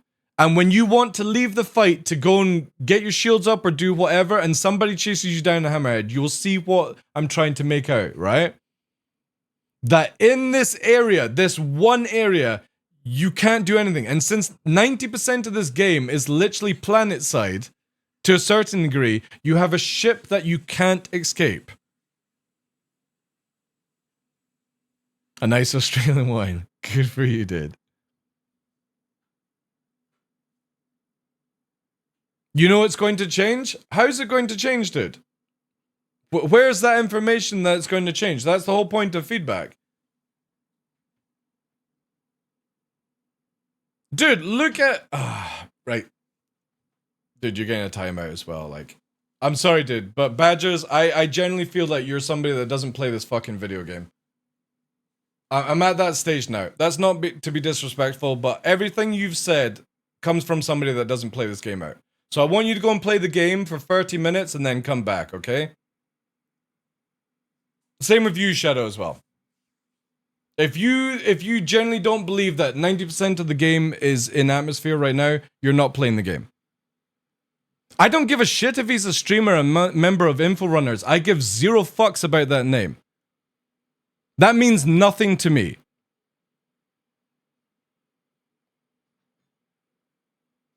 Like, I don't care if they're a streamer. Again, guys, don't be rude. Streamer with 2 followers. Who cares about that? I don't care if a streamer or a member of a super fucking organization. They could be award-winning fucking dick-sucking, toe tickling competition winners for all I care. It doesn't change the fact that you turn this game into where everyone starts flying around in these, you know?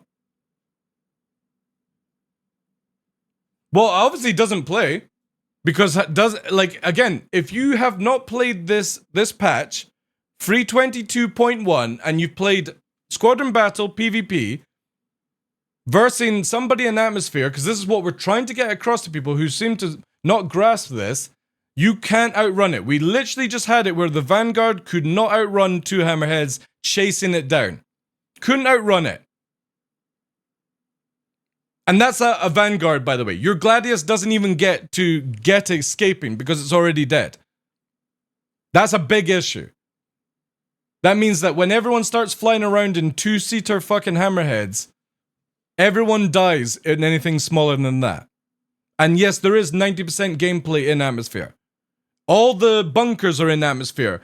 All the mining, all the good stuff in mining, unless you go to the Aeron Belt. Salvaging, bounty missions. You know what I mean?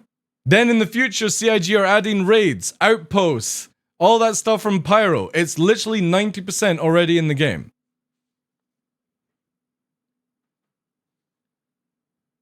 Both are important, of course. And again, we're not talking about space. People need to let go of this whole space thing and warping away. You can't have everyone just flying around in a one shithole fucking system.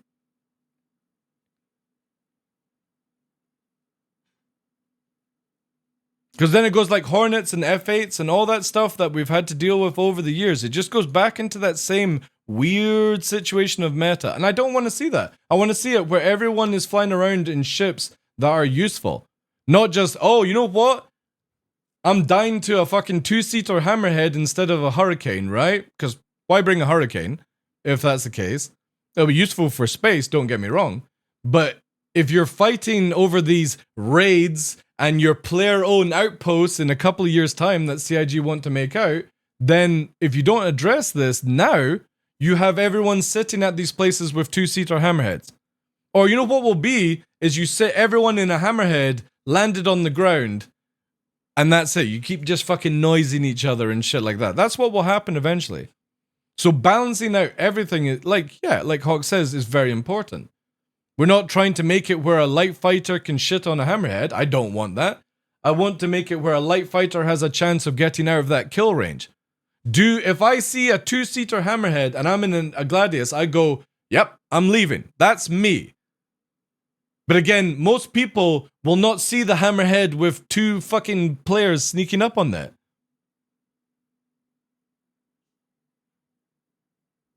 Oh, dude, don't worry about trolls. It doesn't bother me, dude.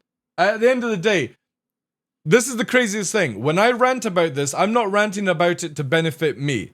Because I'll just go into a hammerhead with another gunner and start fucking everyone to prove my point. It's the same thing when everyone says, oh, I'm just using distortion to prove a point. Oh, I'm just using a hornet to prove a point.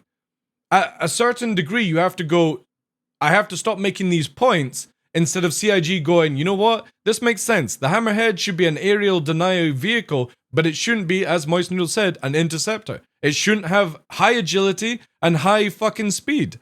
That's it. It should go nice and slow so the fleet moves with the hammerhead. And then I'm fine with that. Again, I don't care about being inside the bubble. I think that's a great idea that thing is deadly as fuck. But when I get out of that bubble, I want to be able to escape. Not for it to go, here's the bubble, and it's going to come back on top of you. Now you're out of it. Now you're back in it, you know? When you get out of it, you should be able to keep fucking going. You shouldn't have to go fucking up and warp away from the game and unlog it and go and make a cup of tea and hope you come back on a new shard. I should be able to get away from the hammerhead. And that's all I'm trying to say. If I get killed by the hammerhead, that's a different story.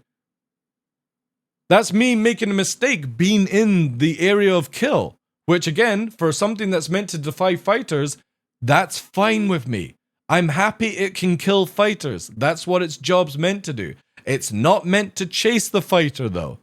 It's meant to stop the fighter coming into the area, and that is good. But it's not meant to make the area of effect move with it, or keep you in the fight. Because again, you take a hammerhead, you sit a fucking mantis on the top of it, and that's it. You can't do anything, because you can't kill the mantis, because the hammerhead kills you. When you try to run from the hammerhead, the mantis stops you from running. The hammerhead catches you. You die. I don't understand how people don't see this as a bad thing, or see it as a bad thing. And again, all it needs is the hammerhead to be slowed the fuck down. Make it make it a death machine of area effect. Awesome. Move it into the area. It's the same as Centurions, right? Look at it this way. Imagine a Centurion can kill you at 4K range, but it also moves the same as an F1 sports car. How long are you going to play the game when a sports car with that sort of range chases after you? No, it won't, Kilgore. It won't do. Again, I don't want master mode. I'm a strong advocate for master modes. I think it's a good thing for the game. But there needs to be, and this is the feedback, because again, we are on the test server, we're giving CIG the feedback, we're talking about it. If it doesn't change, it doesn't change. I'm not going to throw my fucking arms up in the air every fucking day and cry about it. I'm trying to make a point being is that if you don't look at this as a bad thing, that's what happens in like 6 months' time when this releases. That once everyone catches wind, it's the same with distortion or attrition guns that came out. Remember when attritions could shield hole and not many people knew about it? They could shoot through the shields. The moment that everyone found out that attrition guns could shoot through shields, everyone started using it. So when everyone starts finding out that the hammerhead can chase everything down in atmosphere, everyone flies the hammerhead with one gunner. And that's where it goes to. Now, if you have a structurized fleet who bring in a retaliator and anti-fucking hammerhead defenses like you do in the game. Thank you, dude, for the 6 months. Appreciate that. W's in chat. Then that's a different story. But we're talking about the common day-to-day situation, where I'm roaming around in a Gladius, and I see a hammerhead. I don't even bother attacking it. But now the hammerhead goes, there's somebody in a fucking Gladius. Brrr, fucking chases after it, right? That is not good for the game. Master mode is a bug we are trying to put lipstick on. Don't forget right now, if you fly in decouple mode, running away, and you stop boosting, you decelerate in a straight line, hammerhead on distance will have no problem hitting that. Does that actually happen? Let me quickly test that. I thought CIG fixed something with the flight. Let me quickly test this. I'll even do it in a hammerhead. Do Jericho because it's the less laggy one. Actually, let's do Gladius for Spade. Didn't fix it. Right, let me just have a see. I'm not sure. Right, so you're saying, what was it here? Don't forget right now, if you fly in decouple mode running away and you stop boosting, you deaccelerate in a straight line.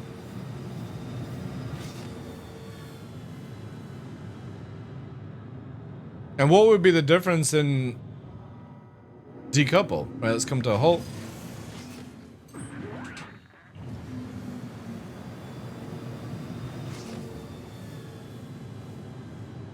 Are you saying that you deaccelerate shorter?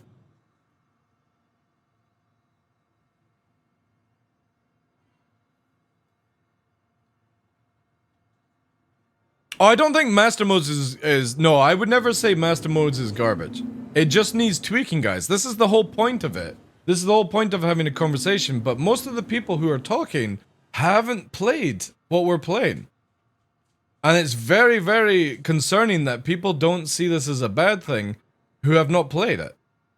They're like, oh, well, I can counter it with this. I can counter with that, you know? That, again, that's not what we're talking about. If somebody has a structurized fleet, of course they're going to counter everything. You can't strafe when you deaccelerate from boosting? Oh, right, one minute. Oh! Oh, I see what you mean. Right, okay. And they're changing that, right?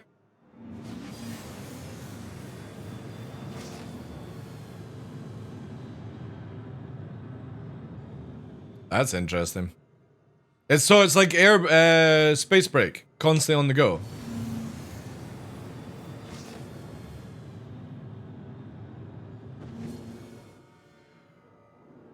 That's a big problem, reason why you can't get behind people? Alright, okay. Well, we'll wait and see when that fix comes out.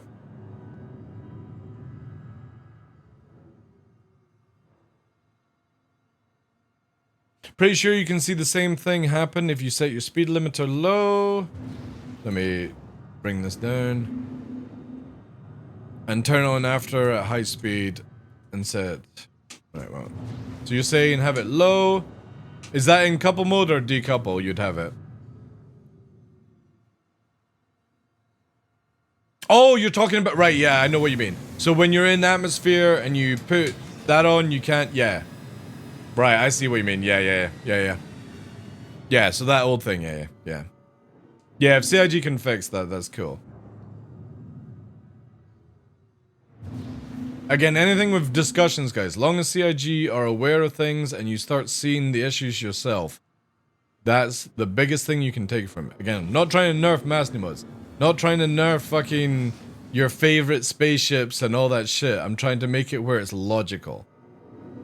And big ships should not be able to fucking catch small ships in any situation. Not space, not atmosphere. You should not be flying around like a jet fighter in a big ship, as far as I'm concerned. That's the biggest issue. Keep your big long ranges. I'm fine for long ranges on certain ships. But you shouldn't have the def machines moving the same as the small machines. Yeah, CIG, if they're going to make it where a hammerhead has def range, it needs to be slow as fuck. And if you're going to have it where fighters are fast, they need to have short range. You've got to start changing this down. Like, you can't have fighters shooting at 2 kilometers and stopping from people getting their shields up. It should be if you're managed to keep up and you're flying as good as that person, sure. Right? That's awesome. And if you come across a hammerhead or like, say for example, this is an Idris fight, I should not be in this area at all as a fighter. That, again, makes perfect sense to me. I should be away. But imagine that is a ship and that thing can catch me in a fighter. That's not good. That means fighters become completely irrelevant. And all you do is just have more of these, if this was a ship, than you have of fighters. Eventually, nobody flies fighters. There would be no reason for it. Because again, most people will just then upscale to big ship. We see it all the time in the live environment. You kill somebody in a Gladius, they come back in a Vanguard. You kill them in a Vanguard again, they come back in a Connie. You kill them in a Connie, they come back in a solo Hammerhead. That won't change with Master Modes. Again, that's not the point we're making out. Eclipse and Retaliators already exist in the game right now, right? But you don't use a hammerhead because it doesn't work. And I want it to work. I don't want it to be able to chase down Shadow. That's the biggest point we're trying to make with all of this. Is that we're not saying nerf the hammerhead in the ability it kills. Or, yes, you have this counter to kill it. It means that on a day-to-day basis, I will fly a hammerhead with 1 gunner. Because that's how people behave right now, Shadow. People fly around in Hornets with fucking with distortion because it's the easy way to do it. Now, when you find out that the easy way to play the game is in a hammerhead with 1 gunner, what's the point in a Hurricane? What's the point in Scorpius? You know what I mean? People are like that dude because for the whole time that the game is out, people behave like this. When they found out about attritions cutting through shields, everyone started using attrition. When everyone found out about distortion being broken, they started using distortion. It doesn't change. When people are like, oh, the F8 is overtuned. Same people with the Hercules, who will come into my channel and say, the Hercules should be able to dogfight an arrow. Do you think that's right, Shadow? Do you think a Hercules should be able to dogfight an arrow? Because that's the, when you say that it's fine with the hammerhead, it's the same as saying that the hammerhead should be able to dogfight a fighter. We're not talking about its aerial of denial. We're talking about the fact that it can keep up with a fighter. And that's where everyone's not looking at the picture of this. Well, I would rather just, no, Slinks, I would just say slow the hammerhead down. Again, I'm trying to find a reason why anyone thinks that a hammerhead would need to be fast. You know what I mean?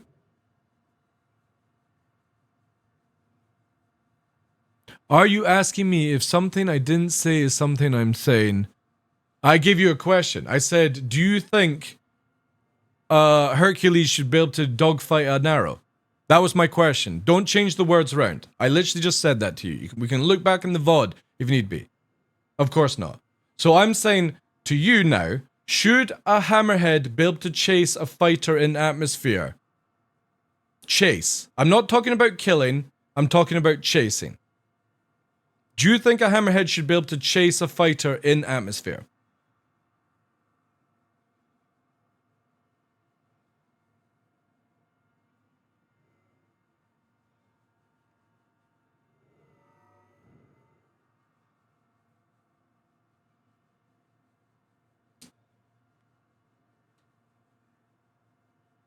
Again, that's not the question I'm asking you. Do you think a hammerhead should be able to chase after a fighter in atmosphere? A hammerhead. You're not sure. That's not an answer, dude. It's a simple yes or no. Do you think a hammerhead should be able to chase an arrow down in atmosphere? I'm not talking about CIG's balancing, because obviously balancing is going to come for the years, but the whole point of having this discussion and debate is so that you give feedback. It's not a right or wrong answer. You can say yes or no. Do you personally think that a hammerhead should be able to change? As in, keep up with a fighter when it's going in a straight line in atmosphere. A big ship, 90 meters or whatever it is, 110. Corvette. Keep up with a Gladius. I'm not bullying you at all, dude. I'm asking you a question. You have a yes or no answer. You keep spinning this around for some reason. And if you don't like the question, why are you in my channel then? Why are you still here? I've already banned your friend for 30 minutes and the other one. Why are you still talking then? If you think that my question is bullying somebody into saying yes or no. You have a choice. Yes or no, or go. I'm not forcing you to stay here. Yeah, that's good then. That you're not sticking around, because nobody needs somebody like you. Again, it's a yes or no answer. It's very simple. You either say yes or no. Very easy.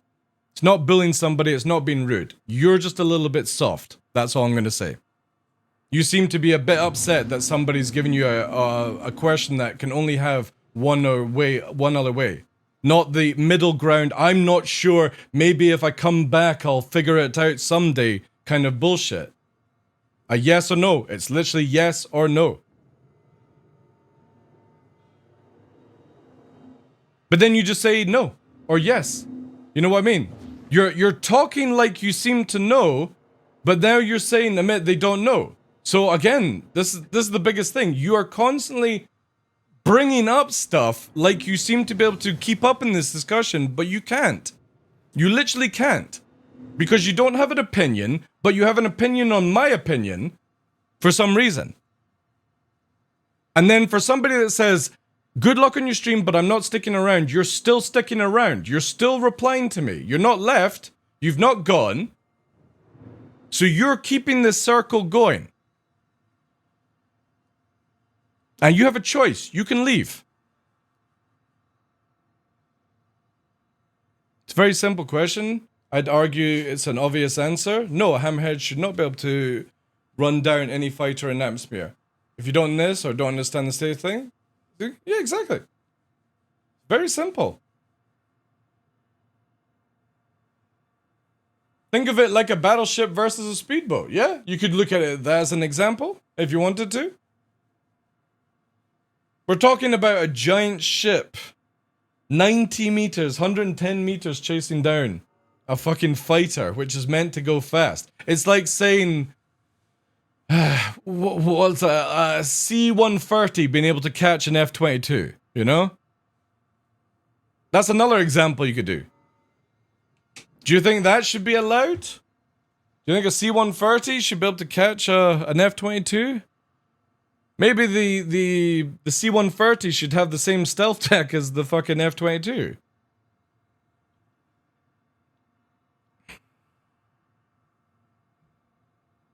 Because if you had answered no, I don't see that as an issue, then we would go into a question of why.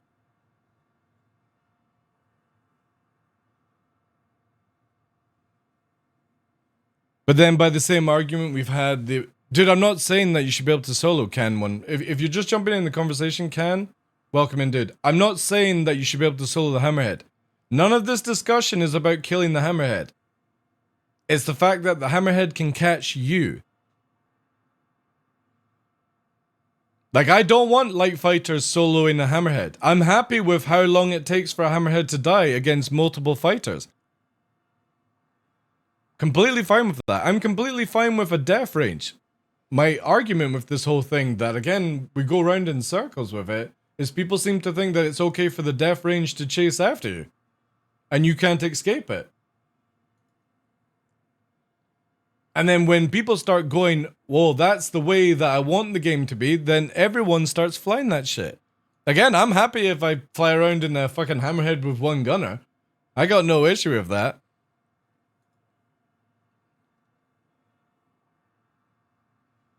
I look forward to the new Mirai Heavy fighter that was shit and everything.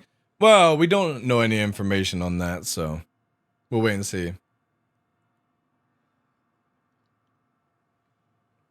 True, Ken, but that's why we give feedback like this. However, I've had people in the channel fucking going, no, this seems perfectly fine. And again, it's not perfectly fine. Because I know exactly what will happen because of CIG's balancing. And this is like a prime time to make sure that this is all sorted. Especially when you've got it where light fighters can't do shit against hammerheads. I think that's great. About fucking time. It goes back to the thing of, who said it earlier on here? Yeah, with you, Can, sorry, just a minute ago. That fighters shouldn't be able to solo hammerhead. Completely agree with that. That's dreadful balancing.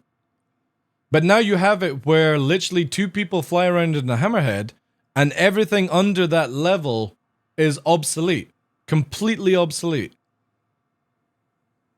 And yeah, you can torp it. Yeah, you can do all these other things. But how many times I've played this game, I've never come across somebody that actually has a structurized fleet that can do anything. I've yet to see anybody turn up more than just meta to deal with me. And that's a prime example with the Hornet Ghost right now and Distortion. Nobody turns up in a fucking saber to kill me in my arrow. They turn up in a fucking Hornet Ghost with Distortion to kill me. Or attempt to kill me. You know? And then we got where Ions were one-shotting people and everyone freaked out about it. Imagine your Hammerhead has the ability to catch down any ship and start one-shotting it. Everyone starts using it then.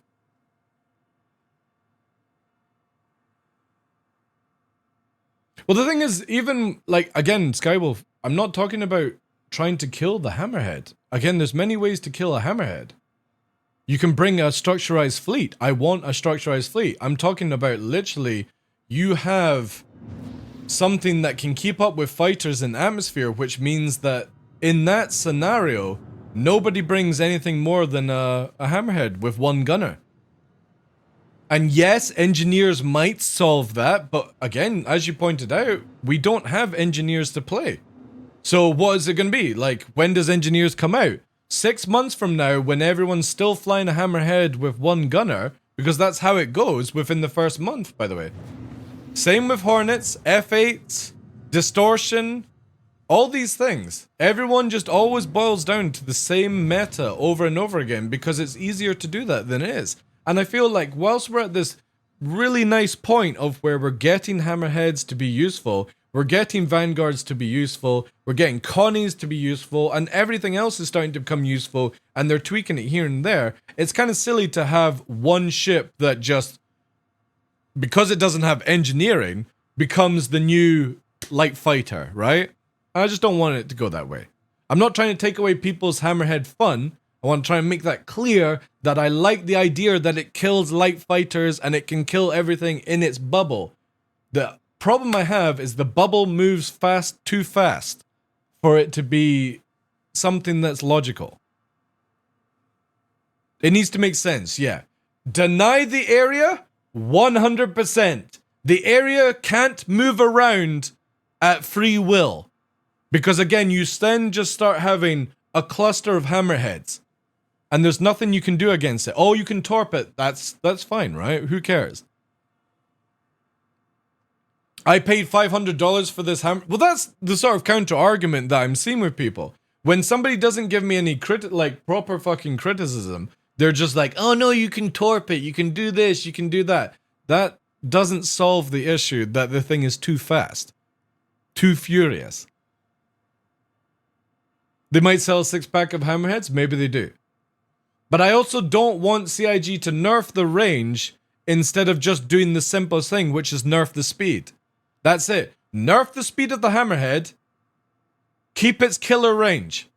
That's all I'm asking for. Nerf fighter range, so it has to come closer to the hammerhead to do anything to it. Awesome, if that's the case. Light fighters should not be able to kill hammerheads unless you've got gazillion amount of them, right? Slow acceleration might work, yeah.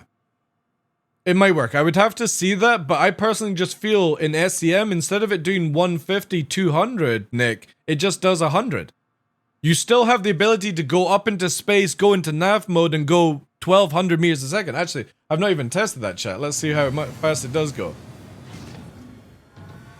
So we actually have accurate... Oh god, it's so difficult to fucking kill yourself these days in this game. There we go. It'll still be able to go ridiculously fast. But when it's in SCM mode, it shouldn't be able to keep up with fighters. So we'll go into nav mode now, and let's see how fast it actually gets up to. Obviously, it takes a lot longer to get to nav mode than other things, but again, look how fast it gets up to 200 without Afterburner. Don't you think this is ridiculously fast for such a big ship? And how fast it can... I'm not even using Afterburner. Look, not even using Afterburner. 100 meters a second, 200. Nearly 300 ms now that we're in nav mode. We're fucking cruising. I'm gonna have to drift it a wee bit because we'll go out the zone. Actually, no, we'll just go to the zone and tell you how much it will be, right? Oh yeah, the Gladius does 225. That totally means it can now run it, right? So there we go. The Hammerhead only does 950. I'm pretty sure it does like what, 9... It nearly does 1,000, right? 990 or something. It does. So it's slower in nav mode than it is in the other thing. Again, that's fine.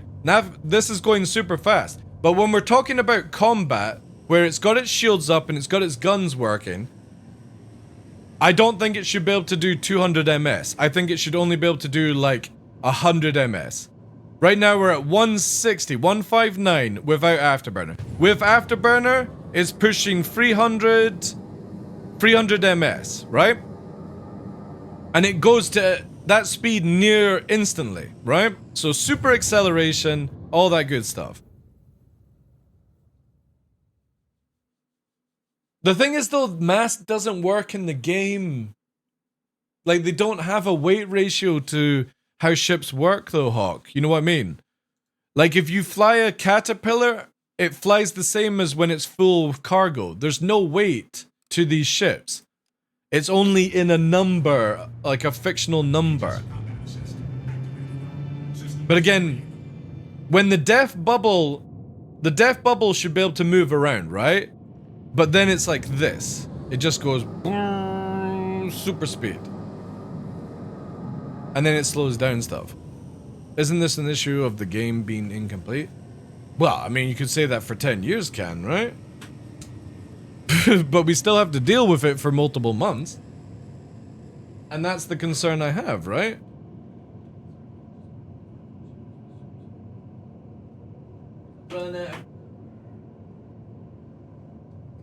Oh.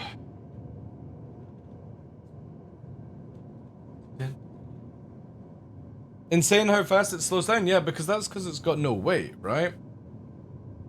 This is the big thing, is where when you talk about weight and mass and all that stuff, those mechanics need to be in the game for it to actually do that. But we've not had that in 10 years, so why does anyone think it's going to come any closer, you know?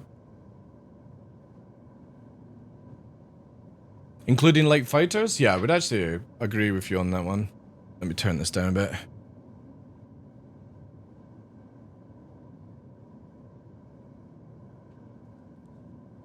Yeah, but Edison, this is where it's gotta stop, dude, right?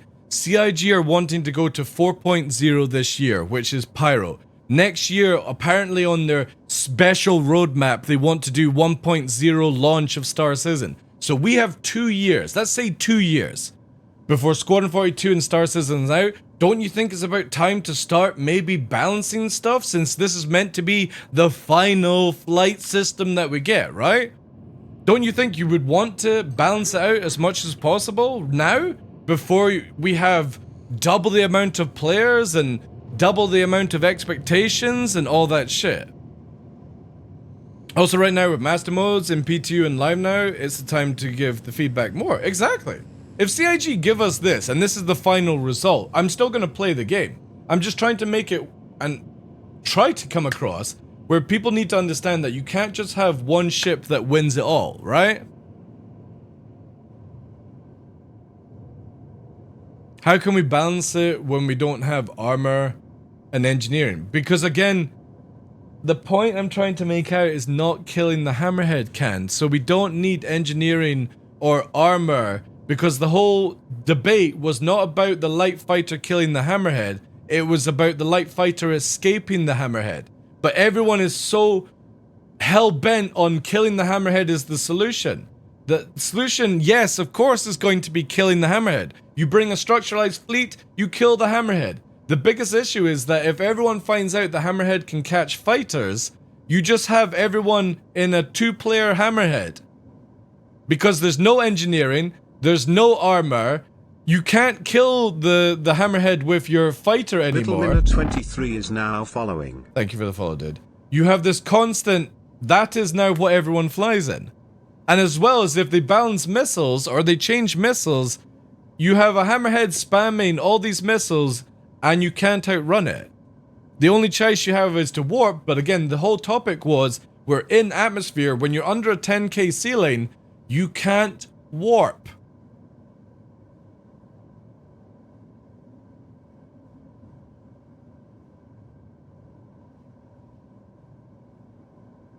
That's what he is saying is wrong. There's a discussion about giving CIG... Exactly. Everyone's taking it way personal in some of the replies. Like, some of the people I've had to, like, time out have taken it way too fucking personal.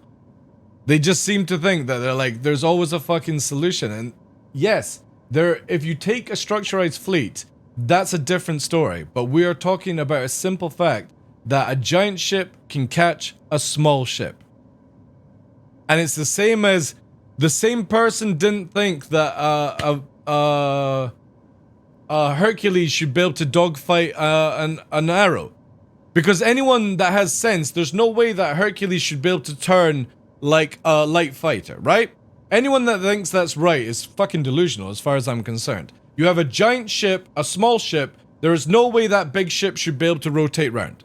Doesn't matter about the size of engines and stuff like that. So the same argument goes is, why is that ship able to catch up with the fighter when it's trying to run away? And that was what the whole debate, argument, whatever you want to look into it, but everyone's like, this is how you take out the hammerhead. This is how you fucking... Again, that's not the issue.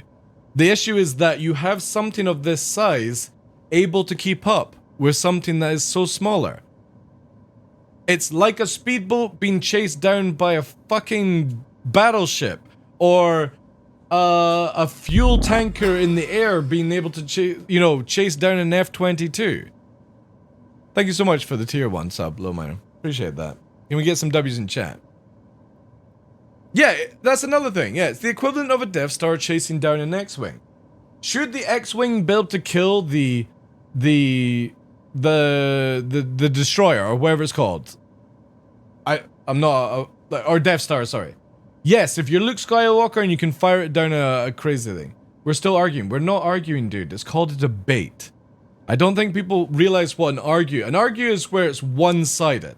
Where I am literally always 100% right. It's a discussion and a debate about things. There's a big difference between an argument and a debate, guys. Argument, I'm always right. You can never be right.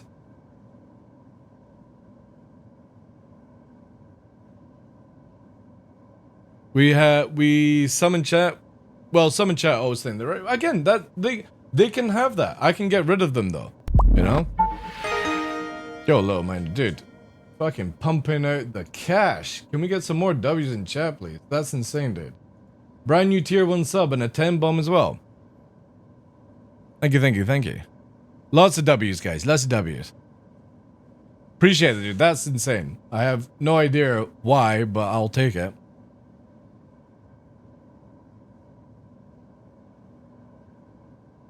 You guys camping my food is really strange, by the way. How you do? It's a small case TDL, capital W, all one word, or something like that. That makes it pop up if you're following the channel. Or you can just type W. That's all you have to do. You don't have to do the emote. That's also very true. Like, if you look at this, right? So say I get to the max speed of SCM. We're not using Afterburner. We're doing 159. Look how fast this thing slows down. Without even backstrafing or braking. Look at that. Now, I see that as an issue, right? Yeah, you gotta have the capital W for it. I see that as an issue. This thing literally has ridiculous acceleration and ridiculous deacceleration. And again, I'm not using Afterburner, I'm not even pressing backwards. It's literally doing it by itself.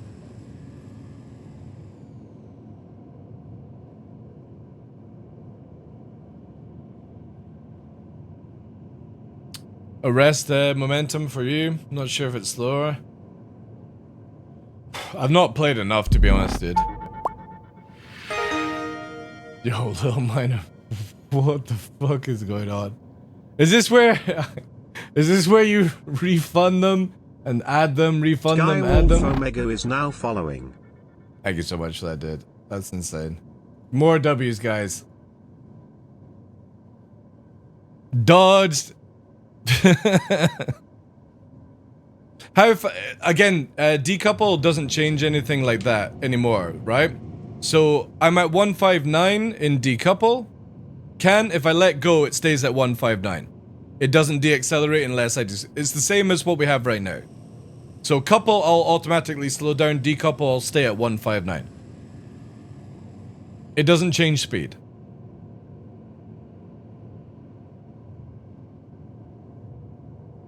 But slower deacceleration. You want me to test going forward? So we'll go forward, Afterburner, and you want me to slow down with Afterburner? Is that what you're wanting to see?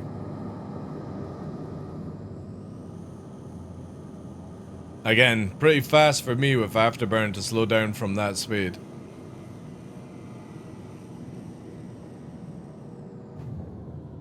Oh, I'm most likely in decouple as well, dude. But you've got to remember that decouple just takes away the computer safety and stuff like that. Hope you're not getting a headache. No problem, Azel. Aziel.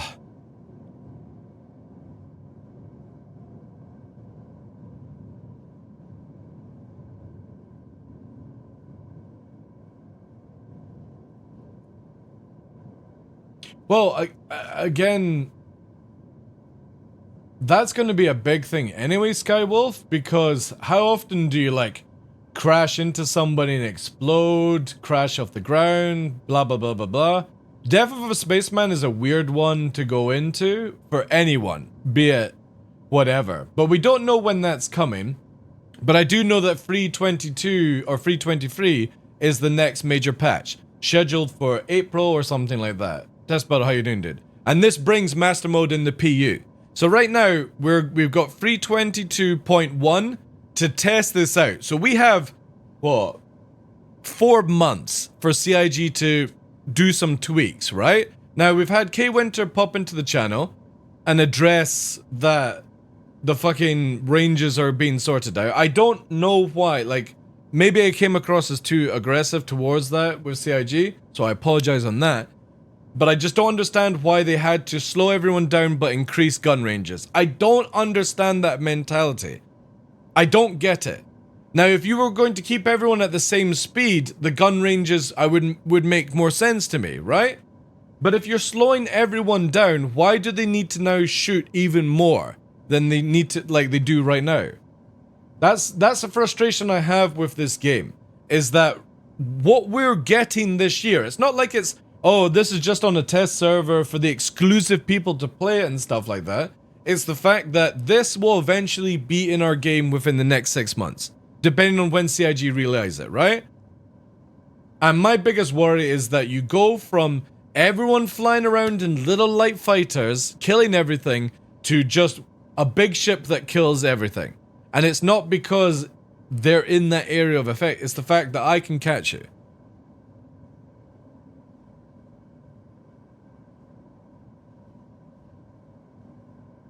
Yeah.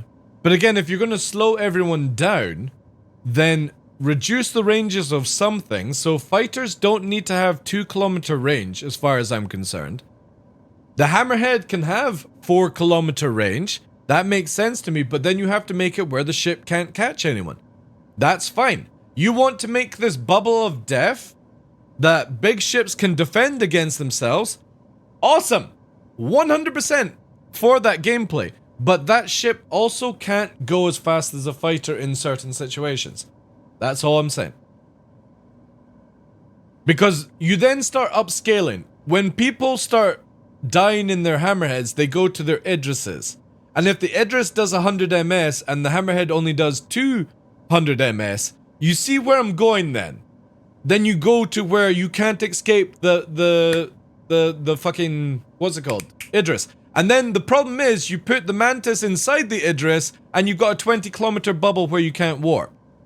This is where it goes if CIG don't address these things. Now, before we all have Idris, before we all have fucking Javelins, before we all have Mantis inside these ships and they're able to catch your small ships, it just means the super wealthy dictate this game.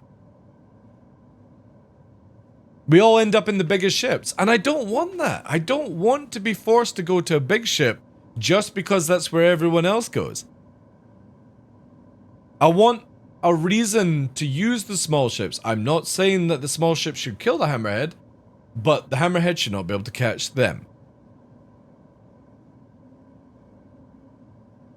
Yeah, but CIG also said this and this and this, yet it still happens, you know what I mean? It's very difficult to look at what CIG say as it's actually going to happen. If they ever prove me wrong, amazing. I only go off what I have to play right now. I don't know what they have for the next 12 months set up for the game, right? I can't comment on that or have a debate about it because I don't care about these things. But I know for a fact that I'm able to play this, and this is what's coming out. Now, if CIG change this from now to free 23, that's a different story. But if they don't, and they don't get this feedback, that means that we have this issue.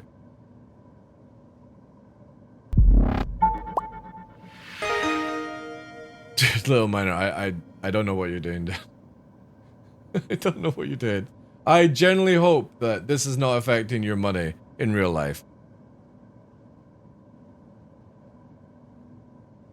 And I hope it's also not one of these bots that buys subs and then instantly reclaims them and stuff like that.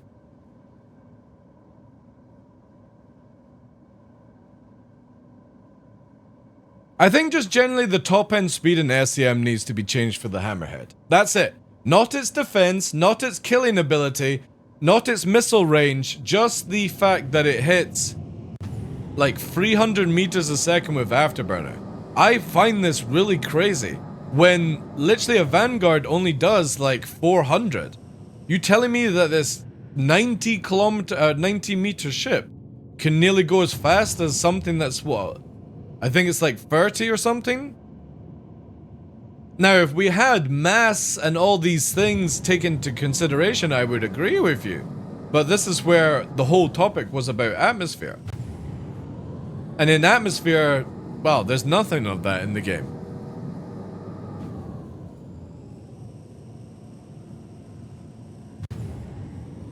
See, the thing is, with acceleration, is you also have to go looking that the Hammerhead, logically, has a lot of thrusters, right? It's got 4 main thrusters and a shit ton of maneuvering, if we actually show off the maneuvering. You know what I mean? It's got 4 underneath, 4 on the top. I think it's got them on the side as well. 2 on the side, yeah. So we do have a lot of maneuvering thrusters for this ship. That's where, for me, like, I just don't think you should nerf the accelerations, because then you nerf the ability for it to turn around and do things. I just think it just should not be able to get up to that speed.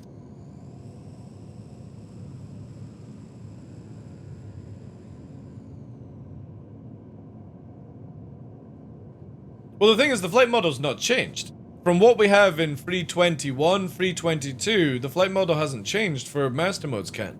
It's just a different way of doing it. There is no flight model change, guys.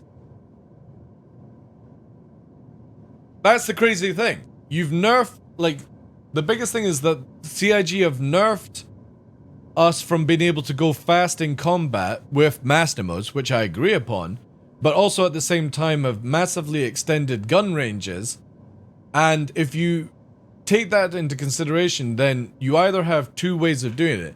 Nerfing gun ranges, which for me, I believe big ships should have extended range to deal with fighters. Completely on board with that. But they shouldn't also have the speed then to be able to do these things. You should be able to be defensive, but not the ability, as Noodle said, which is the greatest way of pointing out, an interceptor.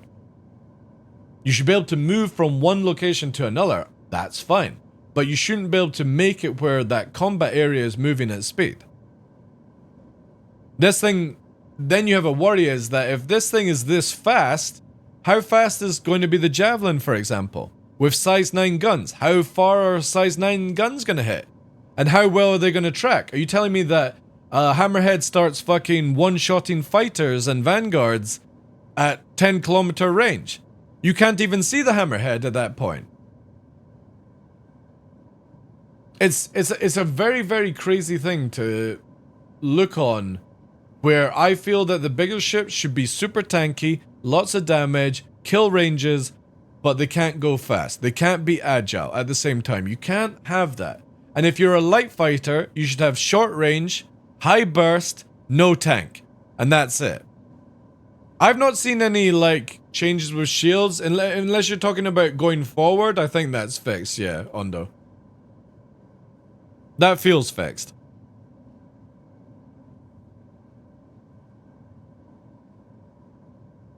That's fine, Hawk. I'm fine for a Hammerhead to have big capacitor pulls and slow regen. But then you have an issue of where, because of its speed, the fighter can't escape. And this is where the whole discussion falls into. Is that because of that ability, the fighter starts off in the kill range, right? Say you're in this kill range. We'll zoom this in to make sure. You've got the distance here, fighter and Hammerhead, and the bubble is on the thing. Now, when you're fighting in this area, obviously the Hammerhead should dictate the fight. But when you escape this bubble shouldn't be able to just do that on top of you. Every time you run out of afterburner, the Hammerhead catches you eventually. That is the issue we have right now, you know? Oh, you like the Japanese thing on the back? Yeah, it's gorgeous. Also, our dedication to Chris Roberts, if anybody hasn't noticed. We have Chris Roberts pillow merchandise, and we have a picture frame of Chris Roberts as well. So yeah.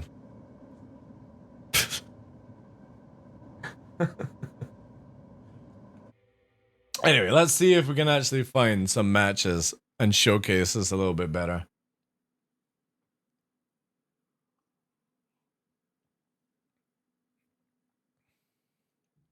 The thing is, no one is saying the speed being the same is okay, but the spanning and range in AC problem, not a problem with the ship. Again, you can go around in a circle, Edison, in the map. You know what I mean? That 10 kilometers, or say for example 5 kilometers is the issue. Even if you're traveling in a line 5 kilometers or 10 kilometers or 15 or 20, it's still the same issue. That thing can catch you and kill you. There is no way of escaping. Yes, you can warp away. Before anyone starts giving me the whole responses, warping, logging off, killing the Hammerhead, all these things, is the fact is that you have this warship able to capture a fighter. It's like saying a fucking double-decker bus is as fast as an F1, you know? So it doesn't matter about AC. I'm more looking at this from a PU point of view anyway. Because in AC, you're forced to fight. That's the whole idea of of being there. You're shooting, you're killing, you're doing all these things.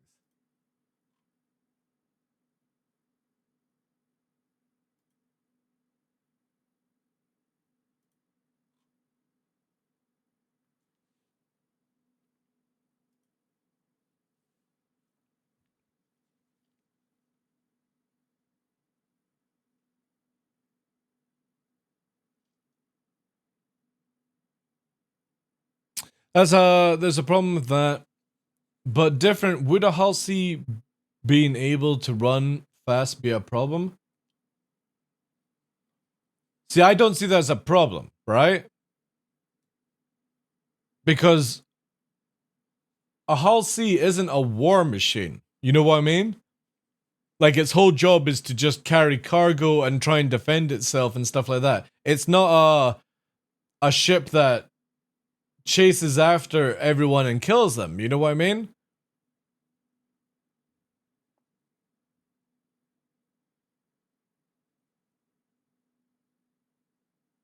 They want to have all the same flight model? Again, it's like me saying you're in a rubber dinghy with a small fucking yacht onboard motor, right? And you're able to do this sort of speed, and the fucking battleship is able to keep up with you. Even though I know battleships are very fast. Maybe a speedboat, right? Or something like that. Something that's designed to go through the water very fast, being chased down by a carrier. You don't go in the area where the carrier can shoot you, you stay out of it. But if you can't stay out of that area, it's pointless. Also, no repair wrenches in PU, exactly. Again, there's a big discussion about, you know, different ways of balancing and doing stuff like that.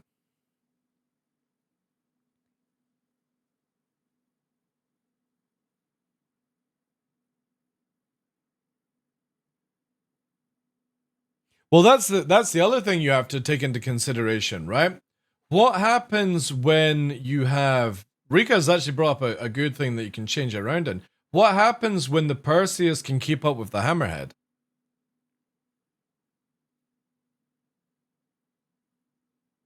You know what I mean? That's where the scaling goes really weird for me. When you start making the bigger ships faster than the smaller ships, everyone starts scaling up to the biggest ship possible. Biggest HP, decent speed, big range, big guns. That's where it goes, right? And I just don't think it should be where that's the end game goal, is to always get to the biggest ship in the game. So 5 years from now, everyone's in the Hammerhead. That's it. Oh, it's not Hammerhead, sorry.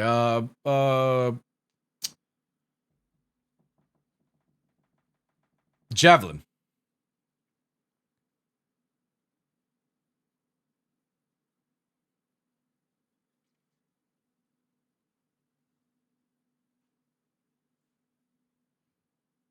Battleship might be fast, but it takes ages. That's also another way. Again, when people are talking about accelerations and stuff like that, that could work. Top end speed, I sort of feel, is the easiest way to just sort it right now. Because as we said, when you're in nav mode, right? An AC-130, we had that one as well, Urkel as well.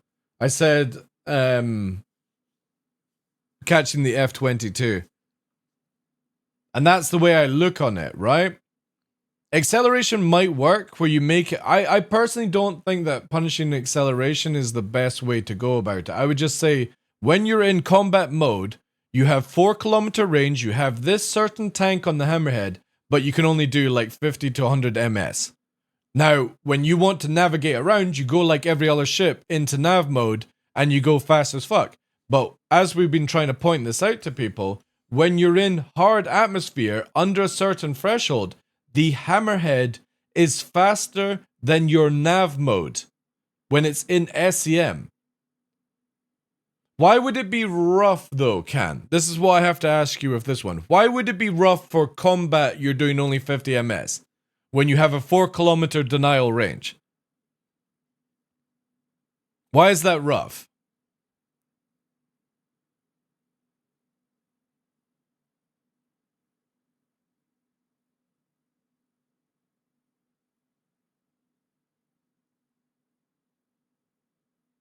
Because that's what I'm trying to point out. We want the Hammerhead to be tanky. We want it to have a denial range where it kills fighters. We don't want that ship to be able to catch the fighters so that you give somebody a chance to escape from it. If they're too silly to see that, then that's fine. They get clapped by the Hammerhead. I'm completely fine with that.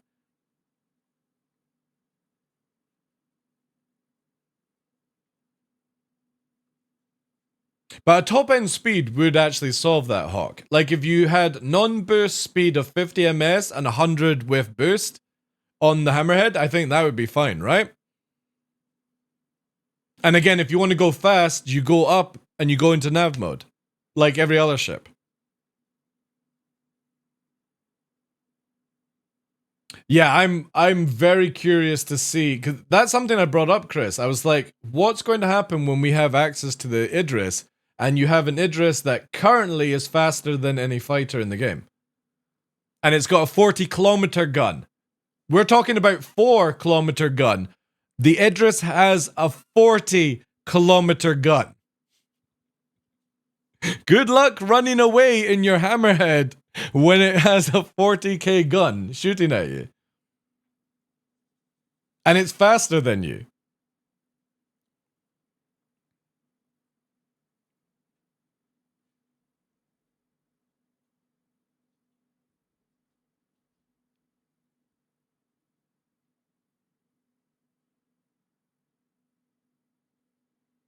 $100 meters a second is less punishing for the escort role. Again, if you're in combat, right? So look at this way. In most fights in Atmosphere, most people are only doing 50 to 100 ms in their fighters right now in master modes. So when you've got a Hammerhead chasing up on that at 50 meters without Afterburner, I kind of feel that's fine. And if you're using Afterburner to get in faster, that's fine as well. But it doing 200 is nuts. No, 40. Kilgore. 40. Not 14. 40. The Idris can kill shit at 40 kilometers. 40.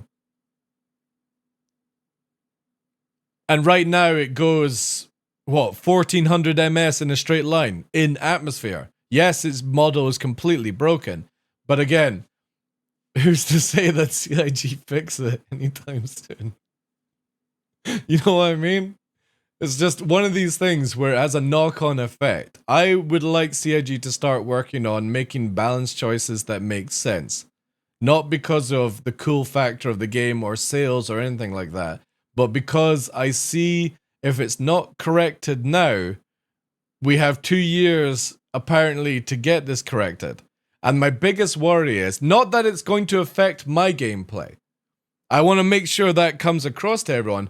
I don't care about my gameplay. I will play this game no matter what CIG give me. I'm not going to go, oh, Master Mode sucks. I'm going to quit the game and play something else. I'm going to still play Star Citizen. My biggest worry is that you take somebody with my knowledge and you start doing the things I'm talking about. You start having a fleet of fucking sweaty players more skilled than me in a Hammerhead and a fucking gunner. And that's it. You start countering, having to deal with 20 fucking Hammerheads on the scene. Not fighters, Hammerheads. You go from 20 dogfighters to 20 Hammerheads. That's where this game goes. So all you and your fucking bombers become obsolete as you can't take it all out.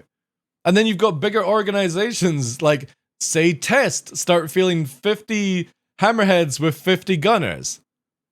And that's 50 on one ship. Or, sorry, one gunner per 50 Hammerhead. No, we're talking about a Hammerhead with at least one gunner, top turret. That's very true, Arco. Yeah, they have. But again, we're not wanting to punish the Hammerhead. 4K kill range and how tanky it is in master modes feels fine to me. My biggest concern is just its speed. That's it. Because then you have the upscale factor. You can't beat the Hammerhead, you come in the Idris. You can't beat the Idris, you come in the Javelin.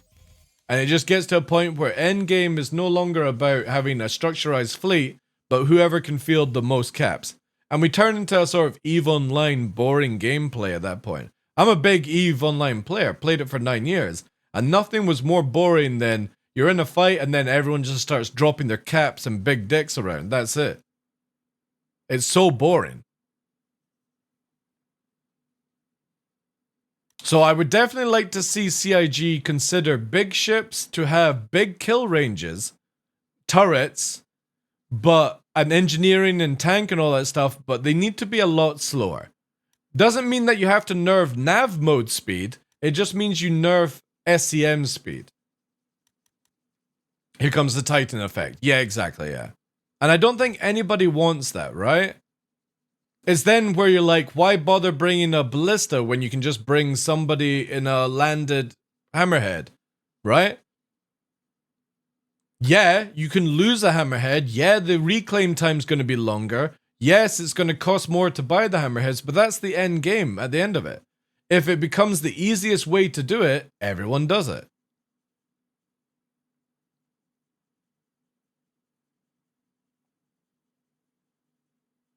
Hey, Scarlet. Because I think, like, personally, the big ships are really doing a good job in their sort of damage and tank and master modes. Just, even the Connie feels a little bit fast. You buy another, yeah.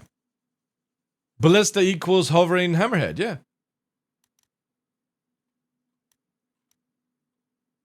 Like, it needs to be, like, this is how, again, this is not how CIG needs to do it. This is how I would do it. And how it feels like it would be right. If you're going to go to a small fighter, you need to be fast and nimble with no tank. But you need the ability to dominate the fight by going into the circle of the war zone, right? And if you go for a big ship, you need to be slow, tanky, and deal a lot of damage with range so that you don't have to move around the battlefield as much. But you can't have that thing moving the same thing as the light thing. That just does not work in a video game like this. So fighters need to fight fighters, and big ships need to fight big ships and deny small ships. That's completely fine. But you can't have it where the big ship becomes the light fighter. Because we've seen this, like, again, I want to bring this point back. The way that the Hercules came out was so scuffed. Gazillion amount of countermeasures. Like, that thing literally can flare for days. It can noise for days. It has a ridiculous tank. It has decent damage. It can carry lots of things. It's as cheap currently as an MSR in the game to buy at 2.8 million or something like that.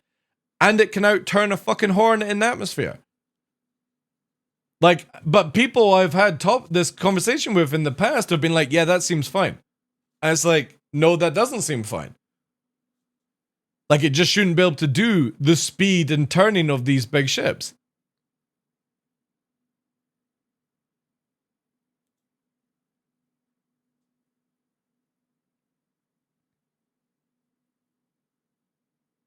Yeah, Vashcam. Yeah.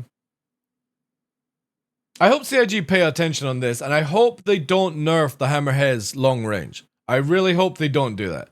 CIG, you have to make it where big ships go slow, they can take a lot of damage, they can deal a lot of damage, they've got a lot of range. And you make it where light fighters are very fucking agile, can't take a hit, and they have very short range. This 2 kilometer, like you're in a Gladius and you've got a Hornet chasing you. The Hornet can kill you at 2 kilometers because it can prevent you from getting your shields up. And eventually it catches you from attrition of capacitor and stuff like that. This is where it has to be, where fighters have to have short range guns and they can't take a hit. Big ships can't move fast, but they can deal damage and take a hit. No more Cutlass back, invincible nonsense. I think that's been sorted in free 22.0. I've not come across a Cutlass that survived very long, to be fair, in the PU recently. I don't think it's invincible anymore.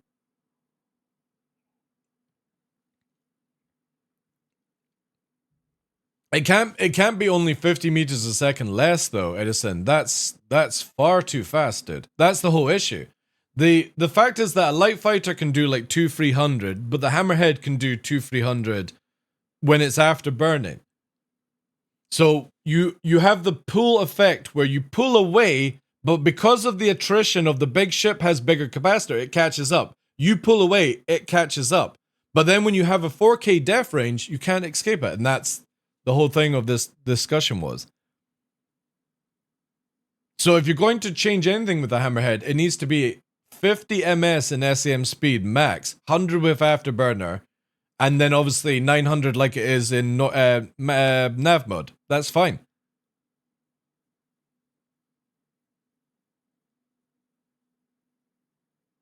Well, it doesn't happen. That's the thing. We're going with the data with the current master modes, Morgo. So everything that you know about live, just that's why I'm saying to people, I maybe came across a little rude to some people, but they were triggering me massively where they were just seeing it from a really bad point of view. And they obviously haven't played this system. That if you're going to talk about this or give an opinion on it, you have to play this stuff. You have to see it for yourself that in atmosphere, that thing moves far too fast.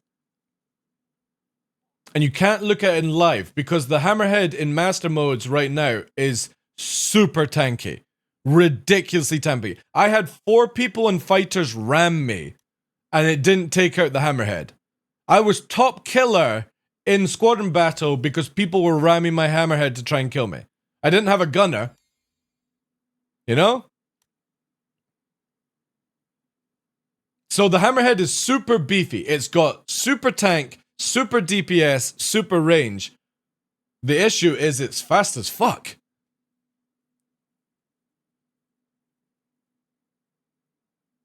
Oh yeah, 100%, Hawk. I will raise my hand up. Please, CIG, do not change the area of denial in this ship. Just don't make it a fucking interceptor that has area of denial. That's it. That's all I ask for, please. Make it do its job it's designed to do. Just don't make it where I have to then upscale to a fucking Idris to kill this thing, you know? Oh, I would be fine if they make it more deadly, Veshkan. Completely agree on that. I would be quite happy. No, dude, literally, I was in Atmosphere. Have you played the Atmosphere map, dude? I literally had 2 of the guys in channel chase after me in a Vanguard and I couldn't escape it and they were 4 kilometers away from me. I could not escape it. It was killing me, dude. And every time I got up to max speed, it was right on my ass within like 2-3 kilometers.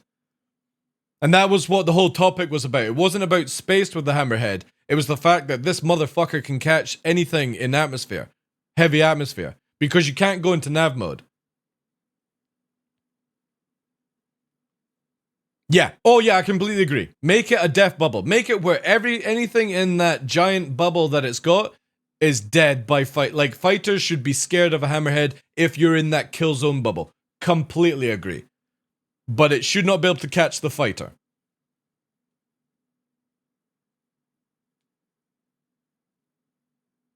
Yeah, that should never change, QPan. Completely agree. That's why I don't want CIG to nerf the range, if they're listening. Please do not nerf the hammerhead's kill zone.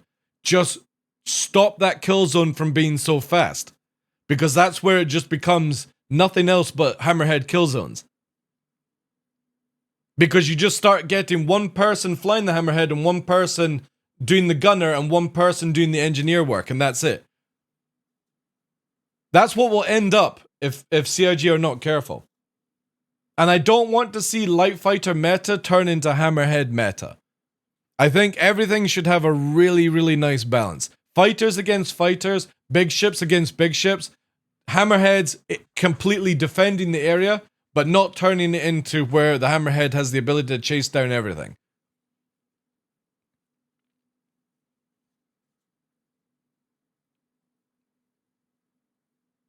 I would agree on that as well. But that's the same with, like, I personally don't think the Connie should be able to fire missiles as well.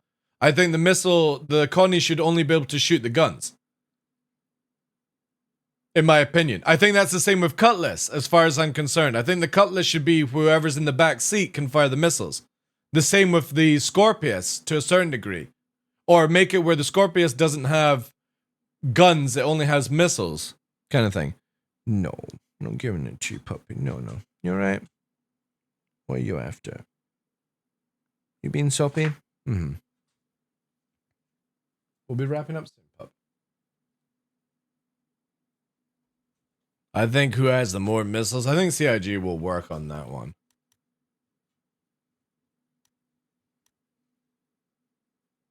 Also, I want to come back on what I said earlier on because it's been taking over in the brain. I want to apologize to anyone from CIG walking. I wouldn't fire everyone at CIG.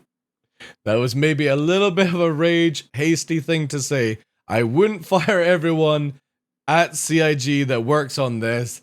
I would want to sit them down and be like, why are you doing this? If CIG are doing these sort of things, I want to know what's your motive? What do you see that I'm not seeing? How much more of the game have you played to go, these ranges and these speeds make sense to you? Because it just doesn't to me. I understand slowing down the game. I'm an advocate for slowing the game down, but I don't understand why you would buff. It doesn't even matter about testing stuff out, Edison. You can do that inside. Clearly, if you slow everyone down, you don't need to make the kill zone bigger. You know what I mean? You make everyone faster and the kill zone smaller, and you can do it that way, right? The kill zone never needs to go bigger. It can just be where this moves up and down. It should have, yeah. I just don't understand why you would have such long ranges and such speeds.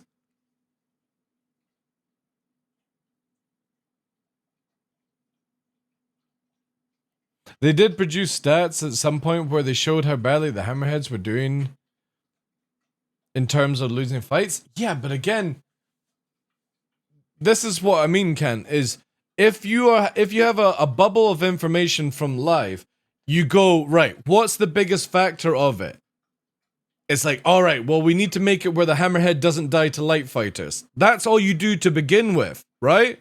But since this is the first master mode with Hammerhead, it's been buffed in defense, buffed in damage, buffed in kill range, and it's still the same speed. See, this is the biggest factor, is that you can't do all these things and not go, right, you know what? We've made this thing maybe a little bit too OP. It should not be able to do this as well. You can't have tank, spank, and speed. It's like having a tank, mage, a fucking rogue, and a healer all combined into a class.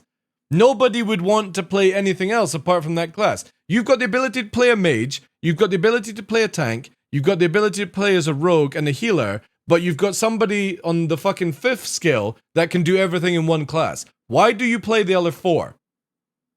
That's the way I look at it. And that's where I feel that CIG really need to pay attention to these things. If you're going to change one element, don't change every other element as well. Give us the ability to test speed first. Then we go, ranges are too much. Okay? Bring the ranges down. Right, we're still too slow. Bump up the speed. Not go tank, damage, range, speed, all combined together. It's too much to balance on. Do one little thing. Bring out a fucking patch every second day until this gets the job done. I don't understand why CIG are so resistant on this. Get a PTU set up. The PTU only tests master modes and fucking balance it before it goes to live. 100%. And you start making you make free patches every week until this is sorted out. Not go, oh, this is what you're getting for free 22.1. We'll see you in free 23 when we figure it out. No, for the next 5 months, every fucking week, 2 or 3 patches until you sort this shit out. Because I don't want to see master modes released in April, free 23, whenever it comes out, and it's an absolute shit show. Because you'll lose people playing the game if it's like that. Well, a patch every week. You can do a patch every week. You can tweak numbers, Hawk, in a day, dude. There's only Hammerhead, Connie, Merlin, stuff like that, and the only ships we're having to talk about is the big ones. That's Connie and Hammerhead. It's 2 ships to balance, dude. You telling me you can't bring out a patch by changing some fucking XML numbers? Because that's it, chat. That's all it is. It's just XML numbers. It's like me opening up this earlier on and showcasing it to people. That's all they do. Have a patch out every week that tweaks it, and that's literally what you test for the next 4 months. Just sell another fucking Idris. That'll pay for it. Yeah, like they've lost people over fighter meta. I really just don't want a complete 180. This is where it goes. It goes from lights to fucking capital ships. Larger changes less often. Yeah, again, just tweak one area at a time. Let's bring the guns back to what you had in 321 or 322 and just change speed until everyone's happy. And then if somebody goes, yeah, it's still too long in the ranges, nerf the range. Keep the speed. Don't nerf the speeds. Just change the ranges, and then people go, you know what? This works really well. Right, let's test the Hammerhead out. I need everyone to play this weekend in a fully crewed Hammerhead, and we're going to slow the speed down and see how well you can kill the Hammerhead. You know what I mean? But you've literally got it in master modes where in Pirate Swarm, you go and fight a Hammerhead, but it's so easy to kill because it's AI. You put that in the player's hands, it's a different story. It is very Slowhawk. Again, this is something that's meant to be for Squadron 42.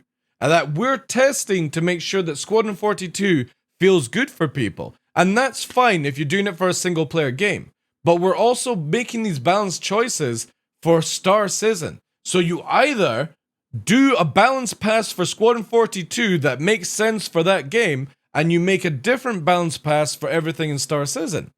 But if you don't have the time to do that, or the manpower, then you have to look at everything making sense for Star Citizen, and whatever happens in Squadron 42 happens in Squadron 42.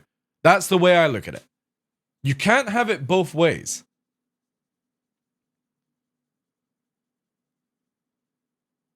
Like, what happens in Squadron 42 doesn't dictate what happens in Star Citizen.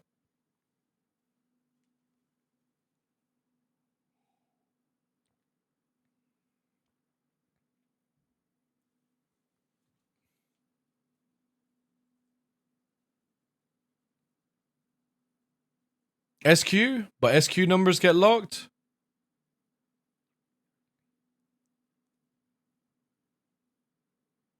Yo, Alchemist. Is that you heading off, dude? Oh, Squadron 42. Squadron, right. Okay, fair enough. Thanks.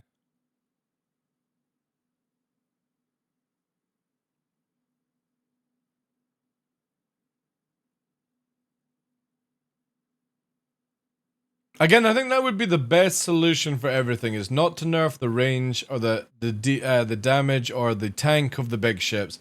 Just nerf their speed.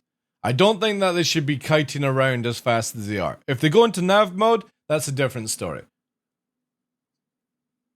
And I think the smaller ships should have the advantage. And this is a prime example, is when you look at the Merlin versus the Gladius. The Merlin can barely kill a Gladius, right? But when you try to outpush the Gladius, you black out. The Gladius doesn't.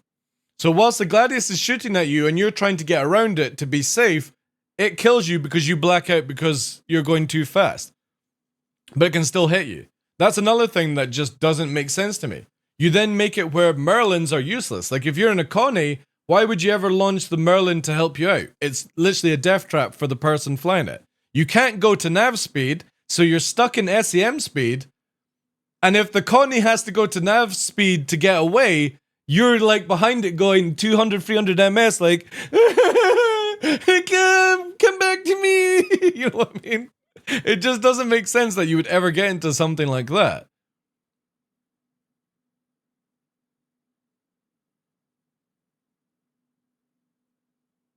Oh, I think it's going to be strong. Like, for me, like I said, guys, whatever CIG give me, I'm going to play. Whatever the final decision is, I'm going to play. And I'll make do with how much it is. I just would love to get, after 11 years, 12 years this year of backing this game, playing it, I would love to see that 1.0 just where everything makes sense. And I feel that with master modes, they have that ability. They have a huge ability to sort this out And it's just a few numbers to make it sense. And then everything will fall into place. But there's too many factors like, oh, they'll do this, they'll do that, they'll do that, they'll do this. And it's like, we'll just keep going round in circles then. If that's the case. It will never ever stop. Also, Little Minor with the fucking subs today. Holy shit, guys. Little Minor. Load in. Thank you, guys. Don't know if we had any bits today.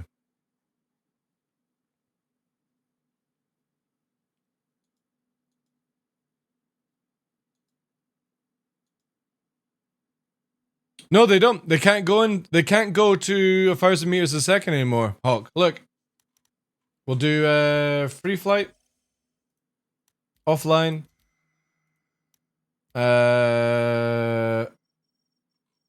Merlin. We'll do a space map. Jericho. Since that has the best ping. Not ping. FPS. Watch this.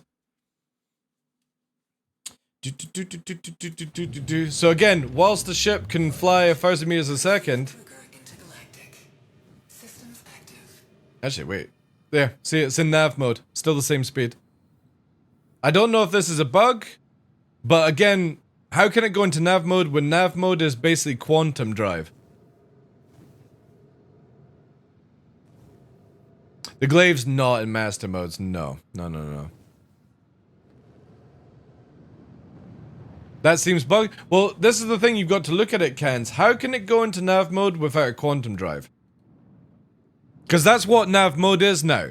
When you activate nav mode, right? And I'll show you this. Let me quickly just kill myself. Whee!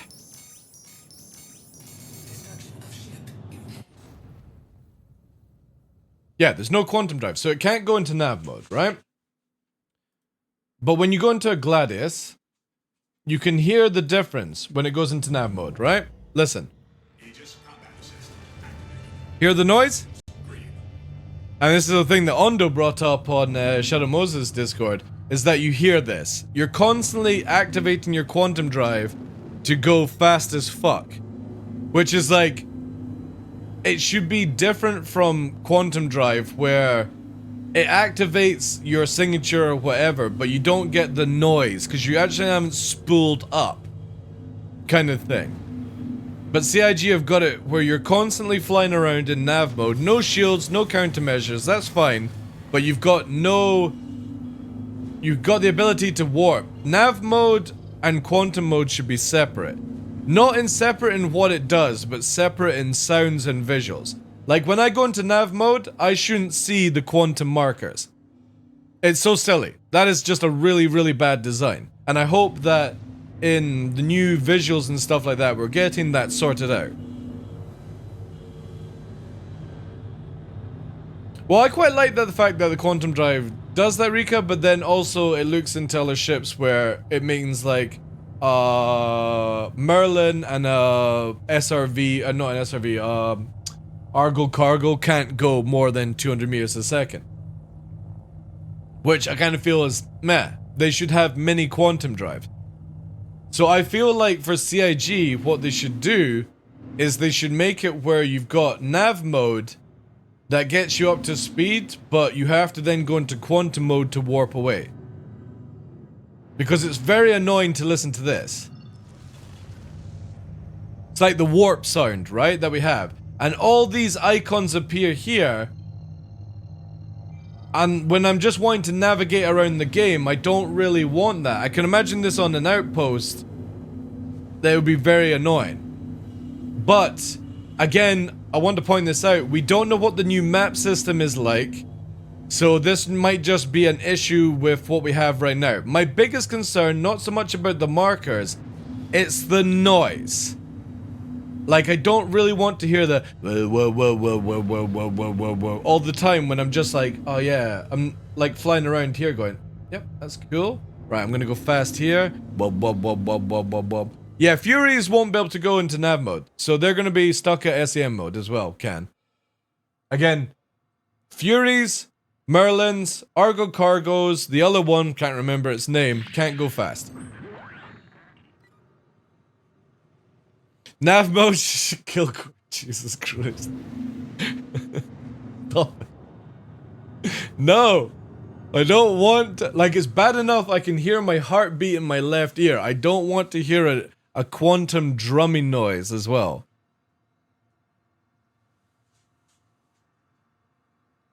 I just don't think you should hear the quantum noise until you're actually going to quantum away, right? Like, you can turn it on, because you can see here that you get quantum status. When we go into nav mode, we get high EM spike, right? That's fine. I don't mind that.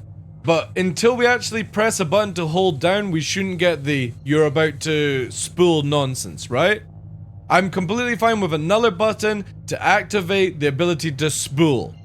And that's what CIG just need to do, is make that noise connected to spooling instead of just traversal of moving around on nav mode. Because again, I want to be in nav mode flying around a lot. I don't want to hear the fucking quantum drive all the time. Yeah, I would agree with you on that, Can. The Fury definitely needs to be able to do like 500 ms or say 400 ms without Afterburner. Same with the Merlin and stuff like that. Because when they have no ability to do any warping away and stuff, you have to literally have your constellation come to a slow to pick it. It just doesn't seem like they're worth it.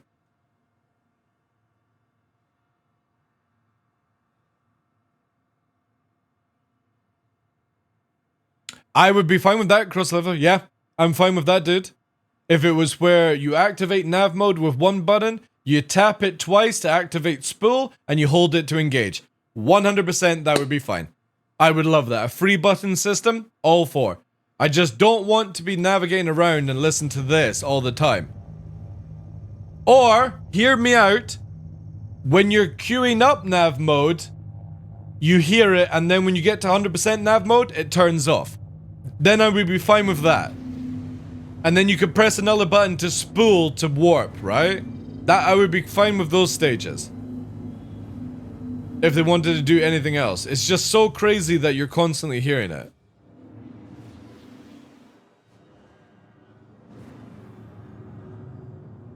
But obviously, the Merlin cannot go to quantum. I don't know what CIG have planned for that. My biggest issue with the Merlin is the fact that it's obsolete.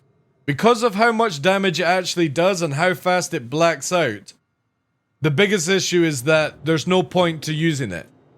You can't warp, you can't go into nav mode, you can't out-turn a Gladius, you can't out-DPS a Gladius, you can't out-tank a Gladius. What's the point of a Merlin at that stage? Just get rid of it. Or take away its weapons and just make it where it's a fucking shopping, sightseeing vehicle.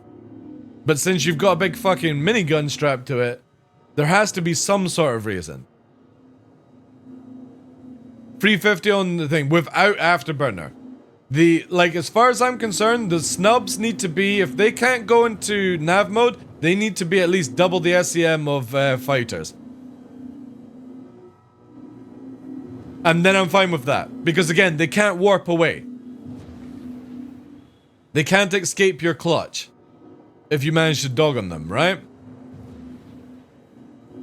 But a snub fighter being as slow as these things, again, it just... CIG have to start understanding that they have to find a way of balancing these ships that makes sense. The snub should not be able to kill the Gladius with ease. It should not be able to tank the Gladius with ease. It should just be able to outfly the Gladius with ease. And that's it.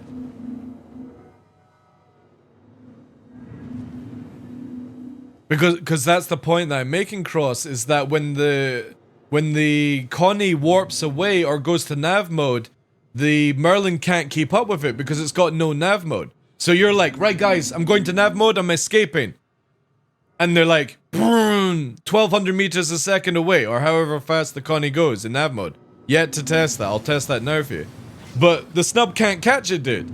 So that means that the fucking Connie has to come back, or it has to wait until it catches up, which means that a normal fighter can nav behind it and catch it. So what's the point of the snub at that point? What would you use a snub for?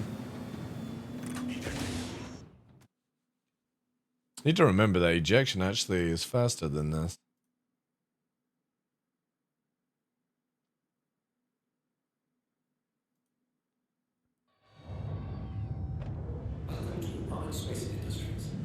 Oh, did my ship actually not die?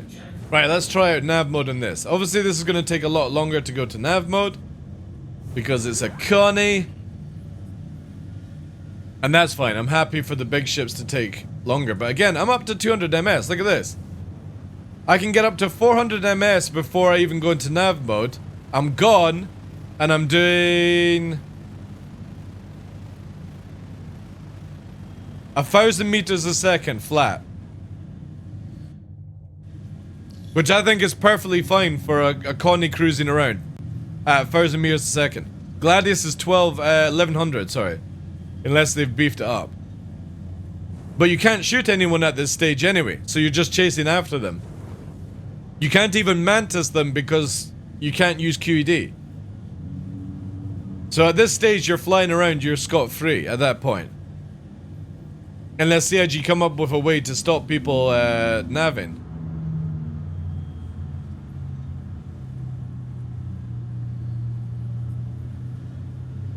So again, at that stage, why would you have a snub fighter if the snub fighter can't keep up with the main ship?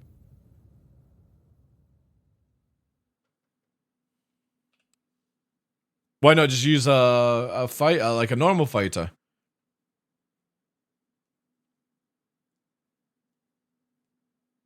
Or unless they make it where they're wanting snubs and like Furies and stuff like that to be something that defends the area, but then at that stage it's also like, well,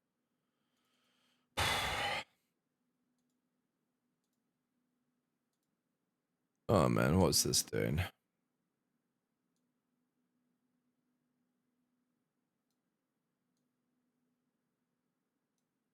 Sorry, my chat thing's just broken.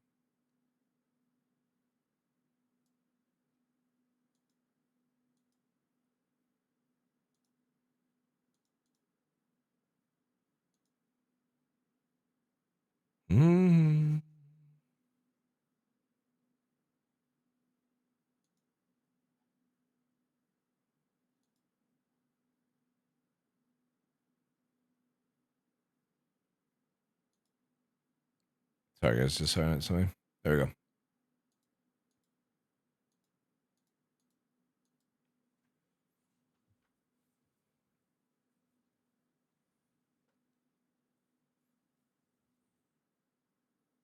Yeah, I would agree on that. I would agree. But I think in the situation where, like, say you're getting attacked by Gladius and Arrow, I don't think the Fury should overwhelm the Gladius and Arrow with DPS. I think it just should be where you start getting frustrated that you can't kill it. So as you're focused on killing the Connie, that thing is killing you over time, but it shouldn't be where it's like, oh crap, that's a Merlin fucking run. Because then everyone does this nonsense of, I'm gonna bring, what's it called? Hercules and just launch 30 snubs, right?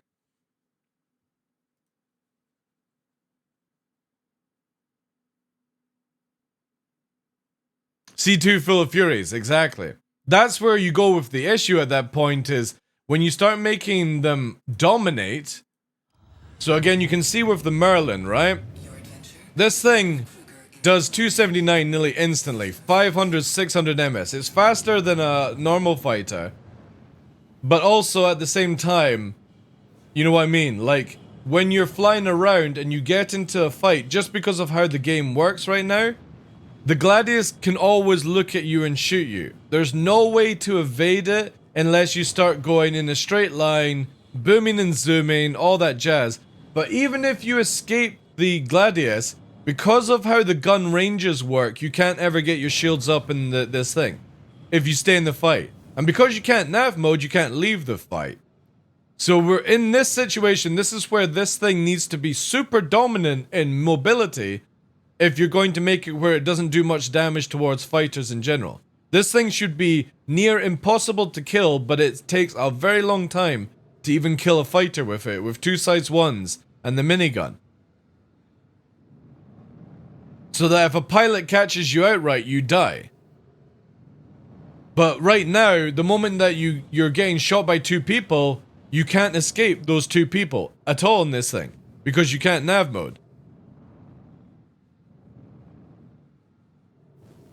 Yeah, I would completely agree with that, Ken. This thing should be very difficult to kill, but it also doesn't kill things very easily. So if you go with swarm mentality, you don't have it overpowering. Because again, it can't go into nav mode, which means that everyone in your fleet can just leave it. You can get up to nav mode and just leave the opposition fleet. And if they've got a Mantis, well, you just focus fire on the Mantis and then all just nav away again, right? And I would be completely fine with that. This is where I want to see CIG get out of this idea that bigger the ship should do more damage, more range, more tank. Smaller ship, less damage, less range, can't take any hits. But because of that, you get really good agility, acceleration, stuff like that. That is how CIG, if they did that, would make the game amazing. Which means that the high skill ceiling is the fighters, but also for somebody that doesn't have high skill ceiling, they don't die in a fire to people like that. That's what we've had for years now. High skilling PvPers in fighters can shit on everyone in every single fucking ship. That's not how it should be. A fighter should fight a fighter, not deal with an onslaught of hammerhead bullets. But also the hammerhead should not be able to catch the fighter.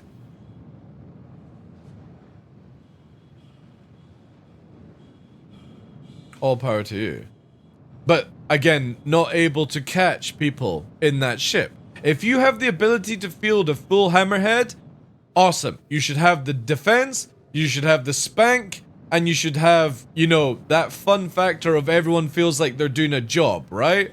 Because sometimes gunning can be very boring in the game.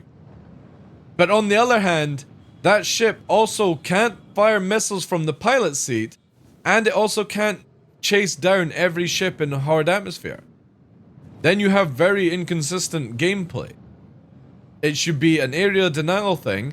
The Connie should be something in between where it can deny the area, but because it's only got 2 size 2 or 2 size 3 guns, it can't do like 2 kilometer range and shooting and stuff.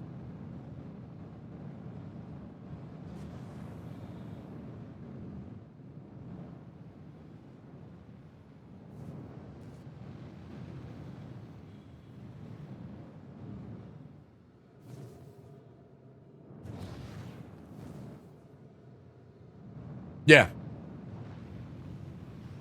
And then that's fine. I think if you manage to do that in master modes, I think everyone would be happy at that point. That means you could have that high agility 1v1 light fighter meta that everyone likes. You know what I mean? That everyone's asking for from CIG. But obviously you can't just take 7 fighters and shit down a hammerhead like we can do right now.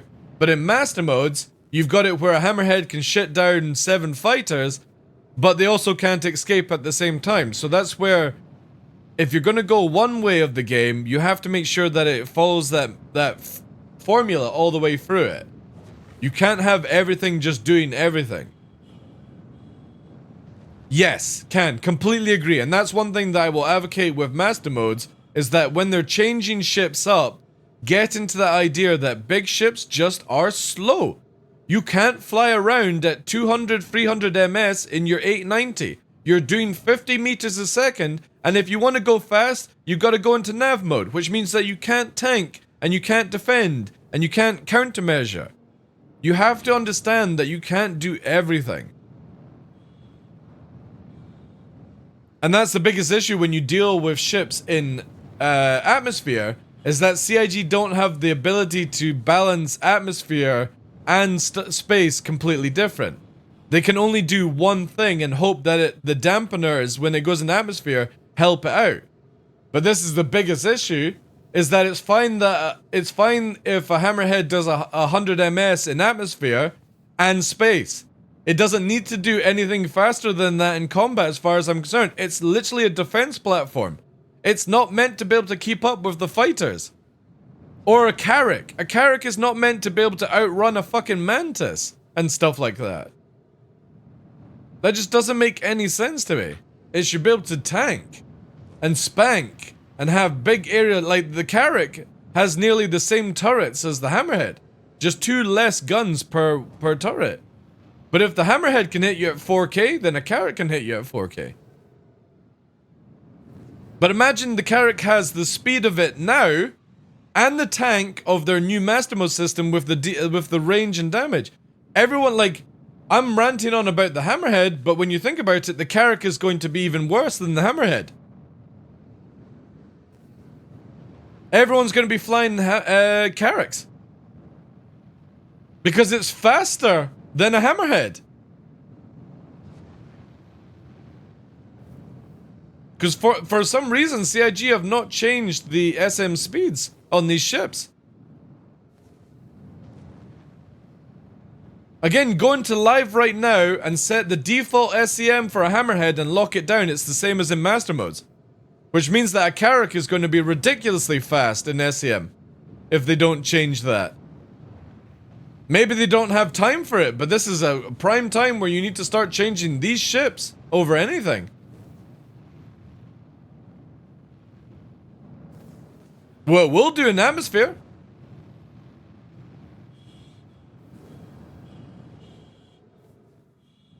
Yeah, but not in combat, Tantra. That's what we're talking about with Master Modes. There's a difference between top-end speed in live and Master Modes. Yo, Sin, how you doing, dude? So I'm completely fine. The Carrack being fast in nav mode, that's not what we're saying. It's the same as I'm completely fine with the Hammerhead being fast in nav mode. That's fine as well. Because it's dictating speed over tank and spank. But right now, the Hammerhead in hard atmosphere can catch fighters. Because you can't escape its fucking bubble of death, which is 4-kilometer range. Now, the same gun, same turret are on the Carrack, and the Carrack's faster than the Hammerhead in atmosphere. So my worry isn't so much about Hammerheads in the long run, it's the fact that you'll have 890s and Carracks catching fighters in the atmosphere, if you don't change this now. And that's, again, I'm fine for these ships to be tanky and deal a lot of damage. That's good. But it should not be fast at the same time. And again, there's a prime example of, watch this. You seen what we're doing in the wee Merlin, right? What's the state of this thing?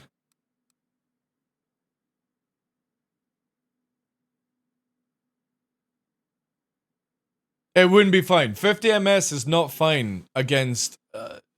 You have to make the fighters at least triple the speed of a Hammerhead, Edison. You can't have something only doing 50 MS slower than a fighter, dude. It is a Hammerhead.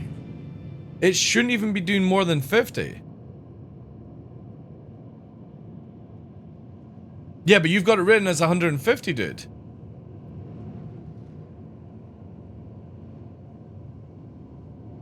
Oh, where's Jericho? Let me find Jericho. If I can find it. Where is it, chat? All the places to try and locate. They're gonna have to tweak all the numbers, yeah. They have a huge job right now.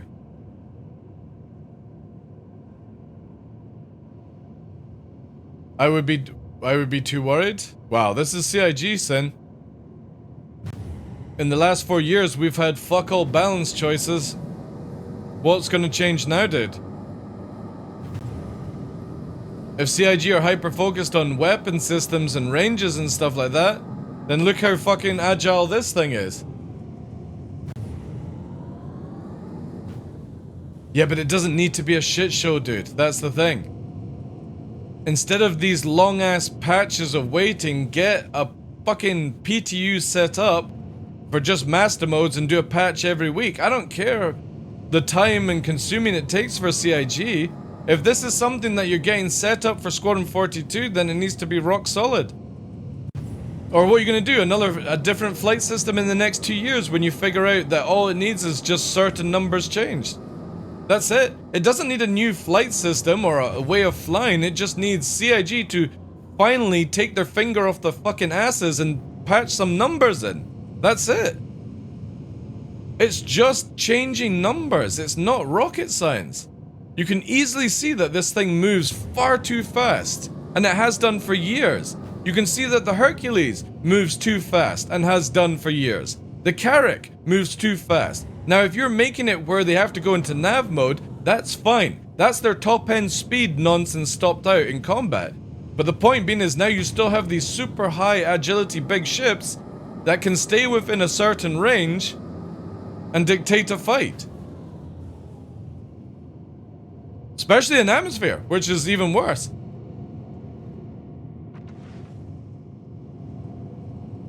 And if you can't balance atmosphere and space at the, like, in separate modes, which I don't think CIG can do, I think you have to balance space to make atmosphere work, which obviously might change with control surfaces, but yet to see that appear on anything. And as far as I'm concerned, is if a Hammerhead has a def range of 4K, it doesn't need to do 300 ms speed. Just doesn't. And it would be the same with the Carrack. Same with any of these things. If they're coming into land, look, Hammerhead only needs to do 70. So if our max speed is 100, for example, this is perfect for us to be able to navigate. 100 ms, right? Afterburner allows us to move around a bit more. We're only doing 80 ms at this point. Let's actually, to make it even more down to what I'm saying, let's put a cap on 100. Let me get to 100 ms, let me lower it down. So we're at like 95 ms. So this is our max speed that we can go in SEM. The weapon range is stupid, that needs to go down. Not for a Hammerhead though, dude. That's what we're talking about. Like a Hammerhead should have a kill zone that you don't enter unless you have the ability to take it down. You know what I mean? But it should not be able to catch the fighter that's trying to escape.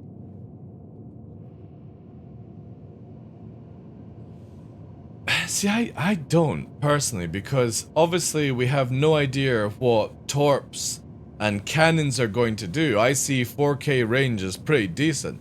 Again, when you think of like fighters in real life, they don't go anywhere near a fucking anti-fighter platform. What's it called? The Phalanx. Sam's a bit different, but we're talking about guns. Phalanx is what the Americans use, I think it is. And that's got ridiculous range.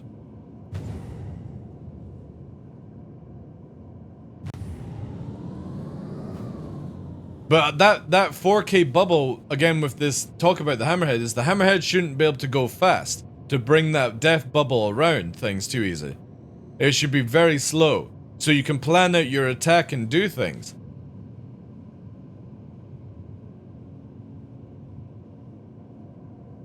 Oh, completely, Sin. Completely.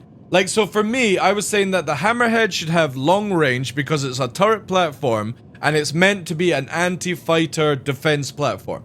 But it shouldn't be fast. It should be tanky, do that bubble, and that's it. Then light fighters need to be shorter range, but they die a lot faster. More agile, faster speeds, all these sort of things for light fighters, but less damage. So it goes with like a scale of an eating hierarchy.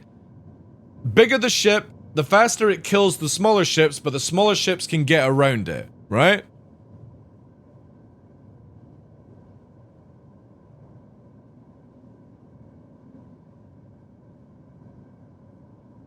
Yeah, but again, that wasn't the whole topic of the conversation if you're just joining in, Sin.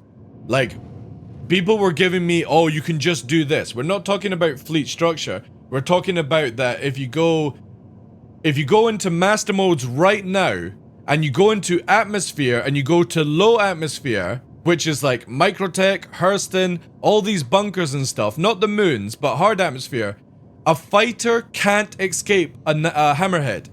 It can't escape it because the Hammerhead is only 50 to 100 ms slower than it, but it has a 4K def range. So my suggestion was you can keep the 4K def range because, like you said, Ions will be able to snipe it down from maybe 6 kilometer range. But the idea is that a fighter can't escape the death bubble, which means that somebody is going to fly around in a hammerhead with one gunner and just go into low orbit in atmosphere and shit on everything, because you can't actually get away from it. That's the issue we were all having on the debate. So for me, since CIG can't balance atmosphere and space separately, because I don't know why, then I don't think that this ship should ever be able to go over 100 ms SCM. With Afterburner, it can go faster, but with its normal traversal speed, it should not be clocking nearly 150 or 160 it's doing without Afterburner. And when it pumps up, it's doing nearly 300, if 300. That's ridiculously fast. So for me, I would like CIG to nerf the speed of this and not nerf its kill range. And then with light fighters, you nerf the range, but make them more agile faster to get in and out of these areas. Force them to come close, but they can get around. They just can't do the crazy damage, and that's what we have right now to a certain degree. Big ships should not be able to catch little ships. Little ships should not be able to kill big ships unless you do swarm mentality. But my biggest concern is that the swarm becomes hammerheads with one gunner. One gunner, one pilot, one engineer. That's your meta in the future of with hammerheads. But then it scales up where then if the hammerheads are this fast, how fast is an Idris? How fast is the javelin? Are they going to slow down as well? Or are you going to have these big behemoths with 40 kilometer range guns chasing after light fighters in atmosphere? It just doesn't make any sense to me. When are we getting... we don't know with the control surfaces. But then, to be honest, a hammerhead is not going to give a shit about control surfaces. Like, control surfaces only helps with your lift and your turning. It doesn't make you faster in atmosphere, guys. That's not how control surfaces work, guys. Control surfaces is for turning. Aerodynamics is how to make you go faster in atmosphere. And to be honest, CIG have never mentioned aerodynamics. They've only talked about control surfaces. Well, that's the thing as well, Sin, right? What happens when the Hercules can still outturn your fighter in SCM mode? And you can't kill it. You can't get around it, and its turrets clap you at 4 kilometers. Do we go from the problematic Hercules that we have right now to even more problematic Hercules in the future? Because I don't think engineering is going to be as scary as CIG make out to be. I think it will be a requirement, yes, but I don't think it's going to be as crazy as people make out. And the Hercules and the Carrack are prime examples over the years of just being far too fast for the ships of their size. Now you add the damage and the range and their tank that you have in master modes, poof, that's a fucking beautiful 2-player ship right there. Doesn't matter the cost. People will literally, like, if that's how the game is going to be, and obviously this is worst case scenario talk, if that's how the game is going to be, people will just buy 10 Carracks now and never need to care about the future of the game. So I would rather CIG now think about, right, let's dial this down, guys. Let's make the ranges shorter on fighters, or like you said, Sin, low spec weapons, size 1 being the smallest range, size 2 a bit higher, size 3 a bit higher, size 4 a bit higher, size 5 a bit higher, size 6, size 7, and it goes up in those sizes to where they can actually land a shot. But whilst I'm only going on information that we have with the Connie, Hammerhead, and the fighters, I see everyone moving into Hammerhead meta if it doesn't change.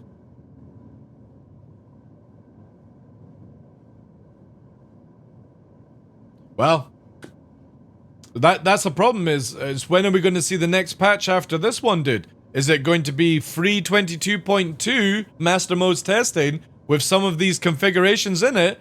Or is it we wait till 323 for the, oh well, now we've got 6 months of shit patch?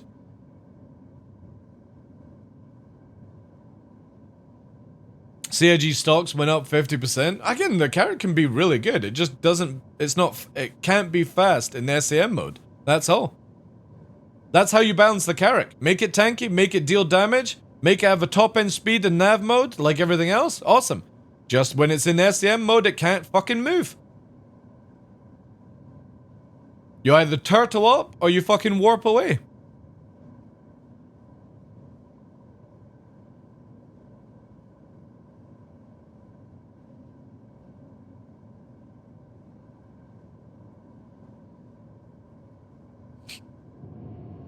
Because how much these ships can tank, I actually really like. I like how the Hammerhead can take a beating. If people ram it, it doesn't fucking care anymore. I had like 3 or 4 fighters ram me in Squadron. Didn't give a shit. Obviously it took damage, but it didn't instantly die, which is nice to see.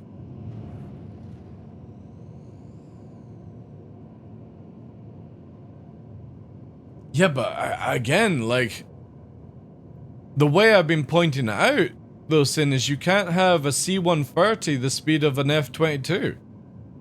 It doesn't work that way. Or a speedboat being chased down by a fucking carrier. Again, for me who's into capital gameplay, these things shouldn't be fast, dude. 100 ms is still ridiculously fast as far as I'm concerned. And you can still go into nav mode to be faster. I'm only talking about when you're in SAM, when you're in combat. In most of the fights I watch people in Atmosphere, they're only doing 50 to 100 SAM in combat.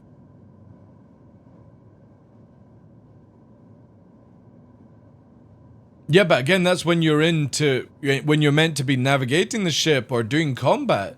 Why are you flying around at like 300 meters a second in something that big, right? I think the speed thing is just generally trapped in people's brains where you need to go fast. Do you know what the initial Javelin speed was meant to be? Top speed. So whilst everyone was doing 500 ms, Sin, the original Javelin speed was 95 meters a second as its maximum speed. That was in Super Cruise. 95 meters a second. Nobody complained then. Nobody was like, oh shit, that's too slow. Everyone was like, oh yeah, it's a Javelin, it's a big ship, it's a war vessel, it's meant to go slow, it's heavy, beefy, tank, all that jazz, you know? Nobody complained then. The only reason people are complaining is they're so used to this fucking hyperspeed movement.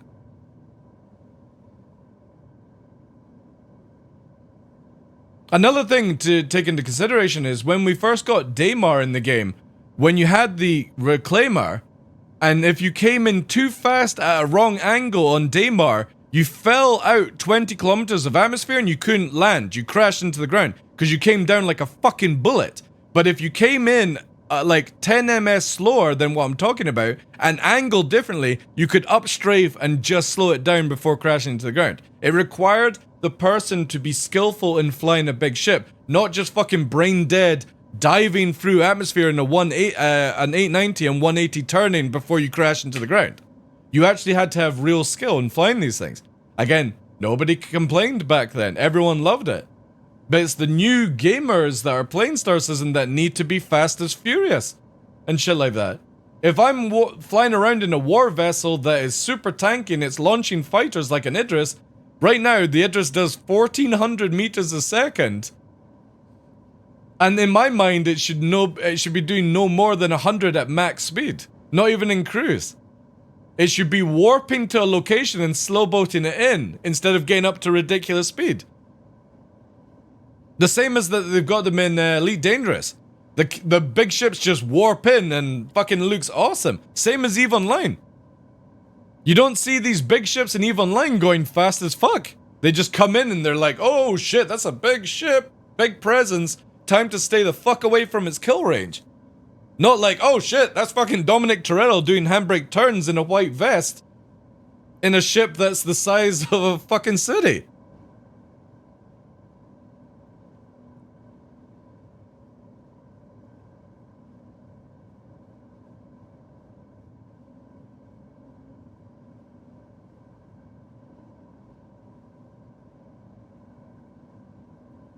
Yeah, I know, but when you say something like that, Edison, you have to take into consideration for 4 years, dude. CIG haven't balanced this game for shit. 4 years, dude. We have 2 years until they're meant to be releasing Star Citizen with their internal roadmap, right? So if they haven't been able to balance in 4 years and we've got 2 years left, that's not boding well for the release of this game, dude. Just wanting to point that out. Let's get it fucking balanced now, boys, alright?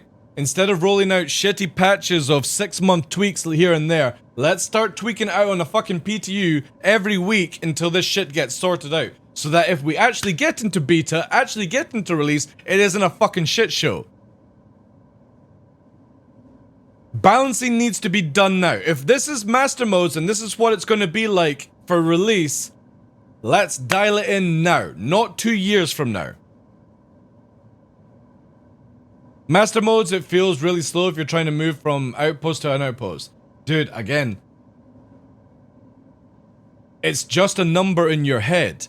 Instead of it taking you 5 minutes to run around, it takes you 10 minutes to run around. What's an extra 5 minutes of your time? If you don't have 10 minutes to play this game, don't play the fucking game. It's like the whole fucking thing with Salty Mike, where originally we had to come through atmosphere, and he ranted like a motherfucker and made it where we can now warp into atmosphere. Losing the ability to see people coming through the atmosphere on fire, just because people didn't have 5 minutes of game time. Don't play a fucking game like this then.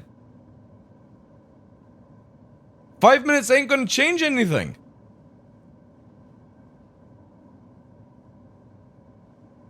I'd be fine with that, Hawk. I'd be fine with that. I don't know why CIG haven't done that. I don't know why nav mode doesn't work in atmosphere. But again, I want to point this out.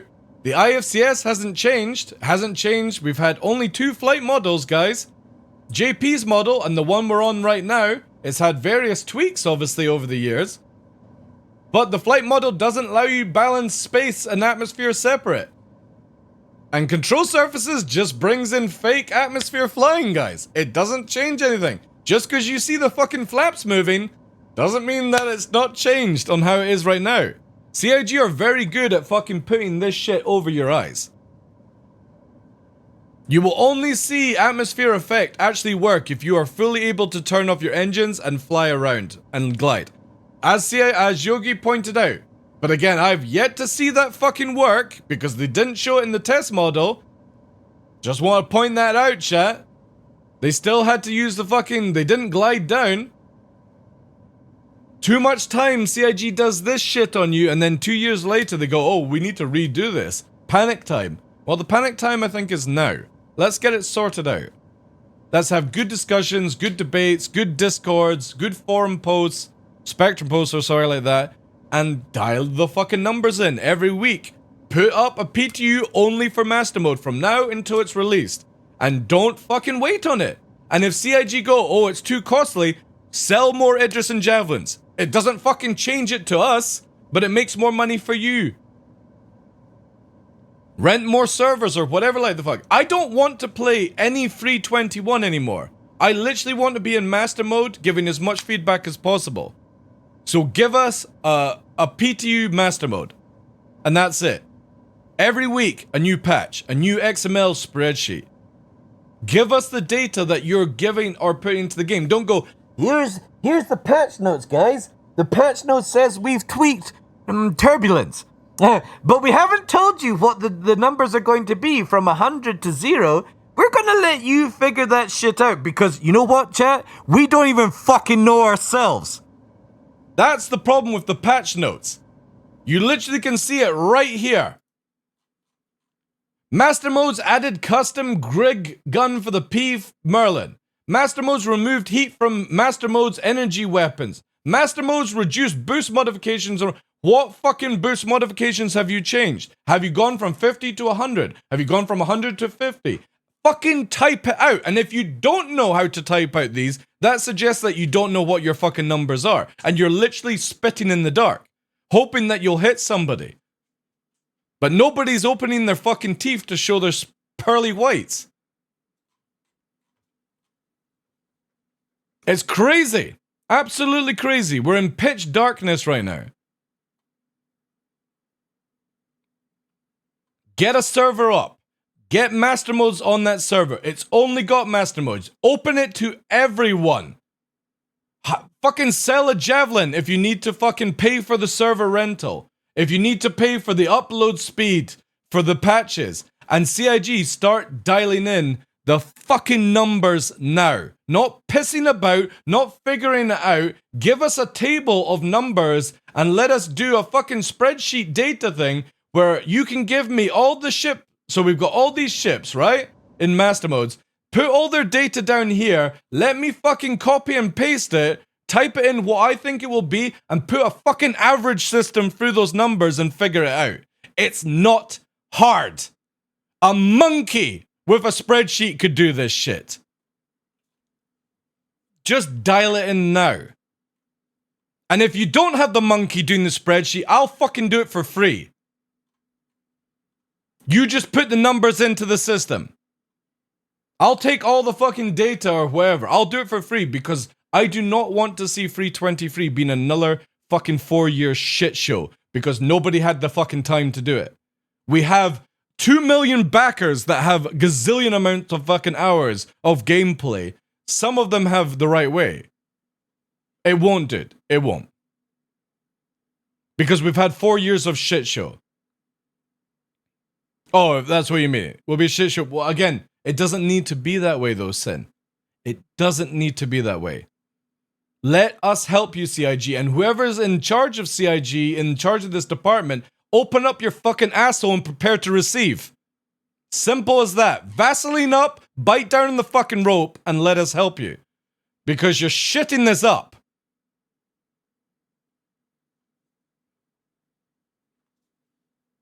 And it's not hard. It really isn't hard.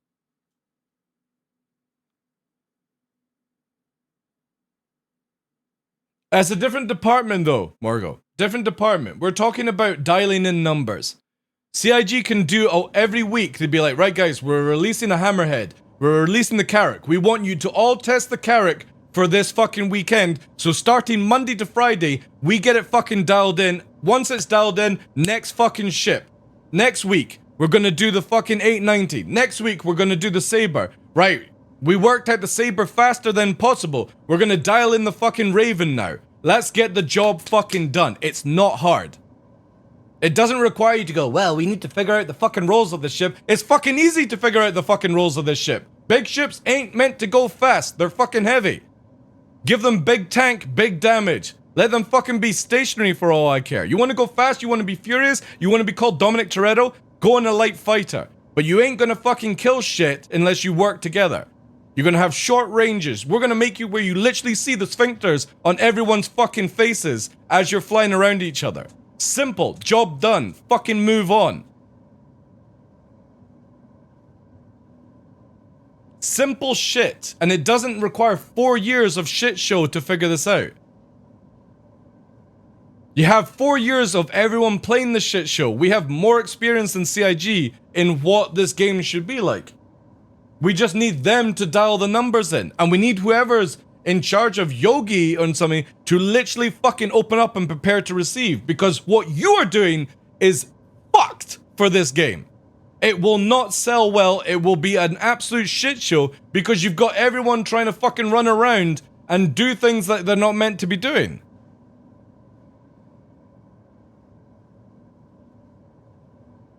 Exactly, Sam. Infinite Sam. It doesn't take much sense. You're trying to have tanks and mages and healers being one fucking ship all the time, and it should be you're in a big ship or like a Hammerhead, you're a tank with DPS range to carry out your fucking job. You know?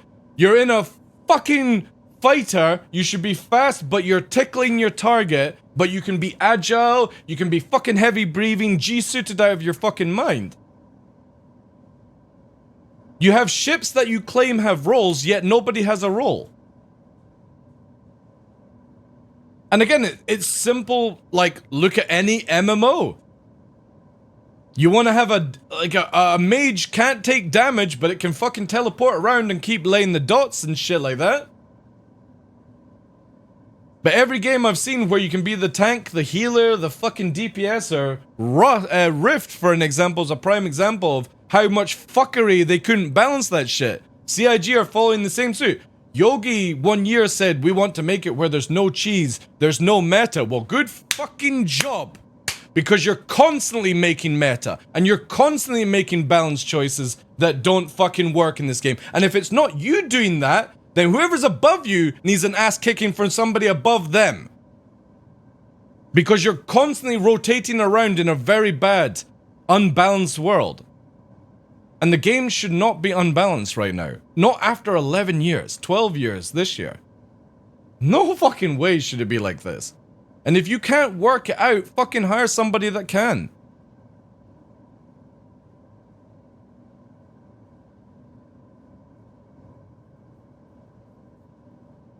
Can we live stream you making Yogi receive your inputs as the gun? No, I would never do that to Yogi.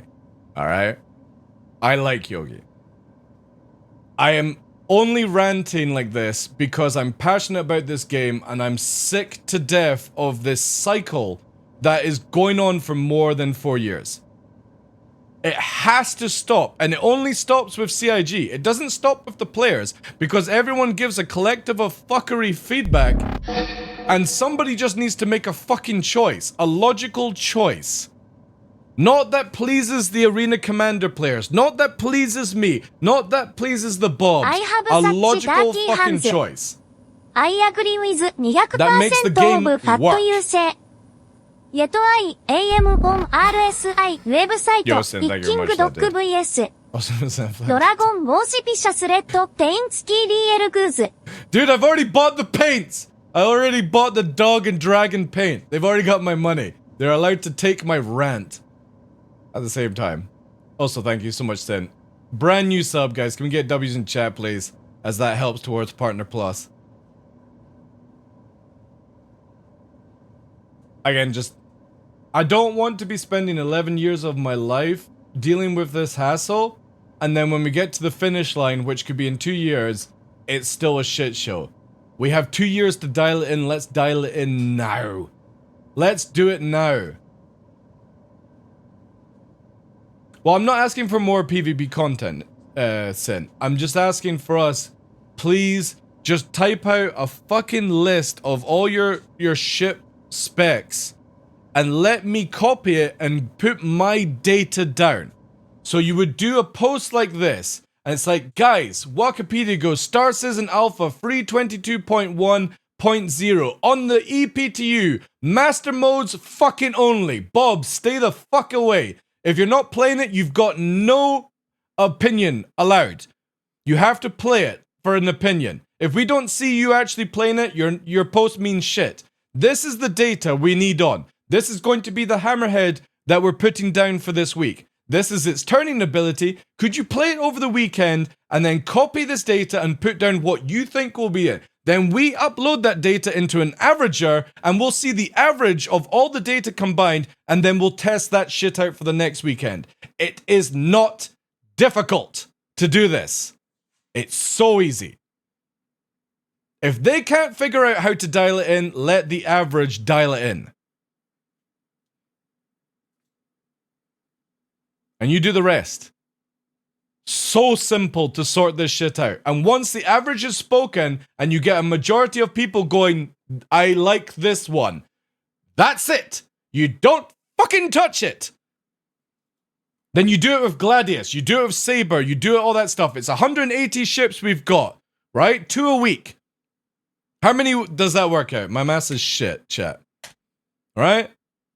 So you got 180 ships. You know, wait, divide that by 90 days, right? Or 90 weeks. Divide that by 4. 22 weeks from now, we'll have everything fucking sorted. And then in that time, you can have people working on weapons around that data. But there you go, 22 weeks to fucking solve the issue of all ships. Just literally use an average system. Stop funneling around in the dark with your shitty bear of memes fucking, oh, the Saber is overperforming, so we're not gonna fucking touch it. Bullshit. Just fucking let us sort it out, because you don't play the game enough to know the end state of this. And it doesn't need to be OP ships. It doesn't need to be one group has more of, just take an average opinion and set up that number. And there you go. And then once it's been decided, everyone just goes, it's what the average was. Let it be that way.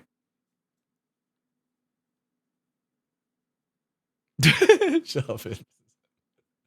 I'm having to use my other headset because I've gone on for like 10 hours. I was only meant to be doing like a fucking... Man, I have ranted about master modes all day. And it's not for the bad. Like, master modes I really like. It's just the weirdest fucking dialing in I don't understand. Like, slowing shit down but increasing range on everything and then making it where everything that has range can catch up with other things at the same time. It just blows my mind that you just start with one thing and move to the next thing. 969 is now following. Yo, thanks for the follows, guys. That's all it needs to be. Move from one area, like speed of a ship, to defense of a ship. Work it out. Defense of a ship is sorted. Now let's work DPS of other ships. Work it out. And that's it. You don't touch flight. You don't touch the tank. You just go through fucking stages. And most likely CIG does this. But again, it's too slow to do all these ships. Far too slow. And data like this does not help us, guys, at CIG. Reduce the boost modifiers on the rotation. What was the boost modifier to begin with? You look at any other video game and they go, we've nerfed your fucking favorite weapon by 90%. Or 10%, maybe not 90%. 10%. They do it in Blizzard, they do it in Diablo, they do it in EverQuest. Anytime you saw a patch note, it was like, we have tweaked this skill, this weapon, this ship, this car, whatever the hell it is, by like 10%. Here's what it originally was. You know what they mean? They always like, let me do this. A Blizzard patch note. I'm just going to use it as patch notes for Overwatch, right? Let's quickly see if they do it correctly. Look, there. Respawning times are now 75% of the original time. They should be marking down what the original time is so somebody like me can go, well, what's the original time? Do I have to look up that shit? But here we go. This class, base health increased from 250 to 300. Why can't you say in here, in the patch note, we've reduced the boost modifier from 100 to 75? Why can't they do this? This always spells to me that they have no fucking idea. They have no idea what the numbers are. They're just literally taking the original data and rolling their face across the keyboard, and whatever number comes out at the end of the day, that's what they roll with. Yet every other company I've ever looked at literally gives you a description of these things. Why can't CIG do this? Why do I have to go to like Shadow Moses or RAM or Avenger Squadron or Urkel website and fucking find this data out? Why can't the company give me this data? Why did they struggle with this? Is it too much to go, Wikipedia speaks to Yogi, yo dude, I see that you've reduced the boost modifier. Could I have the original number and the new number please? Because I'm going to put it on my patch notes. Why can't that fucking happen? Every other game company seems to be able to fucking put down a number. Black Forest cake in Germany, chat. Would you like to know the recipe? Just a Valentine's gift for your loved one. A nice slice of Black Forest chocolate cake from Germany. It's when you see the devs actually looking stats up on Urkel inside Star Citizen. Again, I would love to know why this is such an issue. Hey, Trenchcoat, how you doing, dude? I just don't get it, guys. I really don't. Like, some of this information, you can see that they've put a tag down, right? So they've actually started to do this recently, which I think is really good. They've put the star number in so you can find this up on the Issue Council report, right? This is a really good play from CIG. And that's just started, I want to say this year, kind of feels like. But again, this is the data I want to know. Because if, say for example, I haven't played the other patch, I did, but not enough to an extent. And I'm like, reduce the modifier. I'm like, well, because I didn't play it, I don't know what that modifier is. So this information is only valid to people who have played it. So if you're only going to put this information down, get the average thing I was talking about so that Shadow Moses, Avenger Squadron, Ram, every PvP group that wants PvP to be fun, and then for me who wants it to be fun but allows other people to get into, so you've got Sweat level, Darklaw level, Bob level, fucking noob level, you've got all that together. I'm looking at it from the other points of view. Not so much that. You take the average of these guys who play the fucking game, who know about the reduced boost modifier, average that shit out, and then you go straight to them and go, look guys, this is the average that you all gave us. Can you accept this? And everyone goes, I will make a quick fucking YouTube video on it and put a shitty title in to clickbait your ass and hope that I get a high fucking view count before you actually do this. I'll put my rant down, but my rant won't actually give any fucking logical stats. I'll just go, you know what, I think this needs to be faster. But you can't give any proper fucking feedback because you don't even know the fucking numbers. You know shit, just because you've been playing it. So if that's how CIG are doing it, do what I've suggested, average it out, and then everyone has to accept it. Boom, bada bing. And then if everyone who's a Bob going, oh, this doesn't make any sense to me. I don't even know what the reduced boost modifier and rotation cut down boost ramp times are. Then their opinion means shit all, as far as I'm concerned. If you don't have the time to test this for CIG, your opinion means fuck all, which means my opinion is fuck all right now. And I would accept that. I'll slap my own ass, bite down on the rope, and let me get fucked. Simple as that, because I didn't have the time to do this. You want to sort out the game? Get the people who are actually playing the fucking game to sort it out for you. Super easy. Very, very fucking easy. But the problem is, I think we'll just keep rotating around like this for God knows when, until somebody fucking finally goes, shit, we're releasing the game in 6 months, and we've got, like, all this fucking advertisement set up, and it's gonna be on fucking Broadway, on the banners in fucking New York, or wherever it's fucking called.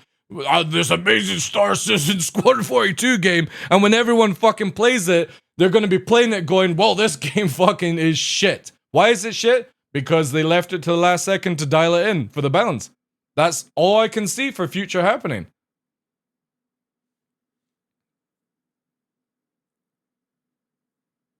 Yeah, but Ken, again, when you do a patch, like what I'm talking about, where you get everyone into a special PTU, and the only ship you can test is a Hammerhead, then it doesn't go from the sweaty fighter mentality, it goes from the Hammerhead community. You get the Karakin, and it's the Carrot community. Not somebody dictating how one area should be. You get the feedback, you get the average, and then people just go, the average has spoken, I have to accept it, or I fuck off from this game. And CIG can then speedrun all the models. Because you know what's going to happen? Is that we're going to get free 23 and none of the ships are going to be dialed in. Only the collection that's available in master modes. And they're going to take the data of people talking about a Hammerhead, but then you'll see a Carrack being hyperspeed, fucking super tank, long range killing machine, and it won't work, right? And CIG don't have the ability to keep pumping this out, so do one ship at a time. 22 weeks to solve it out. When does that take us to? 22 weeks? How many weeks are in a year? It's like 100, right? Something like that. Again, there's 52. So half a year. Half a year to sort the numbers, guys. You don't design for average? No, tell that to 4 years of waiting for a fucking end game design, Tosin. Right now, I'll take average over what the fuck is going on now. Not even 6 months. So by the time Pyro comes out, it's dialed in. You've got free 23 already launched then. You've got people dialing in on the PTU for the next 6 months. 180 ships, guys. That's 2 a week.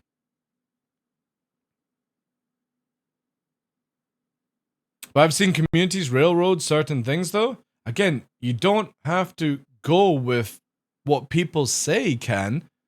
you just give the feedback in a number format and let an averager work it out, and then you test it yourself and go, right, we like this, but it just needs to be a little bit faster in this area, and that's it, right?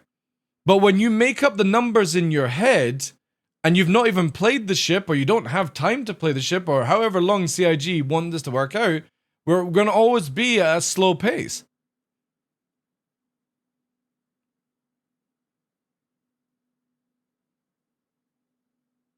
But I meant, again, how many people are actually playing the game though, Hawk, right? So I would rather take the feedback of 15% than the fucking rest of the people who are mostly bots and don't plan to play Star Citizen one bit.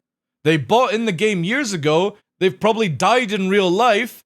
Who fucking cares about their opinion? Just pointing out it from a logical state, I would rather take 15% than the fucking dead. Or the ones that have literally gone and played another video game.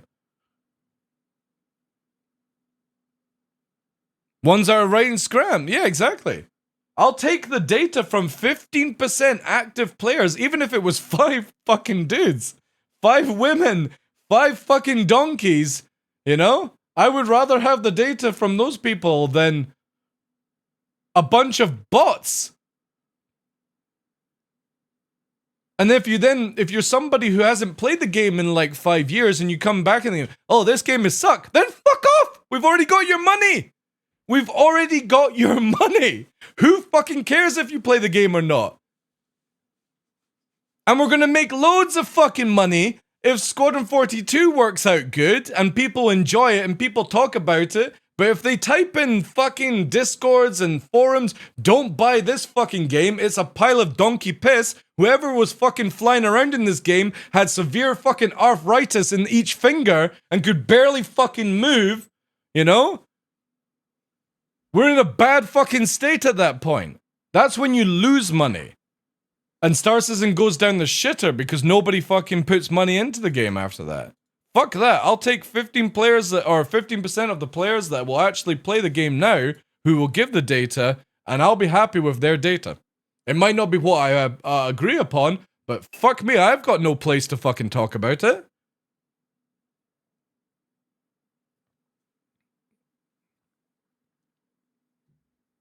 Well, ships tweaking in the PU would only really tweak the ships that were able to fly in Squadron 42. Until my knowledge, chat, you only fly the Gladius, the Hornet, and the F8. You get to be inside other ships that I'm not going to talk about, and other ships, but to my knowledge, you only have 3 ships that you're actually flying.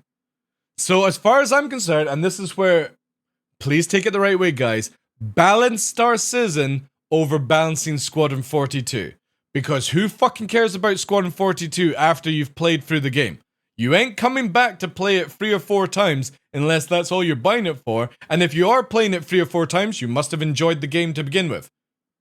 And if you didn't enjoy it, fuck you, we've got your money. So balance Star Citizen, put the data into Squadron 42, it's going to feel good because, again, we're trying to balance this around PvP, and to a certain degree, you're not going to get AI that can beat players. Unless you put them on ridiculous hard mode. But at that stage, well, to be honest, if you're putting it up a level, you're wanting the pain. Your safe word is more.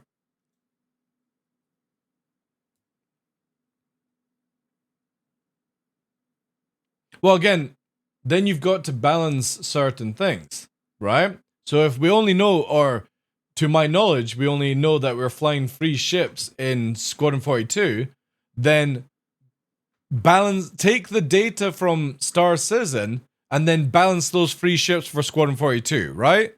Don't balance them for Squadron 42 and put the data in Star Citizen.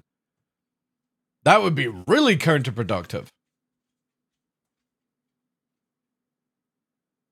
It also kind of sucks when CIG also have half your fleet plus in concept. Yeah, that's all that there's meant to be. Gladius, Hornet, and F8 Tosin, to my knowledge. Again, might be more, might be less. Well, what were you expecting to fly into battle against the Vandal Swarm? You thinking you're gonna be fucking flying a javelin, are you? Alright. When did they advertise that?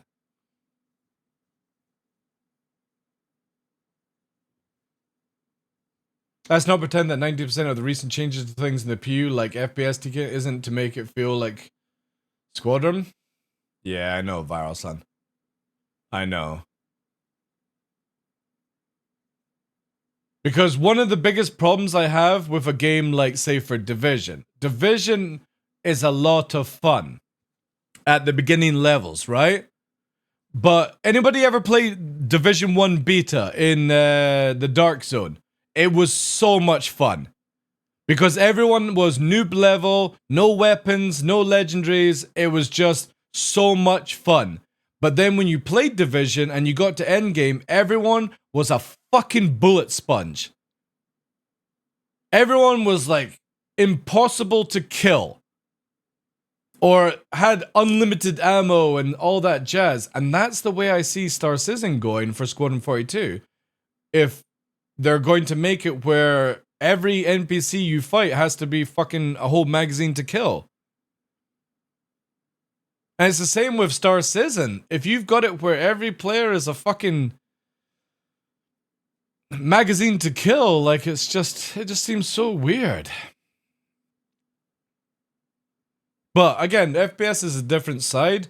Before I can judge FPS, I need to see the desync between players go away. Because FPS desync is just so bad right now, I don't know what is good and what is bad for FPSing. Is it good to be time to kill or is it good to be insta-killed? Until that shit is sorted, I can't give any adjustment on it.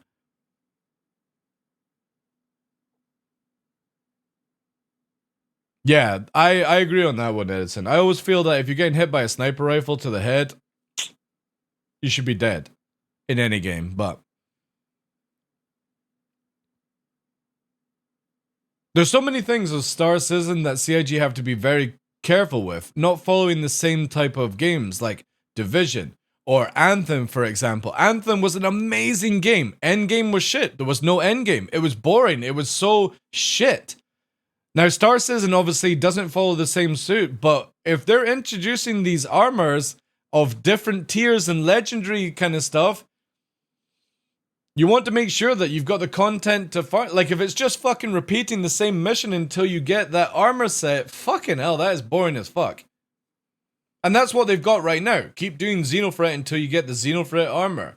There's no difference to it. There's no difference in hardness. It's just fucking rinse and repeat until you get there. Oh, you want the Crusader armor. Rank up Crusader doing the same mission over and over again and eventually you unlock it. They need to make it where, like, again, you rank up in these things, you got to go and do a special mission to prove your fucking worth.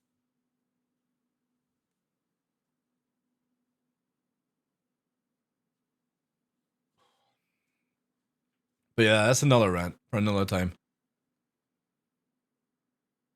Again, I really want to help CIG. I really want this to be the best game possible. I think Master Modes has the highest potential to actually do this.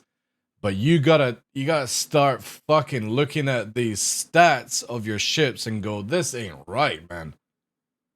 Some are good, some make sense, some are just like, you gotta get master mode patches out faster, CIG. I don't care what it takes. There needs to be a patch every week, every second week. I don't want to wait till 323 to give you data, you know?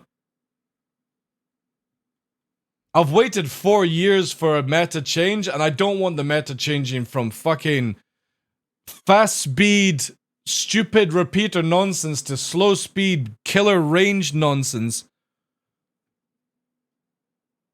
in the biggest ship possible. And I also don't want to wait till 323 to find out.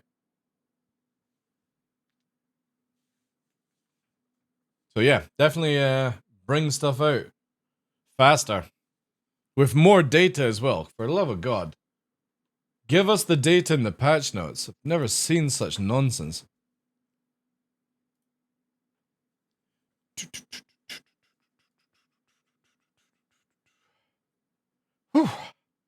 That was a good rant, chat. I feel cleansed.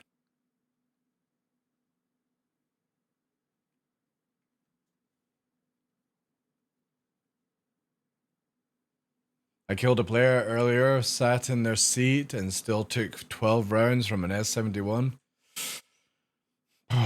Man, I hope that's desync, that's the case. I really, really do. I hope because the FPS is so weird at times that you have that sort of issue.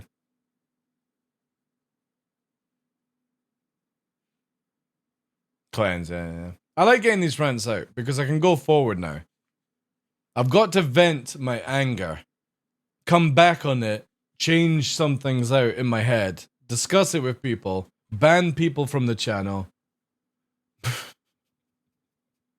All the fun stuff of being a content creator. I still maintain, if I had one thing to change in master modes, one thing, it would be the ranges of weapons. That would be, if I'm only allowed one thing to change, it would be range of weapons. That's it. Those would have to be balanced. But I personally like the idea of the hammerhead. I just don't think it should be like a light fire. Because then you have the Hercules, Corsair, Carrack, all these ships that have like insane weaponry for their size of ship, just dominating the field again. And that's my final take on it. If it's what we get, it's what we get, but I don't think it needs to be that way, to be fair. Right. I've not had any dinner, chat. It's 9 o'clock. We've been nearly on the go for 12 hours. Wasn't meant to do this. But it was a lot of fun. Thank you so much for all the subs today, guys. Top gifter of the day, obviously, Little Miner, 23. Hope that's not a refund scam bot. You can get them. Loden, obviously, thank you very much for the 5 gifted subs. All the follows today, guys. All the raids. Appreciate the bits as well. Sorry if you were offended today, but not sorry. That's just Scottish. You either take it with it, and hopefully CIG can forgive me, but also look on the information as logical. That would be good. Henkin, thank you very much. Are you going back on live? Henkin. Dude, I've just done 12, like nearly 12 hours, and you want me to fucking play fucking Helldivers 2 with you? Just gonna game offline? Dude, I'm worried that I'll be up till like 6 AM if I say yes. I really want to say yes. But I also would rather just stream it as well. Yeah, it's thinking. Unfortunately, I'm going to have to... Dude, it ain't gonna just end in 2 drops. It's not gonna... Dude, it's gonna be 24 hours later. No, unfortunately, as you see with the studio here, guys, I need to rotate it. Because last week and stuff, when we were testing things out, we're trying to find it where the studio works without producing as much noise as possible for other people in the house and neighbors. So unfortunately, this setup doesn't work. We've been testing it for like 3 or 4 streams. It also gets really hot in this format for me. Don't know why. It must be just because airflow is not literally flowing through. So unfortunately, this is going to be back over here. The camera is going to go from here to over here. The microphone will go over to here, and everything is going to rotate. This will look similar. You'll still see all the Chris, this board. It's just going to be in a different place. And unfortunately, I've got that scheduled in tomorrow because I'm off. And then on Monday, I've got Nix's vet appointment where the wee boy's getting his stitches out from his op. Yeah, we're moving again. It's like 4 times in the past year. But I'm hoping the new configuration, which just rotates me to face this way, will project sound down the room. It will open up the heat so I'm not sweating my ass off. I will also have a bit more space behind me. And the dogs will be able to freely come, because they can't come and see you guys. They can only come to here. They can't come and see you here like they were doing before, so you miss out on the dog interaction as well. So yeah, we have to rotate tomorrow. So I'm off tomorrow, back on Monday after Nix's vet appointment, long as that goes well. If not Tuesday. It does say on the schedule that Tuesday is a day off, but if I miss Monday, I'll be on Tuesday. But, Henkin, if you want to do some Helldivers next week, dude. I also need to unban Skyborn. He's been punished long enough, chat. When you raided earlier on, I had to ban Skyborn. Because he came in and told me about your raid before you did it. So I was like... He got a naughty spanking, but I'll unban him because he's a good dude, guys. He did apologize, but the rules are rules. You get a spanking from the law if you fuck up somebody's raid. Yeah, he did. Yeah. He's had his punishment. He's had a whole day of being banning. He did apologize. And I'll accept the apology. If he wants to come back, he can come back. If he doesn't, he doesn't. But this is take a note for anyone. Don't spoil people's raids. Not with me. Because I'll ban your ass faster than you can blink. I don't care if you're somebody that drops 1,000 subs on the channel. I will ban you so fast if you spoil other people's fun.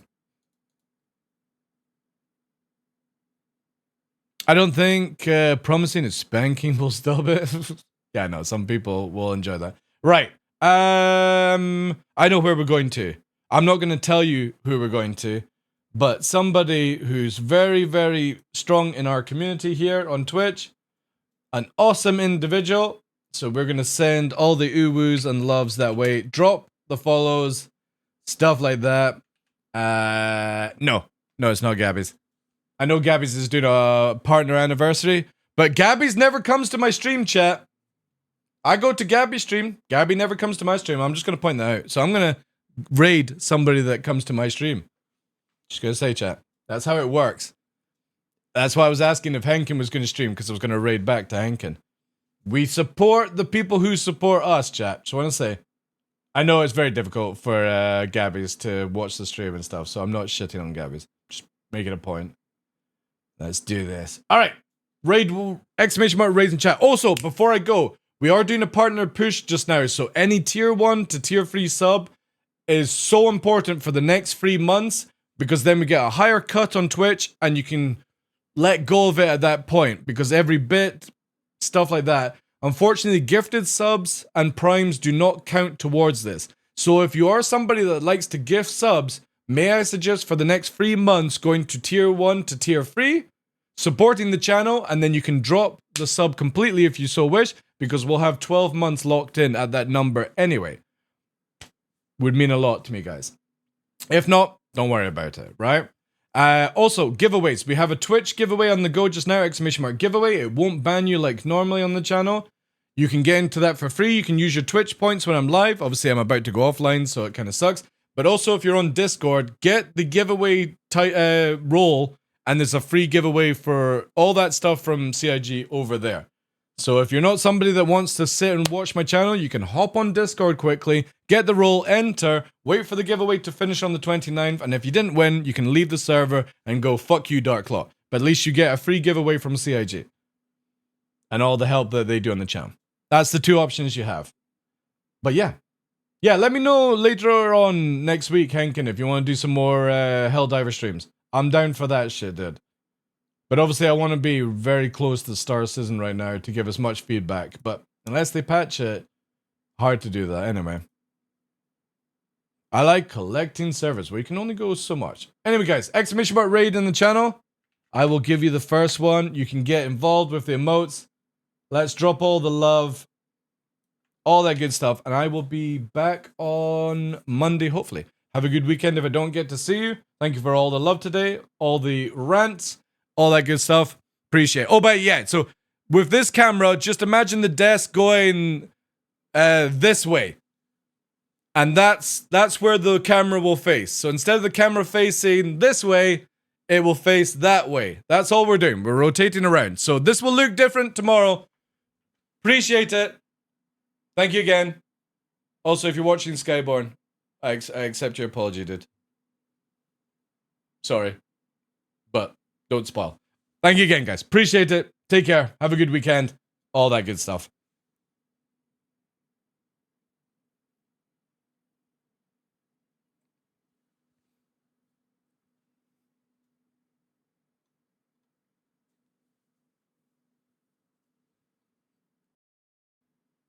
Take care. Sam, Glitch, Trenchcoat, Urkel. Thank you guys. Appreciate you being here. Hassie, 07s. Send all the love over to Cell, guys. Have a great weekend. See you on Monday if I'm lucky enough to get through it all.